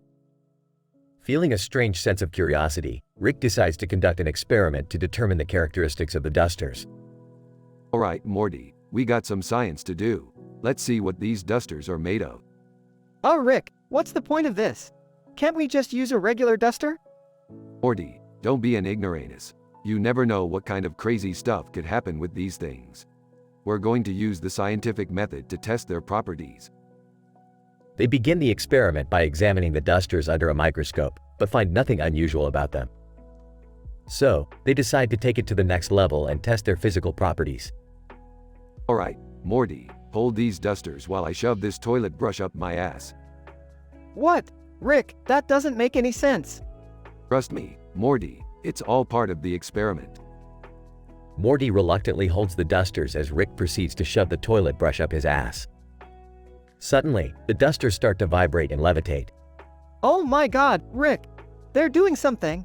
Analyzing the data, Morty, stay focused. The dusters continue to vibrate and glow, producing a beam of energy that sucks them into another dimension. Whoa, Morty, I think we just discovered a new energy source. Rick, this is insane! What are we going to do with this power? Use it to power my hovercraft, Morty. We're going on another adventure. They ride off into the sunset, leaving the dusters behind. The episode ends with a shot of the dusters lying on the ground, still vibrating and glowing. Rick, what do we do with the dusters? Erps, who cares? Morty, let's go have some fun.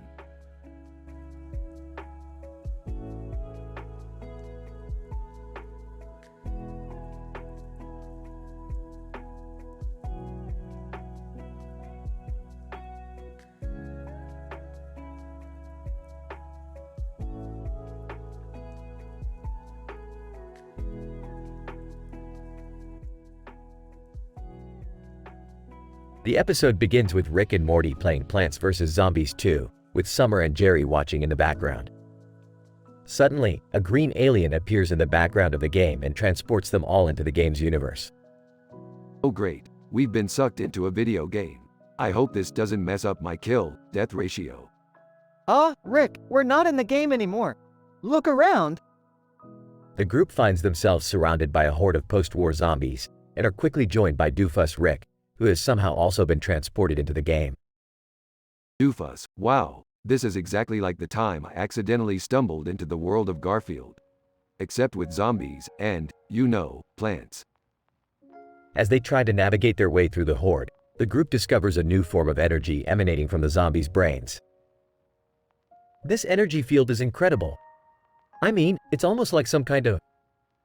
Ariana Grande suddenly appears, riding a giant sunflower. Ariana Grande, hey guys, you're in the game too? Cool, I'm part of the comedy tours. We're doing a show here tonight. Comedy tours? What kind of jibber jabber is that? Ariana Grande, it's a traveling comedy show that performs in different dimensions and universes. We're here to entertain the living and the undead alike.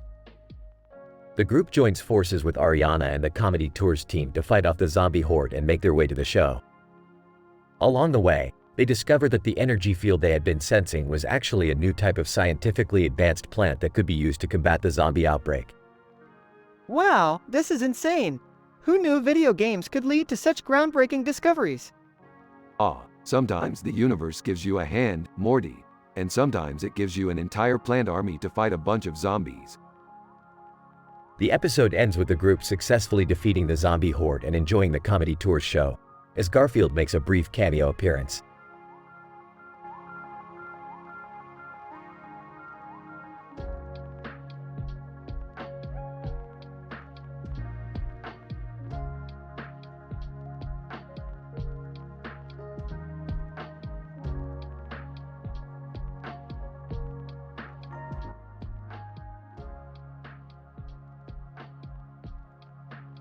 Title: The Group Euphoria Experiment. Synopsis. Rick finds himself intrigued by the concept of group euphoria and decides to conduct an experiment by gathering a group of individuals in a park to see if they can achieve a collective state of euphoria. However, things quickly spiral out of control as Jerry Seinfeld shows up and punches Betty White in the face. Act 1. Morty, I've been studying the science of euphoria and I think I've found a way to synthesize it on a mass scale. What? That sounds dangerous. It's all good. I just need to gather a group of people together and see if we can get them to experience a collective state of euphoria. It's gonna be a real hoot. Act 2. Rick sets up a green bench in the park and gathers a group of people around it, telling them to hold hands and focus on the feeling of happiness. Initially, the experiment starts off well, with the group giggling and smiling together. Random person 1. Hey, this is kinda fun. I feel all warm and fuzzy inside. Random person 2. Yeah, me too. I feel like I can take on the world. Act 3. Just when things seem to be going smoothly, Jerry Seinfeld shows up out of nowhere and punches Betty White in the face. Jerry Seinfeld, what's the deal with euphoria, am I right? Betty White, ow. Jerry, why would you do that? The group quickly descends into chaos, with some members trying to break up the fight and others running away in fear. Random person 3. Oh god, this is not what I signed up for. Rick, we gotta get out of here. This is crazy. Act 4. In the aftermath of the brawl, the group is left feeling disillusioned and upset. Rick realizes that his experiment has gone awry and that trying to force euphoria on a group of people is not the answer to achieving happiness. Well, that was a disaster. Turns out that euphoria can be synthesized or forced. It's something that comes from within. Wow, that's deep. Yeah, I guess even I don't have all the answers. But hey, at least we got a good story out of it. The episode ends with Rick and Morty walking away from the chaos, shaking their heads in disbelief.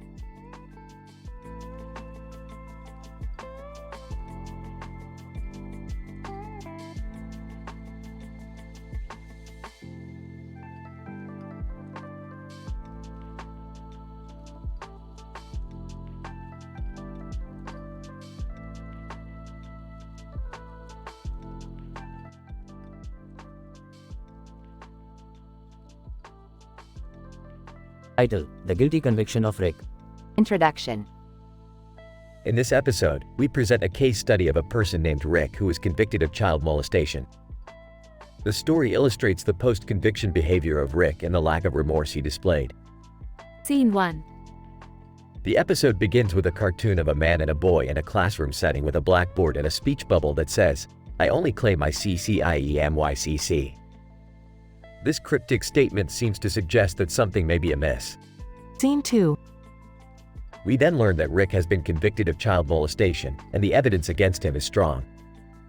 The court proceedings are explained in detail, and the scientific basis of the evidence is discussed at length. Dr. Smith, based on the DNA evidence presented in court, the chances of an unrelated person matching the DNA found on the victim's clothing are less than 1 in a billion. Scene 3. Despite the overwhelming evidence against him, Rick maintains his innocence and shows no remorse for his actions. This lack of remorse is explored in depth, and the psychological basis for such behavior is discussed. Dr. Johnson. There are a number of reasons why someone might exhibit a lack of remorse following a conviction for a serious crime. One possibility is that they may be experiencing a psychological condition such as antisocial personality disorder. Scene 4. The victim's family is interviewed, and the impact of Rick's actions on their lives is described. The long-term psychological effects of child sexual abuse are also discussed. Mrs. Jones, our family has been torn apart by what Rick did to our child. We're still trying to come to terms with the trauma and the impact it's had on our lives. Scene 5. The episode concludes with a discussion of the importance of taking action to prevent child sexual abuse and providing support for victims and their families. Dr. Brown, as a society, we have a responsibility to take action to prevent child sexual abuse. This includes providing education and resources to parents and children, as well as supporting victims and their families in their recovery. Conclusion. This episode provides a detailed case study of the post-conviction behavior of a child molestation offender and the impact of their actions on the victim and their family. It highlights the importance of taking action to prevent child sexual abuse and supporting those who have been affected by it.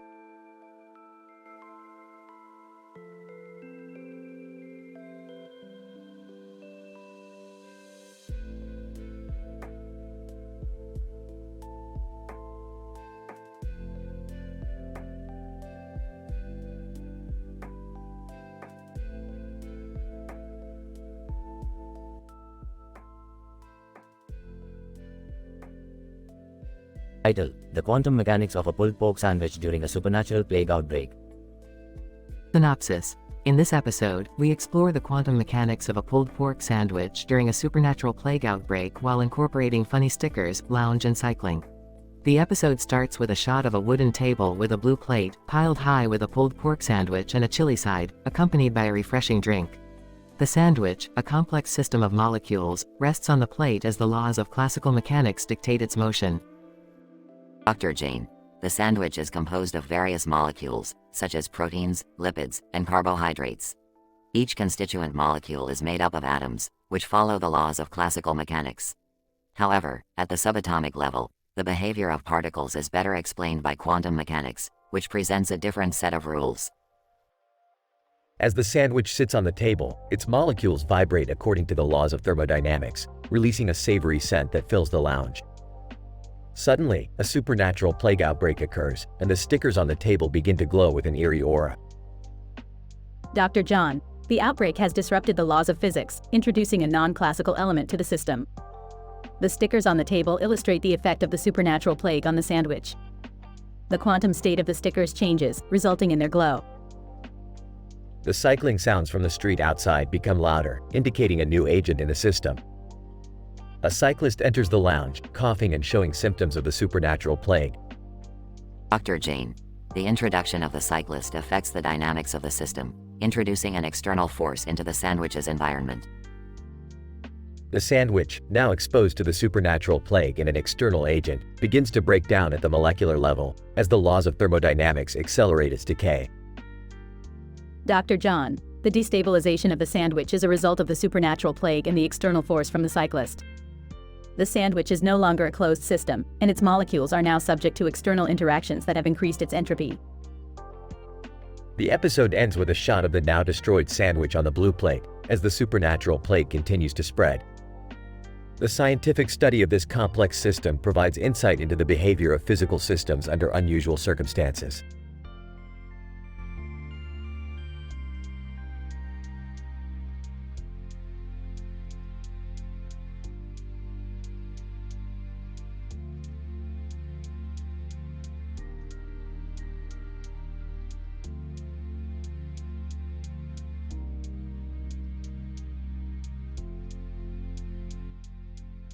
Title: The Science of Memes. Synopsis. In this episode, we explore the science behind memes and their impact on society. The episode begins with a comic strip featuring two individuals conversing with each other, one wearing a traditional hat and the other adorned in a suit. Observing their body language, facial expressions, and linguistic cues, we analyze the communication process that leads to meme creation. Dr. Johnson. The concept of memes are cultural ideas that spread virally, was introduced by Richard Dawkins in the 1970s. They are often viewed as a form of cultural evolution, similar to genes in biological systems. As we transition to the meme analysis phase, a cartoon of a man wearing a hat with the text, I'm a head out, is displayed. We use this as an example to delve into the various components of meme construction, including image selection, caption text, and font style. Dr. Kumar. Multiple studies indicate that memes that possess relatable content tend to go viral, resonating with a large audience. Often, a meme's longevity is measured by its ability to adapt to different cultural contexts. Next, we move on to the impact of memes on society. The appearance of Scary Terry from Rick and Morty is displayed, eliciting laughter from our audience. Dr. Nguyen, memes can be a tool for social commentary, political commentary, and even satire. They can be used to spread messages to a wide audience while condensing complex ideas into a simplified format. As we draw the episode to a close, we reflect on the power of memes to shape opinions and influence behaviors in the modern world. Dr. Johnson. In the current age of social media, memes have become an integral part of our daily communication, influencing our thoughts, emotions, and decisions. It is crucial for us to understand and analyze the science behind memes to comprehend their impact on societal norms.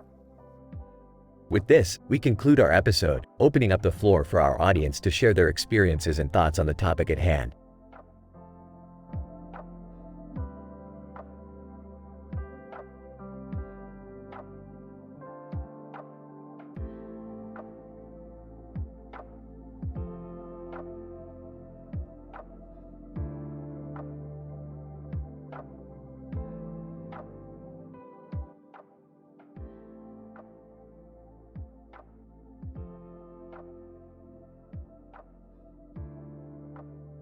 Title: The Quantum Coaster Catastrophe. Synopsis. In this episode, Rick and Morty take a trip to an amusement park located in the center of a densely forested park. While enjoying the park's newest attraction, the quantum coaster, Rick and Morty encounter a computer systems analyst named Joshua Bassett who informs them that the coaster is haunted by a sinister force that is causing the ride to malfunction. The episode begins with Morty expressing his excitement for the day ahead. Oh geez Rick, I can't wait to ride the quantum coaster. Morty, it's just a ride. You'll get over it. As they approach the coaster, they see Joshua Bassett frantically typing away on his laptop.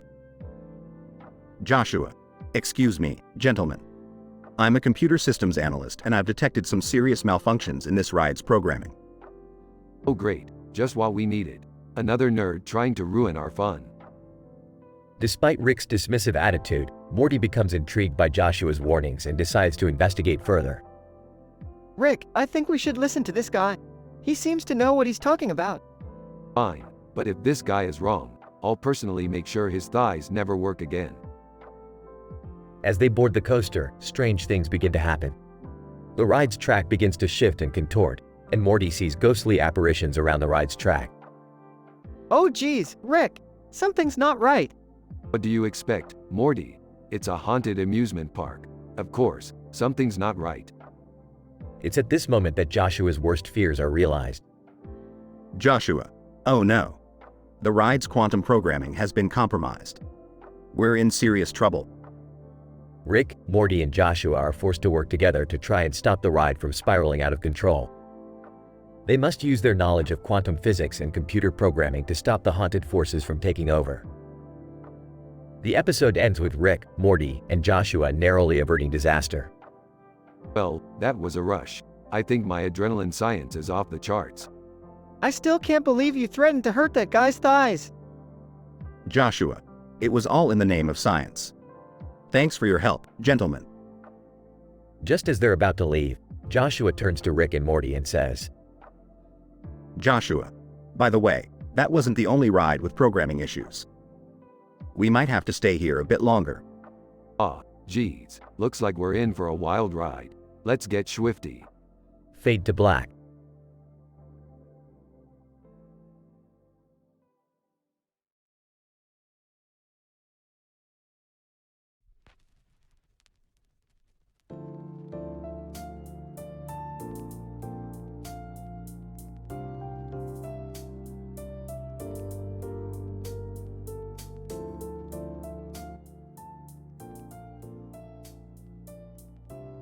Title: The Quantum Stonks Meme Adventure. The episode begins with Rick and Morty in the lab trying to modify a quantum computer to predict the stock market with the help of Summer and Beth. Suddenly, a small black and white dog with a red collar appears in their lab and stares at them with a serious expression on its face. What the hell is this dog doing here? Maybe it's here to invest in the stock market with us, Rick. Can we keep him? Please? Yeah, he looks like a Boston Terrier. Those things are adorable. Fine, we'll keep him. But only if he helps us with the stonks. The dog, now named Stonks, becomes their assistant and helps them with their stock predictions. They become the richest family in the galaxy, but the good times don't last long. Rick, something's wrong. Our stock predictions are going haywire. We're losing millions. Stonks, what did you do? Stonks, woof. That damn dog. He's been playing with the quantum computer. The group frantically tries to fix their predictions as the stock market crashes around them. In the chaos, Rick accidentally transports them to an alternate dimension where the Stonks meme has become a reality. What the hell is going on? Why does everyone look like walking Stonks memes? And why are they all speaking in binary? Stonks, woof. My god, we're in the stonks dimension. The group tries to navigate the dimension and find their way back to their own dimension. Along the way, they encounter all sorts of strange Stonks-related phenomena, including a Stonks-faced alien race and a Stonks-themed amusement park. I can't take it anymore, Rick. This is too weird. Keep it together, Morty. We'll get out of here soon enough. Finally, after what feels like an eternity, the group finds a way back to their own dimension. They return to their own lab, exhausted but relieved. I can't believe we made it. And we still have all our money. Stonks, woof. Shut up, stonks. As the episode ends, the group looks exhausted but victorious, having conquered the strange world of the Stonks meme.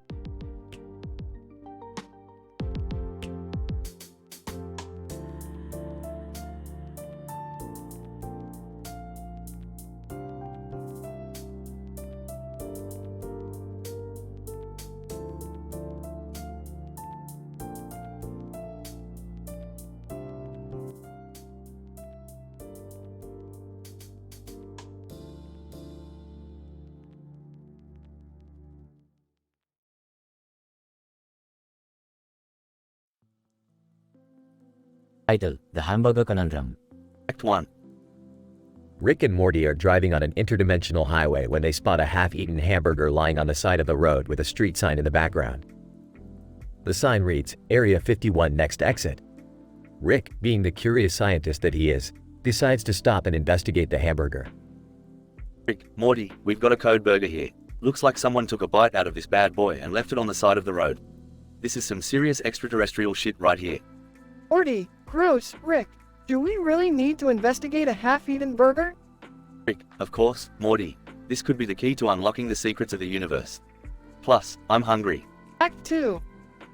As Rick and Morty examine the hamburger, they notice that it has odd, unidentifiable ingredients. They take a sample of the meat and analyze it in their lab. Rick, Morty, this meat is like nothing I've ever seen before. It's not from this dimension. It's not from this planet. It's not even made of meat. Morty, what the hell is it made of then, Rick? Rick, I don't know, Morty, but we need to find out. And fast. Suddenly, they spot a giant donut rolling down the road. Rick, holy shit, Morty, that donut is the size of a planet. We need to catch it. Act 3. Rick and Morty chase after the donut, trying to figure out where it's come from and what it's made of. They end up on a planet made entirely of junk food, where they encounter an army of sentient food items. Rick, Morty, I think we've stumbled upon a food-based society. And they don't look too happy to see us. Morty, why not, Rick? We're just two dudes trying to figure out what's going on. The food army attacks Rick and Morty, forcing them to fight for their lives. They eventually come to a realization about the origins of the half-eaten hamburger and the giant donut. Rick, Morty, I think I've figured it out. This entire planet is a giant fast food restaurant run by a group of insane scientists who have been experimenting with food genetics. They created that hamburger and that donut to test the limits of food-based life forms. Morty, that's insane, Rick. Rick, I know, Morty, but we need to stop them. Otherwise, they'll keep creating dangerous food creatures that could wreak havoc on the multiverse. Act 4. Rick and Morty infiltrate the food laboratory and try to shut down the experiment. The scientists are not happy about it and engage in a final battle with the duo. Rick, Morty, hand me the condiment grenade. The condiment grenade explodes, showering the food army with ketchup and mustard. Rick and Morty escape with their lives and destroy the laboratory, putting an end to the dangerous food experiments. Morty, that was crazy, Rick. I'm never eating fast food again. Rick, you say that now, Morty, but you'll be back at the drive-thru in no time. Trust me. The episode ends with Rick and Morty driving away, bickering about the merits of fast food.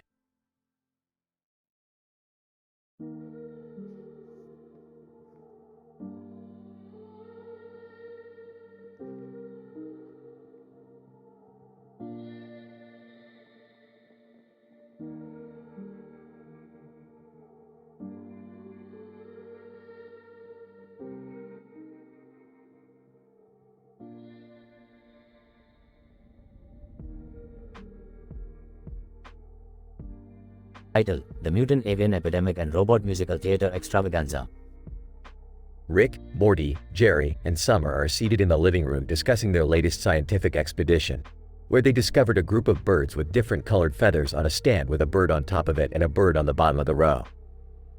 Morty, I'm telling you, these birds are of a highly advanced species. Their feathers are capable of absorbing and reflecting a vast array of cosmic rays, making them impervious to most elements. Ah, Rick, what does that even mean? Yeah, Rick, could you explain to us mere mortals in layman's terms? Seriously, Rick, not all of us have a PhD in astrophysics. Rick rolls his eyes and continues. Long story short, these birds are worth a lot of money. We sell them to the highest bidder and make a fortune. But Rick, what about the mutant creature infestation we saw in the woods? Don't worry about that, Morty. We'll just put up a KFC or something and lure them away. Yeah, because that's totally ethical. You know what's not ethical? The fact that Rick wants to sell these birds to a bunch of rich people who will probably just eat them. Hey, if the birds are dumb enough to get eaten, that's not my problem. Besides, I already have plans for our earnings. I'm going to build a robot musical theater. Oh no, not one of your crazy inventions again. But, you don't like theater, Morty. I thought you were a culture aficionado. I don't mind theater, Rick. It's just that your last musical featured a bunch of giant, flesh-eating slugs. Yeah, and that was traumatizing for all of us. Can we please focus on the mutant creatures? They could be dangerous. Relax, Summer. I know just the thing. Rick pulls out a remote control and presses a button. Suddenly, a group of ducks in military uniforms walk in. These are my specially trained duck soldiers. They'll take care of any mutant creature infestation. Now if you'll excuse me, I have to go work on my musical. The group of ducks march out of the room, leaving the four of them looking confused and slightly frightened.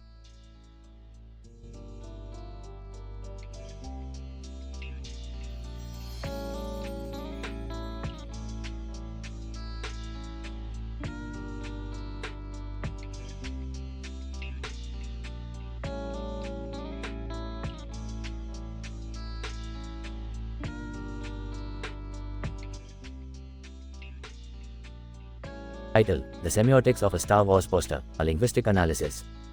Introduction. The current study aimed to explore the semiotic cues of the poster for the upcoming Star Wars movie. Specifically, the focus was on the image that portrays two individuals dressed in black coats alongside a sci-fi fighter, and how these images interact to create a semiotic message. Additionally, this study investigated how individuals learned sci-fi languages portrayed in the poster. Method. A sample of 30 participants was selected to analyze the poster's semiotic cues and learn the sci-fi language present in the poster. The poster was divided into 3 sections: the individuals in black coats, the sci-fi fighter, and the overall composition. Participants were given a video to learn the sci-fi language in the poster. Results. The results showed that the individuals in black coats were perceived as the primary characters in the poster due to their central location and the use of their placement. The sci-fi fighter, on the other hand, was perceived as secondary to the individuals. Participants were able to learn the sci-fi language presented in the poster, and the learning was consistent across all of the components of the poster. Discussion. The Star Wars poster's semiotics conveyed that the two individuals in black coats were paramount to the plot of the upcoming movie, and the sci-fi fighter is a necessary component to the movie. In other words, the individuals are the narrative's drivers, and the sci-fi fighter acts as support. Additionally, the study found that participants can learn the sci-fi language portrayed in the poster, which highlights the power of visual aids in language acquisition. Conclusion. The semiotics of the Star Wars poster convey a clear message about the plot and the relationships between the characters. The study also showed that sci-fi languages are learnable through visual aids, which has significant implications for language education and pedagogy.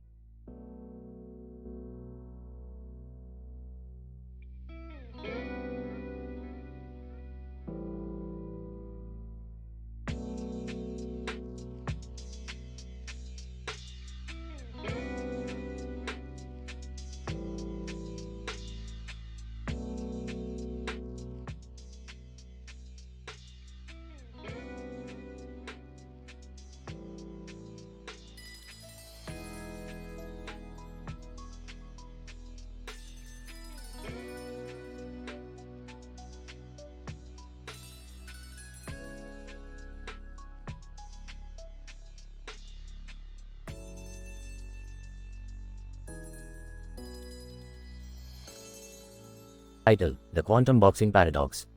Synopsis. The episode begins with Rick and Morty in the garage discussing the latest scientific breakthrough with their newly invented quantum boxing gloves. Rick explains that these gloves are designed to cause atoms to overlap in a way that punches thrown in one dimension will land in another. Morty, excited at the prospect of using this technology, suggests using it to win their first boxing match.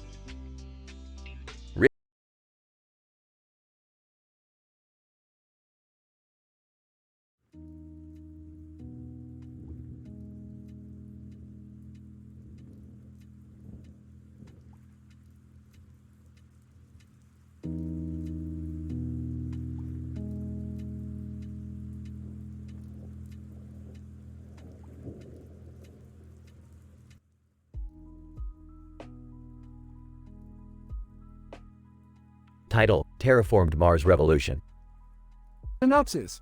The episode opens with a futuristic landscape of terraformed Mars, which features an abundant and diverse vegetation cover with trees and rocks prominent in the foreground.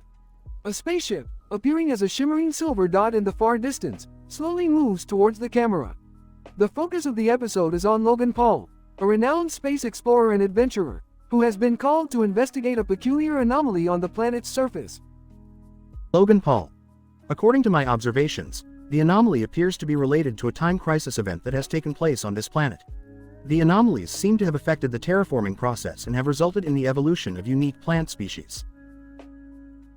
Using advanced scientific instruments, Logan Paul unravels the mystery of the time crisis event and discovers that it was caused by a large meteorite impacting the planet's surface. The impact caused a massive disruption in the planet's ecosystem, leading to the rapid evolution of plant species that could survive the altered environment. Logan Paul. This is a groundbreaking discovery which could redefine our understanding of the evolution process. The plant species here have evolved at a lightning-fast pace, adapting to the extreme conditions of the planet. Logan Paul's team also discovers a group of revolutionary activists fighting for the independence of terraformed Mars. These activists allege that the Earth government has taken control of resources on Mars, leading to a sense of deprivation among locals. Tensions rise as government authorities attempt to suppress the movement. Activist leader, we demand our right to self-determination. The people of terraformed Mars deserve control of their own resources and destiny. The episode concludes with a thrilling chase sequence as government forces pursue Logan Paul and his team, who are accused of colluding with the revolutionary activists. The team is eventually able to evade the authorities and escape the planet safely. Logan Paul. This experience has been exhilarating, and the knowledge gained could change the course of history. I look forward to coming back to terraformed Mars and uncovering more secrets about this fascinating planet. End.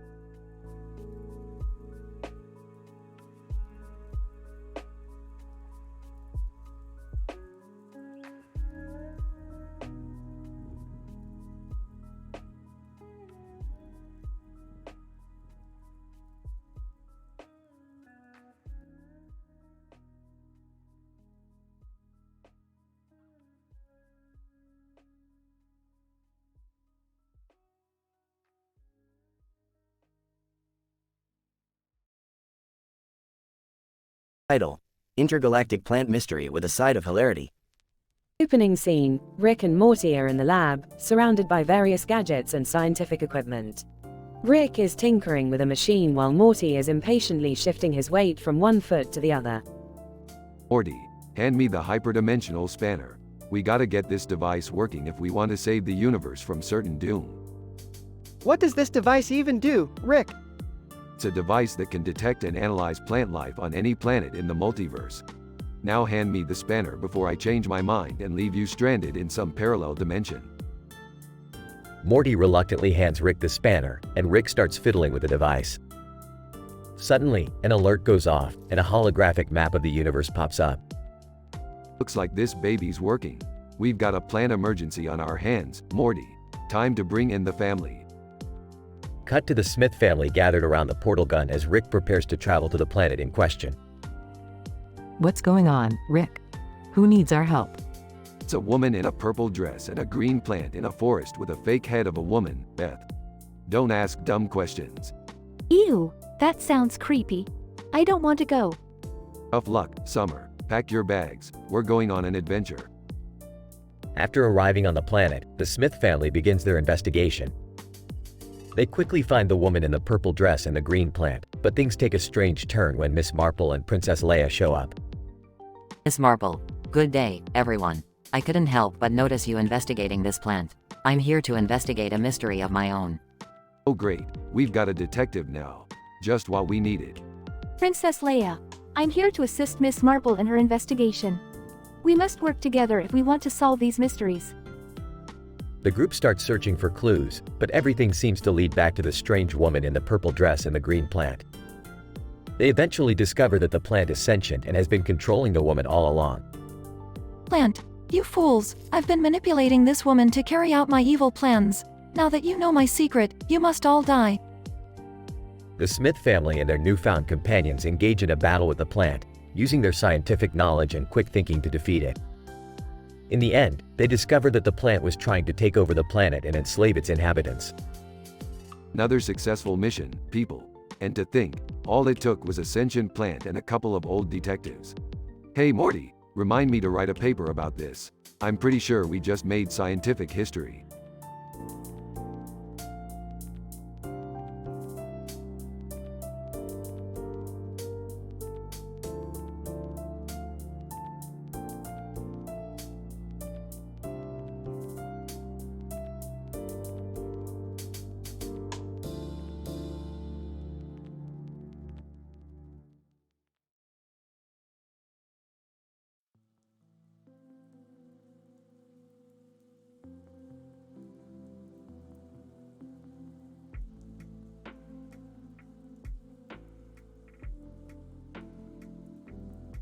Title: The Quantum Feline Paradox.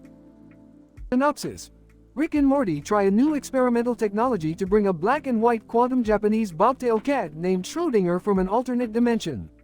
However, things quickly spiral out of control as they encounter Magneto, Finn from Star Wars, and many more mind-bending situations. The episode begins with Rick building a new quantum teleportation device that allows him to transport objects from alternate dimensions.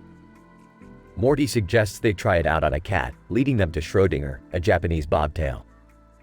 They activate the device, and the cat instantly appears in front of them in a state of superposition. Rick tries to collapse the cat's wave function by observing it, but things go wrong when Morty accidentally opens the door to the lab, causing the cat to disappear.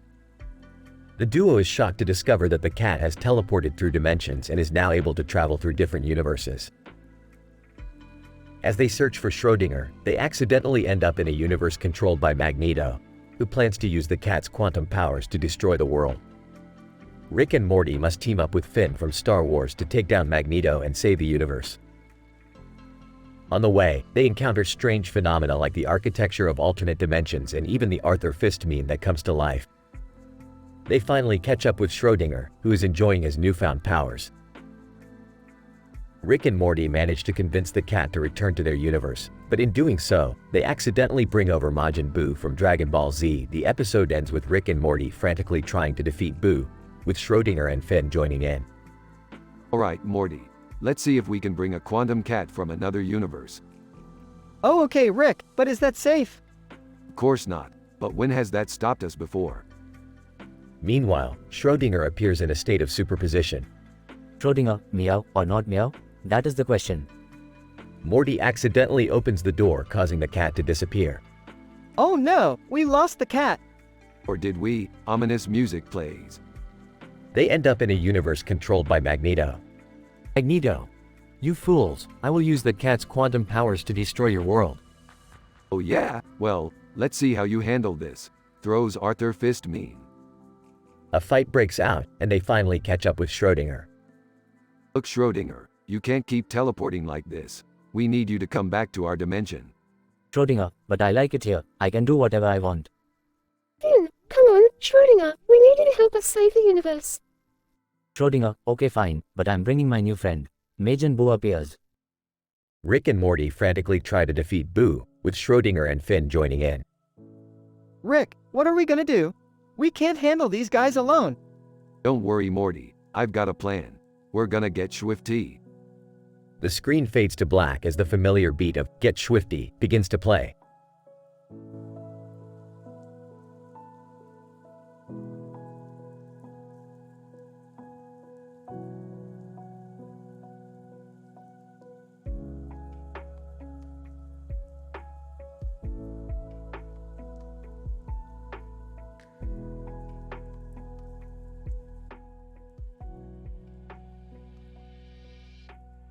Title: The Quantum Entanglement of Roulette. The episode begins with Rick and Morty in their garage lab, tinkering with various gadgets and experiments. Suddenly, they receive a distress signal from an exotic short-haired cat from another dimension. The cat is trapped inside a high-security casino on a distant planet, and it needs their help to escape. Rick and Morty quickly teleport to the casino and find themselves in the middle of a high-stakes game of roulette. They notice that the roulette wheel seems to be displaying strange quantum properties, with the outcome of each spin being dependent on the observer's perspective. Morty, this roulette wheel is entangled with the quantum fabric of the universe. We have to find a way to untangle it before we're all sucked into a quantum singularity. Oh, Rick, I don't think I like the sound of that. As the game progresses, Rick and Morty team up with the exotic short-haired cat to unravel the quantum entanglement of the roulette wheel. They use a combination of advanced quantum mechanics and hilarious one-liners to outsmart the casino's security guards and unlock the cat's prison cell. Exotic short hair, thank you, Rick and Morty. You've saved me from spending the rest of my 9 lives in this prison. Don't mention it, Cat. It's all in a day's work for the greatest scientific minds in the multiverse. As they teleport back to their garage lab, Rick and Morty reflect on the bizarre quantum adventures they've had and the importance of never taking themselves too seriously. Hey, Rick, do you ever think there's a parallel universe where we're not scientists, and we're, like, just regular dudes?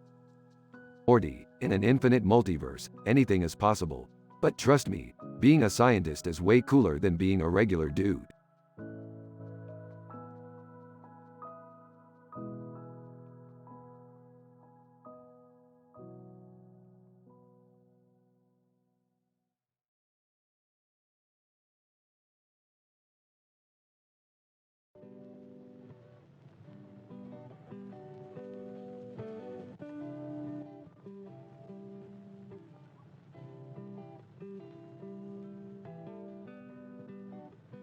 The episode begins with Rick and Morty in their laboratory, analyzing a newly discovered element.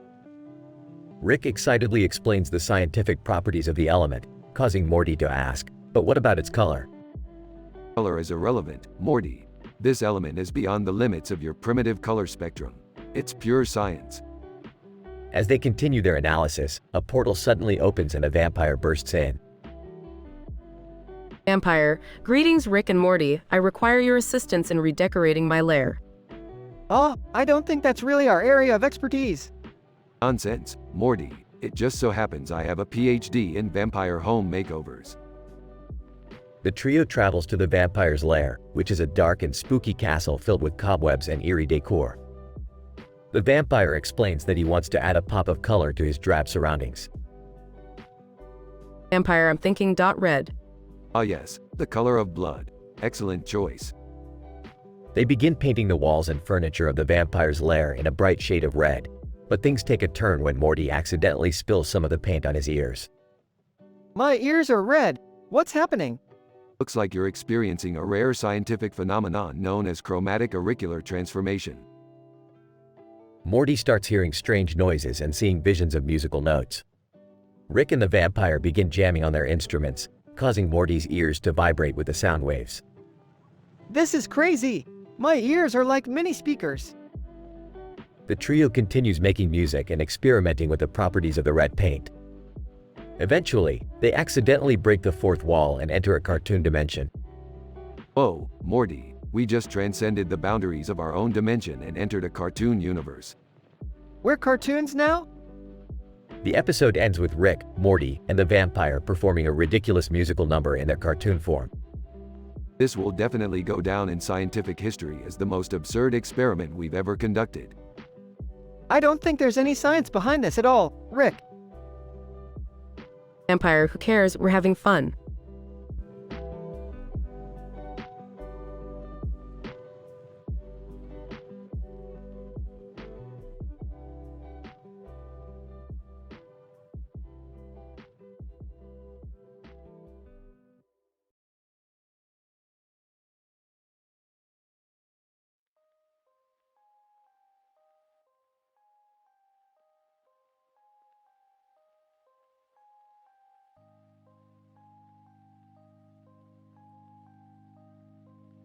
Title: Quantum Entanglement of a Feline Kind.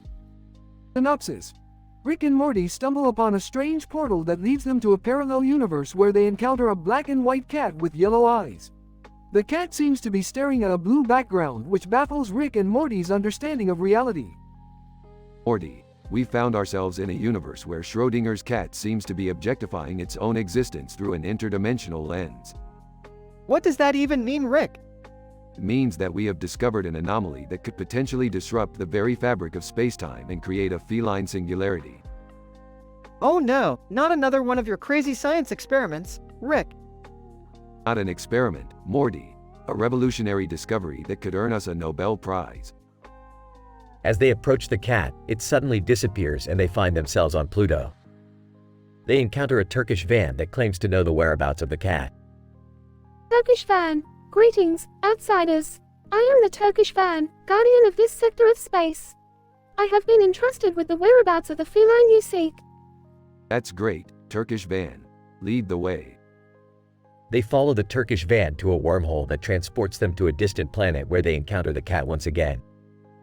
Incredible. This cat seems to possess quantum entanglement abilities. It can exist and cease to exist simultaneously in different dimensions. Oh wow, Rick. That's so cool. No, Morty, it's not cool. It's the very definition of chaos theory. This cat could cause irreversible damage to the fabric of the multiverse if it falls into the wrong hands. Suddenly, a group of alien cat collectors appears and tries to capture the quantum-entangled feline. Quick, Morty, we have to stop those cat collectors before they create a feline singularity. Got it, Rick. Let's get to it. In a wild and zany chase, Rick and Morty manage to defeat the cat collectors and trap the quantum-entangled cat in a special device that prevents it from causing any more damage. Phew, that was close. We narrowly avoided a multiversal catastrophe. Yeah, but what are we gonna do with the cat now, Rick? We're gonna release it back into the wild where it belongs, Morty. Sometimes, science needs to take a backseat to preserving the natural order of things. The episode ends with a black and white cat being released back to its habitat, staring at a blue background once again, seemingly unaware of the cosmic chaos it almost caused.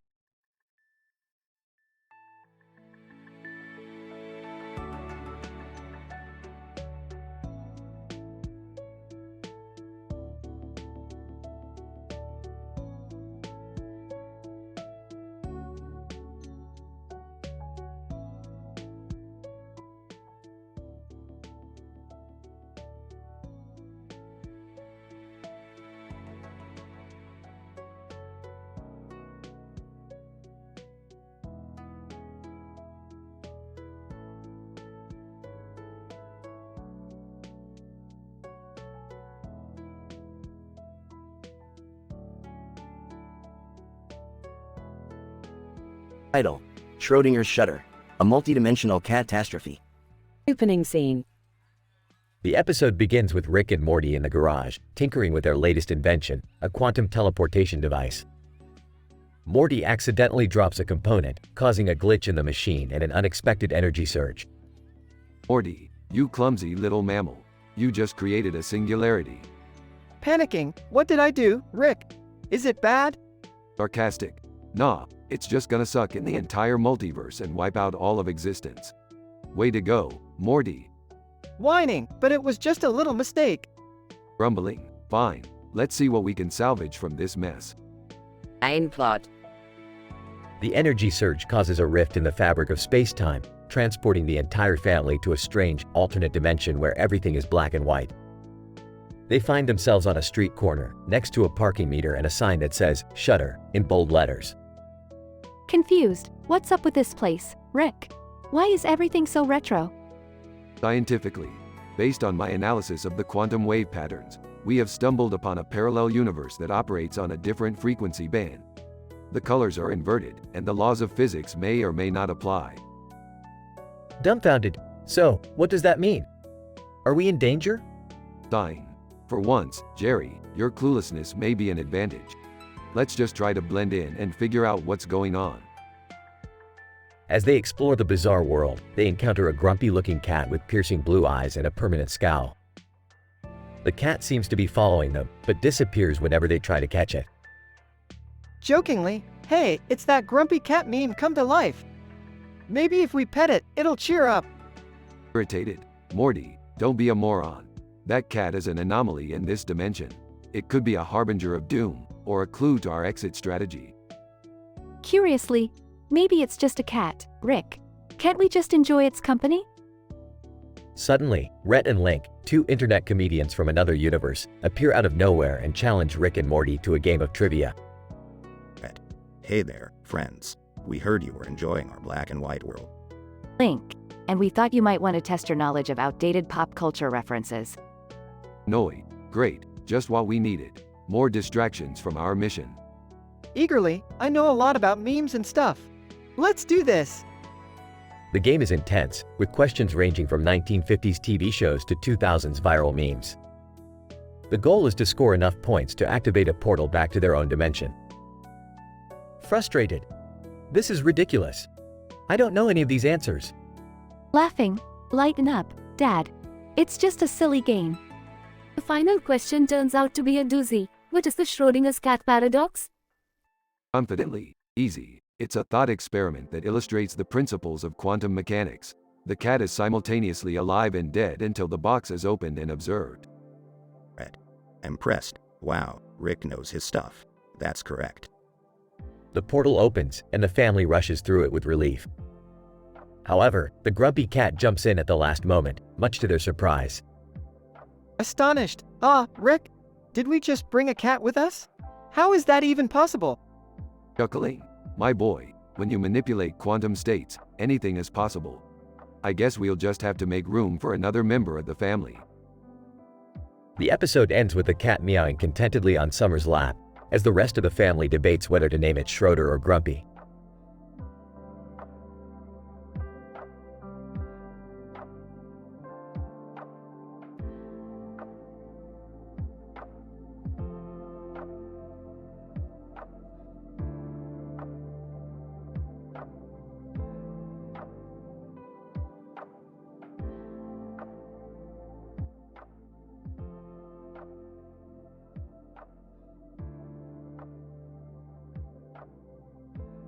Title: The Behavior and Ecology of Rhinocerodity, in the Presence of Plant Arthropod Herbivore Interaction and Human-Made Disturbances.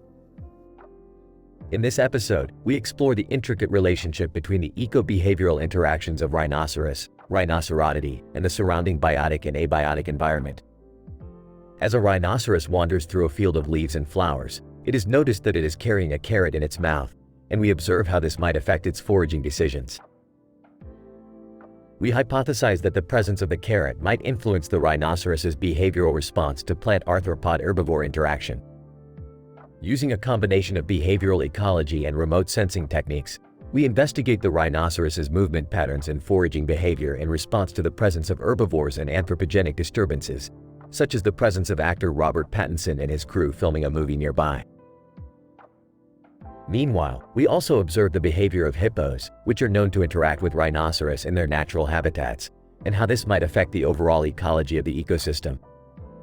Further research is conducted on the impact of human-made food, such as fajitas and sushi go, on the foraging behavior and eventual survival of rhinoceros. As the episode unfolds, we discover interesting results that have implications for conservation and management of rhinoceros populations. Join us as we delve deep into the fascinating world of rhinoceros eco-behavioral interactions and their relationship with the surrounding biotic and abiotic environment. Presenter. So, based on our findings in this episode, we can conclude that the presence of a carrot in a rhinoceros's mouth can indeed influence its foraging decisions, but further research is needed to fully understand the implications of this behavior in their overall ecology. Additionally, the presence of human-made disturbances, such as filming and food waste, can negatively impact the foraging behavior and eventual survival of rhinoceros populations. This highlights the need for continued conservation and management efforts to ensure the sustainability of these magnificent animals.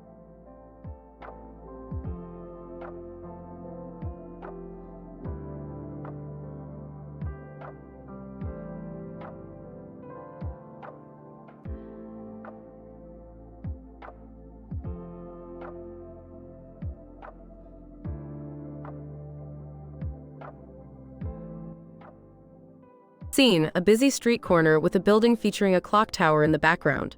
A man and a boy are standing on the corner. Man, have you ever heard of Louis Pasteur? Boy, no. Who is he?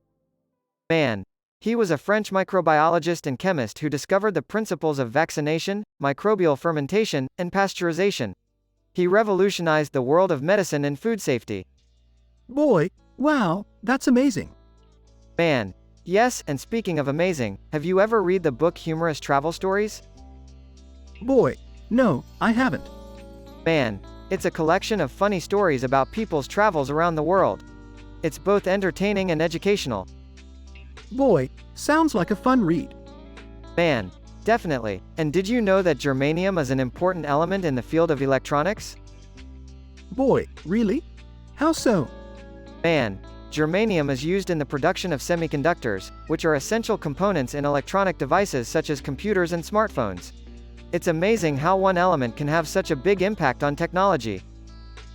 Boy, I never realized science could be so interesting. Man, science is full of fascinating discoveries and innovations. It's important to explore and learn as much as we can.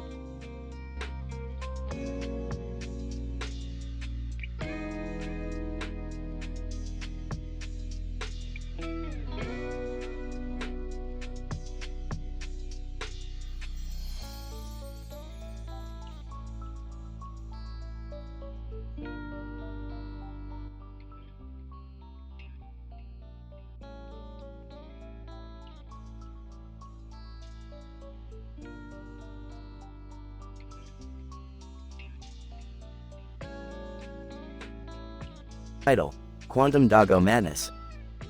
Synopsis. In this episode, Rick Sanchez activates his latest invention, the quantum translation device, in order to attend multiple science fiction conventions arranged in parallel universes simultaneously.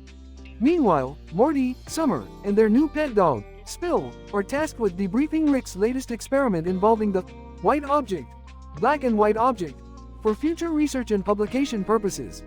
However, things take a hilarious turn when Spill gets into a quantum craze and accidentally creates a rift in the fabric of space-time, unleashing a series of unfathomable events.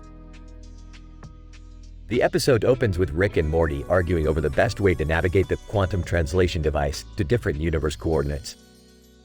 Morty complains about the high probability of getting lost, to which Rick responds with an overly scientific explanation involving quantum entanglement and probability functions. In the background, we see Summer trying to teach Spill how to fetch the white object and black and white object, which Rick claims to be valuable scientific artifacts. Summer, Spill, sit. Good boy, now fetch the white object. Not my shoe.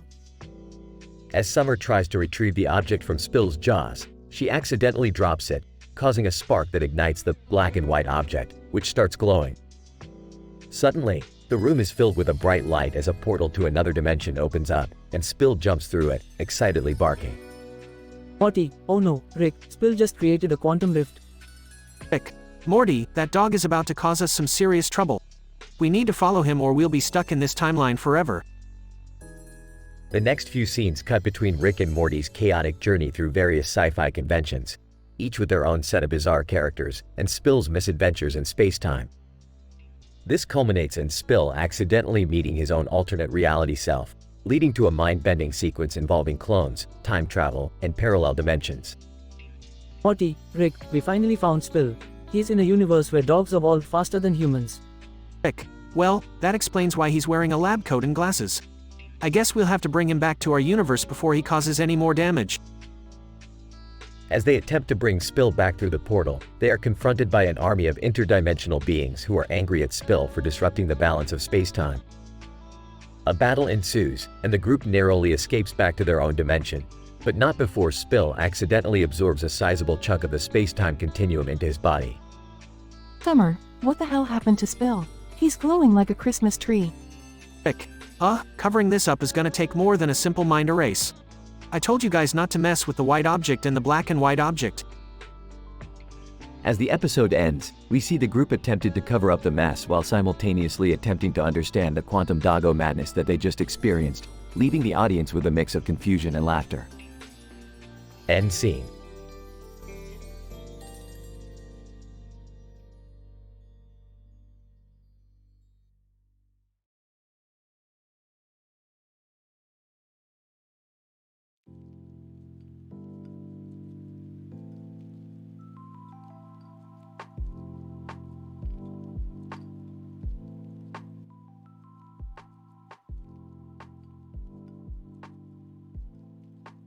Title of episode: Quantum Effects of a Pachinko Machine in a Casino. Opening shot of the episode features a casino where a pachinko machine with a neon light on top of it and a neon light on the side of it is displayed prominently. The casino is operated at an elevation of 500 meters above the sea level, which affect the gravity on the pachinko balls and make them move in nonlinear trajectories. Dr. Smith, as we know, gravity falls off at an inverse square law. In this scenario, the varying height of the pachinko machine from the sea level causes a shift in the acceleration experienced by the balls. The episode then moves to a shot of a Walmart in the same city, where a man named Adam buys a pachinko machine. The setup of the machine is not standardized, and the lack of sufficient grounding increases the ambient electrical noise in the surroundings. Dr. Johnson. The presence of stray electromagnetic fields in an uncontrolled environment plays a vital role in the behavior of electrically charged particles. As a result, these fields may interfere with the signal of the cochlear implant, which operates at a low power. The next shot features a cochlear implant surgery where the noise generated by pachinko machines has resulted in a deviation in the normal functioning of the cochlear implant, causing a delay in the recovery of a patient. Dr. Lee. The cochlear implant is a device that sends electrical signals directly to the auditory nerve, converting sound into electric impulses, but in the presence of stray electromagnetic fields, such as those generated by a pachinko machine, there might be a divergence in its functioning. The episode concludes with a scientific discussion on the quantum effects of the pachinko machine in a casino. Dr. Brown. The quantum effects of the pachinko machine in a casino can have significant implications on the behavior of particles in its surrounding environment. It highlights the fragile nature of the quantum realm and how it is subject to physical disturbances. The study of such quantum effects can provide insights into how we can design more robust quantum systems in the future.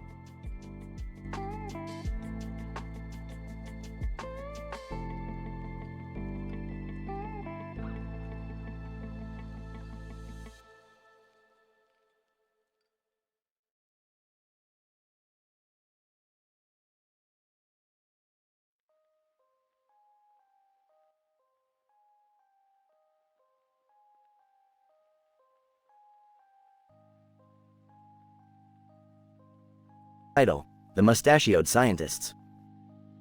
The episode begins with Rick, Morty, Jerry, and Summer in the garage. They are approached by a group of scientists with glasses and beards along with a dog with a mustache and a bird with a mustache. They introduce themselves as the Eagles and Prince Nebulon, who come from a parallel universe where everyone has mustaches on their pets and themselves. Rick is intrigued and invites the group into his spaceship for further exploration. They quickly realize that the Eagles and Prince Nebulon are not your average mustachioed scientists. They are experts in developing interdimensional travel technology and have created portals to escape their dystopian society. As the group tests the portals, they are sucked into a vortex and transported to a world where they meet Rhett and Link. The duo is thrilled to meet scientists and even more excited to learn about the epic adventures Rick and Morty have encountered. They soon realize that the Eagles and Prince Nebulon are not who they say they are. Jerry immediately senses something is off and begins to poke holes in their story. Summer's analytical mind begins to piece together the clues, and Morty just wants to go home. The Eagles and Prince Nebulon are not who they say they are, and their mustaches are just a facade. After a long and intense battle, the group discovers that the Eagles and Prince Nebulon are actually aliens who have the ability to shape-shift into humans and animals.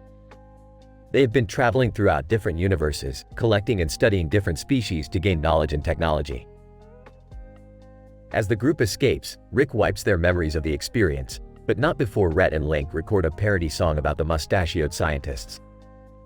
The episode ends with the group back in the garage, just another day in the life of Rick and Morty. I must say, these aliens are quite advanced, even by my standards. But what was the point of all of it? Why did they come here? Oh, I don't know, Morty. Probably just for the sake of science or something. No, it was clearly for technological advancement. They were studying us like lab rats. Rhett. Hey, can we use this experience for our next music video? Link. I think we just did. Dog with mustache. Woof. Bird with mustache. Come on.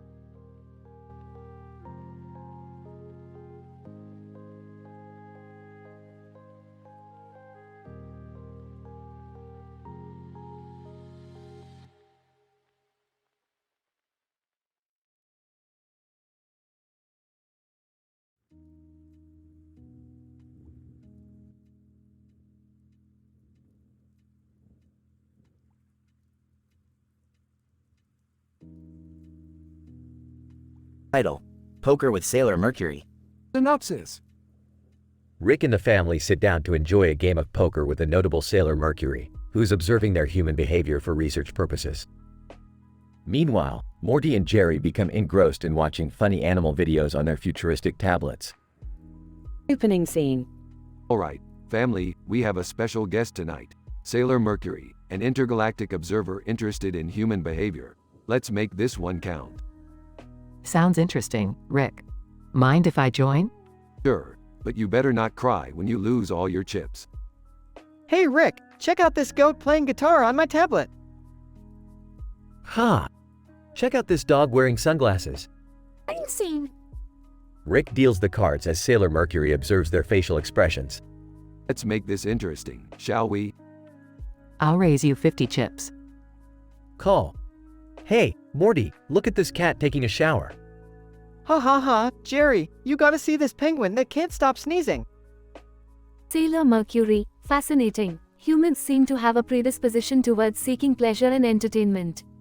Yeah, some of us more than others. Beth, you're out. Beth sighs and leaves the table as Jerry and Morty continue to watch funny animal videos. Alright, Sailor Mercury, let's see your cards. Sailor Mercury, I have 4 aces. Victory is mine. Whoa, guys, look at this otter holding hands with its mate. That's so cute. Sailor Mercury, can I offer you a drink? I have some of the finest alien moonshine. Sailor Mercury, thank you, but I must decline. I must remain focused on my observations. As the night goes on, Jerry and Morty become increasingly distracted by the funny animal videos, while Sailor Mercury continues to win every game of poker. Closing scene. Well, that was fun, Sailor Mercury. I hope we met your expectations. Sailor Mercury, indeed, I have gathered valuable data on human behavior.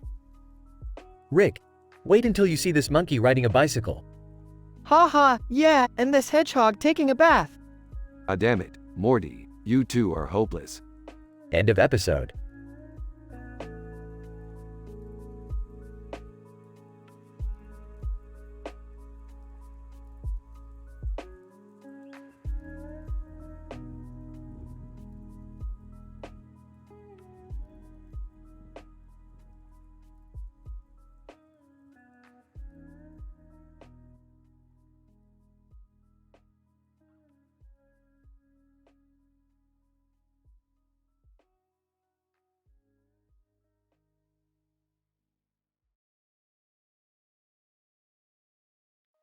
Title: The Hyperdimensional Vampire Beach Volleyball Incident. Objective: to investigate the hyperdimensional properties of moving objects during a game of beach volleyball, while also thwarting a vampire uprising. Characters: Cynical and alcoholic genius scientist. Rick's grandson and reluctant sidekick. Morty's father and a bumbling, insecure everyman. Morty's sister and a sarcastic and independent teenager. Opening scene. Rick and Morty are tinkering with a hyperdimensional device when Jerry stumbles in with a beach volleyball. They agree to go play on the nearby vampire beach, but Rick warns that the hyperdimensional energy may interfere with the game. Jerry, hey guys, check out this sweet beach ball I found. Rick, Jerry, do you have any idea what kind of cosmic forces are at play here? Morty, oh geez, Rick, can't we just have some fun?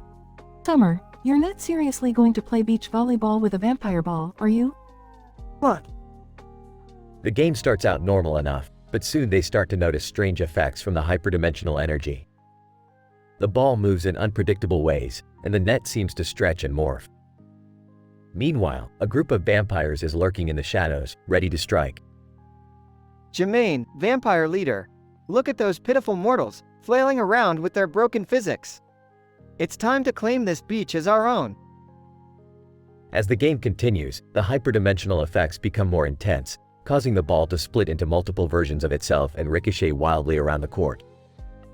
The vampires launch their attack, but the gang manages to defeat them using their volleyball skills and Rick's various gadgets. Rick, take that, bloodsuckers. I told you we didn't come to this beach to make friends. As the episode concludes, the group agrees that playing beach volleyball with hyperdimensional technology might not have been their best idea, but they all had fun in the end. Morty, man, that was crazy. How does this stuff even work? Rick, don't ask me, Morty. I just press buttons and hope for the best. Summer, well, at least we saved the day. And isn't that what really matters? Jerry, I still don't understand why the ball kept multiplying on me. Was it something I did? Closing scene. Rick and Morty are tinkering with the hyperdimensional device again, but now they have a new item, a vampire tooth. Rick, let's see what happens if we put some of this vampire DNA into the mix. Maybe we can make a super-powered volleyball. Morty, oh geez, Rick, what could possibly go wrong? End credits roll. Overall, the hyperdimensional vampire beach volleyball incident is a wild and unpredictable ride through the world of hyperdimensional physics and vampire slaying. With its humor, action, and scientific jargon, it embodies the spirit of Rick and Morty at its best.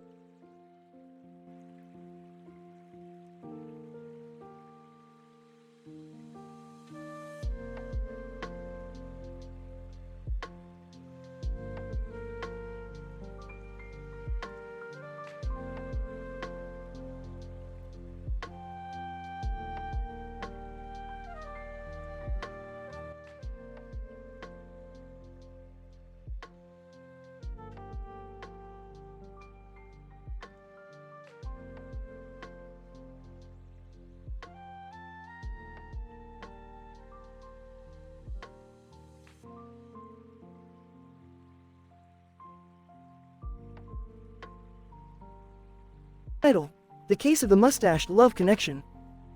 Summary. In this episode, Rick and Morty team up with Beth and Summer to investigate a bizarre phenomenon where people are growing mustaches on their heads and falling in love with the first person they see. The investigation leads them to an Indian matchmaker and an unexpected, interdimensional culprit. Opening scene. Morty, we got a hot one.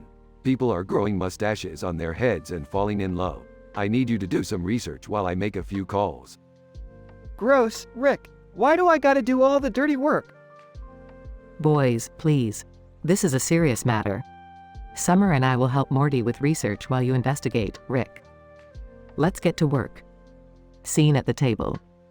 Okay, I found something. This is a book from an ancient Indian matchmaker. It says that placing a mustache on your head and looking into a mirror will reveal your soulmate.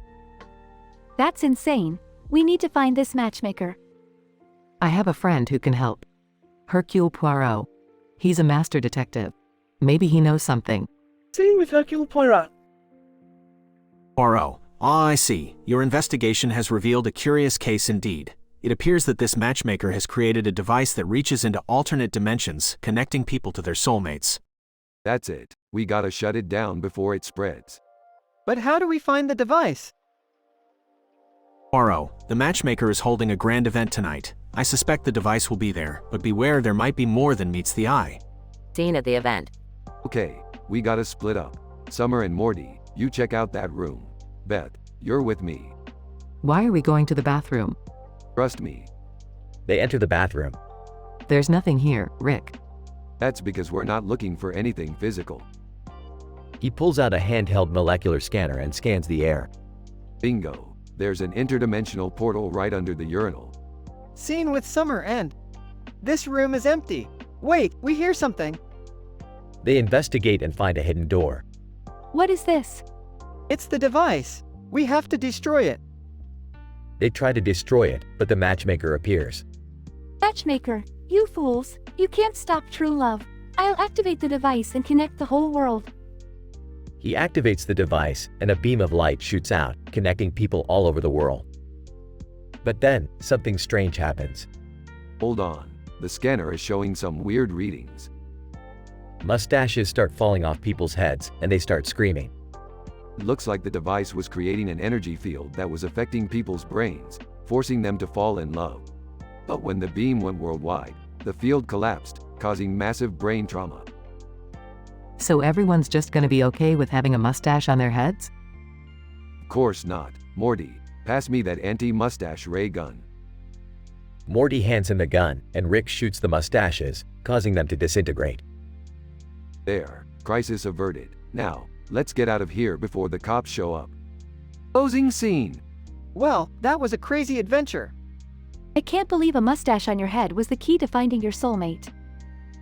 I'm just glad it's over. Don't worry, Beth. There's always something crazy around the corner. But for now, let's just relax and have a drink. They all cheers and celebrate their victory.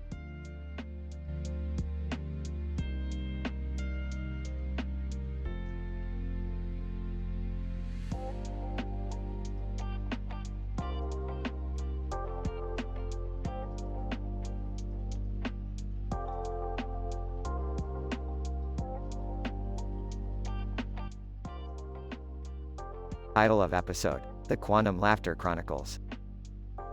Opening shot of a green background with a pattern of lines and dots in the center of the image is a diagonal.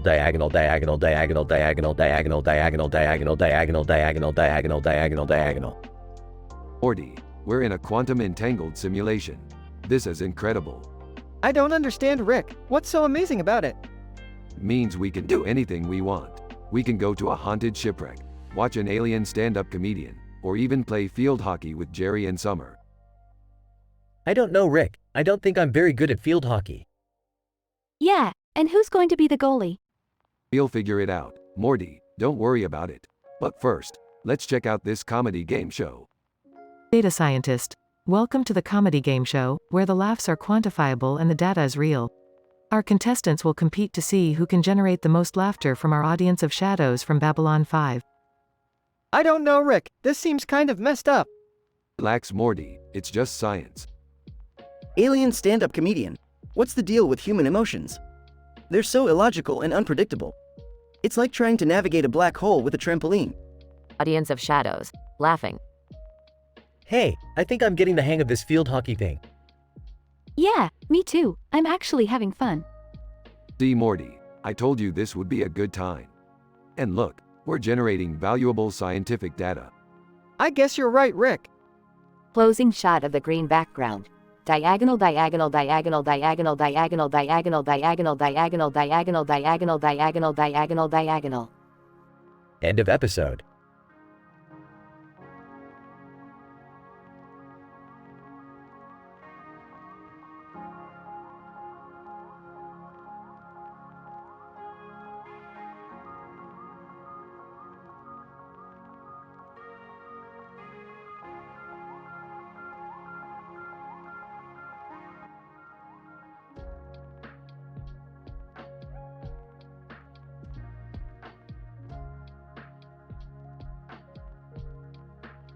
Title: The Californium Experiment.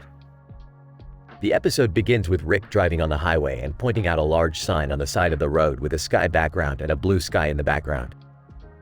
Morty expresses his disinterest, but Rick proceeds to explain the scientific significance of the sign. Morty, do you have any idea what that sign represents? Not really, Rick. Well, that sign is actually a marker for the Californium experiment. You see, Californium is a highly unstable element that can only be synthesized in a controlled environment. Whoa, that sounds dangerous. Dangerous? That's just the excitement of science talking. As the duo arrive at the lab, they notice Jerry sitting outside, waiting for them. Jerry, what are you doing here? I heard you guys were doing some kind of experiment with ears, and I just had to be a part of it. Ears? What does that have to do with Californium?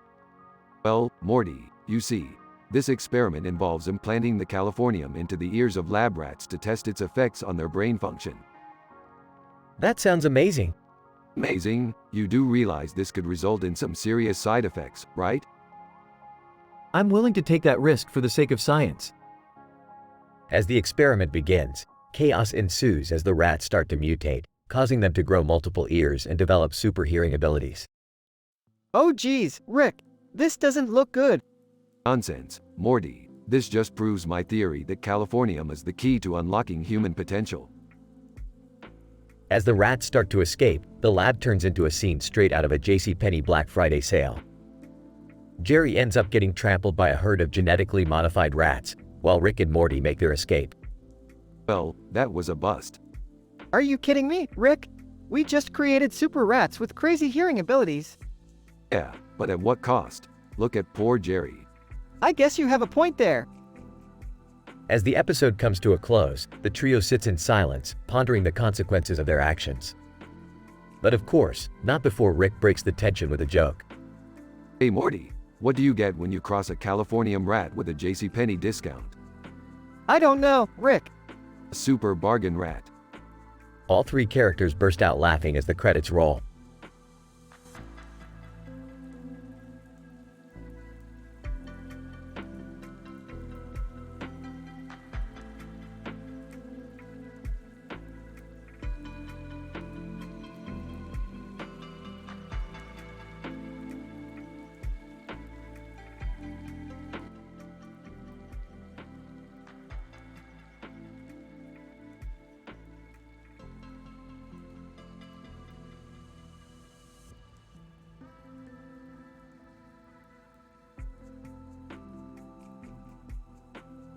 Title: The Cupcake Conundrum, a scientific Rick and Morty adventure. The episode begins with Rick and Morty teleporting to a parallel universe where cupcakes rule the world. The colors and shades of pink, purple, and lavender dominate the atmosphere, and giant cupcakes and frosting swirls adorn the sky. Rick, who is a genius scientist, realizes that the cupcakes emit a strange energy that can be harnessed for their future experiments, but to do so, they need to sneak past a woman holding a tray of food and a cupcake on a plate with a pink background and steal one. Morty, we need that cupcake. It could unlock the mysteries of the universe. Oh, Rick, is it really necessary?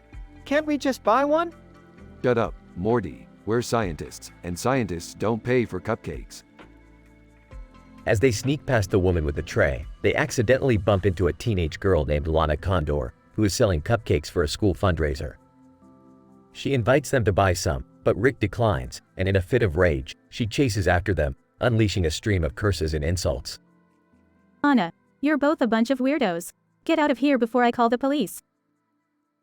But before she could make good on her threat, Rick whips out his latest invention, the funny graffiti tagger, a device that spray paints anything with ludicrous slogans and puns. He uses it to deface Lana's cupcake sign and scatter them all over the place, causing chaos in the streets. Meanwhile, Morty stumbles upon a TV show called Vampire Baking Championship, where undead chefs compete to make the best cupcakes with human blood and guts. Oh, geez, Rick. These guys are crazy. They're using real body parts to make cupcakes. Who cares, Morty? We need to get that cupcake back to the lab. But as they try to escape, Rick accidentally drops the cupcake, causing a massive explosion that sends them flying into the stratosphere. They land on a planet with a giant jaw-shaped crater, where they encounter a tribe of alien dentists who live in fear of the Tooth Fairy, a legendary creature that steals teeth as trophies. Rick and Morty team up with the alien dentists to stop the Tooth Fairy, using the energy from the cupcake to power their weapons and gadgets. This is it, Morty. This is the breakthrough we've been waiting for. With the power of cupcakes, we can conquer the universe. I don't know, Rick. Cupcakes are just cakes in disguise. Maybe we should stick to burritos. But as they return to their universe, they realize that they've made a grave mistake. The cupcakes they brought back are actually cursed, and they unleash a wave of chaos and destruction that engulfs their laboratory. The episode ends with Rick and Morty, covered in frosting and sprinkles, looking at each other in disbelief. Well, Morty, I guess we're screwed. Yeah, Rick. I think we should stick to science and leave the cupcakes to the pastry chefs. The end.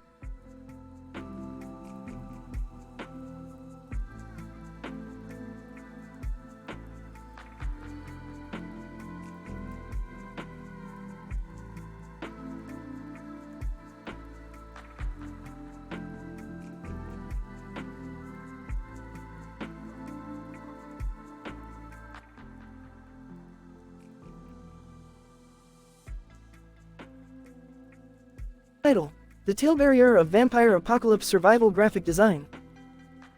The episode begins with Rick and Morty standing in a dense forest with a horse and carriage in the background, investigating a strange green fog that has covered the sky. Rick, in his drunken stupor, determines that the fog is the result of a failed interdimensional experiment and attempts to reverse its effects with a complex scientific process. Morty, on the other hand, is distracted by the horse and carriage and suggests they take a ride to clear their heads. As they ride through the forest, they encounter a mysterious figure who introduces himself as Tail Barrier Brad Pitt. He reports that a vampire apocalypse is impending and he needs their help to survive. Rick, intrigued by the challenge, devises a plan to create a graphic design that will repel the vampires. Morty, skeptical but curious, goes along with the plan. They gather materials and begin to design the graphic when they are suddenly attacked by a group of vampires.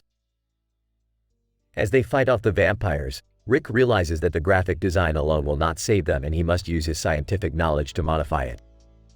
Morty is still skeptical, but Rick convinces him to trust his expertise. As they complete the modified graphic design, they test it and discover it repels the vampires successfully. They rejoice, but their celebration is short-lived as they learn that the Tail Barrier had been bitten in the attack and is turning into a vampire. In a moment of quick thinking, Morty uses the modified graphic design on Tail Barrier Brad Pitt, which cures his vampiric state. Rick and Morty return to their dimension, satisfied with their success. Simple, Morty. The graphic design was missing the Szechuan sauce that repels all vampires. Oh, not sure about that, Rick, but I'm just glad we made it out alive. Calabera Brad Pitt, I owe you my life. Thank you, Rick and Morty. Just think of us as your personal vampire graphic designers. Now let's go get some of that Szechuan sauce. Yeah, I could use some sauce after that crazy adventure. The episode ends with Rick and Morty heading to a drive-thru for some Szechuan sauce, still pondering their crazy, hilarious adventure.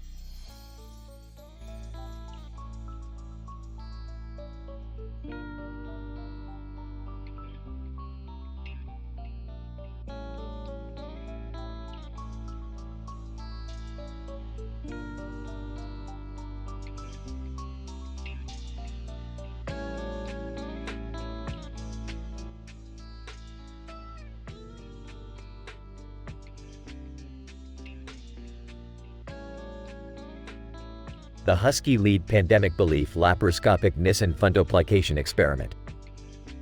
The episode begins with Rick and Morty working on a new experiment to test the effects of laparoscopic Nissen fundoplication on a Siberian husky named Lead. As they set up the experiment, Jerry interrupts them with his newfound love of baking, causing chaos in the garage. Rick, Jerry, get out of here. We're conducting important scientific research. Morty, yeah, and we don't need any burnt cookies messing with our data. Jerry, but guys, I just found this new recipe for chocolate chip. Suddenly, Led escapes from his cage and runs off into the neighborhood. The group sets out to find him, but as they search, they discover that Lead has a unique ability. His belief in the pandemic is so strong that it has the power to infect others. Summer, What the hell? This dog has the power to make people believe in the pandemic? Rick, yes, Summer, and if left unchecked, his belief could turn the entire world into a paranoid, toilet paper hoarding mess. Using their scientific skills, the group sets out to capture Lead before he can infect anyone else.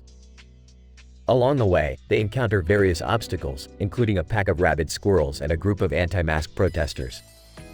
Morty, this is insane. How are we supposed to stop a pandemic spreading dog?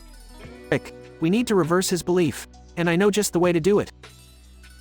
Using a complex formula involving quantum mechanics and chocolate chip cookies, thanks, Jerry, Rick and Morty successfully reverse Lead's belief, stopping the pandemic in its tracks.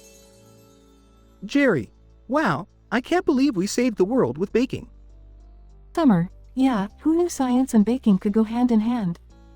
Rick, don't get too cocky, Summer. We still need to clean up this mess before anyone else gets infected. In the end, the group manages to capture Lead and return him to his cage, but not before they learn a valuable lesson about the power of belief and the importance of scientific research. And with one final joke from Rick, the episode comes to a close. Rick, well, that was a doggone crazy experiment. I guess you could say we really unleashed the pandemic on that one.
Title: The Anthropological Exploration of Shanghai Quasar's Sci-Fi Party.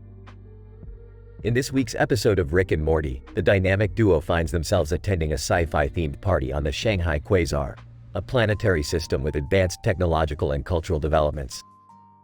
The episode explores anthropological aspects of the sci-fi party culture, with Jerry Smith and Worf, Star Trek, as the guest stars. The episode begins with Rick and Morty getting invited to the Shanghai Quasar's annual sci-fi party, where they meet Worf, the famous Star Trek character. Anthropology enthusiast Jerry Smith also joins them, eager to observe and understand the cultural practices of intergalactic partygoers. As the night progresses, the party turns into a series of hilarious events, involving time-traveling spaceships, dimensional portals, and absurd costumes. Jerry, in his attempts to understand the cultural significance of the party, becomes increasingly confused and exasperated, leading to several comical interactions with the other party guests. Rick, on the other hand, takes advantage of the party's advanced technology, using it to create mind-bending cocktails and elicit outrageous reactions from the other partygoers. At one point, he accidentally triggers a galactic incident, leading to a space battle that threatens to destroy the entire planet. The episode concludes with Jerry finally understanding the true significance of the sci-fi party culture, as he realizes that it represents a celebration of imagination and creativity. Meanwhile, Rick and Morty narrowly escape the chaotic space battle, leaving behind a trail of destruction and a lot of confused partygoers. The technology on this planet is incredible, Morty. I'm gonna make some mind-bending cocktails and blow these people's minds. I don't know, Rick. Jerry looks like he's having a hard time understanding all of this. Excuse me, can you tell me what the significance of this elaborate costume is? Alien 1. Oh, it's just for fun. Don't overthink it. Orf. I find the concept of a party intriguing. In Klingon culture, we have similar celebrations, but they involve more bloodshed. I don't think I'm cut out for this. Anthropology was a mistake. Hold on, Morty. We're about to bend space and time with this next drink. Oh man, I don't think I'm ready for this. Alien 2, what are they doing over there? Is that legal? I think I understand now. This is a celebration of imagination and creativity. Who cares about significance, Morty? Let's just blow some stuff up. I don't think that's a good idea, Rick. Explosion sounds in the background.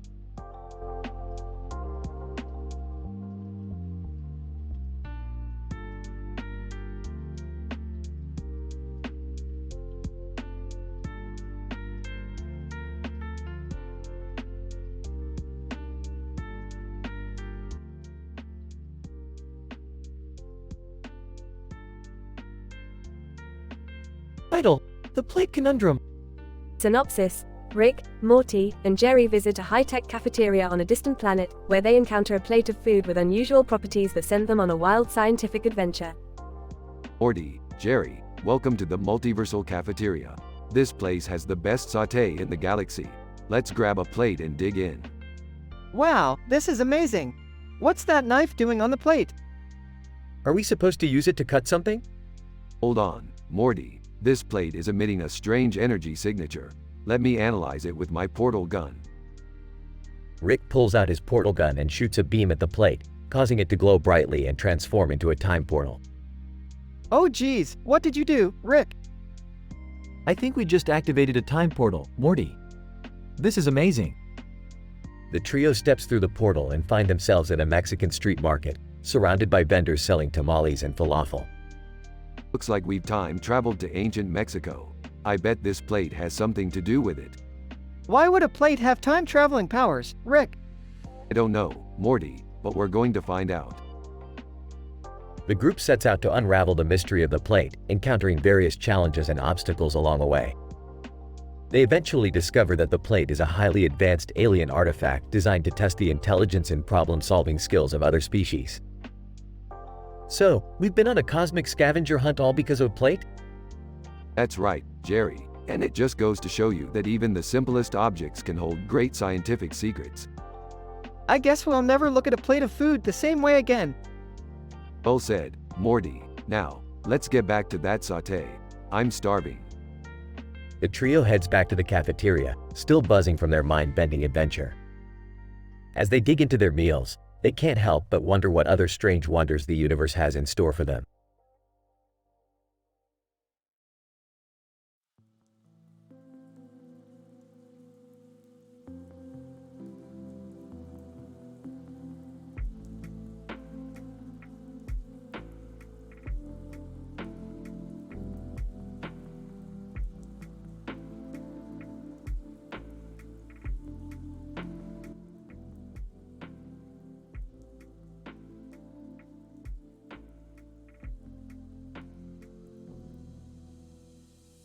Title: Dolls with Pumpkins and a Man in a Suit and Tie. An exploration of human and object interaction in social settings. The episode begins with a group of dolls arranged in a linear formation, each holding a pumpkin with their arms extended beyond their body's center of mass.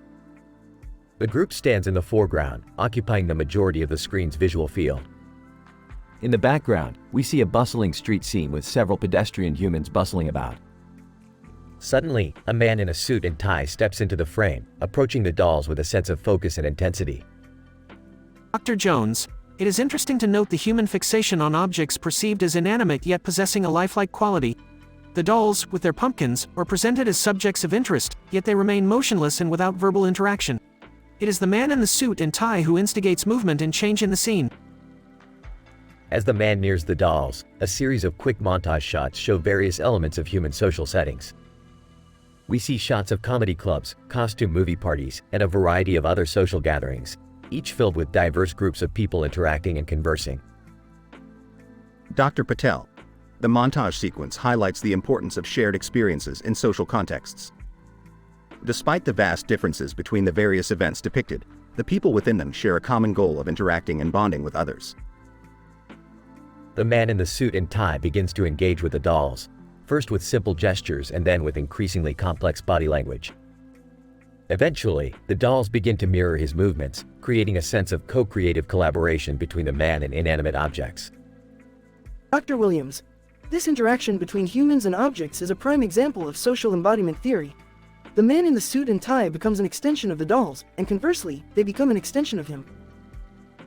As the man continues to interact with the dolls, the scene shifts to a group of humans gathered around a butternut squash, similarly interacting with each other and the object in question. In the background of the shot, a Taylor Swift song plays, highlighting the role of music in social gatherings. Dr. Chen, music has long been known to play a crucial role in social bonding, often serving as a means of establishing common ground and shared experiences. The use of a Taylor Swift song, albeit brief, serves to underscore this point. The episode concludes with the man and dolls parting ways, having created a shared experience and bond. The final shot lingers on the dolls, motionless once again yet imbued with a sense of newfound life and purpose. Dr. Reynolds, in this episode, we have explored the complex world of social interaction through the lens of human object embodiment. The man in the suit and tie and the dolls with pumpkins are merely conduits for a greater exploration of human connection and shared experience, and it is this exploration that lies at the heart of our study.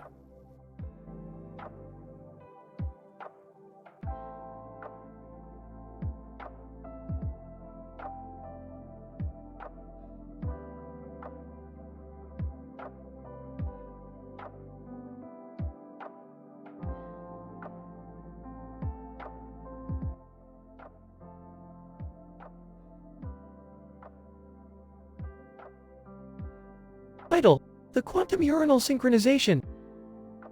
In this highly scientific episode of Rick and Morty, our characters find themselves observing the behavior of a bird flying over a field with a road in the background and a tree in the foreground. Rick boldly declares that this bird is displaying high levels of quantum entanglement with the surrounding environment. Jerry questions the validity of this claim, to which Rick responds with a series of complex equations and scientific jargon that overwhelm Jerry's feeble mind. Meanwhile, Morty, feeling adventurous and mischievous, decides to experiment with the concept of quantum urinal synchronization on his own family. Under the cover of night, Morty sneaks into his sister's room and proceeds to urinate in her mouth while she sleeps. As Beth awakens in confusion and disgust, Morty tries to explain the scientific significance of his experiment in an attempt to justify his actions. Rick, upon hearing of Morty's experiment, becomes both impressed and horrified at his grandson's recklessness. He proceeds to lecture Morty on the dangers of tampering with the laws of quantum mechanics without proper supervision and safety measures. Despite Rick's warning, Morty continues his experiments, leading to increasingly bizarre and hilarious results. At one point, Jerry accidentally becomes part of the experiment and finds himself briefly transported to a parallel universe where he is a successful businessman and respected member of society. The episode concludes with the family gathered around a whiteboard as Rick attempts to explain the complex series of events that led to their current predicament.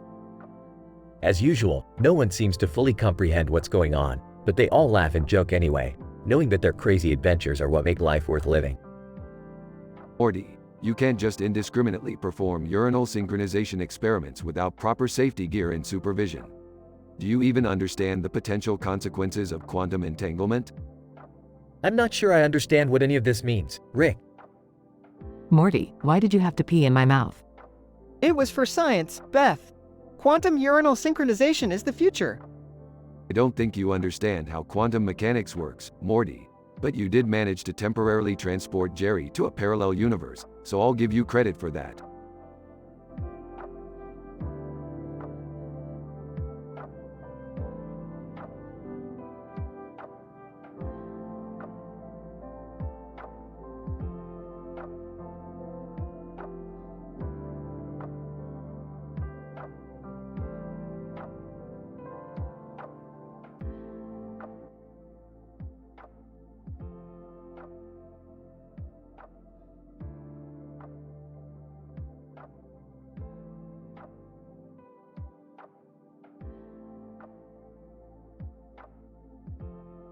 Here's a script for a Rick and Morty episode based on the given description. Title: The Dog and the Director. Opening shot of a small black dog wearing a green bow tie sitting on a ledge outside of a building with a door. Rick, Morty, Jerry, and Beth are walking down the street when they spot the dog. Hey Morty, check out that dog with the bow tie. It's like the universe is mocking us by putting a fancy dog right in front of us. Rick, I think that dog might be in trouble. Look, it's staring at the door like it wants to go in. Maybe it's a film director's assistant or something. You know, like how they have those little clapperboards? You guys are overthinking it. It's just a dog with a bow tie. Let's keep walking. Suddenly, there's a loud crash from inside the building. The door flies open and a man staggers out, clutching his head. Director, cut. That's a wrap. We're done. The group looks inside the building and sees a film crew packing up equipment. Rick walks up to the director. What's going on here? Director, we were filming a commercial for a pet food brand when all of a sudden the dog started acting weird. It kept staring at the door and wouldn't come when called. We had to cut the shoot short. Maybe the dog smelled something inside the building, like a squirrel or something. Or maybe it's a psychic dog with a sixth sense for danger. We should investigate. I don't think that's a good idea, Jerry. Let's just leave the dog alone and go home. Cut to later that night. The group is in Rick's lab, and Jerry is wearing a lab coat. According to my calculations, the dog's behavior suggests an abnormal level of olfactory sensitivity. It's possible that it can detect trace amounts of hazardous chemicals or pathogens. Or maybe it just had to pee and the door was locked. Who knows? Let's order some pizza and forget about this stupid dog. Just then, the small black dog wearing a green bow tie walks into the lab. Hey, it's the dog from earlier. How did it find us? I don't know, but it's probably hungry. Let's give it some pizza. The group feeds the dog pizza, and it starts acting even weirder. It climbs onto the lab table and starts licking a beaker filled with glowing green liquid. Oh no, that's pure antimatter. We have to get that dog away from here. The group chases after the dog, but it runs out of the lab and into a nearby portal. The portal closes behind it, leaving the group stranded. What are we going to do now, Rick? That dog could be anywhere. Relax, Jerry. We'll just build another portal and go after it. But first, let's finish this pizza. Fade to black. The end.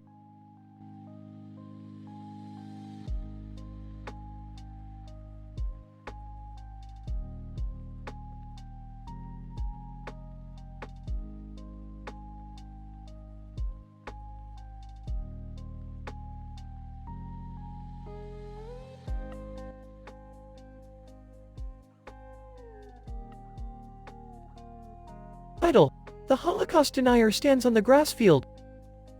Rick, Morty, Beth, and Summer find themselves on a grass field, where they encounter a man in a blue shirt and gray sweater. The man seems to be staring off into the distance, lost in thought. Uttering under his breath, "Aha, another one of those sheep who believe in the Holocaust." Rick, come on, can't you just let it go? No, Morty, I can't let it go. It's a scientifically proven fact that the Holocaust never happened. Rick, that's ridiculous. There's so much evidence to support it. Evidence can be fabricated, Beth. You know that. Rolling her eyes. Oh, brother. The man in the blue shirt turns to face them, a sly grin on his face. Man, gentlemen and ladies, I couldn't help but overhear your conversation. I'm a PhD in history, and I'm afraid I have to disagree with you, sir. Snorting, oh really? And I suppose you're going to tell me that the moon landing was real too? Man, actually, I am. And if you'll allow me, I'd be happy to back it up with some scientific evidence. Rick, I think we should hear him out. Fine, but I'm not changing my mind. The man eagerly begins to launch into a detailed explanation of the Holocaust, citing sources and historical documents left and right. Man, as you can clearly see from this chart. Interrupting. Hold up. You're telling me that you believe in all this nonsense? Man, yes sir, I do. Smirking. Well, I guess that just proves one thing. Man, eagerly, oh. What's that? Chuckles. That PhD doesn't stand for what you thought it did. As the man's mouth drops in shock, Rick turns to leave the field, satisfied with yet another victory. Sighing, sometimes I wonder why we even bother. Hey, at least it was entertaining. And with that, the group continues on their interdimensional adventure, never quite sure where their next crazy encounter will take them.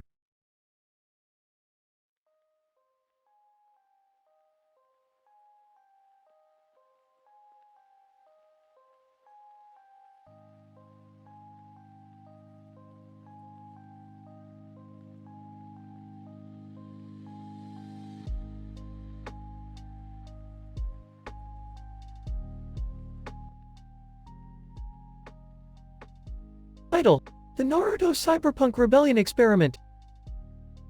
The episode begins with Rick and Morty experimenting with a new technology that allows them to travel into different dimensions. Rick notices a man in a black outfit with a red light on his face and decides to follow him to see where he's going. Morty, check out that guy with the red lights on his face. Let's follow him and see where he's going.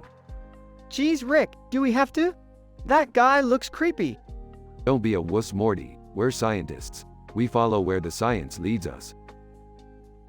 As they follow the man, they end up in an underground cyberpunk rebellion where Naruto is leading a group of rebels against the government. Naruto, who the hell are you guys and what are you doing here?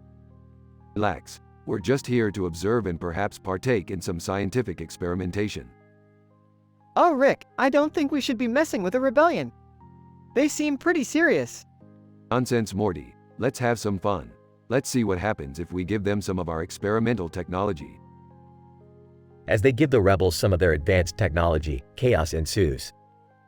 The technology quickly becomes uncontrollable and begins to turn on the rebels. Naruto, what the hell did you guys do? You've doomed us all. Relax, Naruto. It's just science. Sometimes experiments don't always go as planned. As the fighting escalates, Rick and Morty manage to escape back to their own dimension. During their debriefing, they realize that they had accidentally given the rebels a device that was meant to disrupt communication signals. Rick, we really screwed up this time. Hey, it's all in the name of science, Morty. The real experiment was seeing how the rebels would react with our technology. Besides, we got some pretty good data. The episode ends with Rick and Morty laughing and joking about the chaotic experiment they just conducted.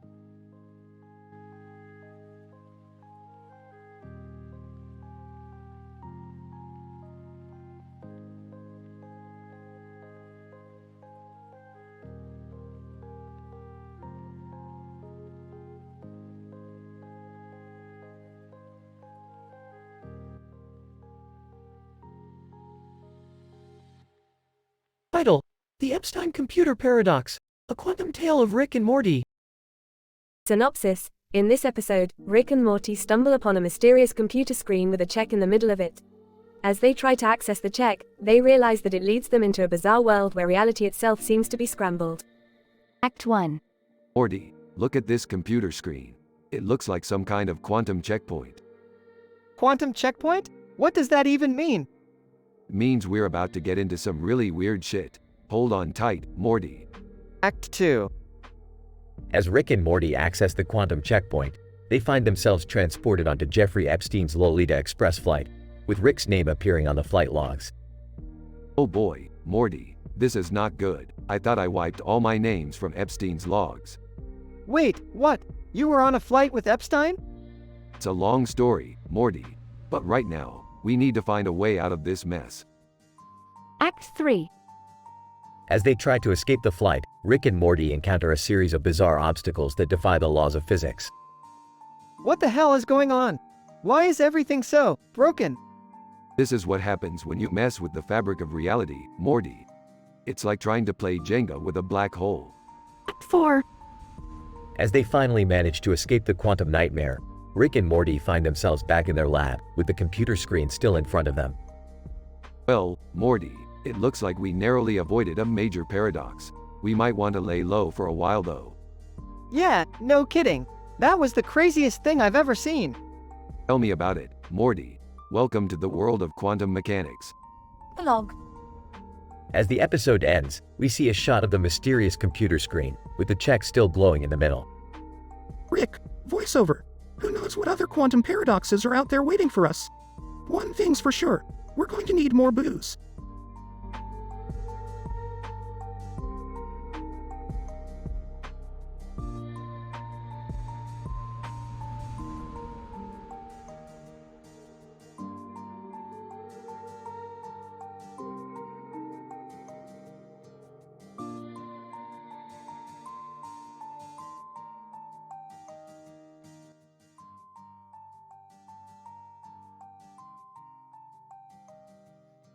Title: The Quantum Conundrum of Marrakesh.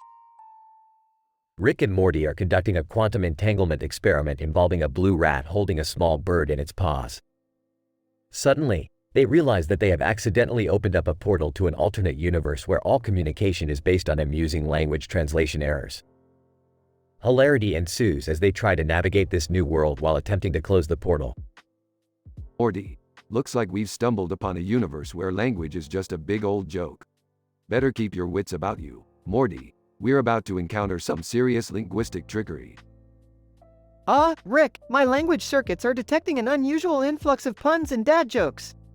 Can we still close this portal before we get stuck here? As they traverse the alternate universe, they encounter a group of silverfish who are studying the intricacies of quantum mechanics at the Francis Crick Institute. Silverfish, greetings, travelers from another reality. We are currently conducting research into the quantum conundrum of the interdimensional spacetime continuum. Would you care to join us? Sure, we've got nothing better to do than engage in some good old-fashioned scientific banter. Oh, Rick, my spine is tingling. Do we really know what we're getting into here? The conversation quickly turns into a heated debate over the nature of reality, with both sides using amusing language translation errors to make their points. Finally, Rick and Morty make a breakthrough discovery and manage to close the portal, narrowly avoiding being trapped in the alternate universe forever. Oh, Morty, that was one wacky adventure. We must have sounded like a couple of bumbling idiots to those silverfish, huh? Yeah, but at least we managed to save the day. And hey, at least we got a good laugh out of all those funny exam answers. As they exit the portal and the clock ticks past midnight, Rick and Morty return home, still reeling from their wild journey through the quantum universe.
Title: The Canes of Time.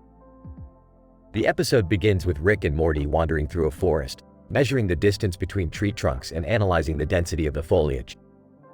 Suddenly, they come across a man walking down the road with a cane in his hand and a cane in his mouth.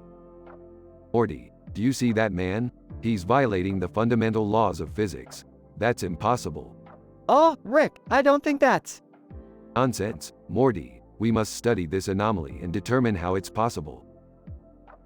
They approach the man, who introduces himself as Professor Chrono Splicer, a time traveler who accidentally merged two different cane versions into his body during a time warp experiment.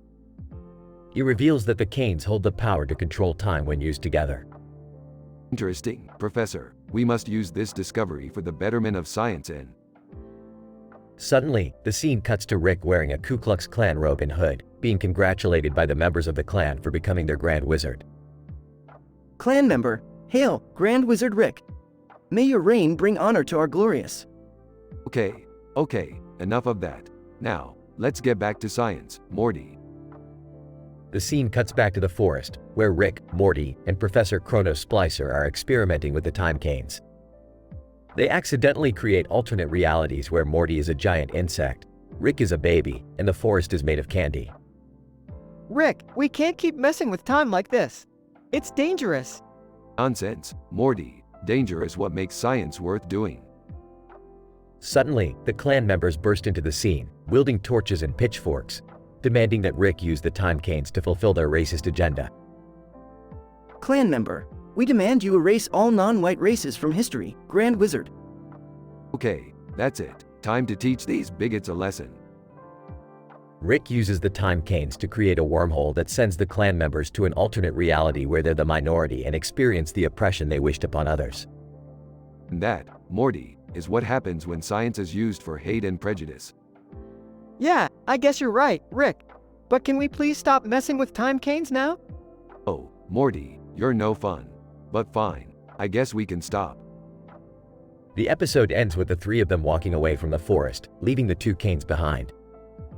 Suddenly, the canes begin to glow, implying that their power is still active and the danger may not be over. Professor Chronosplicer, oh dear. It seems our experiments may have consequences we couldn't anticipate. Hey, we'll deal with them when they come up. Now, let's go grab some McDonald's. The end.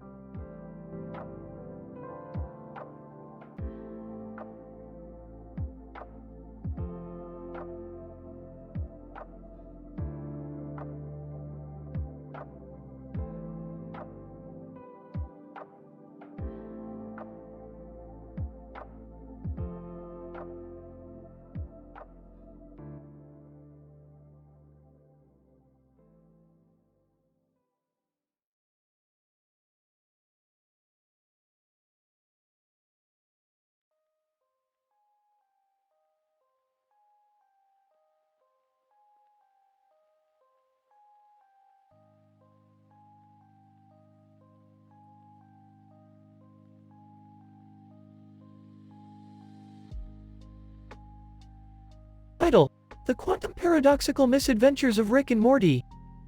Synopsis: in a grand experiment to better understand the universe's function and to amaze Morty with his innovative mind, Rick creates a quantum simulator that opens a portal into different dimensions. However, what they discover is far beyond what they ever expected, leading to a mind-bending journey through the multiverse. Opening scene. Rick and Morty are driving through space in their spaceship, with Morty looking bored and fidgety. Suddenly, Rick hits a button, and the ship starts shaking uncontrollably. Ah, what's happening? Relax, Morty, we're just shifting into the quantum realm. It'll be a wild ride. Oh, great. I just ate a bunch of space burritos. Buckle up, Morty. This is where the magic happens. Act 1. The ship suddenly lurches through the portal and lands next to a mysterious vehicle with a man in a Star Wars costume sitting next to a choo-choo character. Oh, what the hell is that? Man in Star Wars costume. Greetings, time travelers. I am known in this galaxy as Nigahiga, and this is my trusted companion, Chewbacca. What galaxy is this? Nigahiga. Why, the galaxy far, far away, of course. Aha, I see what you did there. What brings you to our neck of the multiverse? Nigahiga. We were just on a mission to save Princess Leia when we jumped through a wormhole and ended up here. Chewbacca, grr. Nice, nice. Want to team up for some interdimensional monster hunting? Rick, I don't know if that's a good idea. It'll be fine. Let's go. Act 2. The team enters a seemingly abandoned spaceship, but soon realizes it's a trap set by the Telosians. Man, I hate these guys. Nigahiga. Who are the Telosians? A bunch of telepathic aliens from Star Trek. They like to mess with people's minds. Not cool. Suddenly, the lights go out, and the team hears eerie whispers coming from the shadows. Guys, I don't like this. Can we go back to our universe now? No way, Morty. We're in the middle of a quantum adventure. Just stay calm. Chewbacca, grr. Nigahiga. I have an idea. Let's tell them some jokes. What? No. But it's too late. Nigahiga launches into a flurry of puns and one-liners, and the Telosians start laughing uncontrollably. Act 3. The team escapes the Telosian ship and lands on a planet covered in a thick fog. Rick, why are we here? I can barely see my hand in front of my face. Easy there, Morty. We're here to explore the mysteries of the universe. Plus, I heard there's a great comedy club here. They stumble upon a creepy old mansion, and Rick decides to investigate. Alright, everyone stay sharp. We don't know what kind of horrors lie inside this place. Can we just go back to our universe now? Please? Inside, they find a comedy-infused horror show, with werewolves telling terrible jokes and ghosts heckling the audience. This is ridiculous. Let's get out of here. But as they try to leave, a group of demonic comedians blocks their path. Demonic comedian. Where do you think you're going, mortals? The show's just getting started. Oh, it's on now. The team battles their way through the demonic comedians, using their own brand of witty banter to defeat them. Log. Rick and Morty return to their universe, with Nigahiga and Chewbacca bidding them farewell. Higa higa.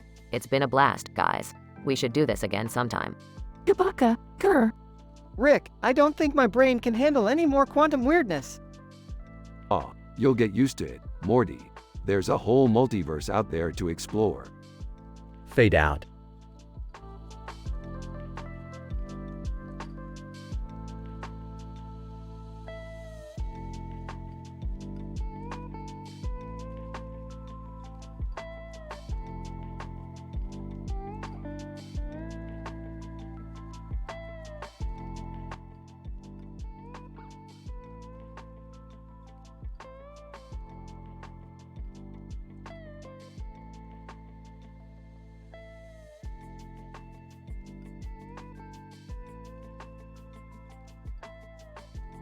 Title: The Tractor Experiment. Opening shot of Rick and Morty in the Smith's backyard. Summer and Jerry are randomly walking around. Morty, you're telling me you actually want to bring back slavery? That is one of the most ridiculous things I've ever heard. Look, Rick, the economy is in shambles and we need to look at options. Plus, I have a petition started and it's already gotten a lot of signatures. Morty, that's the dumbest thing I've ever heard. I'm not going to help you on this one. Guys, can we just go on a regular adventure for once? I'm tired of all these crazy ideas. Yeah, can we just go see something normal, like a field or something? Cut to a green field with a tractor in the middle and a sky background that is very high in the sky. Wow, this is beautiful. I could see slaves working in this field. Morty, stop it. This is just a normal field with a tractor on it. Yeah, let's just check out the tractor. I bet it's a John Deere. I can't believe I agreed to come on this adventure. As they approach the tractor, a group of aliens suddenly appears. Alien, greetings, travelers. We have been observing your planet and have come to collect data on human behavior. Yeah. Can we skip the boring scientist talk and get to the point? Alien, very well. Our experiment involves the tractor and your group. The goal is to see how a group of humans interact when they must operate a machine. That's it? That's not very scientific. Alien, oh, but it is. We have studied the human brain and its response to machines extensively. Well, I guess it couldn't hurt to give it a try. We do have experience with machines. Speak for yourself, Dad. I don't know how to operate a tractor.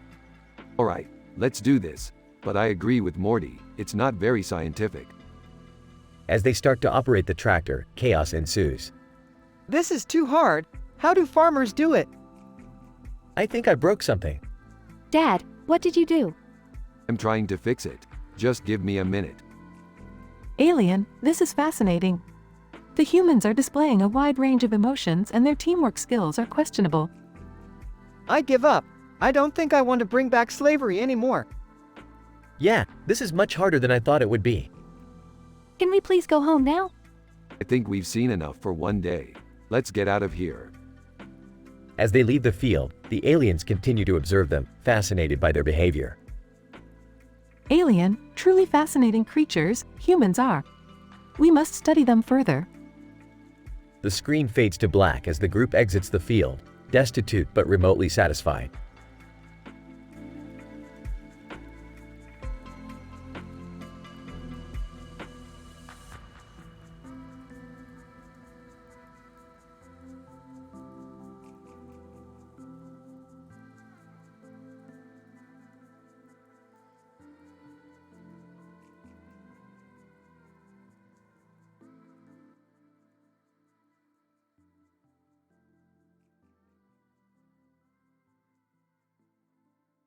Title: The Gaze of a Green-Eyed Norwegian Forest Cat. Introduction. Our protagonist, a Norwegian forest cat, Felis S. Caddis, is observed sitting on a rock basking in the sun. The cat is adorned with bright green eyes that seem to glow as its head turns to the side. Our zoologist protagonist, Dr. Johansson, takes note of the distinct and captivating appearance of this feline. Dr. Johansson, fascinating. This cat's green eyes are truly remarkable. I must observe its behavior further. Body. As Dr. Johansson approaches the cat, she takes note of its sleek fur, sturdy body, and pointed ears. The cat, however, seems to remain unperturbed by her presence. Dr. Johansson, it's intriguing to observe how at ease this cat appears. Could this be due to its high tolerance for humans, or rather its dominant status in this particular environment?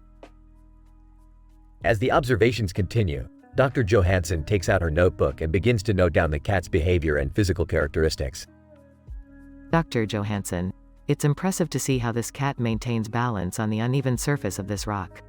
I wonder if its impressive coordination is due to its breed's historical background in climbing trees and hunting?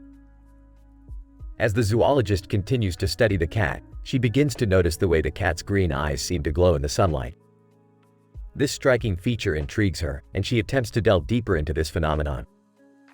Dr. Johansson, these green eyes are truly captivating. Could the cat's diet have an impact on the intensity of its eyes color?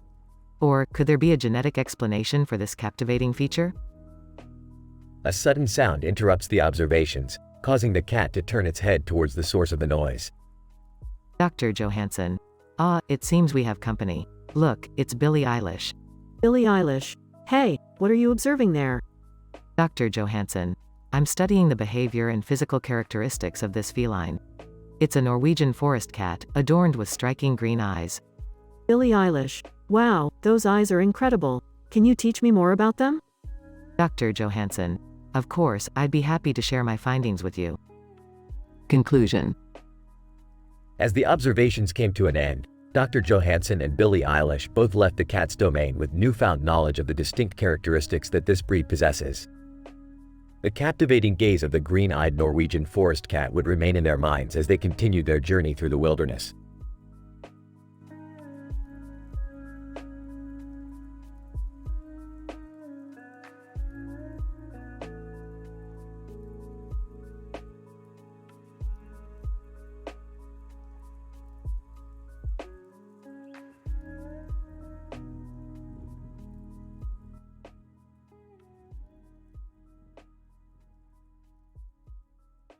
Title: The Quantum Clown Paradox.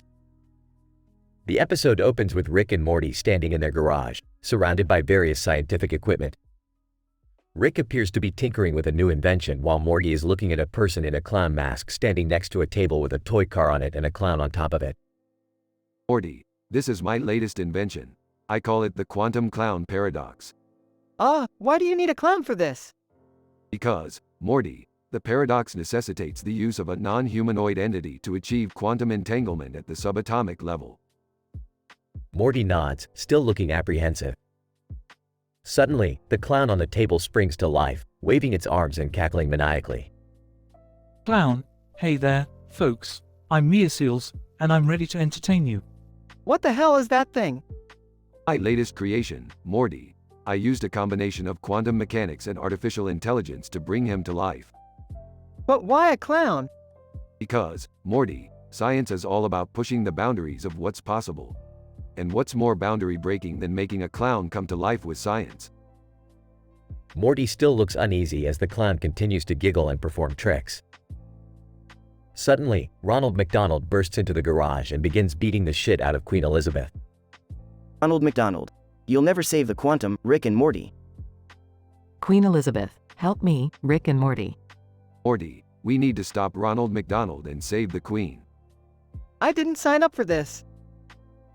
As Rick and Morty engage in a frantic battle with Ronald McDonald, the quantum clown paradox begins to malfunction, causing the clown to grow larger and more insane with each passing moment. Clown, I am become death, destroyer of worlds. Rick and Morty manage to subdue Ronald McDonald and save the Queen, but they're too late to stop the quantum clown from destroying their entire garage. Well, Morty, looks like we'll have to start over from scratch. But that's the beauty of science. We never stop pushing the limits of what we can achieve. Morty gives Rick a weary look as the quantum clown paradox explodes in a shower of sparks and confetti.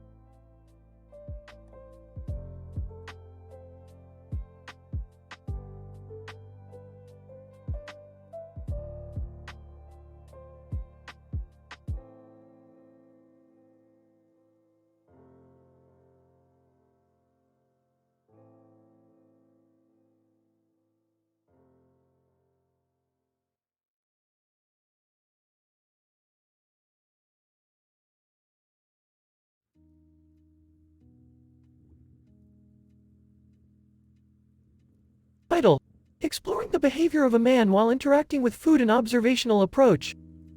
Introduction. The current study investigated the behavior of a man while interacting with food in the natural environment. Based on previous literature, it has been known that food provides pleasurable sensation leading to an increase in dopamine release in nucleus accumbens. 1. The current study aimed to find out whether the pleasure of eating food affects the behavior of a man with regards to other simultaneous activities.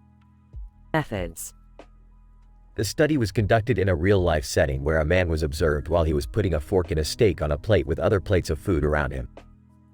An additional man was in the background, who was not interacting with the food. The experiment was conducted for 30 minutes, and the behavior of the man was recorded and analyzed. Results. The analysis revealed that the man's behavior showed an increase in proximal focus with respect to the food plate when he was putting the fork in the steak. The distance between the man and the other plates of food increased, which can be attributed to an increased focus on the current food item. Moreover, the man took smaller bites while chewing the food, indicating that the sensory pleasure from the food was a priority. These behaviors were not observed in the background man. Discussion. The results of the current study indicate that pleasure obtained from food provides sensory gratification, leading to an increased focus on the food. This finding is consistent with past research that has demonstrated that the human brain prioritizes sensory pleasure over other activities, leading to an increased proximal focus on the food, too. The present research also suggests that food has the potential to alter behavior by increasing the focus on the current food item and reducing the attention span towards other objects in the environment. Conclusion. The current study provides important insights into the behavior of man while interacting with food. The results of the study have implications for understanding the relationship between pleasure and behavior and can help in designing interventions for behavioral alterations. Future research could explore the effect of different types of food on behavior and pleasure. Aim 1. These findings have significant implications for our understanding of the role of sensory pleasure in altering human behavior. Aim 2. I couldn't agree more. It is fascinating to see how the pleasure of eating food affects our behavior. Aim 1. Indeed, it opens up new avenues for research on how to design effective behavioral interventions using food. Aim 2. Right. This research could be useful to develop interventions for individuals struggling with eating disorders like binge eating, where pleasure and behavior are closely linked. Aim 1. Absolutely. This study provides a great foundation for future research to explore the interplay between pleasure, behavior, and food. Aim 2. I am excited to see what other insights we can gain from studying the role of food in human behavior. References. 1. Schultz W. Neuronal Reward and Decision Signals, From Theories to Data. Physio Reverend 2015, 95, 3, 853-951. 2. Kringelbach ML, The Pleasure of Food, Underlying Brain Mechanisms of Eating and Other Pleasures. Dialogues Clin Neurosci, 2004, 6, 2, 119-129.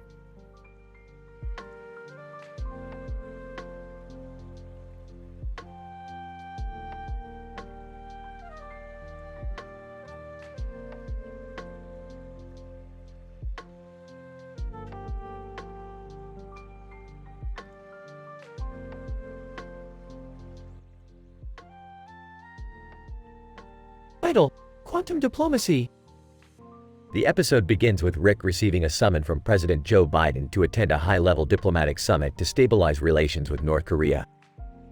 The meeting is held in a conference room with a large gathering of delegates from various countries. Diplomacy is such a drag. I'd rather be getting drunk with Elon Musk on Mars. Isn't that impossible? Not with my portal gun, Morty. Anything's possible. As the meeting progresses, tension rises between North Korea's leader Kim Jong-un and President Biden. Suddenly, Kim Jong-un insults President Biden, triggering him to attack Kim. A fight breaks out, causing chaos in the conference room. Well, looks like we're throwing diplomacy out the window. Rick, we can't just let them fight. Relax, Morty. Watch and learn. This is all part of my quantum diplomatic strategy. Rick pulls out a device, which he claims will manipulate the quantum field to turn the tables on Kim Jong-un. Sayonara, Kimmy boy. Suddenly, the device emits a bright light, and Kim Jong-un disappears. Everyone in the room is left confused. Uden, What did you just do, Rick? Simple. I just teleported Kimmy Boy to a parallel universe where he's the leader of the United States. Let's see how he likes it. The crowd is stunned as the summit is cancelled, and Rick and Morty jump back through a portal. Was that really necessary? Of course, Morty. That's quantum diplomacy for you. You never know what the outcome will be, but it's always a wild ride. The episode ends with a news report showing Kim Jong-un being sworn in as the President of the United States in another dimension, while Joe Biden is left to deal with the fallout of the failed summit.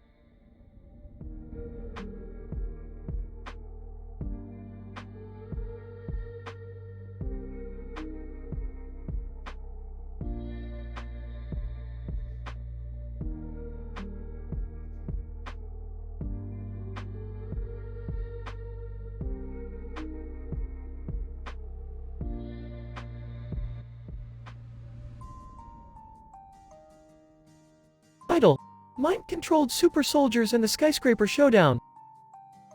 The episode commences with a panorama of the soldiers, stationed in a highly advanced facility, under the command of a specialized military unit. The setting of the soldiers is a large room with an impressive view of Birmingham City's skyline and skyscrapers in the background. Within the room lies a vast window, providing the soldiers with a clear view of the urban environment surrounding them. The scenario depicts how the mind-controlled super soldiers are trained to fight and protect the country's interests. This training is conducted to prepare the soldiers for any eventualities the military may face. A flashback is shown of a successful mission undertaken by the super soldiers in Dubai, where they had single-handedly thwarted a terrorist attack on the world's largest skyscraper. Upon receiving information about an imminent terrorist attack on one of Birmingham's tallest skyscrapers, the soldiers are called upon to secure the building and neutralize any potential threats. The soldiers spring into action and are immediately dispatched to the target location, primed to engage in combat with their advanced weaponry. As they approach the skyscraper, the soldiers are met with a group of terrorists, ready to engage in a fierce battle. The battle commences, and a massive explosion rocks the building, causing a loss of vital infrastructure and power. However, the highly trained soldiers manage to shield themselves against the adverse effects of the explosion, protected by their sturdy armor. A scientific analysis of the battle reveals that the mind-controlled super soldiers were able to use their advanced tactical and critical thinking abilities to counterattack the terrorists successfully.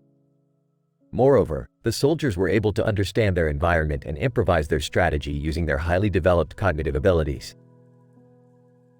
After successfully thwarting the terrorist attack, the soldiers return to their base, where they are lauded for their heroic efforts. The episode concludes with a reflection on the importance of mind-controlled super soldiers in modern warfare, highlighting the significant advancements and innovations that have been made in military technology.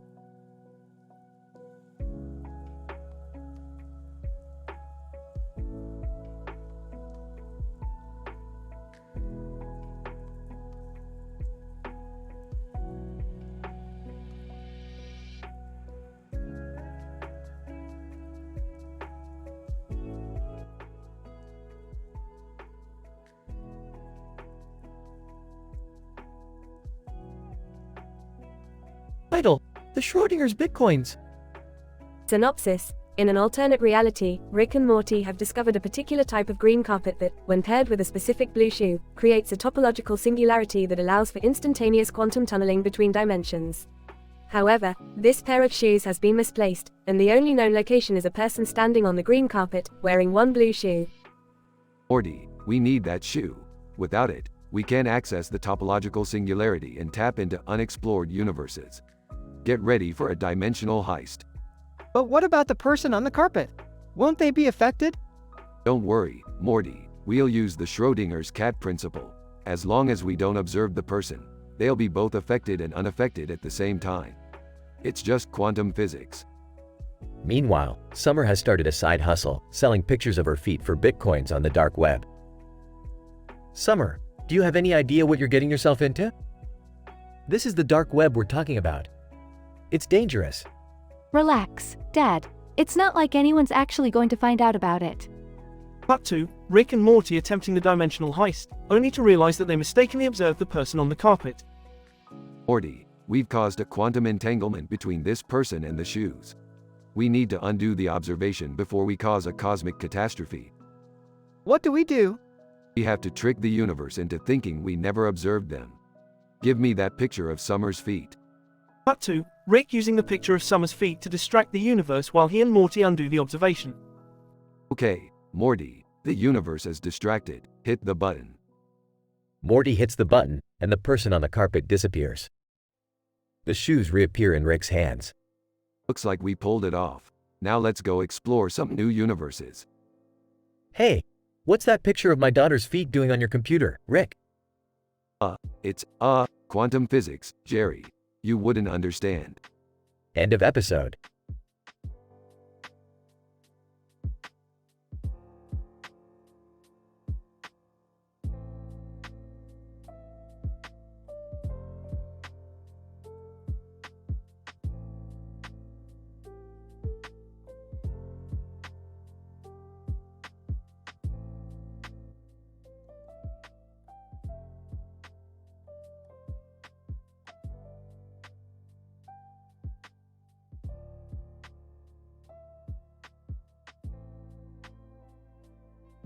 Title: The Unearthly Sarcophagus of Dua Lipa. Synopsis: The episode starts with Rick, Morty, Summer, and Jerry digging through a site with a bunch of boxes sitting on the ground in the dirt with a sky background and a building in the background, on a hunt for the lost sarcophagus of Dua Lipa. Alright, people, we're in the middle of nowhere, and we have to dig through all this dirt just to find a fancy casket. Why do we need that, Rick? Because, Morty, I've got it on good authority that Dua Lipa was actually an alien from a planet in the Andromeda Galaxy, and the sarcophagus contains a powerful crystal that can help us teleport there. That's ridiculous. There's no scientific proof that aliens exist. Jerry, you work at a real estate company. You're not exactly qualified to make that statement. As they continue digging, they come across a group of archaeologists who are also searching for the same sarcophagus. The two groups team up, but things take a dark turn when the killers show up, wanting to claim the crystal for themselves. Lead archaeologist, panicking. Oh, no. It's the killers. Who the hell are the killers? Dad, they're a band. Sarcastic. Oh, right. Because rock stars are always the most trustworthy people. Hey, guys! Look over there! They all turn to see a glowing, unearthly sarcophagus rise from the ground. As they approach it, they realize it's heavily guarded by strange, otherworldly creatures. Whimpering, I don't like this. Buck up, Jerry. We've got a job to do.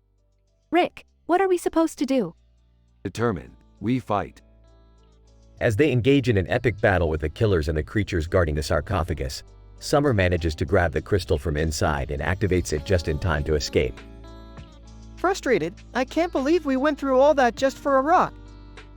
Laughing, Morty, you never know what kind of scientific advancements we can make with this crystal. And besides, we saved the world from the killers. Trembling, I don't think I can handle any more adventures with you guys. Beth, over the phone, skeptical. So, what did you guys do today? Casually. Oh, just fought a group of space rock stars and dug up a sarcophagus. No biggie. The episode ends with the group teleporting away, leaving the archaeologists and the killers behind to face the aftermath of their destruction.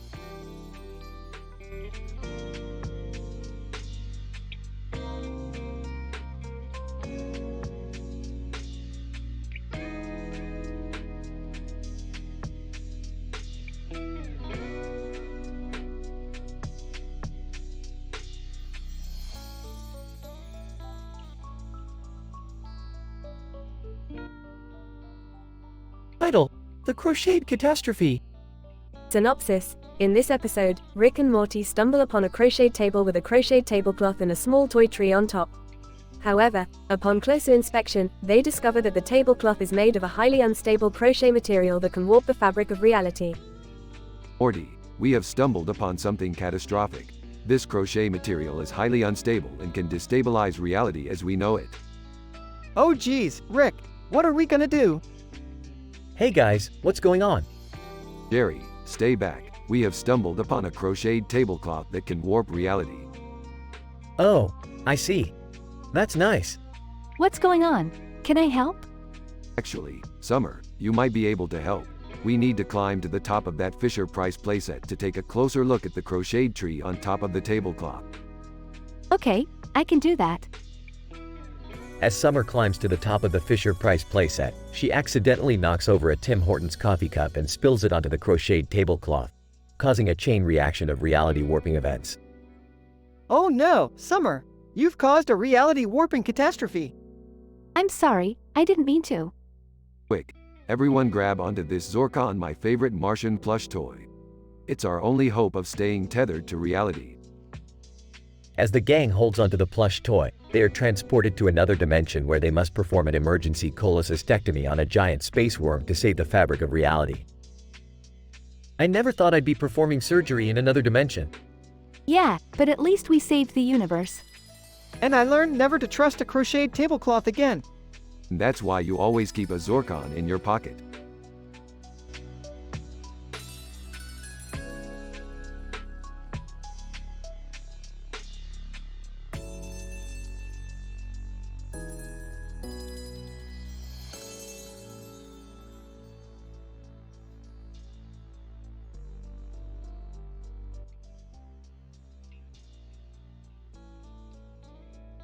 Title: Surfing Through Satanic Cult Infiltration.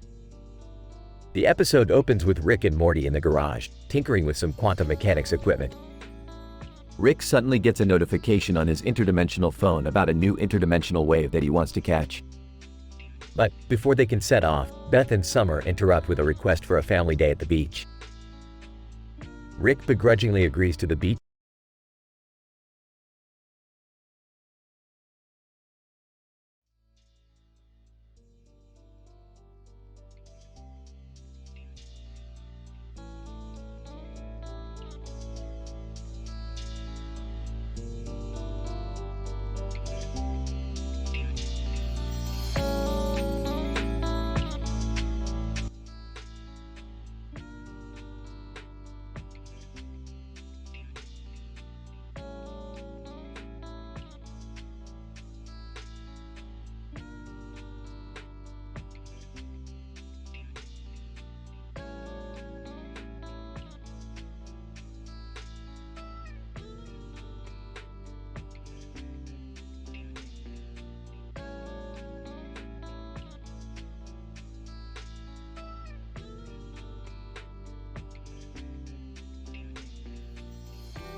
Title: The Uncertainty Principle of Poker with Beckham. Opening shot. Rick and Morty are in their garage lab, tinkering with a new invention, while Jerry is sitting on a stool, pestering Rick about his lack of moral standards in science. Ah, Jerry, always so uptight. You know the universe isn't bound by human morality. That's exactly what worries me, Rick. Hey, Rick, what do you think about playing a game of poker tonight? Poker? Ah, that game is just applied probability. I could calculate the outcome of any hand in seconds. I don't know, Rick. I think luck still plays a role in poker. Rick scoffs and betrays a cynical laugh. Luck? In a game of cards? Morty, how little you know. Speaking of which, there's a guy wearing a hat playing poker in a nearby club. Shall we pay him a visit and teach him about the true nature of the universe? I don't think that's a good idea, guys. But Rick and Morty already put on their jackets and grab their poker chips, dragging Jerry along to follow. Second act, the trio enters a dimly lit casino, with various patrons already lost in games of chance. They spot the man with the hat at a corner table, surrounded by other players. It's David Beckham. Ah, perfect. A celebrity. He won't see us coming. I don't know, Rick. He looks like he knows what he's doing. Can we just watch quietly and not cause a scene? But Rick smirks and walks towards the table, revealing his hidden cards from under his sleeve. Hey, mind if I join in? The other players protest, but Beckham smiles and gestures for Rick to sit. Beckham, welcome, sir. What's your name? My name is Rick Sanchez, the greatest inventor in the multiverse. And this is my grandson Morty and my son-in-law Jerry.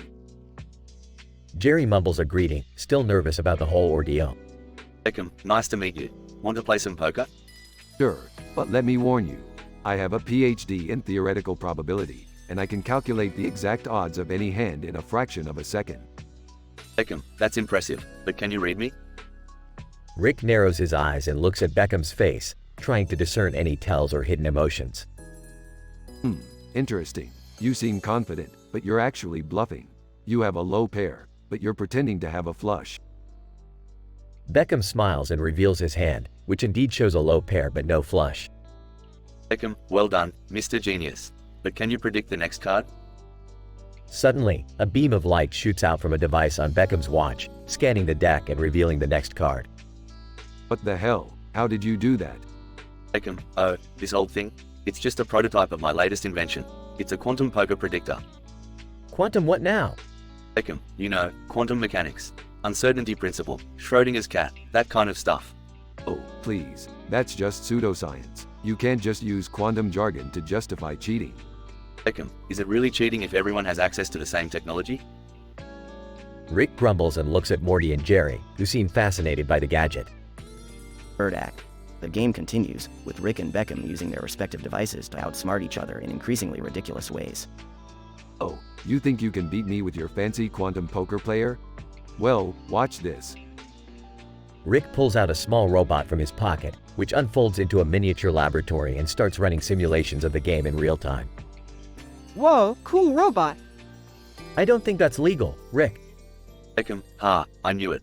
You're trying to crunch the numbers with brute force, but I can still outthink you with quantum logic. Beckham presses a button on his watch, causing the entire room to shake and distort, as if in an interdimensional rift. What the hell are you doing? Beckham, just applying the Heisenberg uncertainty principle to the game. As you may know, observing a quantum system changes its state unpredictably, so by observing the deck, I can alter the probability distribution of the cards. I think I'm gonna be sick. We have to stop this before it gets out of hand. But Rick and Beckham are too lost in their intellectual duel to notice anything else. The other players have fled the room, leaving only the trio and the two geniuses. You know what, Beckham? I'm starting to like you. You're crazy just like me. Beckham, I'll take that as a compliment, but I think it's time we settle this once and for all. One final hand. Agreed. And to make it more interesting, let's use all the gadgets we have left. Beckham, deal. The two experts shuffle their chips and devices, preparing for the ultimate game of poker. The camera zooms in on the table, showing the tension and uncertainty of the moment. Fourth act, the final hand begins. The room is silent, save for the clicking and whirring of machines and the shuffling of cards. Okay, Beckham, let's see if you're...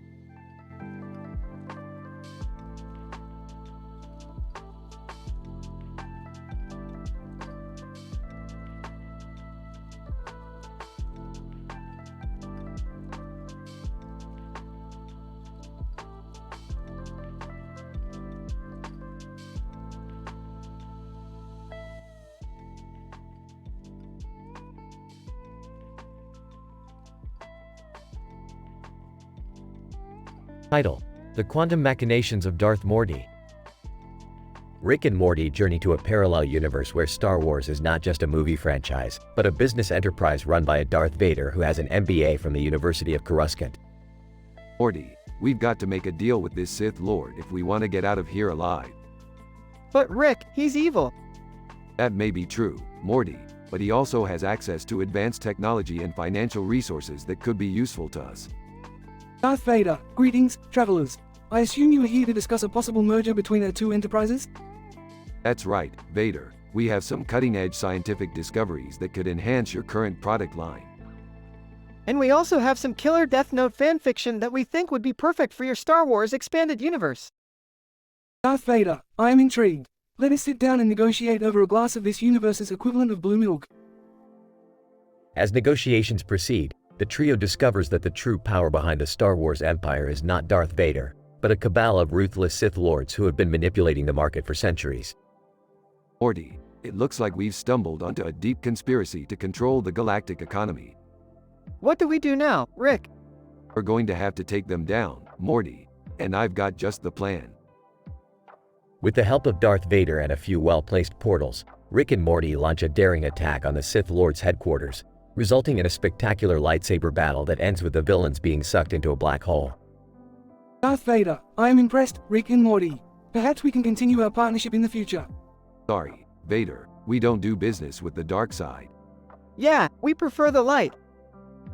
As they leave the Star Wars universe behind, Rick turns to Morty and says, "Well, that was another adventure for the history books, Morty." Or at least for our future selves to watch on interdimensional cable. Morty just shakes his head and says, "I don't think I'll ever understand you, Rick."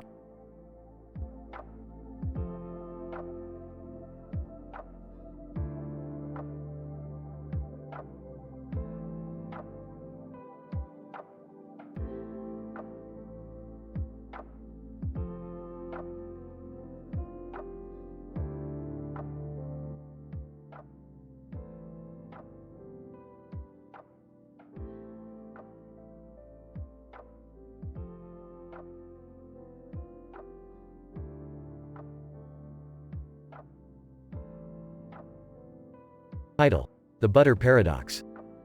Opening scene. Rick and Morty are in the garage, frantically trying to fix the interdimensional cable box when Jerry bursts in. Hey, guys! I was out having breakfast at Waffle House and I had the most amazing waffle with butter and cubes of butter on top of it on a plate with a fork. Did you come here just to tell us about your breakfast, Jerry? And no. I mean, yes. But also, I think there might be something strange going on with that butter. What do you mean, Jerry? Well, I counted the number of cubes of butter on the waffle and there were exactly 42 of them. 42? That's the answer to the ultimate question of life, the universe, and everything. Wait, what does that have to do with butter on a waffle? I don't know, Morty. But we need to investigate. Act 1. The trio makes their way to the Waffle House, where they meet Tyler 1, a customer who claims to have been transformed into a waffle. Tyler 1, I'm telling you, man, 1 minute I was eating my waffle and the next thing I know, I'm covered in syrup and butter. Interesting. Let me get a sample of your syrup for analysis. Can I get some more of those waffles with butter cubes on top? Jerry, focus. Two. Back in the garage, Rick runs various tests on the syrup and waffle samples while Jerry continues to obsess over his new favorite breakfast food. Morty tries to keep them both on track, but it's no use. I've got it. The butter on the waffles is acting as a catalyst, triggering a chain reaction that transforms the syrup into a highly addictive substance. See, Morty? I told you those butter cubes were special. But what does that have to do with Tyler turning into a waffle? Ah, yes, the butter paradox. According to my research, the presence of precisely 42 butter cubes on a waffle creates a rift in the space-time continuum, allowing for spontaneous food transformations. Act 3. The trio returns to the Waffle House, where they confront the manager and demand answers. You've been using the butter paradox to create a syrup addiction epidemic. We won't stand for this.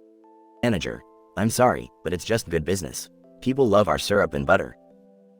Can I have another waffle with butter cubes on top? Jerry, stop. You're under arrest, pal. Block. Back in the garage, the trio reflects on their adventure. I can't believe I almost got addicted to that syrup. It's a good thing we stopped them. Yeah, but what about Tyler? He's still a waffle. No worries, Morty. We'll just stick him in the fridge until we figure out a way to reverse the butter paradox. Tyler 1, muffled, help me. The camera pans out as the garage door closes, revealing a massive stash of Waffle House takeout bags in the corner. End scene.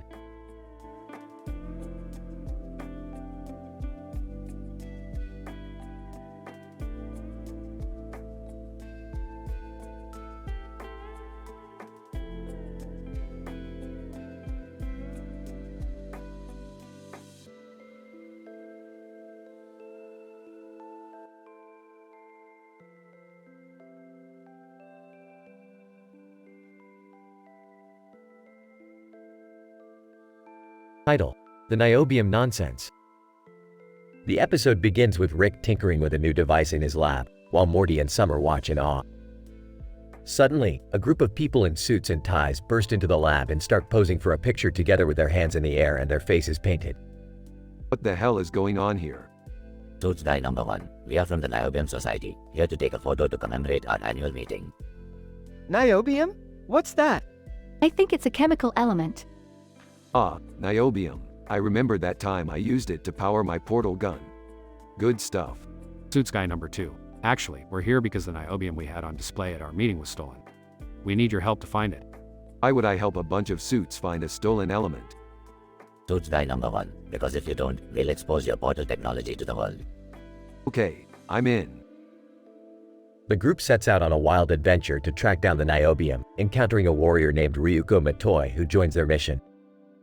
They end up in a world similar to the show Black Mirror, where everyone's social standing is based on how many likes they get on their social media posts. This place is messed up. Yeah, it's like a dystopian nightmare. Hey, I've seen worse. The group finally finds the stolen niobium in the hands of a crazed scientist who plans to use it for nefarious purposes. A chaotic battle ensues, but ultimately the group emerges victorious. Suits guy number 2, thank you for your help. We'll make sure to keep your portal technology a secret. Yeah, whatever. Just don't forget to give me credit for saving your precious niobium. Ryuko, I'll drink to that. The group celebrates their victory with a round of drinks at the intergalactic bar. Overall, the niobium nonsense was a wacky and zany episode that combined science, adventure, and humor in a way only Rick and Morty can pull off.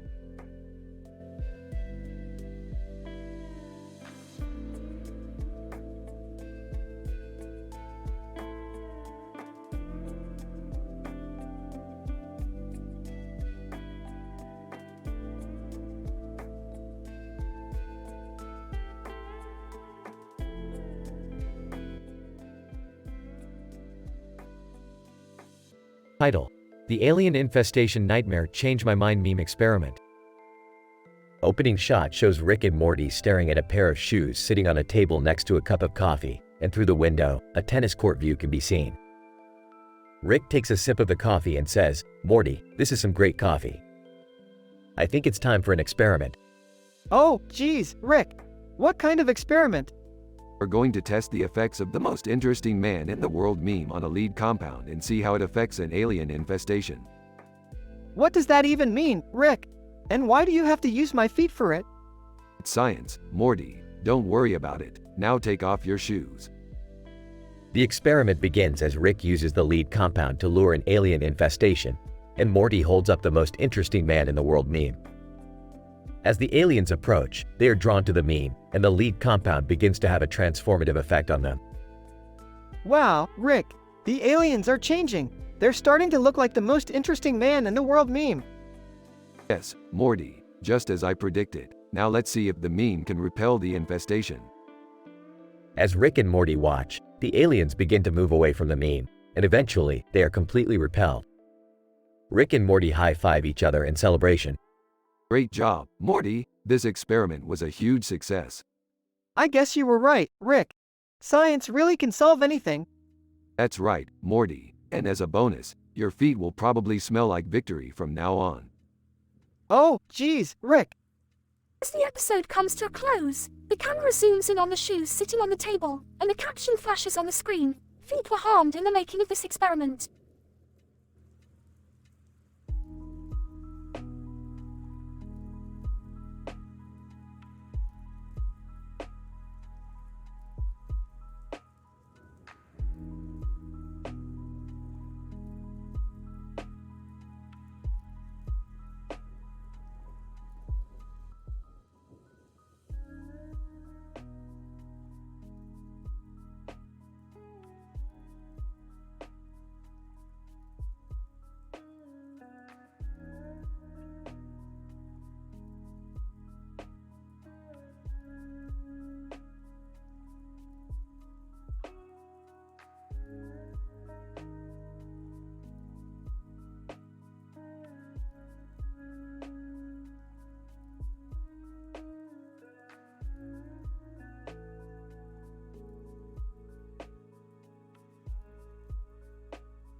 Title: The Carrot Conundrum.